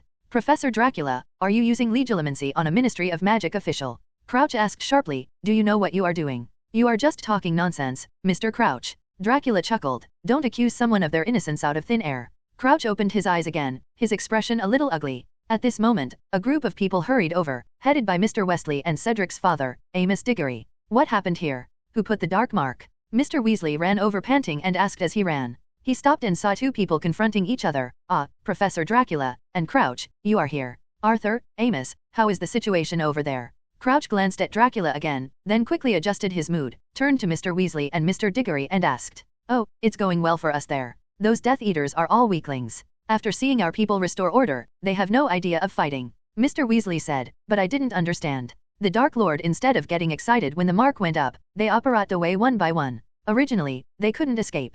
Mr. Diggory added next to him, but at some point, a very strong guy appeared among the Death Eaters. I almost defeated the leader among them several times. But they were all easily resolved by a force. If it weren't for that guy not seeming to be aggressive, I'm afraid there aren't enough of us to fight him alone. Hearing this, Dracula's mouth twitched without any trace. The strong fellow who breaks Mr. Diggory's spell is obviously Dracula himself. He originally knew that Lucius had always been pampered and would definitely not be too strong in a fight, but he did not expect that Lucius's actual combat ability could be so poor. Dracula had to take action several times to block Mr. Diggory's attacks for Lucius to prevent him from being caught by the Ministry of Magic and ruining his own fun. Mr. Crouch, have you found the Death Eater who cast the Dark Mark? Mr. Diggory asked Crouch. It's a pity that he ran away. Crouch shook his head and said in a deep voice. Then, he looked at Dracula and said, Professor Dracula, it is the Ministry of Magic's investigation time. If you do not want to be investigated, please leave the Discovery site temporarily. I really want to know, how are you going to conduct the investigation? Dracula looked at Crouch, with a faint smile on his lips, or, are you going to be perfunctory and pass this matter over, and then let the Daily Prophet make some remarks while avoiding the important ones, and finally divert the attention of civilians with other messy things? It was obvious that Crouch's face instantly darkened. Ahem, Mr. Crouch, I need to go back to find my family first. Seeing that the atmosphere between the two was not right, Mr. Weiss quickly stood up and changed the subject. They are still alone in the woods. I don't think so, rest assured. Then, without any explanation, he pulled Dracula out of the area and walked towards the other side. Professor Dracula, although Crouch is usually a bit strict, he is actually quite nice. As they walked on the road, Mr. Weiss advised, if you have any conflicts, it is most likely a misunderstanding. There is no need to intensify it further. We have no conflicts. Dracula chuckled and shook his head, then looked to the other side and said, Sirius, there are only 3 of us here now, we can come out. The next moment, Sirius lifted the disillusionment curse, and his figure appeared in front of Dracula and Mr. Weasley. I don't know how you figured it out. I thought I used the disguise charm pretty well. Sirius muttered. Sirius. Mr. Weasley was startled by the sudden appearance of Sirius. Why are you here? Where are Ron and Harry? Don't worry, their location is quite safe. Sirius said, I rushed over just after seeing the dark mark, but Dracula discovered me and refused to let me lift the disillusionment curse. Then, he looked at Dracula and asked, Professor Dracula, do you suspect that Crouch is the one who cast the dark mark? I heard him say, you just used legilimency on him. Well, I do doubt him a little. Dracula nodded slightly. He arrived too quickly and too coincidental, so I have to be suspicious. But his occlumency is not bad. I can't see to something specific. Isn't this possible? Mr. Weasley said in confusion. Crouch was an absolute hardliner when he was the director of the Department of Magical Law Enforcement, and he was the least likely to use the dark mark. One of the wizards. He even passed temporary regulations that can use the unforgivable curses on Death Eaters. If it hadn't been for his son, Barty Crouch Jr., who later became a Death Eater and stained his reputation, I'm afraid Fudge would never have been Minister of Magic. His son is a Death Eater. Dracula suddenly raised the corners of his mouth, with a look of interest on his face. It was. Mr. Weasley corrected him. Barty Sr. personally convicted his son and imprisoned him in Azkaban for life. Later, Barty Crouch Jr. died in prison. Is he already dead? Dracula frowned again. Professor Dracula, stop doubting old Barty. He can never be a Death Eater. Mr. Weasley said helplessly. He has too much Death Eater blood on his hands, even if it is impossible for Voldemort to accept his submission. At the same time, a group of figures in black robes, hoods and masks sat around the living room of Malfoy Manor. The living room went from brightly lit to dark and gloomy, as if it couldn't light the lights. From time to time, 1 or 2 wizards in the same costume would apparate into the living room and sit in their seats. When all the seats were filled, the wizard sitting in the top seat spoke with a cold voice. Admit it to yourself, which idiot put the dark mark? The man slowly took off the mask on his face, revealing Lucius's pale face, and glanced at everyone present with annoyance. I remember that I made it very clear before the action, not to do anything that might expose our identity to prevent attracting the attention of the Ministry of Magic. Lucius said coldly, we want to have something to say in front of the Master for the future. It's not to attract the Aurors to catch us. Lucius, don't be so serious, no one has been arrested. A Death Eater next to him patted Lucius on the shoulder carelessly. It seems like no one has been caught. Lucius slammed his fist on the table, but that's just because I found a powerful wizard to take care of us in advance. If he hadn't been there, we would have been. He was caught by those people from the Ministry of Magic. The Death Eater was speechless. No matter how stupid he is, he can still tell that there were indeed powerful beings secretly helping them before. However, at this time, another Death Eater was dissatisfied. Lucius, we agreed that you would be the leader not because we admire you, but because you were the first to propose this action. He said in a sinister tone, so don't put on that leadership airs in front of us, I can't stand it. If you are not convinced, you can be the leader yourself. Yaxley. Lucius responded with a sneer, I am now trying to find out the problem and see who is disobeying the arrangements. No one disobeys the arrangements, Lucius, none of us here are fools. Yaxley suddenly slammed the table and stood up, pointing at the Death Eaters present and said, haven't you noticed yet? Black, when the magic mark lifts off, everyone here gathers together. This is impossible. Lucius retorted flatly, if everyone is here, then who cast the dark mark? Could it be those officials from the Ministry of Magic? At this moment, another Death Eater suddenly raised his hand to interrupt the two people arguing. Do you think there are other fellow Death Eaters wandering around without being discovered? He asked thoughtfully, is it possible that he is in some kind of predicament and cast the dark mark just to fight with us? How about making contact? Lucius and Yaxley were stunned for a moment. In other words, the person who cast the dark mark is simply the Dark Lord who has not fully recovered yet. The air suddenly became quiet. The Death Eaters present all thought of how they immediately ran away when they saw the dark mark. Everyone's mood suddenly sank to the bottom. The Quidditch World Cup ended prematurely in a chaotic situation. Interviews with reporters from various newspapers, interactions between players and spectators, nightly exhibitions, all these post-match activities could not be carried out. The spectators were all gone, and the camp was almost burned down. The participating teams left the fastest while protecting their own members. As they ran, they angrily cursed at the poor management of the British Ministry of Magic. Poor Fudge, he originally wanted to hold a big Quidditch World Cup and use the success of this game to increase his reputation so as to maintain his political status during the next change of office. However, the actions carried out by the Death Eaters completely frustrated Fudge's plans. Instead of improving his reputation, he was directly scolded by the international community. Now the whole of Europe knows that Cornelius Fudge, the British Minister of Magic, is an incompetent idiot who can't even run a Quidditch match. The Ministry of Magic is panicking, the criminals have not been caught, security is lax, dark wizards are on the loose, bringing shame to the country. Who wrote this? Fudge stood behind his desk, angrily tapping today's copy of the Daily Prophet on the table. Listen to this, those wizards panicked and waited with bated breath for news by the woods, hoping for comfort from the Ministry of Magic. Sadly, they were disappointed. Shortly after the dark mark appeared, a Ministry of Magic official showed up. It remains to be seen whether his words will be enough to quell rumors that several bodies were lifted from the woods an hour later. This is completely putting the Ministry of Magic on the fire. Those idiot-like civilian wizards will definitely think that there will be deaths in this World Cup final. But it was clear that no one died last night, and most of the injured were trampled caused by this. Fudge slammed the newspaper to the ground and gasped for air. The rough breath was accompanied by angry, deafening roars that came from outside the office door from time to time, and there was no sign of weakening even across the wall and the office door. It was one roaring letter after another, all sent from various magic families or magic shops, most of them complaining about World Cup security issues and demanding compensation. Ordinary wizards hope that the Ministry of Magic will compensate them for their damaged properties such as tents and camping supplies. Magic shops hope that the Ministry of Magic will compensate them for the advertising fees they paid.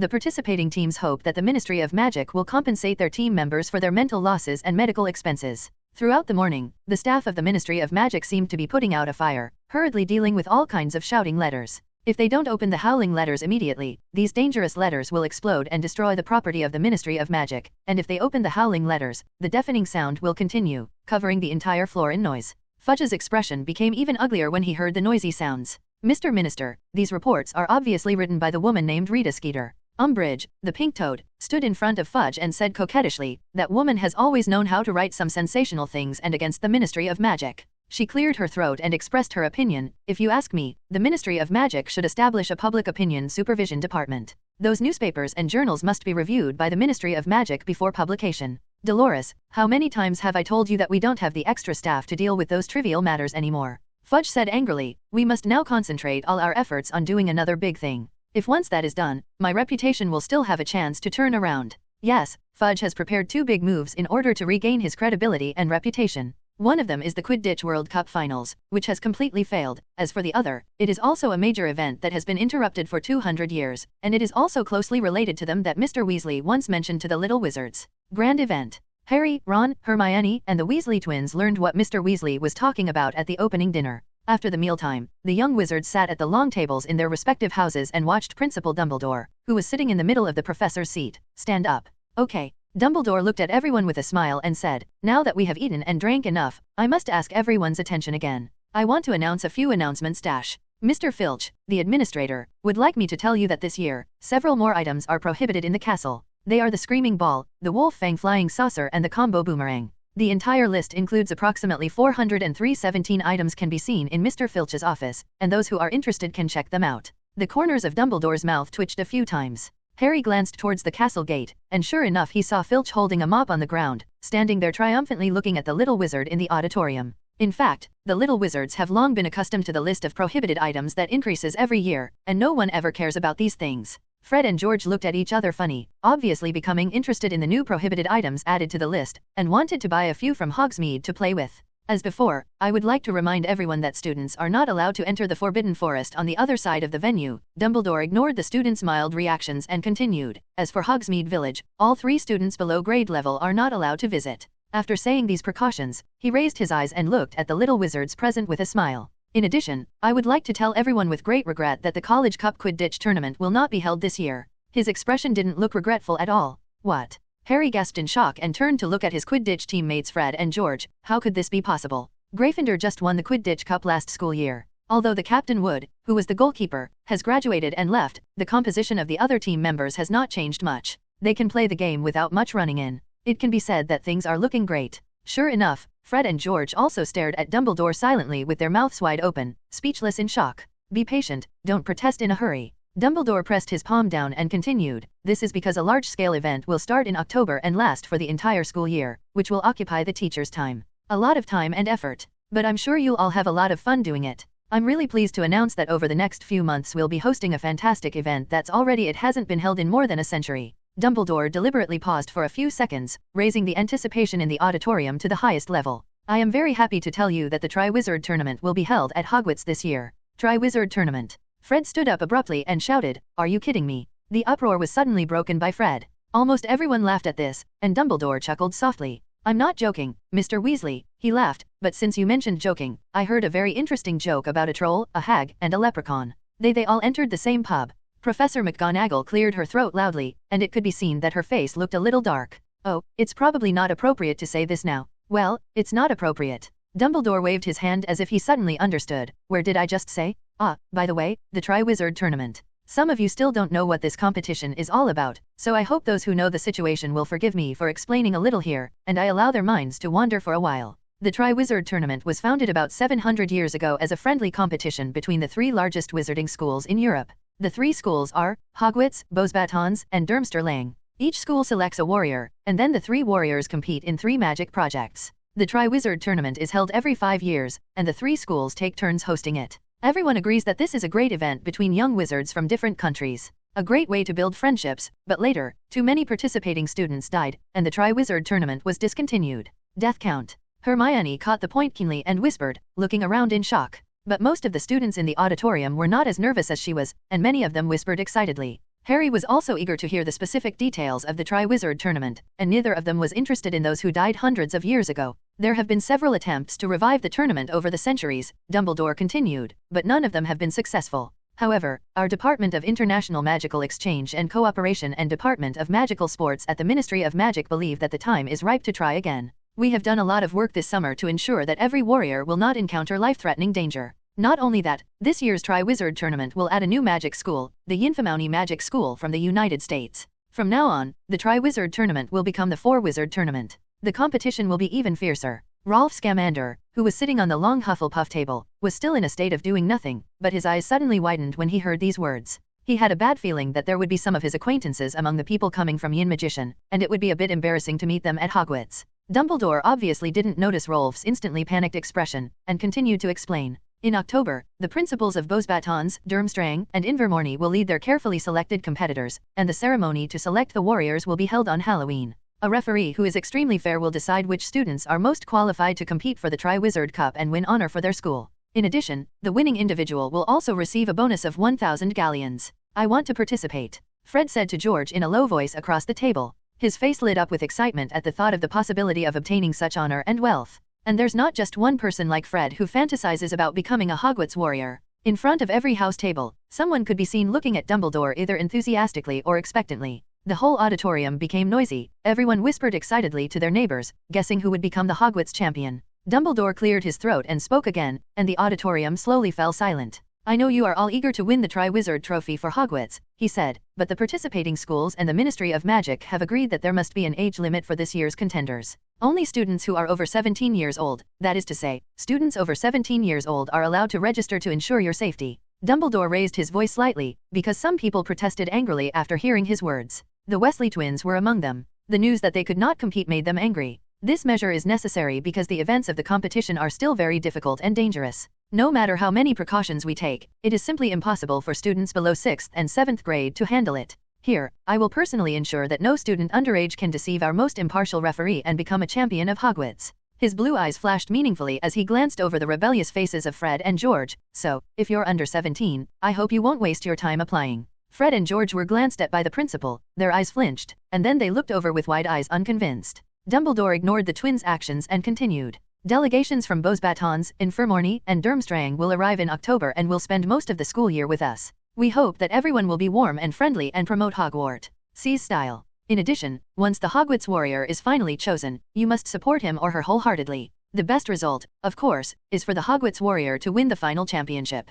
Dumbledore winked at the young wizards and returned to his smiling expression. Okay, it's getting late now. In order for you to be able to walk into class with a clear mind and energy tomorrow morning, go back to the common rooms and sleep. He smiled and waved to the audience. They can't stop me from participating. Even though Dumbledore had already announced the end, Fred still said stubbornly, when you become a warrior, you can do many things openly that we are not allowed to do normally, and you can also there's a prize of 1,000 galleons. Yes, Ron also had a confused look on his face. Yes, 1,000 galleons. I've done the math. Although we won a lot in a bet with Bagman before, we still missed a lot if we wanted to use that little money to open a good joke shop. George said. He didn't know where he took out a piece of parchment, with dense numbers written on it, all of which were necessary expenses for the opening of the joke shop. Wait, are you actually so good at arithmetic? Ron looked at the parchment and couldn't help but swallowed. So when you were choosing courses in 3rd grade, you had already thought of this day, so you chose that boring arithmetic and divination. Arithmetic and divination classes are not boring at all. Hermione retorted, let's not talk about this for now, we should leave quickly.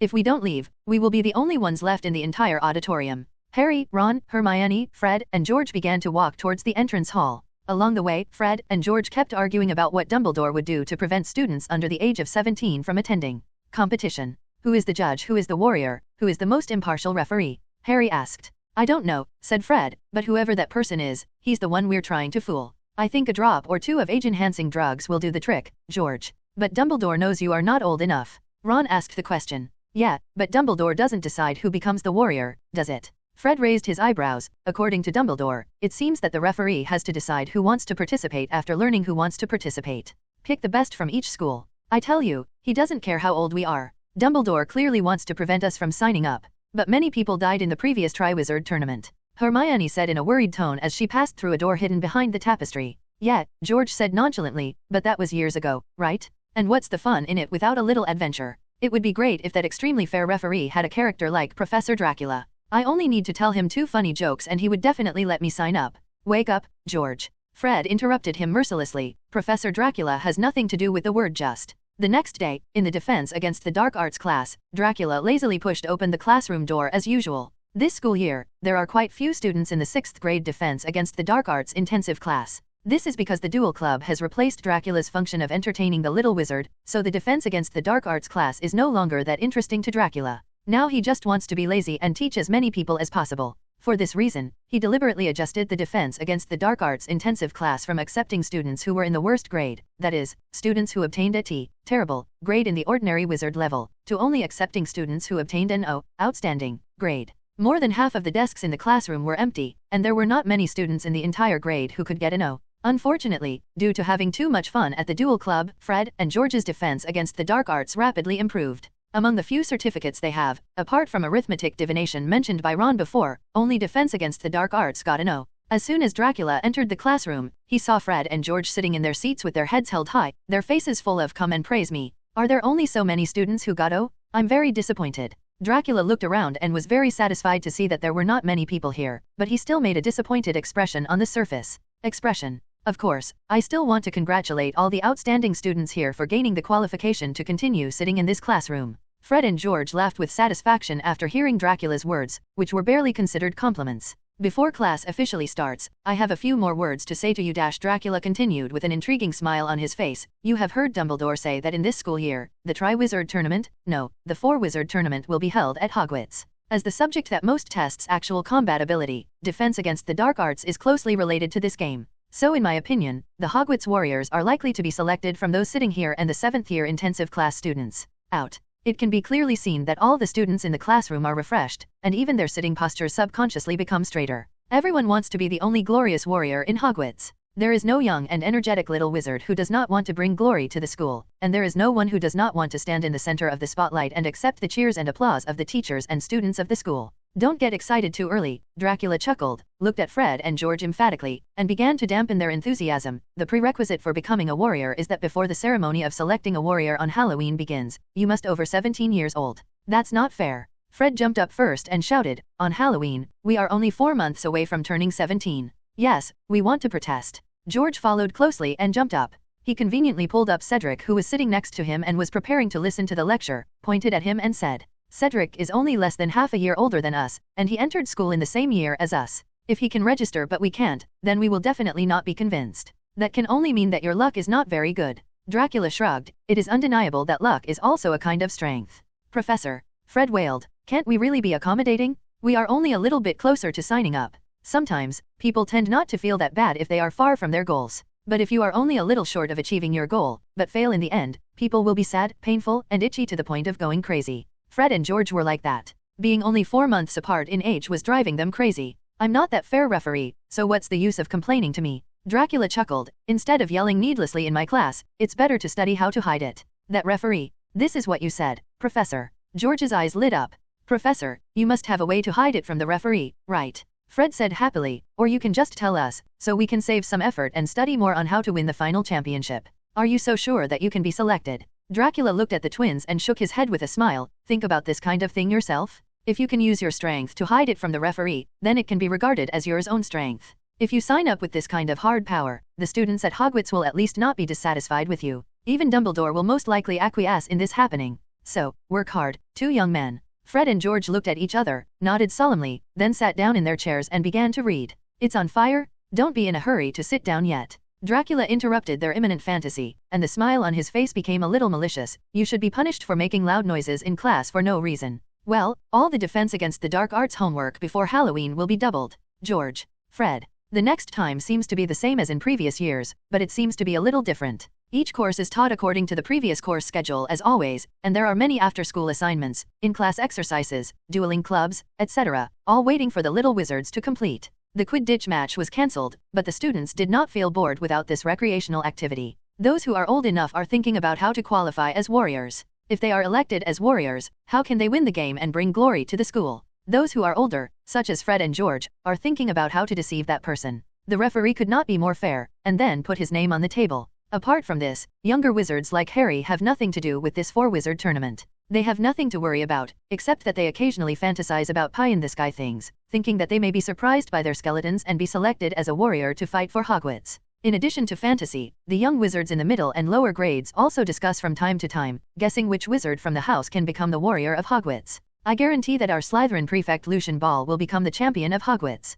Professor Snape has always had high hopes for him. Before Halloween was approaching, Draco Malfoy stood in front of the entrance hall of the Great Hall, talking loudly with his 2 followers. Wrong, I think Roger Davis from Ravenclaw is more promising. A Ravenclaw eagle wearing a blue-striped tie retorted, Davis is the best leader this year. Captain of the Dodgers team. On the contrary, I think Cedric Diggory of Hufflepuff will become a warrior. The person who said this was obviously a little badger. The foyer was crowded, and everyone was having a heated discussion while reading the newly posted notice on the bulletin board. Representatives from Beauxbatons, Durmstrang, and Invermorny will arrive at 6 p.m. on Friday, October 30th. The afternoon classes will end half an hour early. Students are asked to return their school bags and textbooks to their dormitories at that time. Meet in front of the castle to greet our guests and then attend the welcome banquet. Great. Harry said excitedly, the last class on Friday is potions class? Snape will definitely not have time to find fault with us again. Harry's voice caught Malfoy's attention not far away. Hey, isn't this the famous Harry Potter? He turned his head and looked at Harry with a provocative look. I'm curious, does a big star like Potter think that he can definitely become Hogwarts warrior?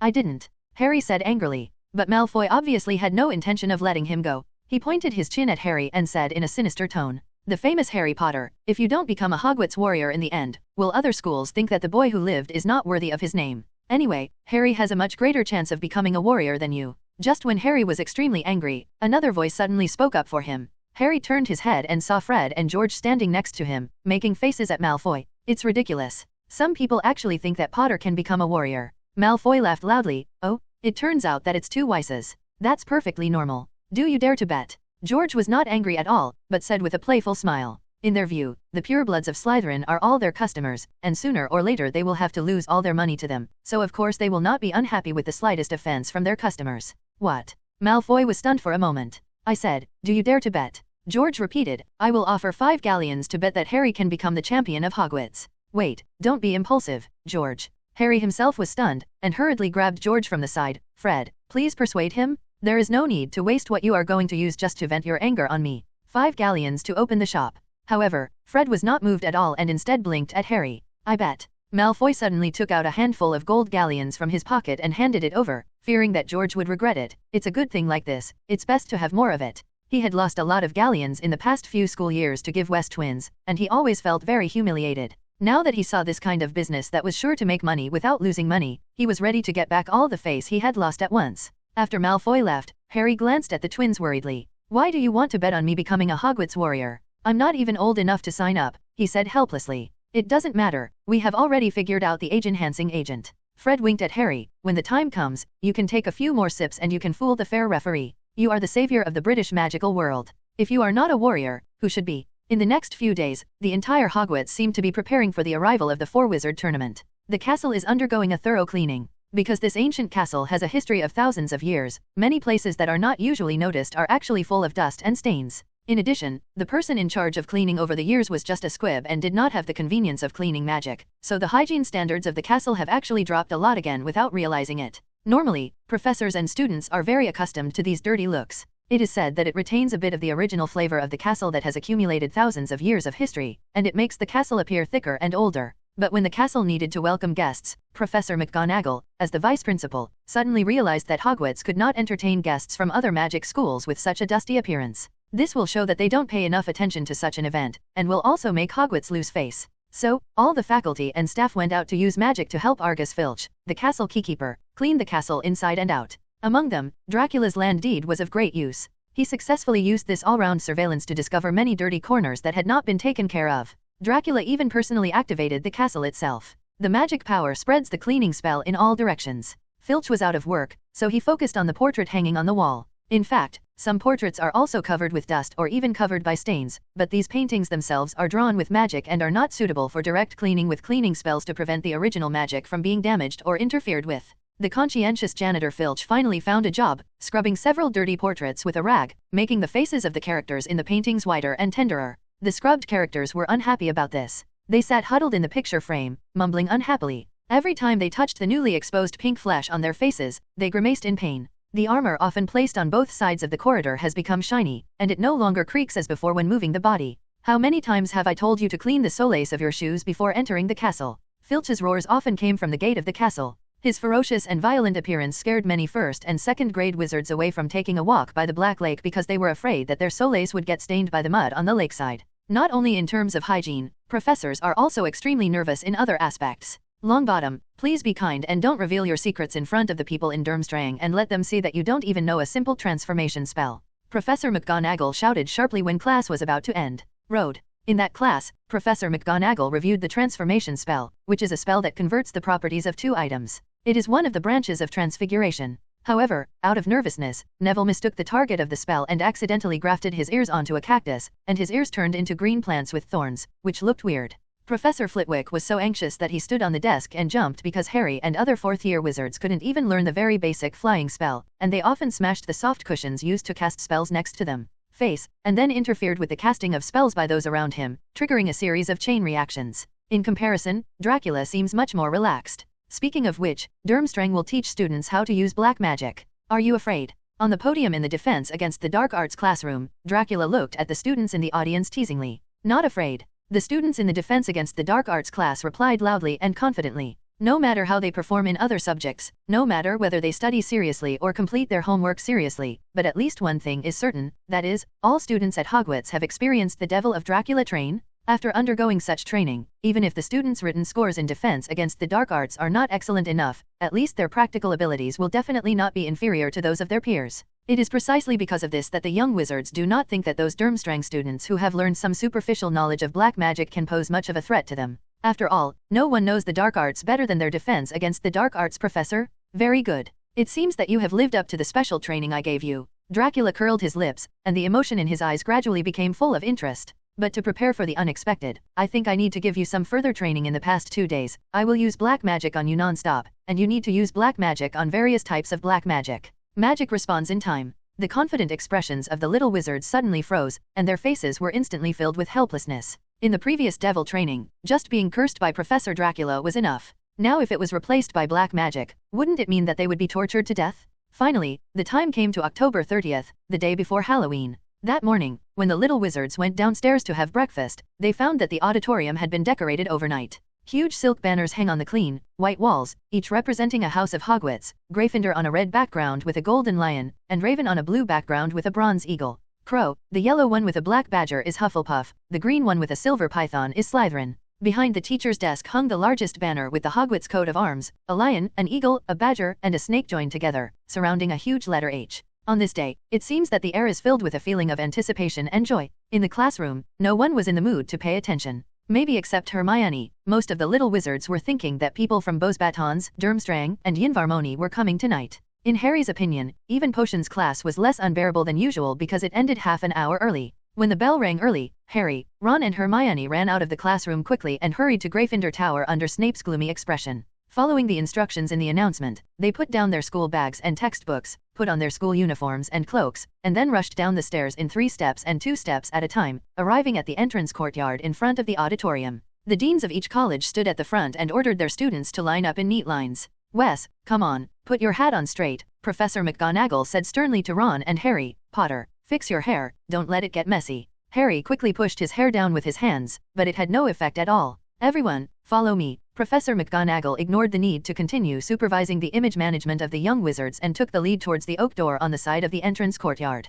The first-year students are in front, don't crowd. They filed through the oak gates, walked up the steps that everyone had walked when reporting to first grade, and stood in line in front of the castle. It was a cold, fresh evening, night was slowly falling, and a white, translucent moon was already hanging over the Forbidden Forest. It's almost 6 o'clock, Ron said, looking at his watch and looking at the driveway leading to the front door. How do you think they'll come? Take the Hogwarts Express like us. I've never heard that the Hogwarts Express can go to other countries. Hermione said, and the boat on the lake here obviously can't accommodate 3 people from the school. If they come from Hogwarts, if you are coming from Mode Station, we should go to the North Gate to greet you. How come? Riding a broomstick. Harry guessed, looking up at the starry sky. I don't think so. Hermione continued to retort, coming from such a faraway place, they might have all gone home with a cold before they even got to Hogwarts. Maybe it's a portkea? That's what we use to go to the Quidditch World Cup. Ron continued to guess, or they can apparate. Maybe in their country, people under the age of 17 are also allowed to apparate. Appear. Apparition is not allowed within the confines of Hogwarts.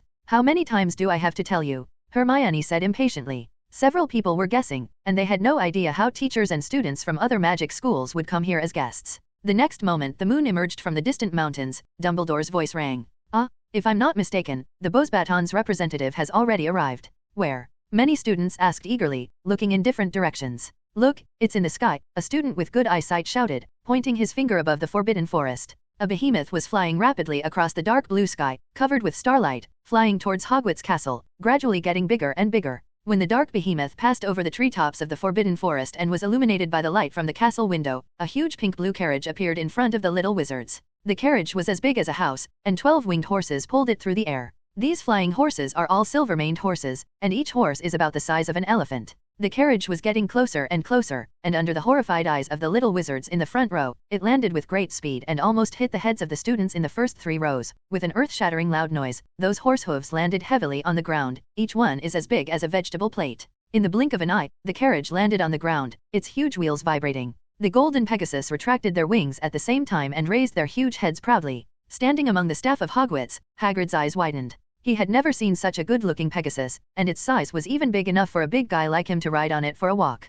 Hagrid secretly made up his mind to establish a good relationship with the person in charge of Bosbatons by then and see if he could exchange them for another one. It would be even better if he could exchange them for a pair. The door of the carriage opened, and the young wizards of Hogwarts could take this opportunity to see that there was a coat of arms printed on the door of Bosbaton's carriage. The coat of arms was a pattern composed of 2 golden crossed wands. There are 3 stars above each wand. A boy wearing a light blue robe jumped out of the carriage first, bent down, and groped on the floor of the carriage for a while under the puzzled eyes of everyone. The next moment, a golden spiral staircase stretched out from the bottom of the car door like running water, all the way to the ground, giving the people in the carriage the opportunity to gracefully step down from the car door at a height of 1 floor. As everyone at Hogwarts expected, the person who walked out of the car door was indeed elegant enough. A shiny black high-heeled shoe poked out of the carriage. However, this shoe is as big as a child's sled. A woman appeared immediately behind the high heels. Her size was something that the little wizards and even the professors present had never seen before in their lives. Perhaps Hagrid is the only one in the entire wizarding world who can compare with her in physique.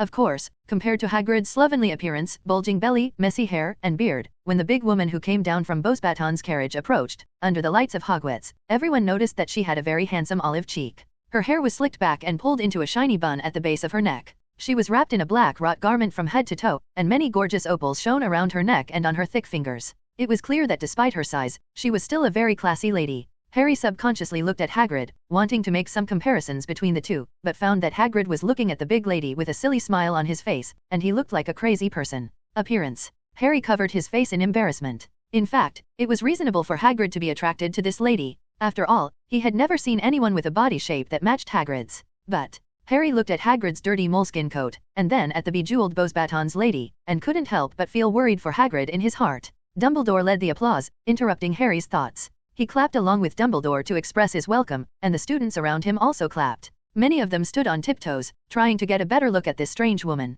Her expression relaxed, she smiled gracefully, stretched out a gleaming hand, and walked towards Dumbledore. Dumbledore was already a tall and lanky man, but he barely bent down when kissing this lady's hand. "Dear Madame Maxime," said Dumbledore, "I welcome you and the students of Beauxbatons School of Witchcraft and Wizardry to Hogwarts." Shortly after Beauxbatons' headmaster, Madame Maxime, who was about the same height as Hagrid, arrived with her students, Durmstrang's team also arrived at Hogwarts in an equally surprising way. At first, there was a very loud and strange sound floating from the darkness to everyone present, a suppressed rumbling and sucking sound, like a huge vacuum cleaner moving along the river bed. Although, the originally calm black lake surface suddenly fluctuated violently. There seemed to be a huge thing moving in the water in the middle of the lake. Huge splashes rose on the water surface, and the waves crashed against the wet lake shore. Then, right in the center of the lake, a large whirlpool appeared, as if a huge plug was suddenly pulled out from the bottom of the lake. A long black pole-like thing slowly rose from the whirlpool, followed closely by the sails and rigging. Slowly, an extraordinary large ship rose out of the water, shining in the moonlight. The ship had a strange, skeletal appearance, as if it were the remains of a newly raised shipwreck, and the portholes shone with a dim, foggy light that looked like ghostly eyes. Finally, with a splashing sound, the big boat emerged completely, bumped on the undulating water, drove to the shore, and put a wide plank on the shore of the lake. When the people on the ship came ashore, the students at Hogwarts noticed that they were very tall and muscular. Of course, it's not as exaggerated as Madame Maxime, but it's almost the same as Crabbe and Goyle. The feeling of a group of strong men stepping off the boat and walking towards the crowd at Hogwarts was quite exciting, and many little wizards were a little frightened. At this time, Ron suddenly shouted loudly, breaking the oppressive atmosphere. "Harry, isn't that Krum?" He slapped Harry quickly on the arm. "Krum? Which Krum?" Harry was stunned for a moment. Before Ron could explain, when he caught a glimpse of the eye-catching hooked nose and two thick, black eyebrows coming out of the suit, he instantly recognized that figure. "It's Viktor Krum!" Ron yelled with a fuss. "I can't believe he actually came to Hogwarts. I still have his figurines in my dormitory." "For Merlin's sake, Ron, he's just a Quidditch player." Hermione gave Ron a disgusted look. "Just a Quidditch player." Ron looked at her blankly, as if he couldn't believe his ears. "Hermione, he is one of the best seekers in the world? Really incredible to think he's still a student." The headmaster of Durmstrang, Inga Karkaroff, walked over and shook hands with Dumbledore, his lips tilted up, as if he had a sense of superiority. "Dumbledore," he called enthusiastically as he walked up the ramp. "How are you, my dear old fellow?" "Great, thank you, Professor Karkaroff." Dumbledore smiled seriously. "Dear old man, I finally came to Hogwarts again." He looked up at the castle and said with a smile. His teeth were very yellow when he smiled. Although his face was smiling, there was no smile in his eyes, and there was still a trace of suppressed upset. "It's so good to be here, so good. Viktor, come here and warm yourself up. Do you mind, Dumbledore? Viktor has a little cold." Only when a famous person like Viktor Krum was used to frustrate Dumbledore, did Karkaroff's smile become more sincere. Seeing this scene, Dracula, who had been standing beside him boredly, frowned. This person actually pretended to be in front of him? Can't bear it. Isn't he just a star student? It's like no one else. "Potter, come here," Dracula said calmly. "Huh? Me?" Harry asked unexpectedly when his name was suddenly called. As he asked, he also reflected on whether he was a little excited after seeing Krum and failed to grasp the basic etiquette. But Ron and the bunch of girls next to him were obviously more excited. "Besides you, is there another person named Potter here?" Dracula said impatiently. "Come here quickly." Harry hesitantly pushed through the crowd in front of him and walked to Professor Dracula. He could see that even Dumbledore was looking at the defense against the dark arts professor with a puzzled expression, who didn't know what he suddenly thought of. Just after Harry walked to the front of the team, so that everyone coming from Durmstrang could see clearly, Dracula's expression changed, and a just right breeze came, just blowing away the flow from Harry's forehead. The lightning-shaped scar famous in the wizarding world was exposed, and at the same time, a ray of moonlight from nowhere illuminated Harry's forehead. The eyes of everyone present were subconsciously attracted. Oh my god, that scar, that's what the newspaper said is indeed true. The boy who lived is indeed at Hogwarts. He's Harry Potter. As expected, the students who came to visit Durmstrang started talking about it. Harry's fame is not limited to the British wizarding world. Back then, Voldemort and his Death Eaters actually made a big fuss around the world and launched terrorist activities in many different countries. In addition, at that time, the British Ministry of Magic had been at a disadvantage in the war against the Death Eaters for a long time and was unable to take into account other areas. The wizarding world in other countries did not have the ability to make Voldemort feel like Dumbledore. The feared great wizard, he who shall not be named, has engulfed the world in fear. The emergence of the boy who lived, Harry Potter, made people all over the world breathe a sigh of relief. Although more than 10 years ago, only the British wizarding community was ostensibly celebrating the departure of the mysterious man. The wizarding communities in other countries, such as America, also celebrated the British wizards' behavior of letting owls fly around and releasing weather spells on a large scale, condemned them for violating the International Confederation of Wizards Statute of Secrecy. But in fact, those countries that have spoken out in condemnation have long been happy. They hope that Voldemort, a terrorist who no one can control, will be defeated quickly. Otherwise, will there be another Grindelwald who sweeps half of the earth? Because of this, Harry's fame has long since spread out of the UK and spread all over the world. Seeing the shocked reactions of Durmstrang students and the gloomy expressions on Karkaroff's show-off after his star student was interrupted, Dracula raised the corners of his mouth with great satisfaction. Sorry, Professor Karkaroff, Dracula smiled happily. Actually, Harry also has a slight cold. I think he can communicate with Mr. Crumb about his condition. No, I didn't. Before Harry could finish his subconscious retort, he saw Dracula's glare, so he silently lowered his head. If you have a cold, just catch a cold. It's better than letting Professor Dracula lose face. Karkaroff nodded stiffly and looked at Dumbledore.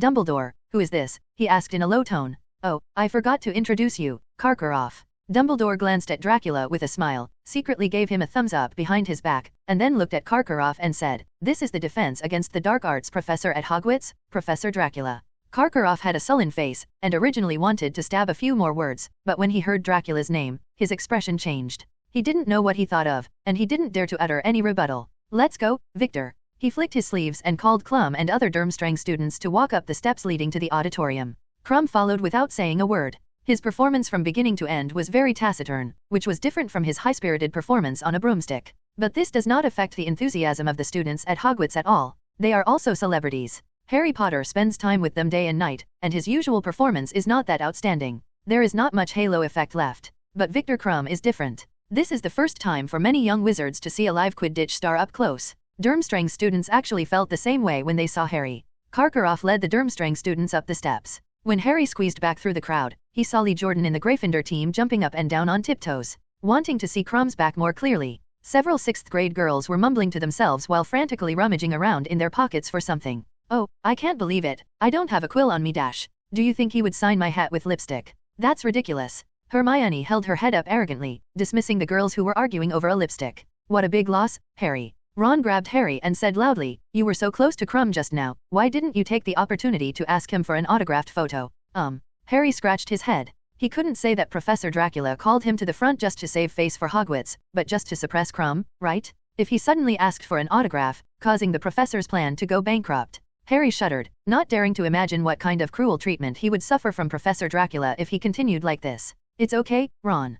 Crumb will stay at Hogwarts for a long time. Harry patted Ron on the shoulder seriously. You have plenty of opportunities to ask him for autographed photos. The last ones to arrive were the wizards from Yinfamounie. Harry accidentally saw that on the Hufflepuff team's side, Rolf Scamander looked a little uncomfortable, and kept shrinking behind the tall Cedric next to him. What's wrong with Rove? Harry glanced over there in confusion. The next moment, there was a sudden violent vibration on the ground. When he subconsciously turned his head to look at the lake where the vibration came from, he was startled. In addition to the carriages the size of Bosbaton's house parked on the shore and the luxurious boats parked on the lake, a tall tower suddenly appeared in front of them, standing abruptly on the tidal flat of the lake shore. The surrounding damp sand seemed very soft, and it didn't look like it could support such a building at all. However, the tower stood there unnaturally, showing no signs of falling. How did it come out? Harry swallowed and asked Ron stammeringly. No, I don't know, he just came up from the ground all of a sudden. Ron also stammered. As if a competition has begun, the 3 magic schools' appearances are more exciting than the last. The door to the tower opened, and a dark-skinned, elderly, white-haired witch stepped out.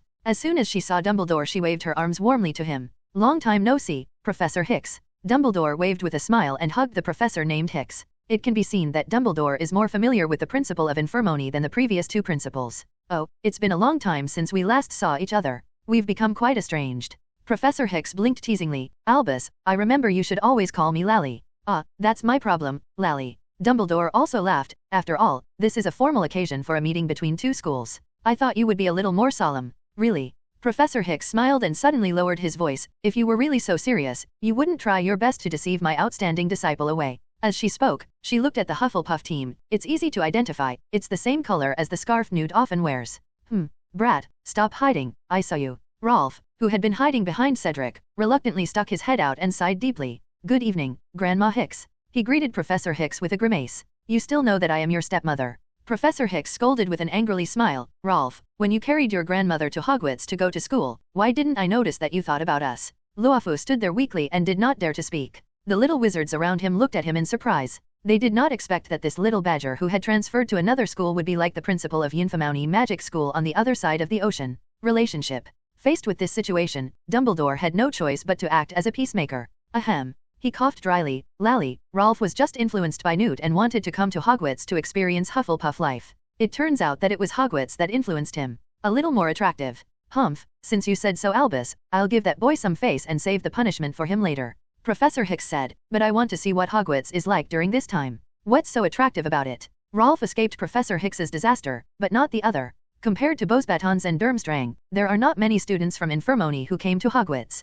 They can be counted on one hand. But when Rolf saw the young boy with blonde hair, a strong physique and a funny mustache in the lead, his whole body became excited and he kept sneaking behind Cedric. However, Luo Fei's position had long been exposed by Professor Hicks. The student from Yinfamori saw Luo Fei at a glance and walked over with a smile. Ah, it's been such a long time no see, Luo Fei, he said very boldly. Cedric was held in front of him by Rove, and he was not sure whether the boy in front of him had good intentions or wanted to harm Rove, so he had no choice but to dutifully protect Rove behind him and fulfill his obligations as a prefect. I'm sorry, this classmate of Yinfamori, I am Cedric Diggory, the prefect of Hufflepuff. He said politely, I want to ask, what do you want from Rolf? Something. To Cedric's expectation, this muscular wizard with a mustache was unexpectedly easy to talk to. Oh, it's nice to meet you, Prefect Diggory. He smiled and held out his hand to Cedric. I'm John Kowalski. I'm Rolf's cousin. My grandmother and Rolf's grandmother. They are sisters. Hello, Mr. Kowalski. Cedric shook hands with John, then turned to look at Rolf. Rolf, is this your cousin? Rolf didn't want to admit it, but under John's smiling eyes, he couldn't say any words to deny it, so he nodded reluctantly. However, his admission confused Cedric. I want to know if there is any problem between you 2 cousins, he asked. Nothing, the relationship between the 2 of us has always been very good. John said with a smile, it's just that this kid seems to be a little guilty recently and dare not face me. Am I right, Rolf? Rolf said nothing. John didn't take it seriously, and then said to Cedric, I originally wanted to train Rolf to take over my class and become the president of the student union after Infirmary, but instead he went to Hogwarts, so I feel guilty. Cedric thought about it carefully and made a judgment secretly. So he nodded and moved away from Luofu who was hiding behind him. You 2 brothers, it's better to resolve your matters among yourselves. He glanced at Luo Fei with sympathy. Rolf was shocked. But without Cedric's obstruction, he was immediately caught by his strong cousin, held by his shoulders and pushed towards Hogwarts Castle. Now, all the people from the last magic school have arrived, and the greeters of Hogwarts finally no longer have to stand like logs in the cold lake wind, and return to the auditorium shivering one by one.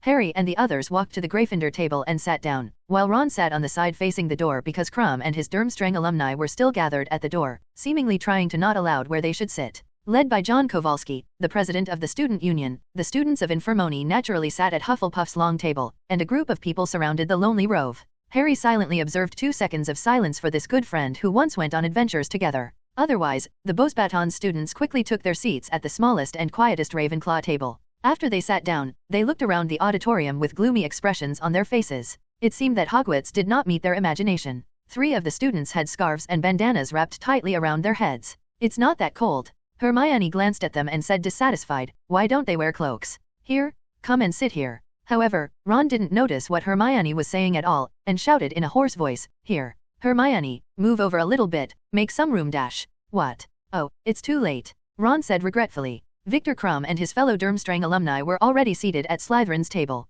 Draco Malfoy and his two lackeys, Crabbe and Goyle, were very proud of themselves. Malfoy even stood up and leaned forward to talk to Krum. Ah, yes, Malfoy is fawning over him. Ron said sharply. I bet Krum can see what kind of person he is at a glance. I dare say there are people around Krum wherever he goes. Please him, flatter him. Where do you think they will sleep? We can provide him with a bed in our dormitory, Harry. I am willing to give him my bed and I will sleep on the camp bed. Hermione snorted. They look much happier than the Beauxbatons gang, Harry commented cogently. Durmstrang's students took off their fur cloaks and looked up at the dark, starlit ceiling with interest. Two of the students also picked up the golden plates and goblets and held them carefully, obviously very interested. Over there at the staff table, Janitor Filch was adding a few chairs. For today's grand occasion, he put on a moldy old tuxedo. Harry was surprised to see that he had added 5 more chairs, 2 to the left of Dumbledore's main seat and 3 to the right. It's a bit strange to say that Filch's physical fitness seems to be not as good as before. He used to be able to chase the little wizard on the night tour all night, but now he is tired and out of breath after moving 5 chairs.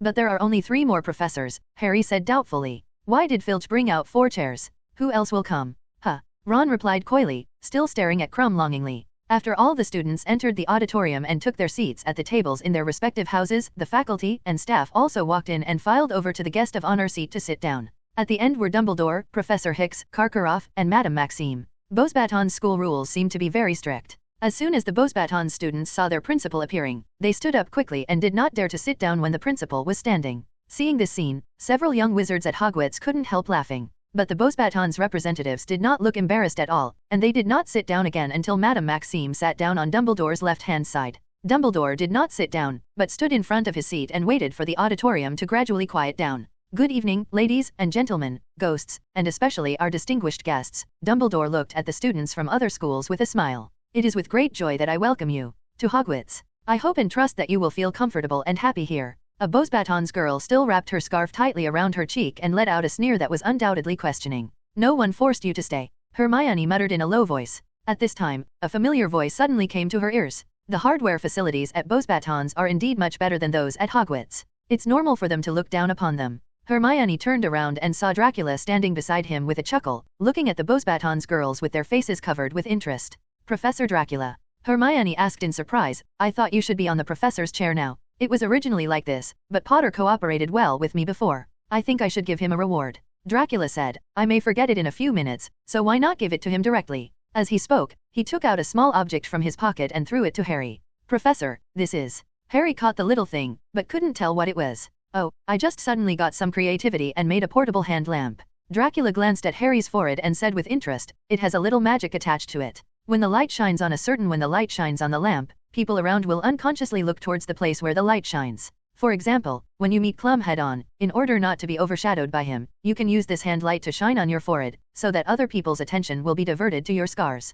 Come up here. Make sure it's practical. Harry couldn't help but cover his face. This kind of operation is too shameful. Professor, you just said that the hardware facilities at Beauxbatons are better than Hogwarts. Is this true? Hermione gave full play to the characteristics of a curious baby and asked like a classroom question. Of course, after all, they are much richer than Hogwarts. Dracula chuckled. Nico Flamel is the alchemy master that Potter and Weiss chatted with remotely before. He is the master of cloth, governor of Spartan. As you know, Nico has a magic stone that can turn anything into gold, and he has too much money to spend. So every year he donates a large sum of galleons to Beauxbatons, giving the school the confidence to do so every few days. It will undergo a major renovation every year. I have visited there several times. Their school is really beautiful, at least it's not like Hogwarts, which relies on a few stingy pure-blood families and a small amount of alumni donations to barely keep running. The school can't compare. Then they can't look down on Hogwarts, right? Hermione was still a little angry. Indeed. But according to the characters of these little guys, not taunting them is considered a good endurance. Dracula smiled and left the Gryffindor table and returned to his seat in the professor's chair. Hermione, Harry, and Ron were left sitting in their seats blankly, wondering why Professor Dracula changed his mind. It's so easy to talk. At the same time, Dumbledore's speech also came to an end. The four-wizard tournament will officially begin at the end of the banquet. Dumbledore said, I now invite everyone to eat and drink as much as you would at home. Then he sat down and chatted happily with Professor Hicks on his right. From time to time, he smiled and glanced at the embarrassed Rolf, who was surrounded by a group of Yinfamoni students. The plates in front of the little wizards were piled with food as usual. The house elves in the kitchen seemed to be trying their best. The dishes today were more abundant than usual, and a variety of dishes were placed in front of them, some of which were definitely foreign. What's that? Ron asked. He pointed to a large plate of what looked like a seafood smorgasbord next to a large steak and a cup of pudding. French fish soup, Hermione said. Is it for those Beauxbatons people? Ron asked. It should be. Hermione nodded and said, this is French food. I had it during the summer vacation the year before last. It tasted very delicious. It's you, our know-it-all lady. Ron joked non-committally, then served himself some black pudding. It turns out that the British little wizards are not too interested in French cuisine, and no one touched the plate of French fish soup for a long time. At this moment, a voice said, excuse me, do you still want to eat this plate of mixed fish soup? It was the Beauxbatons girl who laughed when Dumbledore spoke just now. At this point, she finally took off her scarf. She has a long waterfall-like silver hair hanging down to her waist, and a beautiful and charming face with a pair of big blue eyes and a set of white and neat teeth. Ron's face turned red all of a sudden, and he stared at her blankly. He opened his mouth to answer, but he only made some strange little sounds, as if his throat was stuck. Okay, you take it, Harry said for Ron and pushed the plate to the girl. Have you finished eating? The girl asked. It's finished, Ron said with difficulty, a little out of breath. It's finished, it's delicious. The girl carefully carried the plate and walked to the Ravenclaw table. Ron was still staring at the girl with wide eyes, as if he had never seen a female classmate before. Harry laughed cheerfully, his laughter finally bringing Ron back to his senses. She's a Vila, Ron said hoarsely to Harry. Definitely not, Hermione said through gritted teeth as she poked the steak in front of her with her fork. I didn't see anyone staring at her like an idiot. She wasn't quite right. When the girl walked through the auditorium, many boys turned their heads to look at her, and several of them seemed to have become speechless for a while, just like Ron. This is a half Vila, Hermione thought to herself. She suddenly realized why Professor Dracula said that before. Vila's temper was indeed not very good. At the previous Quidditch World Cup, Vila, the mascot of Bulgaria, almost got into a fight with the mascot of Ireland. Hermione looked at Dracula's long silver hair, which was brighter than that girl's, and suddenly felt that she had discovered something extraordinary. Could it be that Professor Dracula is also a half Vila? That girl is really extraordinary. Ron on the side didn't know what Hermione was thinking. He just said that while turning sideways so that he could still see clearly in the direction of the girl. Hogwarts, there are no such beautiful people. The girls at Hogwarts are not bad either, Harry said without hesitation. He subconsciously followed Ron's gaze to the long Ravenclaw table and saw Chu-Jong with silky black hair sitting not far away from the silver-haired girl. Harry's gaze paused, then he suddenly shook his head with laughter and turned his gaze back to the Gryffindor table. He saw Ginny sitting not far away staring at him longingly. When she noticed his gaze, she blushed and lowered her head. Yes, the girls at Hogwarts are pretty good too. Not just Ravenclaw girls, but Gryffindors as well. Soon after, the two empty seats near Dumbledore on the professor's chair were filled. Ludo Bagman, director of the Department of Magical Sports, sat on the other side of Karkaroff, while Percy's immediate boss, Barty Crouch, director of the Department of International Magical Exchange and Cooperation, sat on the other side of Madame Maxime. Beside, what are these two people from the Ministry of Magic doing here? Harry asked in surprise. Is it because they organized the Four Wizards tournament? Hermione guessed. I guess they are guests and are preparing to witness the opening ceremony of the tournament with their own eyes. At this time, they noticed that Dracula suddenly stood up from his seat, walked over to Bagman and held his shoulders. Oh, Fred, look. An excited voice sounded next to the Gryffindor table. It was George who was slapping Fred's arm like crazy. Professor Dracula put Bagman drag away. Well done, Professor Dracula. Fred jumped to his feet, waving his fists excitedly. The others looked at the twins with puzzled expressions, wondering what they were so excited about. Some Ministry of Magic officials are indeed a little hateful, but Director Bagman didn't seem to have done anything outrageous except for not handling the Quidditch World Cup very well, right? Why are these two Wes so happy? What happened to your two brothers? Seamus Finnegan, who shared a dormitory with Harry and Ron, approached Ron and asked curiously. Ron still didn't want to move his eyes away from the silver-haired girl. He just glanced at his two brothers and said coquettishly, they won the bet. Bagman owes them a lot of money from the bet, and Professor Dracula should be able to get it back for them. It's such a pity. Why didn't I spend all my wealth with them? He mumbled with some regret. After hearing Ron's explanation, the other Gryffindor wizards looked in the direction of Professor Dracula and Ludo Bagman with wide eyes, wanting to see what their defense against the dark arts professor would use. How to collect debts. However, the process was doomed to disappoint the little wizards. Ludo Bagman had no ability to resist Dracula at all. He didn't even persist until the next dish was served under Dracula's cold gaze. He was defeated in defeat and took out a dish from his pocket. He handed over the delicate metal key. Afterwards, Dracula didn't know what he said to Bagman, so he walked around in a circle, moved from the professor's seat to the Gryffindor table, and handed a copy to the Weasley twins. A metal key. This is the key to Gringotts warehouse number 592. The wealth inside is enough to pay for the galleons you won. Bagman reluctantly looked at the key in Fred's hand and said in despair, are there really enough galleons here? George glanced at him suspiciously. We know that you still have a lot of unpaid gambling debts. You won't lie to us, right? Who do you two think I am? Bagman said dissatisfied. As the director of the Department of Magical Sports, I have promised to pay you a sufficient amount of galleons, and I will definitely not go back on it. After saying that, he turned his head sadly and stopped looking at the key. I should have thought a long time ago, how could the first defense against the dark arts professor who could be re-elected, even for several years, be so easy to mess with? Bagman was still mumbling as he walked back to the professor's seat. Those greedy goblins are still easy to deceive. You only need to show your identity as a Ministry of Magic official to borrow enough galleons to return to the professor. Bagman made up his mind that he must start a big gambling game in this semifinals competition and make back all he lost before. The party continues. The next few dishes were also served one after another, not only the French fish soup before, but also a strange, white blancmange, and many other dishes that the little British wizards did not recognize. Ron guessed that they must be foreign dishes, so he carefully moved the plates a few inches from his right hand so that they could be clearly seen from Raven Crouch's side of the long table. But his little plan didn't work. The girl who looks like Avila may have already eaten, or maybe these dishes are not from France, and she has no intention of coming over to serve them. When each golden plate became brand new under the influence of magic, Dumbledore stood up again, smiling and looking at the students from various schools in the audience who were gradually quieting down. A mood of excitement and nervousness seemed to pervade the auditorium. The moment has finally arrived, Dumbledore said loudly, showing an expectant smile on his upturned face. The four-wizard tournament is about to begin. I want to explain a few words first, and then bring the box in. What are you bringing in? Harry was stunned for a moment and asked in a low voice. He just said the box, who knows what it is? Ron shrugged. First of all, I will explain to you the program of our activities this school year. But first, please allow me to introduce two guests, because there are still some people who don't know them. This is Mr. Barty Crouch, Director of the International Cooperation Department of the Ministry of Magic. There was sparse applause in the auditorium. Crouch seemed a little absent-minded and just nodded casually to the students in the audience. It's a bit strange to say that when Dracula just dragged Bagman away, the former director of the Department of Magical Law Enforcement, who was known for his toughness, had no objections. Instead, he seemed not to see it. However, not many people present paid attention to Crouch's behavior, and the process of the opening ceremony of the four finals continued. This is Mr. Ludo Bagman, Director of the Department of Physical Education and Sports of the Ministry of Magic.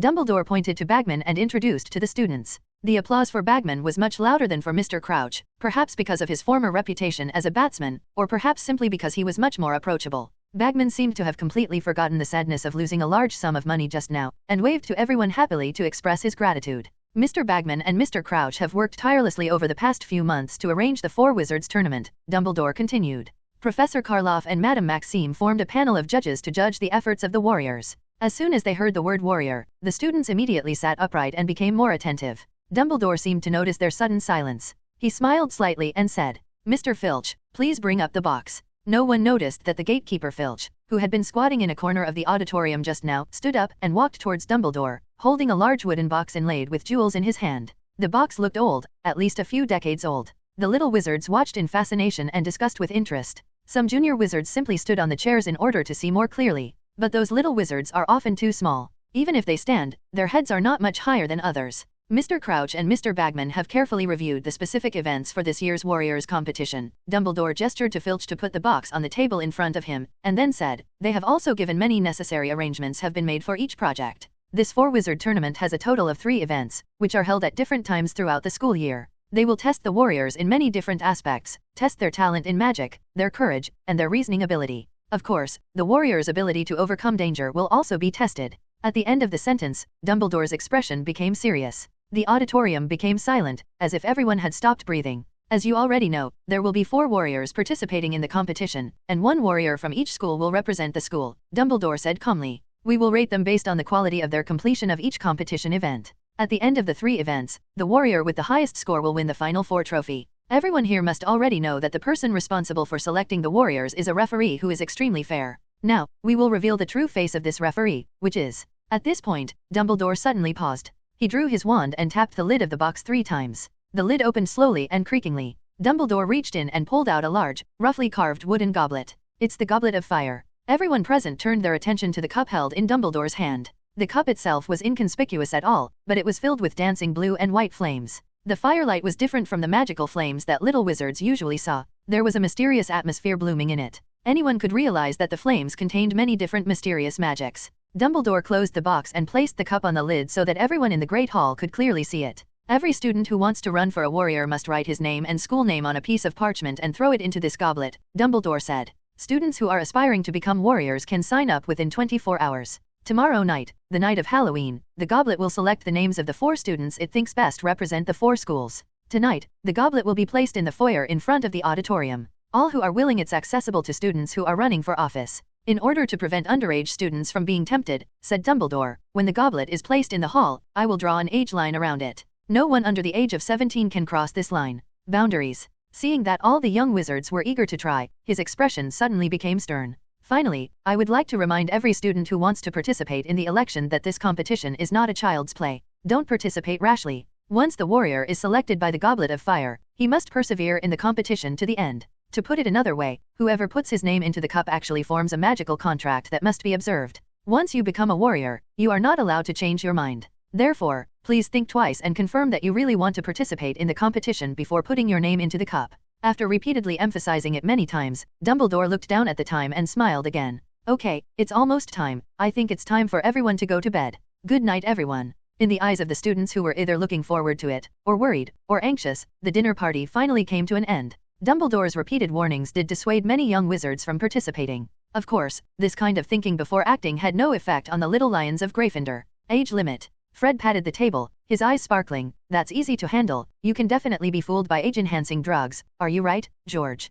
That's right. George's expression was also full of excitement. As long as our names enter the cup, it will be considered a complete success. It can't tell who is over 17 years old and who is under 17. By this time, the students had passed through the auditorium and were heading toward the two doors leading to the foyer. But I don't think it's possible for someone under the age of 17 to win, Hermione persuaded as they walked down the road. We haven't learned enough. No, didn't you listen to what Dumbledore just said? George retorted, the four-wizard tournament tests all aspects of ability. Of course we have talents like the two of us who are particularly proficient in sideways. The advantages. Where is he? Among the few people present, Ron was the only one who was still out of the situation, and said in a confused voice, Dumbledore didn't say where Durmstrang's representative slept, did he? He didn't listen to a word of the conversation between Fred and the others, and only focused on searching for Crumb in the crowd. Yet his question was answered almost immediately. Karkaroff's face didn't look very good, and he hurriedly walked towards his students. Okay, let's go back to the ship.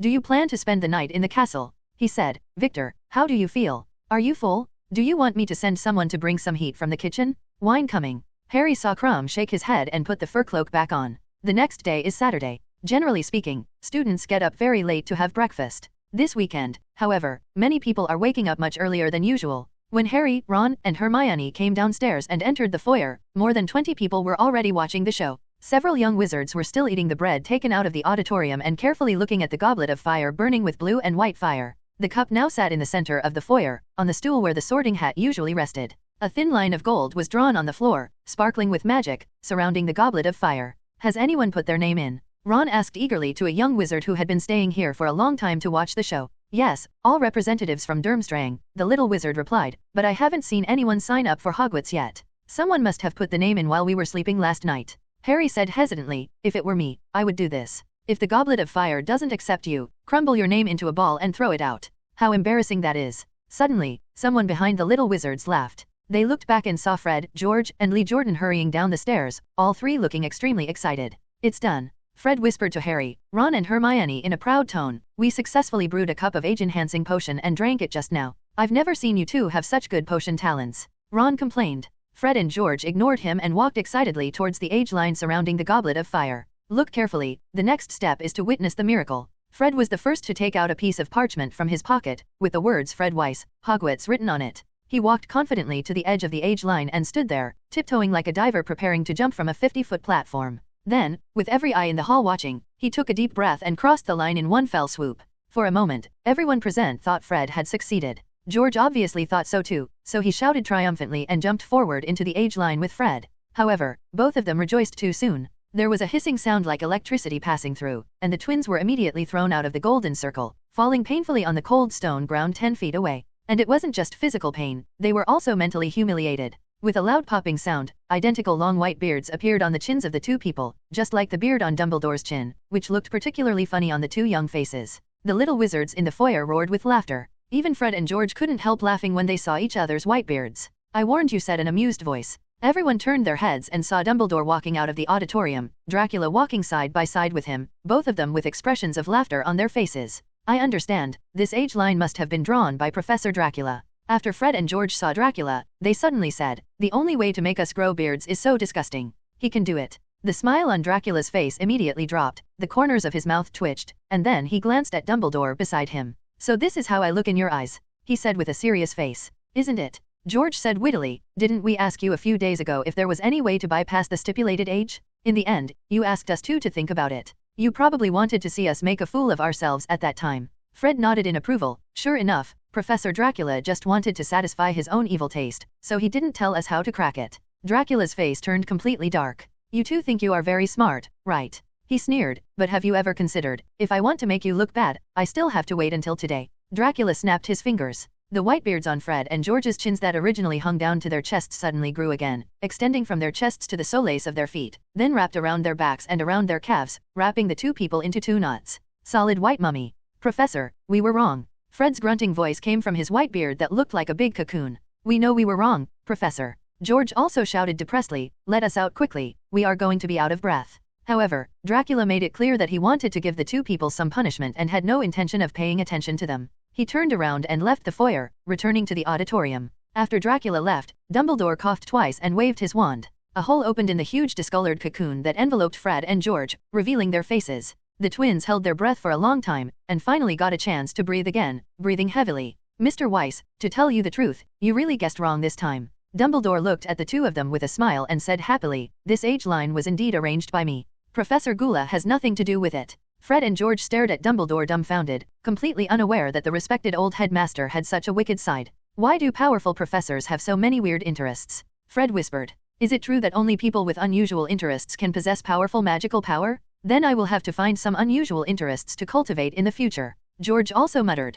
Dumbledore actually heard the whispers between the twins, and his expression became a bit dumbfounded. Don't think too much. Growing a gray beard is just a small punishment for trying to cross the age line. He said, if you try to use an age-increasing agent to cross the age line will automatically reduce the effect of the age-increasing agent. It's magnified dozens of times on your body. Of course, it won't really make you older, it will only make some changes in your appearance. He looked at Fred and George and winked at them. As for now, I suggest you both go to Madame Pomfrey's. Mrs. Pomfrey is already nursing Miss Fawcett of Ravenclaw and Mr. Summers of Hufflepuff, who are also determined to grow a little older. But I must say, their beards are far less beautiful than yours. Fred and George set off for the school infirmary, and Lee Jordan accompanied his two roommates, laughing all the way. Not seeing the excitement, the other little wizards also walked into the auditorium to have breakfast while giggling. As the morning before Halloween, the decoration of the auditorium has changed again. A large group of distinctively dressed bats were flying around the enchanted ceiling. It looked like they were summoned by Professor Dracula. At the same time, there were hundreds of little figures made of withered pumpkins, squinting at everyone from every corner of the auditorium.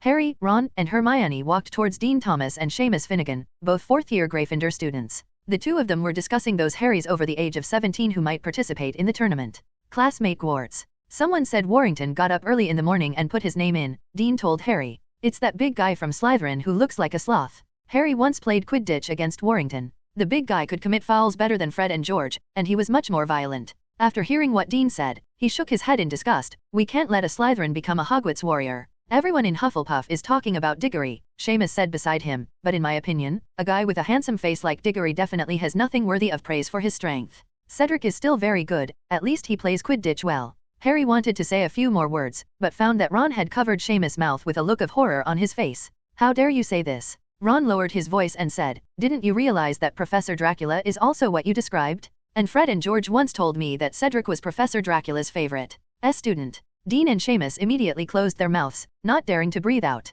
They cautiously glanced at the professor's seat and were slightly relieved when they found that Professor Dracula had not noticed. Listen, Hermione said suddenly. Loud cheers suddenly came from the foyer outside the auditorium. Everyone turned around in their seats and saw Angelina Johnson walking into the auditorium, grinning a little sheepishly. Angelina is a very good chaser on the Gryffindor Quidditch team and has a good relationship with Harry, Fred, and George. She walked straight to Harry, sat down and said, I was so nervous that I mustered up the courage to put my name in. Are you kidding me? Ron looked very surprised. So, are you 17? Harry asked. It goes without saying that you didn't see a beard, right? Ron said gloatingly, although I don't know if girls will grow beards if they use age-enhancing drugs. After breakfast, Harry, Ron, and Hermione prepared to visit Hagrid together. When they walked out of the auditorium door, they met the Beauxbatons students head-on. These guests from France were coming in through the front door from the entrance courtyard, and among them was the girl who looked like Avila. The young wizards who were still crowding around the Goblet of Fire stepped back to let them pass and watched eagerly. Look, Ron, the Vila you've been thinking about forever.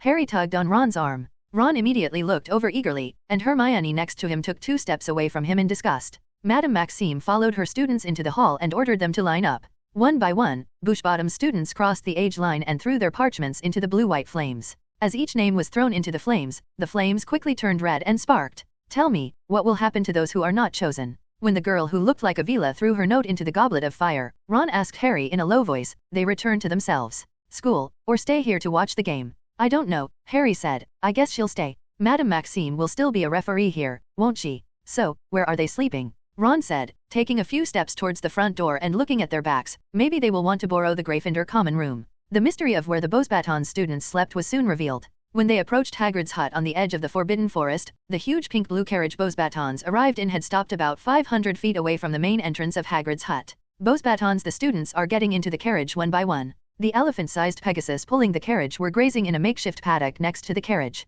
Harry knocked on Hagrid's door, and the deep barking of the hound's teeth was immediately heard in the room. Finally here. Hagrid opened the door and said, I thought you little guys had forgotten where I live. We are too busy. Hermione was halfway through her sentence when she suddenly paused and looked up at Hagrid, speechless in surprise. Hagrid was wearing his best, but also not very good-looking, shaggy brown suit, paired with a yellow and orange plaid tie. That's not the worst of it, though. He'd apparently tried to straighten his hair out, using a lot of machine grease and stuff like that. Now Hagrid's hair was combed back smoothly. Maybe he originally planned to let his long hair hang loosely on his back like Dracula, but found that he had too much hair, so he tangled it a little, and it became tangled. Got a broom. This look obviously didn't suit Hagrid. Hermione stared at him blankly for a moment, then decided not to comment so as not to hurt Hagrid's pride.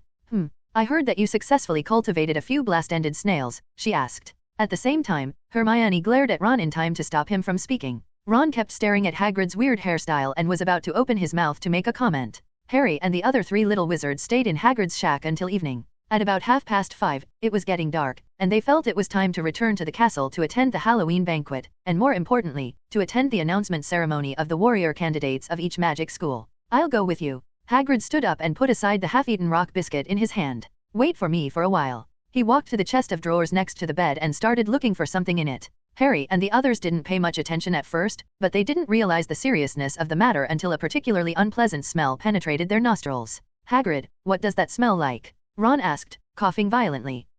Hagrid turned around, holding a big bottle in his hand. Don't you like it? Like it? Harry choked. I thought it was a low-quality essence prepared by Neville in potions class. Is it the moisturizing perfume you put on after shaving? Hermione guessed a little closer and asked in a strangled voice. Well, actually this is cologne, Hagrid muttered, his face turning red. I probably spilled it too much. I'll wash it off and wait. He walked out of the hut with heavy steps, and Harry and the others saw him washing his face desperately in the bucket outside the window. Cologne. Hermione looked at Harry and Ron in surprise. Is he really Hagrid, not Malfoy? And what's going on with the hair and suit? Harry asked in a lower voice. Look. Ron said suddenly pointing out the window. Hagrid straightened up and turned around, his face as red as a big apple. Harry and Hermione looked through the window and saw Madame Maxime and the Beauxbatons students just getting out of the carriage, apparently preparing to attend the banquet. They couldn't hear what Hagrid was saying, but his expression was entranced and his eyes were misty as he talked to Madame Maxime. He had never had such an expression before. It turns out Hagrid is going to the castle with Madame Maxime. Hermione said angrily, he just said he would come with us. Hagrid didn't even look back at his cabin before he walked across the grounds with Madame Maxime with heavy steps. The Beauxbatons students followed, jogging to keep up with their long strides. He's in love with her, Ron said in disbelief. If they have children in the future, they will definitely set a world record. I dare say each of their children weighs a ton. Hagrid left them behind, and the three of them had no choice but to leave the shack by themselves and help Hagrid close the door. Just as he was walking up the slope leading to the castle, Harry suddenly saw a familiar figure appearing next to him, looking with interest in the direction in which Hagrid and Madame Maxime were leaving. Tisk, tisk, poor Hagrid, being played by Maxim. The figure chuckled.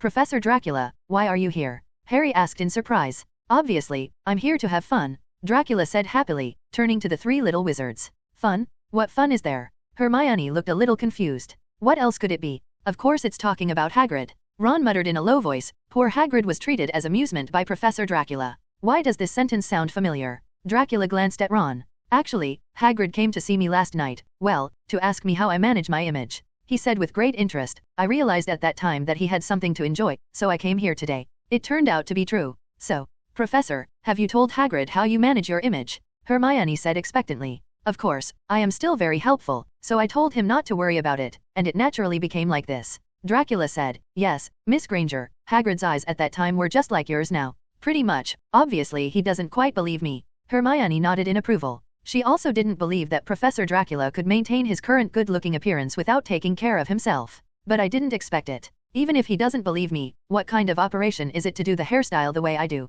Dracula seemed to be a little bit amused. Now it is neither fish nor fowl. Using nondescript is a bit understated, Professor. Ron corrected from the side. Hagrid is now completely like a kettle with a broom inserted into the mouth of the bottle. Ron. Hermione glared at him. It's so rude of you to speak like this. Although it does look very similar. Harry whispered. Dracula gave Ron a strange look. I have to admit that he understands metaphors. Okay, stop chatting here. Dracula waved his hand and said to the three young wizards, if you don't go back to attend the Halloween dinner, maybe the Goblet of Fire has already selected the warriors. Before Harry, Ron, and Hermione could react, Dracula disappeared in an instant. They originally wanted to ask how Hagrid had been manipulated, but now they could only leave the lawn near Hagrid's hut angrily and walk back to the auditorium. When the three little wizards walked into the candlelit auditorium, it was almost full of people. The Goblet of Fire had been moved from the foyer to the professor's chair, right in front of Dumbledore's tall chair. They noticed that the white beards on Fred and George's chins were gone, and their chins had become smooth again. It can only be said that Madame Pomfrey's medical skills are as excellent as ever.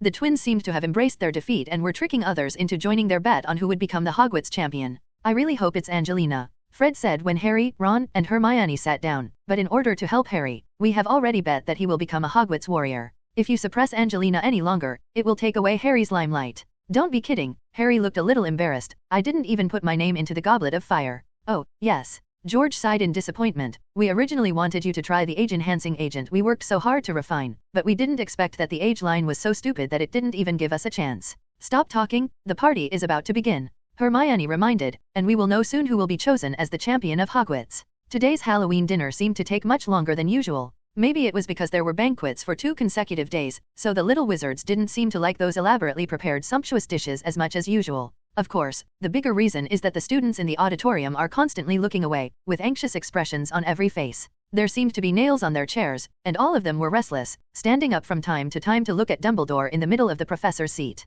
The old principal's slow chewing made the little wizards particularly impatient. They wanted him to finish the food on the plate quickly and quickly announce which 4 students would be selected as the final warriors. Finally, all the golden plates on the 4 long tables returned to their original spotless state, and the voices of discussion in the auditorium suddenly became much louder. Immediately, Dumbledore stood up, and the auditorium suddenly became silent again. Karkaroff and Madame Maxime on both sides of Dumbledore looked as nervous and expectant as everyone else, while Professor Hicks looked unconcerned, as if he was still contemplating the dishes he had just eaten. In addition to several principals, Ludo Bagman, who came to watch the opening ceremony, was smiling and winking at the students of various magic schools, while Mr. Crouch looked uninterested, and it could even be said that it's a bit boring. Okay, the goblet is about to make a decision. Dumbledore glanced at the Goblet of Fire and said, it's expected to take another minute. Everyone, listen clearly. After the names of the warriors are announced, I hope they can walk to the front of the auditorium, then walk along the faculty seats and enter the next room dash. He pointed to the door behind the staff seats, where they will receive preliminary guidance on this 4-wizard tournament. Dumbledore then took out his wand and waved it in the air. In an instant, except for the dim candles in the pumpkin lanterns, the other bright candles that illuminated the entire auditorium were extinguished, and the auditorium fell into a state of semi-darkness. At the same time, the Goblet of Fire emitted a dazzling light, brighter than anything in the entire auditorium, and the blue-white flames bursting with sparks were simply dazzling. Everyone endured the dazzling light, stared with wide eyes, and waited. It's almost 1 minute. Someone on the Gryffindor table glanced at the clock and whispered. The next moment, the flame in the goblet suddenly turned red, and crackling sparks burst out. Then, a tongue of fire jumped into the air, and a piece of parchment with burnt edges flew out from it. Except for the edge of the paper, the inside was intact, and it was clearly the slips of paper with names written on them that had been thrown in. Everyone in the auditorium held their breath. Dumbledore reached out his hand high and caught the piece of parchment accurately. Then he held the note far away and looked at the name on it with the light of the flames. The flames returned to blue-white at this time. Well, the first warrior is born? This is a Durmstrang warrior, he said in a clear and powerful tone, Victor Krum. Applause and cheers swept the entire auditorium in an instant. Victor Krum stood up from the Slytherin table, looking listless and unsurprised, and walked in the direction Dumbledore said before. He walked forward along the professor's seat and entered the next room through the door in front. It's not surprising that Krum can be a warrior, Ron shouted. Seeing Klum being elected, he seemed even more excited than Klum himself. Great, Victor. Karkaroff shouted loudly, and despite the loud applause in the auditorium, everyone could still hear his voice. I know you are destined to be a warrior. Even the other Durmstrang students were not too surprised. At most, they looked slightly disappointed. It can be seen that Krum is the most likely candidate to become a warrior in their minds. After the applause fell, the chatter, cheers and discussions gradually died down. Now everyone's attention is once again focused on the goblet. After a few seconds, the flame turned red again. A second piece of parchment jumped out of the cup, driven by the flames. This time it's Beauxbatons champion. Dumbledore glanced at the note and read aloud, Fleur Delacour. It's her, Ron. Harry patted Ron's arm hard. I saw the girl who looked like Avila stood up gracefully, shook her silver hair, and walked lightly between the tables of Ravenclaw and Hufflepuff. Fleur, her name is Fleur Delacour. What a nice name. Ron seemed stunned and murmured repeatedly. Oh, look, everyone else is disappointed. Hermione said in the commotion without even looking at Fleur. She raised her chin to the other Beauxbatons representatives. The two girls who had not been chosen burst into tears, burying their heads in their arms and crying sadly. When Fleur Delacour, who looked like Avila, also entered the next room, the auditorium became quiet again. Everyone is waiting for the next warrior, not knowing whether it will come from Yin Magician or Hogwarts. The flames turned red again. Dumbledore caught the slip of paper and read loudly. The warrior of Yin Falmoni is John Kowalski. John Kowalski, who was sitting at the long Hufflepuff table, stood up, hugged all the Yinvarman students one after another, and then heavily rubbed the head of Rolf, who was sitting next to him and was sulking. Strode towards the front of the auditorium. Dumbledore seemed to know this boy, and smiled and nodded at John who was walking towards him. Harry had some impressions of him, remembering that this boy from Yinfamorni should be Rolf Scamander's cousin. Speaking of which, this Yinfamoni warrior should be the most low-key among the 3 warriors who have been selected. Needless to say, Victor Krum was the talented seeker of the Bulgarian Quidditch team and the player who personally ended this Quidditch World Cup. His popularity could cover the entire auditorium. Although Fleur Delacour is not as famous as Krum, her Vila-like attractiveness and ridiculously beautiful face can naturally bring her great momentum. It had only been 1 day since she arrived at Hogwarts, and already a large number of students remembered her. By comparison, John Kowalski, an unattractive man with a funny mustache, looks downright unremarkable. When John also entered the next room, the auditorium became quiet again. This time, the silence was filled with a strong excitement that could be tasted. Now it's the turn of the Hogwarts warriors. At this time, in the expectant eyes of many young wizards at Hogwarts, the goblet of fire turned red again, sparks burst out, and tongues of fire shot high into the air. Dumbledore pulled the 4th piece of parchment from the tongue of fire. The champions of Hogwarts, he read aloud. Cedric Diggory. The cheers from the Hufflepuff table were deafening. Every Hufflepuff student was jumping up and down, screaming, and stamping their feet. As the house with the largest population in Hogwarts, every little badger felt honored and showed their gratitude to the auditorium with practical actions.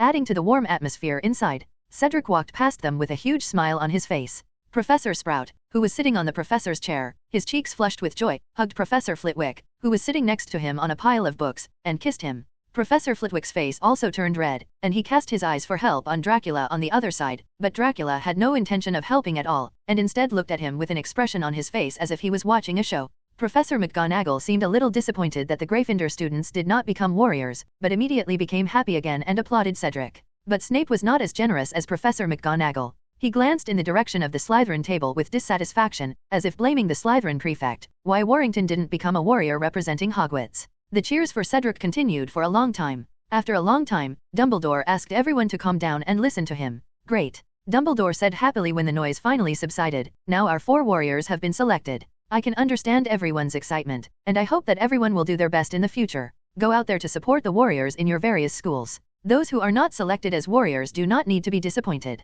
By cheering for the warriors, you will also make a great contribution to this semifinals competition. However, the next moment, Dumbledore suddenly stopped talking. The students in the audience also saw what attracted his attention. To everyone's surprise, the flame in the goblet turned red again. Sparks crackled out, a long tongue of flame suddenly jumped into the air, and a piece of parchment with burnt edges flew out from it. As if subconsciously, Dumbledore stretched out a slender hand and grabbed the parchment. He held it far away and stared at the name written on it. There was a long silence in the auditorium. Dumbledore stared at the note in his hand. Everyone in the auditorium stared at Dumbledore, and everyone's expression was extremely confusing. Finally, in the silence, Dumbledore cleared his throat and read aloud. Harry Potter. Harry sat there dumbfounded, aware that everyone in the Great Hall had turned their heads and looked at him. He was stunned, his mind went blank. Unlike when the previous 4 warriors were selected, there was no applause in the auditorium at this moment. A buzzing sound of discussion began to fill the auditorium, like countless angry bees chirping. Some students stood up to get a better look at Harry, but Harry froze in his seat, as if he had been cast under a petrifying spell. They looked at Harry's still immature face, full of doubts in their hearts.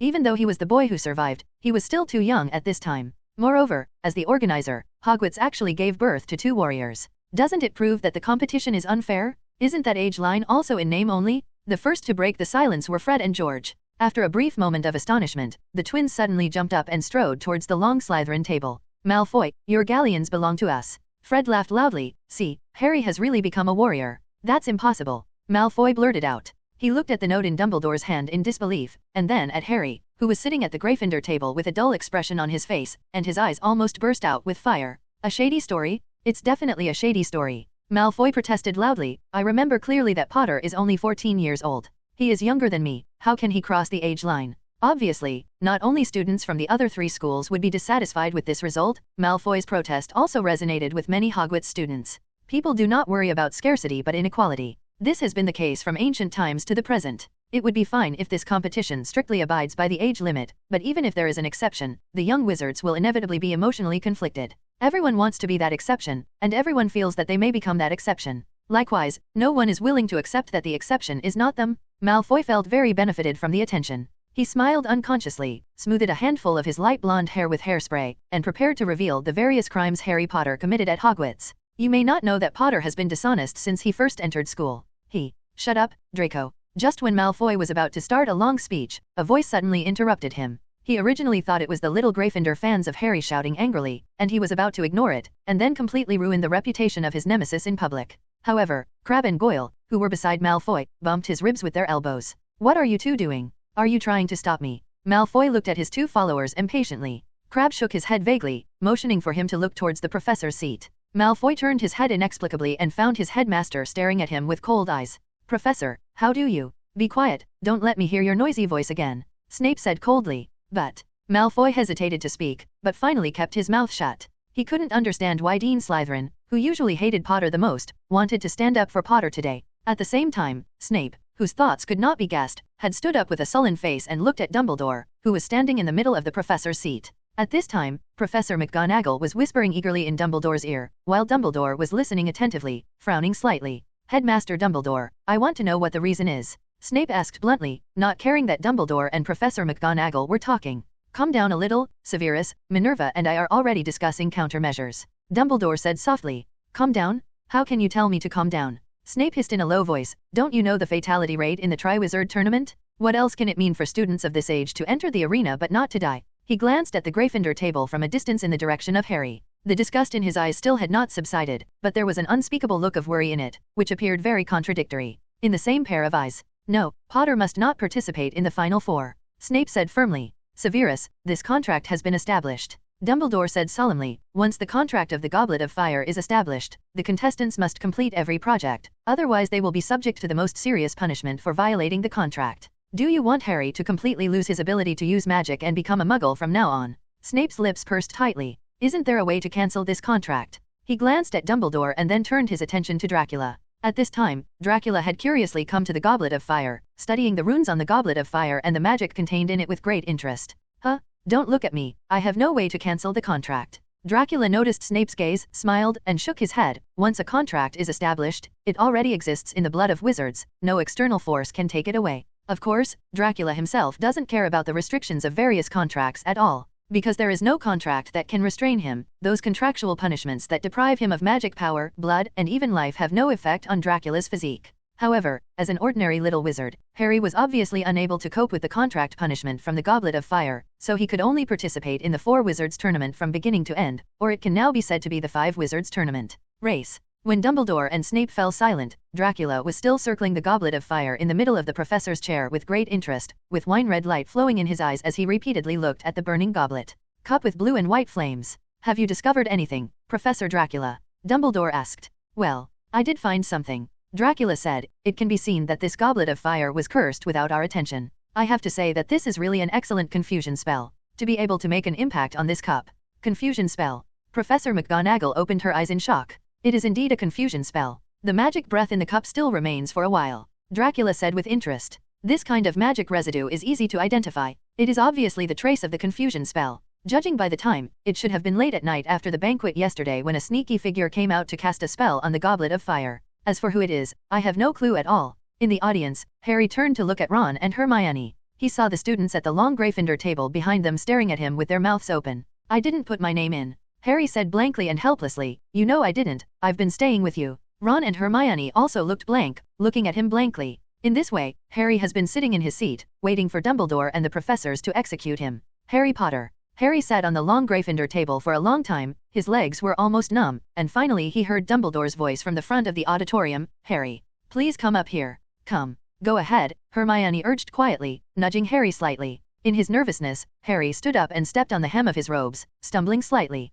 He quickly adjusted his pace and walked along the passage between the Gryffindor and Hufflepuff tables. Harry could feel hundreds of eyes staring at him, as if each eye was a searchlight, trying to see through him. The buzzing chatter became louder, and it seemed like an entire century had passed before Harry finally walked up to Dumbledore. He felt all the professor's eyes on him. Well, go to that door, Harry, Dumbledore said softly. Unlike when he faced other warriors, there was no smile on his face at this time. Harry walked through the door and out of the Great Hall, finding himself in a small room with portraits of wizards hanging on the walls. In the hearth opposite him a fire was burning brightly. Victor Krum, Cedric Diggory, Fleur Delacour and John Kowalski are real warriors, and now they are all gathered around the fire and seem to get along. It's pretty good. Against the backdrop of the flames, the four figures made a particularly strong impression. Krum leaned on the stove, hunched over and thinking about something, slightly distancing himself from the other three people. Cedric stood with his hands behind his back, staring into the fire. When Harry walked in, Fleur Delacour turned her head and shook her cascading silver hair. "What's wrong?" she asked. "Do they want us to go back to the auditorium?" She thought Harry had come in to deliver a message. The warriors in the room had no idea what had just happened, and they had missed a big show. Harry's throat moved, but he didn't say what he originally wanted to say. He didn't know how to explain what just happened. He just stood there, looking at the four warriors. He suddenly felt that each of them was so tall. The fourth grade students stood in front of the four adult students, and the height gap was indeed huge. Not long after, the room was suddenly greeted by the sound of busy footsteps. It was Ludo Bagman who walked into the room. He grabbed Harry's arm and pulled him forward. "It's so bizarre." He squeezed Harry's arm and murmured in a low voice, "It's absolutely bizarre. 3 gentlemen, and this lady." He walked towards the fireside and said to the other 4 people, "Please allow me to introduce, as incredible as this may seem, this is the 5th warrior of the 4 wizards." Victor Krum stood up straight and looked Harry up and down, with a gloomy expression on his arrogant face. Cedric looked at a loss. He looked at Bagman and then at Harry, thinking that he must not have heard clearly what Bagman said. Fleur Delacour shook her long hair, smiled brightly, and said, "Oh, that's a funny joke, Mr. Bagman." "A joke?" Bagman had an unfathomable expression on his face. No, absolutely not. Harry's name just came out of the goblet of fire. Krum's thick eyebrows frowned slightly, while John Kowalski glanced at Harry in surprise, and then looked away nonchalantly. "Is this true, Harry?" Cedric walked up to Harry with a confused look in his eyes and asked, "So who among us is the warrior representing Hogwarts?" "No, Mr. Diggory, this is obviously a mistake." Fleur also frowned and said arrogantly to Bagman, "He definitely can't compete. He is too young." "Yeah, it's really surprising." Bagman rubbed his smooth chin and looked down at Harry with a smile, "But you also know that the age limit was only implemented this year as an additional safety measure." I don't know why, but Bagman seemed very happy that such a warrior who surprised everyone suddenly appeared. Now that his name is spitting out of the goblet. I think now that we've gotten to this point, there's no room for escape. The rules are very clear. As long as you are selected, you have to complete the game. The door behind them was pushed open again, and a large group of people poured in aggressively. Dumbledore, followed closely by Mr. Crouch, Karkaroff, Madame Maxime, Professor Hicks, Professor McGonagall, and Snape, while Dracula followed the team leisurely. Last. Before Professor McGonagall closed the door, the buzzing chatter of students in the auditorium continued to come in, causing Harry to feel embarrassed. "Mrs. Maxim," Fleur said immediately when she saw the principal of her school, striding towards Madame Maxime. "They said this little boy also wants to participate in the competition." Little boy? Although Harry felt incredible and his mind was numb, he also felt a trace of anger flashing through his heart. During his more than 3 years at Hogwarts, he must have experienced as many adventures as this Miss Fleur Delacour. Harry turned his attention to Madame Maxime, wanting to see what she would say. Madame Maxime straightened her tall body, and then her head touched the chandelier filled with candles. "What exactly does this mean, Dumbledore?" She lowered her head a little more, but the lowering of her head did not prevent her expression from being full of arrogance. "I want to know that too, Dumbledore," Karkaroff echoed. He had a cold smile on his face, and his blue eyes were as cold as ice. "There are 2 warriors in Hogwarts? I don't remember anyone telling me that the host school can have 2 warriors, or those didn't I read the charter carefully enough." He laughed briefly. The sound was very unpleasant. "Don't worry, you two." Professor Hicks was the most relaxed among the 4 principals. She chuckled and waved to the 2 principals who had just spoken. "I remember Professor Dracula said before, the Goblet of Fire was cast under a confusion spell, and that's why the accident happened. Indeed, someone should have planned a conspiracy against Potter." Dracula leaned against the wall next to him and said lazily to everyone present, "You should know his identity. He is treated like this." "Not surprisingly, I don't care what his identity is." Karkaroff refuted loudly, "This 4-wizard tournament is held at Hogwarts. You must take full responsibility for this game." "Oh, really?" Snape's sinister voice suddenly came from the corner of the room. Karkaroff's expression changed obviously. Snape, what do you want to do?" Karkaroff stammered. "This scene seems quite strange." As the headmaster of Durmstrang, Karkaroff seems to have an inexplicable fear of the potions professor at Hogwarts. Come with me, Karkaroff, and let's talk alone, Snape said in a dark voice. Karkaroff's expression changed again, and he actually followed Snape out of the room and walked straight to the door of the auditorium. Without such an important dissenting voice as Karkaroff, Professor Hicks did not show much opposition to this situation. Dumbledore and Professor McGonagall realized that the next step was to appease the Ms. Maxim's mood. Today's accident can be over. So Dumbledore looked down at Harry, and Harry looked at him, trying hard to read the eyes hidden behind the half-moon lenses. Did you throw your name into the goblet of fire, Harry? He asked calmly. No. Harry took a deep breath and said confidently. He was clearly aware that everyone was watching him closely, and apart from Dumbledore, Professor Dracula, and Professor McGonagall, few people, including Ms. Maxim and the warriors from various schools, were willing to believe it. Then have you asked your older classmates to help you throw their names into the goblet of fire? Dumbledore continued to ask. No. Harry was a little excited. He must be lying. Madame Maxime retorted loudly. Fleur Delacour and Victor Crumb also showed expressions of disbelief. There's no way he's crossed that age line, said Professor McGonagall sternly. I'm sure we all agree on that dash. Dumbledore must have got that line wrong, Madame Maxime said, shrugging. Of course, this is also possible. Dumbledore smiled and said politely. Albus, you know you are not mistaken. Professor McGonagall said angrily, this statement is so ridiculous. You actually believe that a great wizard who is proficient in all kinds of spells will make a mistake in a simple one. What's the age line? There was no way Harry could have crossed that line himself, and as Dumbledore believed, Harry didn't persuade the older students to do it for him, and I think everyone else should believe that too. She looked at Madame Maxime very angrily, her voice gradually getting louder. Now the facts are very clear. Someone wants to harm Harry. After all, everyone knows that the Tri-Wizard Tournament, the Four-Wizard Tournament that has been changed now, is a very dangerous competition. An underage fourth-year wizard has no ability to deal with it. The ability of this game. Mr. Crouch, Mr. Bagman, Ms. Maxim could not refute Professor McGonagall, so she turned her attention to the two officials from the Ministry of Magic. You two are from the Ministry of Magic. You are not the same as any of us. There is no direct relationship between one school and it should be more objective. You must also think this is extremely inappropriate, right? Bagman coughed slightly. For selfish reasons, Bagman was actually quite happy about Harry's sudden participation in the Four-Wizard Tournament.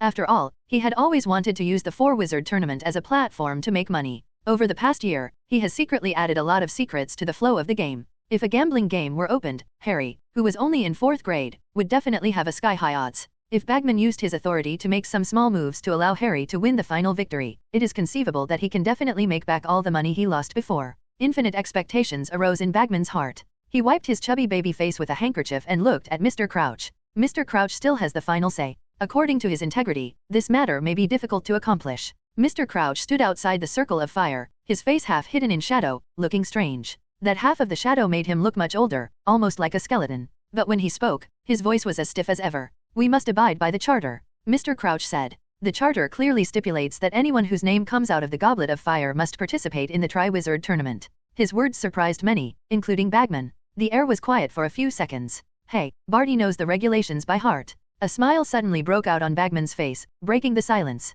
He looked back at Ms. Maxim with a smile, as if the matter had been resolved satisfactorily. I insist that my other students re-register. Ms. Maxim had an ugly expression on her face, and she said forcefully, you should put the Goblet of Fire out again, and we will continue to add names to it until every school produce 2 warriors. She stared into Dumbledore's eyes and said seriously, this is only fair, Dumbledore. But I'm afraid this won't work, Bagman said in a panic. The Goblet of Fire has just been extinguished, and it won't be rekindled until the next tournament. If you insist on using this method to gain an advantage, we will not participate in the next competition. Ms. Maxim said, this kind of unfair competition is completely inconsistent with our previous negotiations and negotiate. No one thought that something like this would happen again, Ms. Maxim. Dumbledore said kindly, but we have to finish this game no matter what, and there is no way to quit midway, right? What if we must just quit? Ms. Maxim responded. Really? Dracula said suddenly. He glanced at the silver-haired girl standing aside, and his expression suddenly turned playful. Are you going to let your warrior violate the magical contract and become a squib?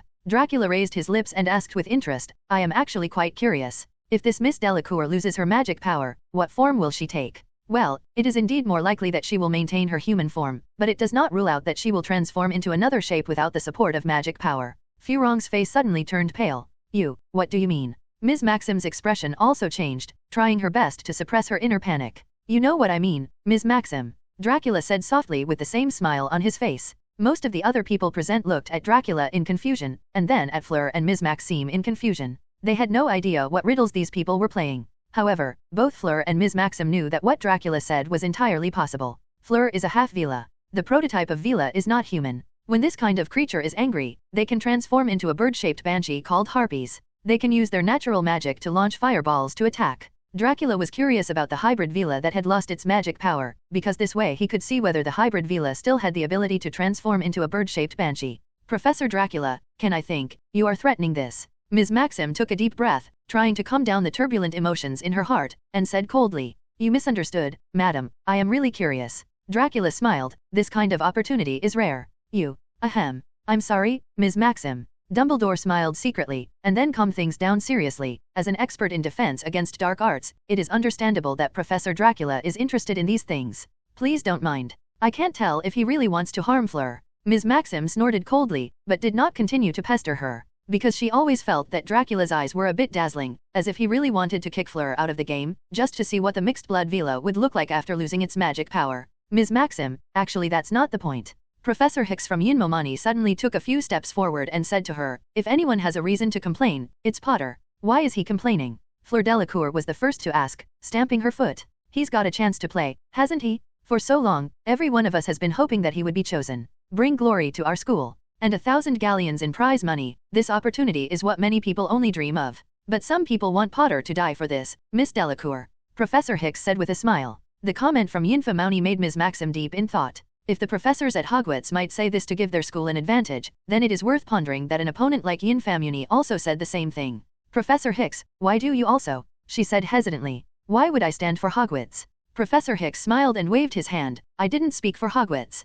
I just told the truth. What's more, we may not really suffer a loss. Although we, Yinfalamani, have not participated in your Tri-Wizard tournament, we have also carefully studied historical data. Throughout all the Tri-Wizard tournaments in history, those events have always been to test individual abilities, without any room for teamwork. I believe this year's competition will be the same." She looked questioningly at Bagman and Mr. Crouch. I can prove that the competition events we have set up this year do not have any opportunities for teamwork." Bagman hurriedly patted his chest and assured, "Isn't there no problem?" Professor Hicks smiled. "So what does it matter if there are more students in which school? Don't you believe that your students can stand out from the 5, max? Ms. Mew." She glanced at John Kowalski, who was standing respectfully next to him, and then said, "Anyway, I believe that no matter how many students appear in Hogwarts, John will be able to win the final championship." Ms. Maxim stopped talking, and the air fell into silence once again. Everyone's eyes are on her, because whether she agrees or not basically determines whether this important competition, which has not been repeated in a century, can be successfully held.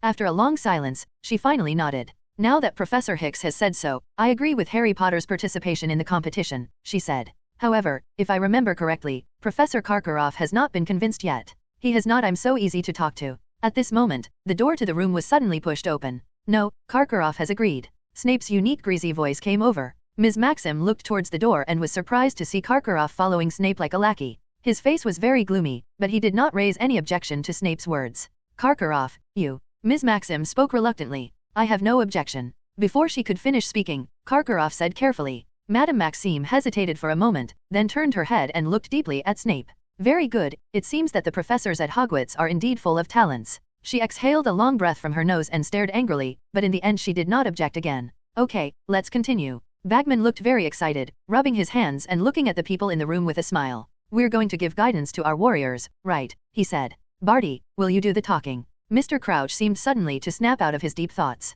"Okay, guidance," he said briefly. "Yes, the first project." He took a few steps forward and walked into the circle of fire. The players all looked at Mr. Crouch. From a close distance, he looked very haggard. There were 2 deep shadows under his eyes, and his wrinkled skin was as white and transparent as paper. He didn't look like this during the Quidditch World Cup finals. "The first project is to test your courage," he said to Harry, Cedric, Fleur, Victor and John, "so we are not going to tell you what it is. Dare to face the unknown is a wizard an important quality, very important. The first project will be carried out on November 24th, and will be completed in front of other students and the judging panel. When completing the competition event, the warrior is not allowed to ask for or accept any help from his teacher. When the warrior faces the first round of challenges, the only weapon in his hand is his own wand. As for the content of the second project, you will not know until the end of the first project. Since the competition is very demanding and lasts a long time, the warriors do not have to take the school year exam. That's all. Is there anything else you need to know? Time goes back to 10 minutes ago. After leaving the auditorium, Snape and Karkaroff hid in a dark corner of the entrance courtyard corridor, discussing something in secret.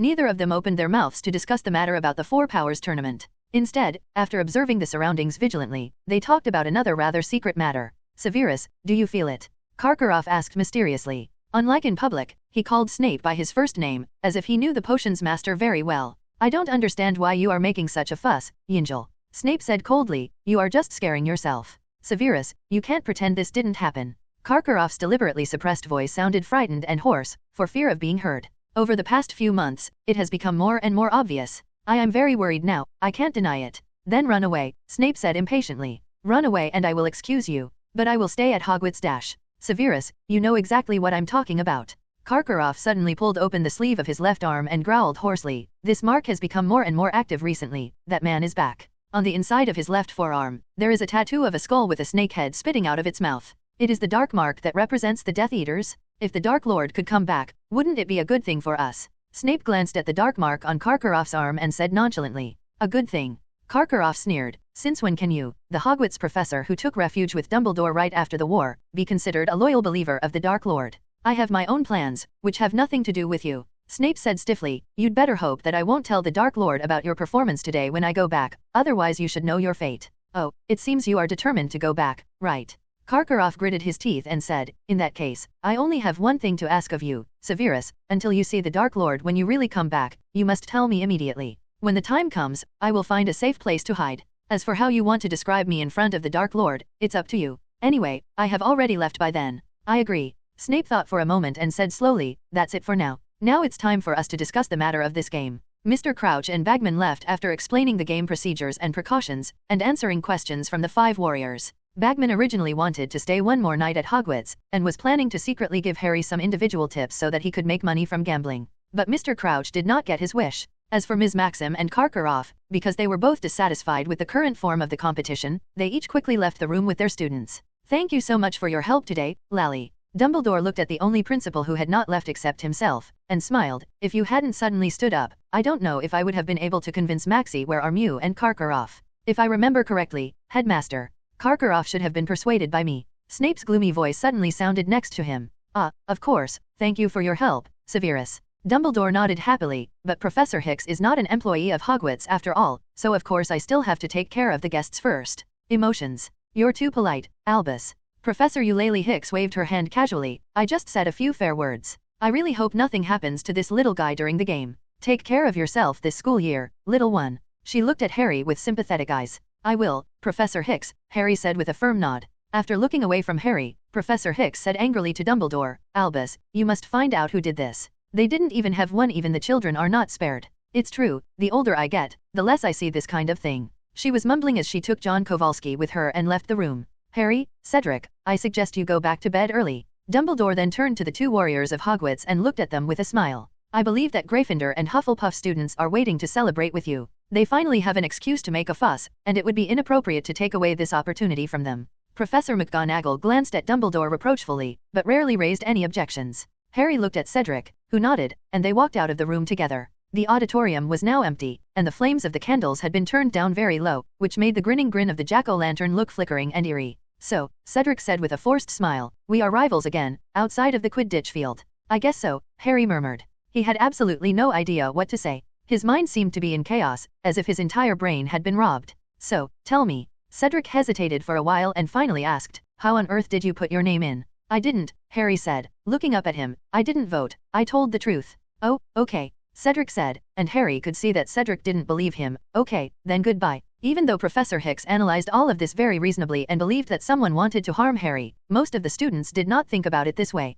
Compared with the dangers in the competition, the honor is more eye-catching and easier to blind one's eyes. Who else but Ron and Hermione would believe him? Harry thought this deep in his heart. Everyone thinks he signed up for the competition on his own, but how could they think that? You must know that his competitors have received 3 years more magic education than him, and you must know that the project he will face not only sounds very dangerous, but also has to be completed in front of hundreds of people. Yes, he had imagined it, he had fantasized about it. But it was just a joke, a daydream. He had never really, seriously considered participating. Yet someone thought about it, someone wanted him to play and made sure he made the cut. Why? To do him a pretty good favor? He doesn't think so. So, is it to make a fool of him? If so, they would probably get what they wanted. As for whether they really wanted his life? Could someone have put Harry's name in the goblet just as a prank, as a joke? Did anyone really want him to die? Harry couldn't answer the question immediately. Yes, there was someone who wanted him dead, someone who had wanted him dead since he was a year old, and that was Voldemort. But how could Voldemort guarantee that Harry's name would be thrown into the goblet of fire?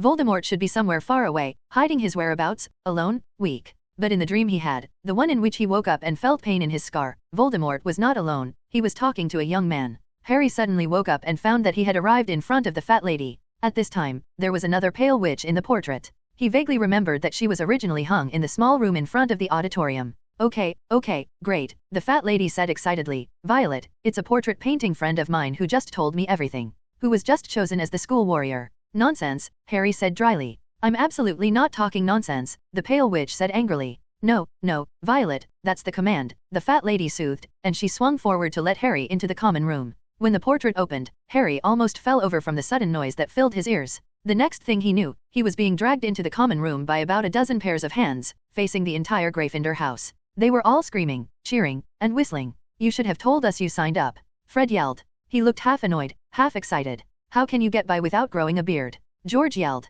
I didn't, said Harry. I don't know how. We've prepared something to eat. Harry, come here and have some. Someone dragged him to a table. I'm not hungry. I ate enough at the party. But no one wanted to hear him say that he was not hungry, and no one wanted to hear him say that he did not put his name into the goblet. No one seemed to notice that he was not in the mood to celebrate at all. Lee Jordan dug out a Gryffindor house flag from somewhere and insisted on wrapping it around Harry like a cloak. Harry had no way to escape. Whenever he tried to sneak towards the stairs leading to the dormitory, the crowd closed in on him, surrounded him, forced him to drink another butterbeer, or forced him to eat biscuits and peanuts. In his hand. Everyone wanted to know how he did it, how he fooled Dumbledore's age line and put his name into the goblet. I don't know, he said over and over, I don't know what's going on. But everyone ignored him at all, as if he didn't say anything. I'm tired. After about half an hour, he finally couldn't bear it anymore and shouted loudly, No, seriously, George. I want to go to bed. He particularly wanted to see Ron and Hermione, hoping to find some sanity, but neither of them seemed to be in the common room. Harry repeatedly insisted that he needed to sleep, and finally got away from everyone and hurried upstairs to the dormitory.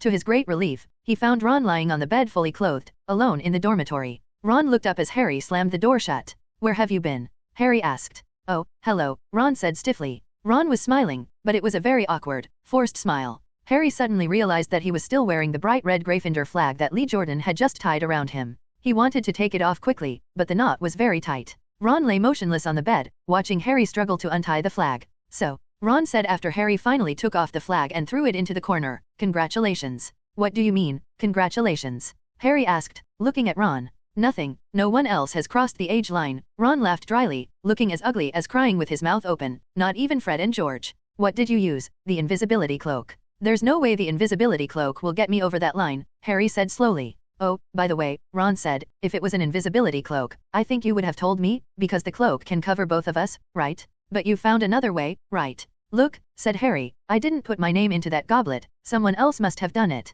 But why would they do that? Ron raised his eyebrows in disbelief. I don't know, said Harry, who thought what he was about to say sounded lurid and theatrical, just to kill me. Ron had an expression of disbelief on his face, not disbelief that someone wanted to kill Harry, but surprise that Harry could say such a thing. Harry, you could have told me the truth, he said. If you don't want others to know, that's fine, but I don't understand why you would lie, especially when you made up such a story. Funny lies. You didn't get into trouble for this, did you? The fat lady's friend, that Violet, she has told us all that Dumbledore selected you. The prize of 1,000 galleons, and there's no need to take the year-end exams yet. I didn't put my name in that goblet. Harry shouted. He was feeling a little annoyed now. Really? Ron said coldly, with the same skeptical tone as Cedric, but you don't have a chance this morning. You can do it last night. No one will see you. You know, I'm not a fool. You certainly make that impression on me now, Harry said angrily. Really? The smile on Ron's face finally disappeared without a trace. You need to go to bed, Harry. I think you need to get up early tomorrow to accept photos from the media and so on.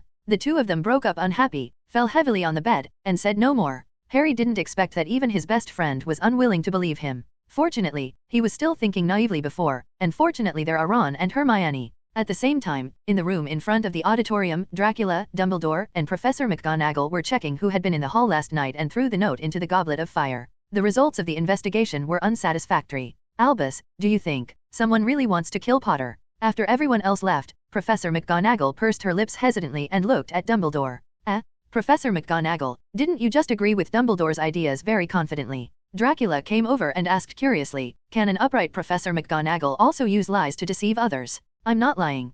Professor McGonagall's face turned a little red and she looked a little guilty. Potter, a little wizard who is only 14 years old, actually wants to participate in the same competition as those 17-year-old adult students. Of course the Goblet of Fire can't be that ridiculous, but those outsiders think that Hogwarts is using this method to gain an advantage. As Professor McGonagall spoke, her initially guilty mood gradually turned into anger. Merlin, Potter is in danger of death. If Professor Hicks hadn't brought it up, none of them would have thought that this was a matter of life and death for a 14-year-old child. They only know how to worry about such trivial matters. Minerva, calm down first. Dumbledore smiled and used his wand to conjure a cup of hot water and handed it to Professor McGonagall. After all, this is the first time that a school has produced two warriors. Maxim, it's normal to have some emotions with Karkaroff. As for whether someone really wants to kill Harry, I think so. It's obvious. The Goblet of Fire is a magical creation that is fair, has powerful magic and strict rules. Spitting out Harry's name from the cup is definitely not a classmate. The pranks in time can be explained. He turned his attention to Dracula. Professor Dracula, you seem to have some insights. That's right. Dracula nodded slightly. It's a pretty good confusion spell, and I've found the easiest way to affect the Goblet of Fire. The person who cast the spell on the Goblet of Fire changed part of the Goblet of Fire's perception, making it recognize the original 4 magic schools as 5. This is actually not complicated. The Ministry of Magic had already set it up when Nymphomany joined. Once, that person must have a high status in the Ministry of Magic and be able to learn how to change the rules of the Goblet of Fire. In my opinion, this matter is already obvious. The person who tampered with the Goblet of Fire is most likely the director of the International Magic Exchange and Cooperation Department, Mr. Barty Crouch. Dracula had a playful smile on his face and stared into Dumbledore's eyes. I had doubts about him as early as the Quidditch World Cup. His efficiency in rushing to the Dark Mark was too high. Not only that, but an upright diplomat from the Ministry of Magic actually ignored Principal Bosbatanza's protest and insisted on letting Potter participate in the 4 Wizards tournament? Anyway, I find it a bit strange. Professor McGonagall had already opened her eyes wide, with a very incredible expression on her face. How could this be possible? Mr. Crouch has always been the strongest resistor in the war against Voldemort more than 10 years ago. How could he help Voldemort to trap Potter more than 10 years later? She questioned. But Professor Dracula's judgment is also very reasonable. Dumbledore thought for a moment, nodded slightly and said, if Barty is controlled by the Imperious Curse, then everything makes sense. No, he was not hit by the Imperious Curse. Dracula shook his head. The time Crouch spent explaining the rules of the game to the warriors was enough for me to probe his mental state, although his mental state does seem to be. It's very tiring, but there's really no sign of being under control. If what Professor Dracula said is true, then Barty would not be the one who cast the spell on the Goblet of Fire. Dumbledore's eyes narrowed and he changed his words. I know Barty's character very well. He can't be do things for Voldemort. Albus, could someone use Polyjuice Potion to pretend to be Mr. Crouch? Professor McGonagall asked. There is a certain possibility, and I will find out about it. Dumbledore said solemnly, but, Professor Dracula, there is another issue here that is different from your inference. After the welcome banquet last night, Barty and Bagman left the auditorium without stopping at all. He didn't have any time to tamper with the rules of the Goblet of Fire. Yay, Crouch shouldn't have the chance to cast a confusion spell on the Goblet of Fire.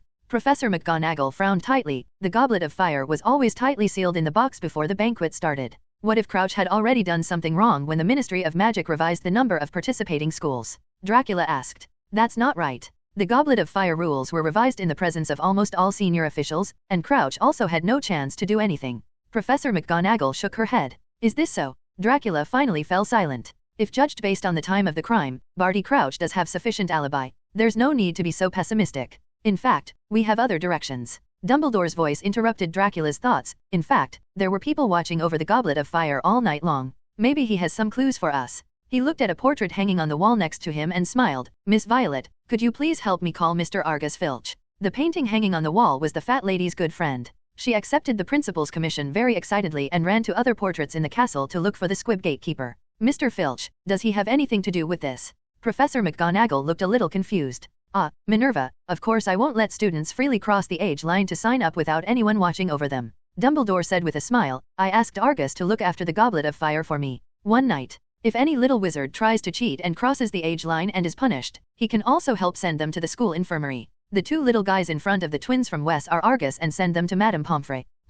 Not long after, the janitor Filch came to the room in front of the auditorium carrying a bucket of water and a rag. Here we are, Mr. Principal. Violet said happily on the wall. Thank you very much for your help, Miss Violet. Dumbledore smiled at the portrait, then looked at the door. Oh, Argus, put the rag down first, don't work so hard. We have something to do. Ask you? He asked about what happened last night. Oh, do you want to know how that Harry Potter threw his name into the Goblet of Fire? Filch said a little excitedly, let me tell you, that Gryffindor troublemaker he must have thrown it in secretly. I know he has an invisibility cloak that can hide it from my eyes. Argus, the invisibility cloak cannot hide the age line. Dumbledore corrected, you just need to tell us what happened last night. Oh, okay, if you want to know. Filch seemed a little disappointed that he couldn't complain about the students, but out of respect for the principal, he still talked about what happened last night seriously. In fact, not much happened last night. A few 7th grade students put their names in, but there was no movement in the cup. There were also 2 junior students who were desperate and wanted to sneak into the age line, and then they grew a lot of white beards. I put them 2 were sent to the school infirmary. Is that all? Dumbledore asked. That's all, Mr. Headmaster, Filch said. If you ask me, looking at this goblet of fire is completely meaningless. Several Gryffindor brats sneaked out for night walks but I couldn't catch them. Instead, I couldn't catch them. Chang Ping Ping, there must be a few more students in solitary confinement to help me. I see. Dumbledore nodded to Filch and let him leave the room. Thank you, Argus. What do you think? He asked Dracula and Professor McGonagall. His opinion has no reference. He is just a squib, and any student can fool him around. Dracula smiled and shook his head. If I were the guy who wanted to tamper with the goblet of fire, I will explore the surroundings first and easily find this guy who doesn't even have magic power. But according to Mr. Filch, he didn't see anything all night. Professor McGonagall said, even if the figure can be obscured by the disillusionment curse, the color change of the magic flame in the goblet of fire cannot be hidden from anyone so it was probably Filch who did it when he sent the 2 students to the school infirmary. Dumbledore said, Argus was not present the whole time. The person who tampered with the goblet of fire was probably I took advantage of the gap when he left to cast the confusion spell. So after discussing it for so long, we still haven't made any progress. Dracula sneered. It's not that easy to find a person lurking in the dark. Dumbledore sighed. Oh? Severus, what do you think? At this moment, Dumbledore was surprised to see Snape, who had been sitting silently in his seat from beginning to end, suddenly stand up. I don't have any opinion. I have no intention of wasting time here with you. Snape said coldly, you might as well do something practical, such as adding more insurance to this game. Mr. Principal, if you don't want the savior you're looking for to die in the 4 Powers tournament, then I suggest you find someone who is responsible for security to watch over you on the field. If you're too lazy to find one, that's fine, I'll be just fine. I've been bored lately, so I can help you with this. Dracula glanced at Snape in surprise. You want to be Potter's security officer? He asked with interest. I told you, I only wanted to be a security guard when I was bored. Snape said angrily, I did it for the reputation of Hogwarts, not for that idiot Harry Potter. Okay, we get it. Dracula teased with a playful expression. I really can't tell that you still have the potential to be a nanny. I told you, I'm not a security officer just for Potter. Snape roared with a sullen face. Severus, with your emotional stability, it's hard for me to safely entrust you with the safety of the game. Dumbledore said softly, I'm very afraid that you won't care about other people's lives and deaths, only. Enough. Snape interrupted Dumbledore, in that case, you are looking for whoever you like, but I want to see how you end up if you let the warrior die in Hogwarts. After that, he flicked his sleeves, opened the door and strode out, his long black cloak fluttering behind him. Dracula looked at this scene, and interest gradually appeared in his eyes. Dumbledore, is there really such a position as a safety officer in this game? He asked. Originally there wasn't one, but what Severus said makes sense. We should indeed add such a position. Dumbledore said thoughtfully, Severus is very capable and would have been a very suitable candidate. Unfortunately, his unfair behavior is too famous in Hogwarts. I am a little worried about Maxim and Karkaroff's emotions. If that's the case. Dracula suddenly raised the corners of his mouth. He looked at Snape's distant back with his black cloak fluttering, and shouted to him loudly. Snape, I'll take the position of security officer for you. Don't worry, with me here, there will definitely be no problems with those little guys.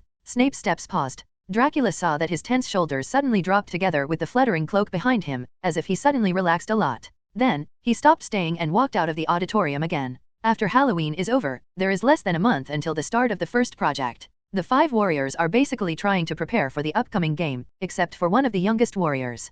Compared to the other 4 warriors, Harry's life was very difficult. Except for Hermione, who had always believed that the 4-wizard tournament was very dangerous, almost everyone in Gryffindor house didn't believe that he didn't sign up, and complained about why he didn't tell them how to cross the age line.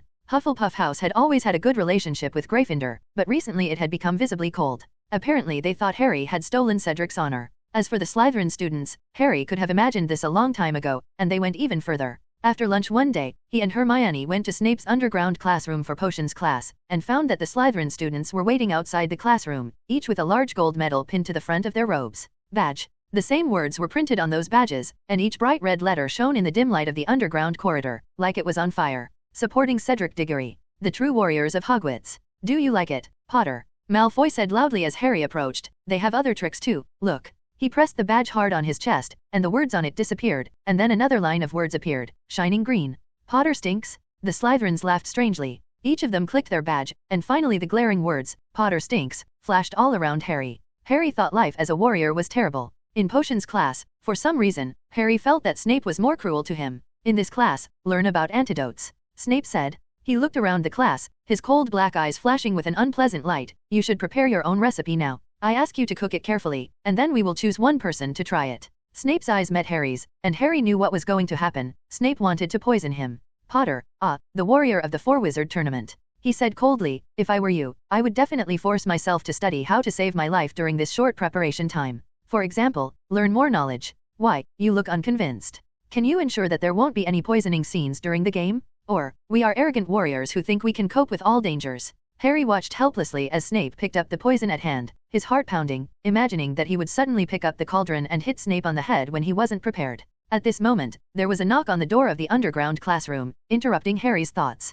It's Harry's little fanboy, Colin Creevey. Colin sidled into the potions classroom, smiled at Harry, and walked towards Snape's podium at the front of the classroom. Harry felt that Colin was extremely brave at this moment. If it were him, he would not dare to rush to the podium when Snape was giving a lecture. What's the matter? Snape looked at Colin sideways and asked impatiently. Excuse me, sir, I have to take Harry Potter upstairs. Colin said with a proud smile. Snape lowered his eyes from his aquiline nose to look at Colin. A strong sense of oppression crushed him down, and the smile slowly disappeared from Colin's eager face. Potter has another hour of potions class. Snape said coldly, he will go upstairs after class. Colin's face turned red. Sir, Mr. Bagman wants him to go, he said awkwardly. All the warriors are going. I think they want to take pictures. Harry watched Snape's expression become more gloomy and trembled all over, hoping to stop Colin from saying these last words. He boldly glanced at Ron from the corner of his eye, hoping that Ron, who was always good at changing the subject, could smooth things over and maybe save Colin from the podium before Snape got angry. However, Ron had been having trouble with Harry during this time, just staring at the ceiling. Very well, Snape snapped. Potter, leave your things here. I want you to come back later and test your antidote. I'm sorry, sir, he must take his stuff with him, Colin piped up nervously. All warriors need. Harry swallowed. I have to admit that Colin, this little fanboy, was so brave that he dared to contradict Snape in class. Very good. Snape said gloomily. Potter, take your school bag and disappear from my eyes immediately. It seemed that Snape was still a little apprehensive about this match. Harry breathed a heavy sigh of relief and thought to himself. He threw his school bag over his shoulder, stood up, and walked towards the door without wanting to stop for a moment. As he walked past the Slytherin desks, the words Potter stink flashed at him from all directions. After escaping the pain of potions class, Harry had to face another scene that he didn't want to face anyway. A reporter came to take pictures of the warriors and publish their images in the Daily Prophet. Unlike several other warriors who have brought glory to the school, Harry feels that his identity as a warrior is shady and obtained through abnormal means. If he is exposed to the public in the wizarding world, it will probably further embarrass him. Good luck. Coming outside the room used for taking pictures, Colin gave Harry his blessing. Harry knocked on the door and walked in. This is a smaller classroom, and most of the desks have been pushed to the back of the room, leaving a large open space in the middle. There are 3 desks facing each other, placed in front of the blackboard, covered with a long velvet. Behind the velvet-covered desk, there were 5 chairs. On one of them sat Ludo Bagman, who was talking to a witch Harry had never seen before. The witch was wearing a magenta dress. Robe. Victor Crumb was sullen as usual, standing in a corner and not talking to anyone. Cedric, John and Fleur were chatting, and the 3 of them looked very happy. At the front of the room, there was a pot-bellied man holding a large black camera that was slightly smoking. He was watching Fleur from the corner of his eye. After Harry entered the room, the conversation between the 3 warriors suddenly became quiet. The atmosphere seemed a little awkward for a moment, but Cedric, considering his old friendship with Harry, stood up and said hello to Harry, which made him look less embarrassed. Bagman saw Harry too and stood up quickly, jumping forward comically. Ah, he's here? The 5th warrior, he said cheerfully. Come in, Harry, come in. There's nothing to worry about, it's just the wand testing ceremony. The other referees and our security officers will be here soon.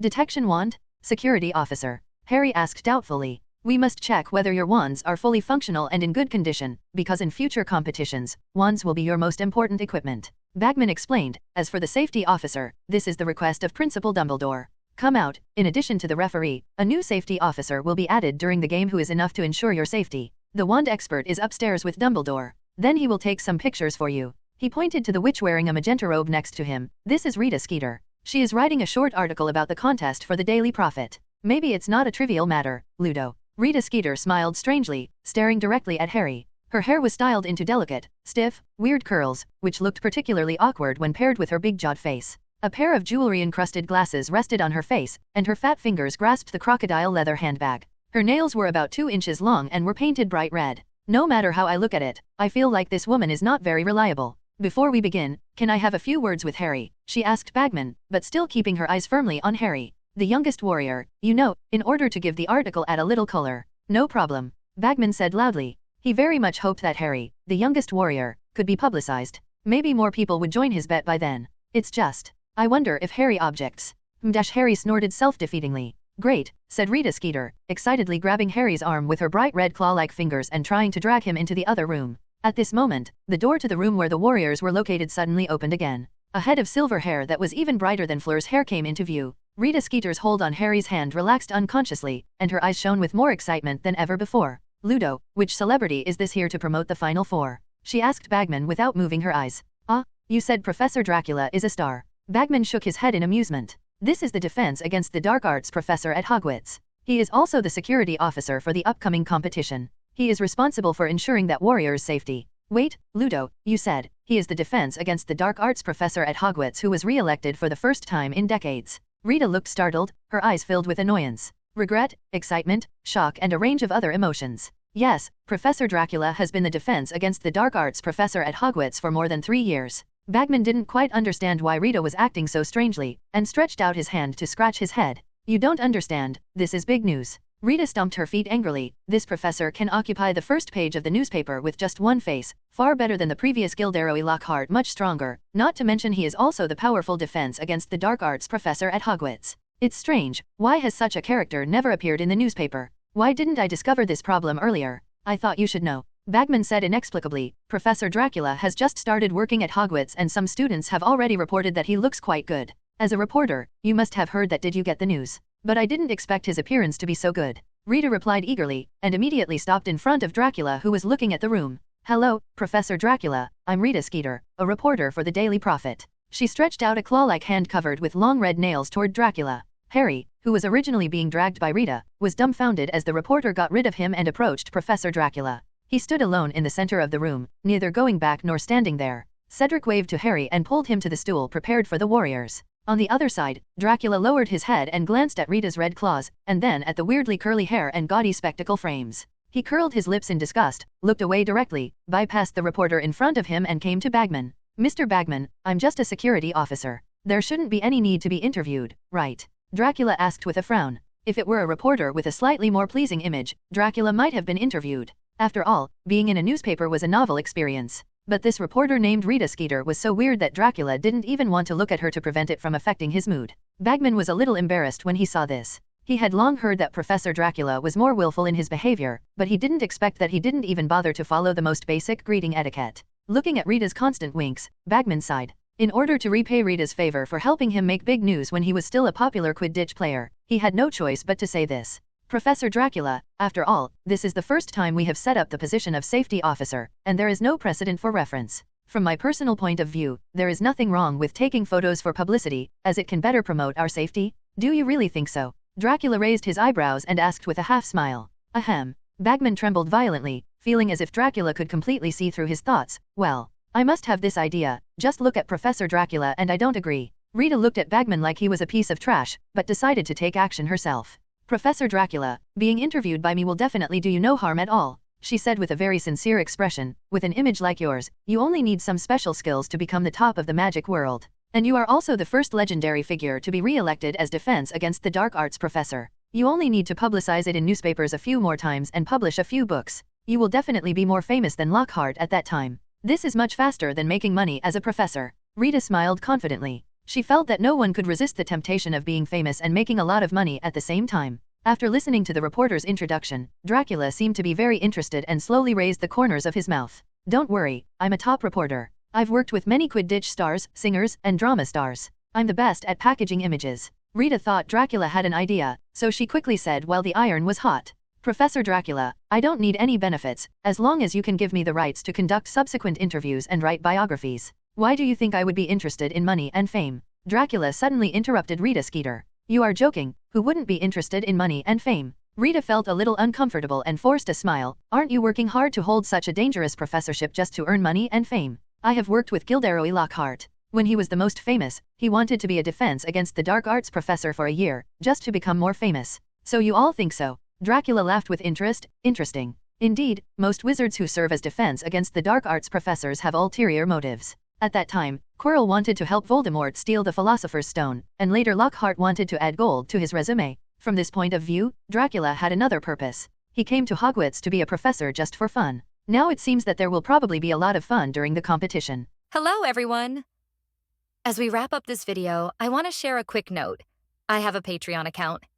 If you'd like to support me and enjoy on-demand audiobooks, you can become a Patreon member. Alternatively, you can check out my Google Drive link, which has 500+ novel audiobooks available through my Ko-fi or Patreon shop. I appreciate your support.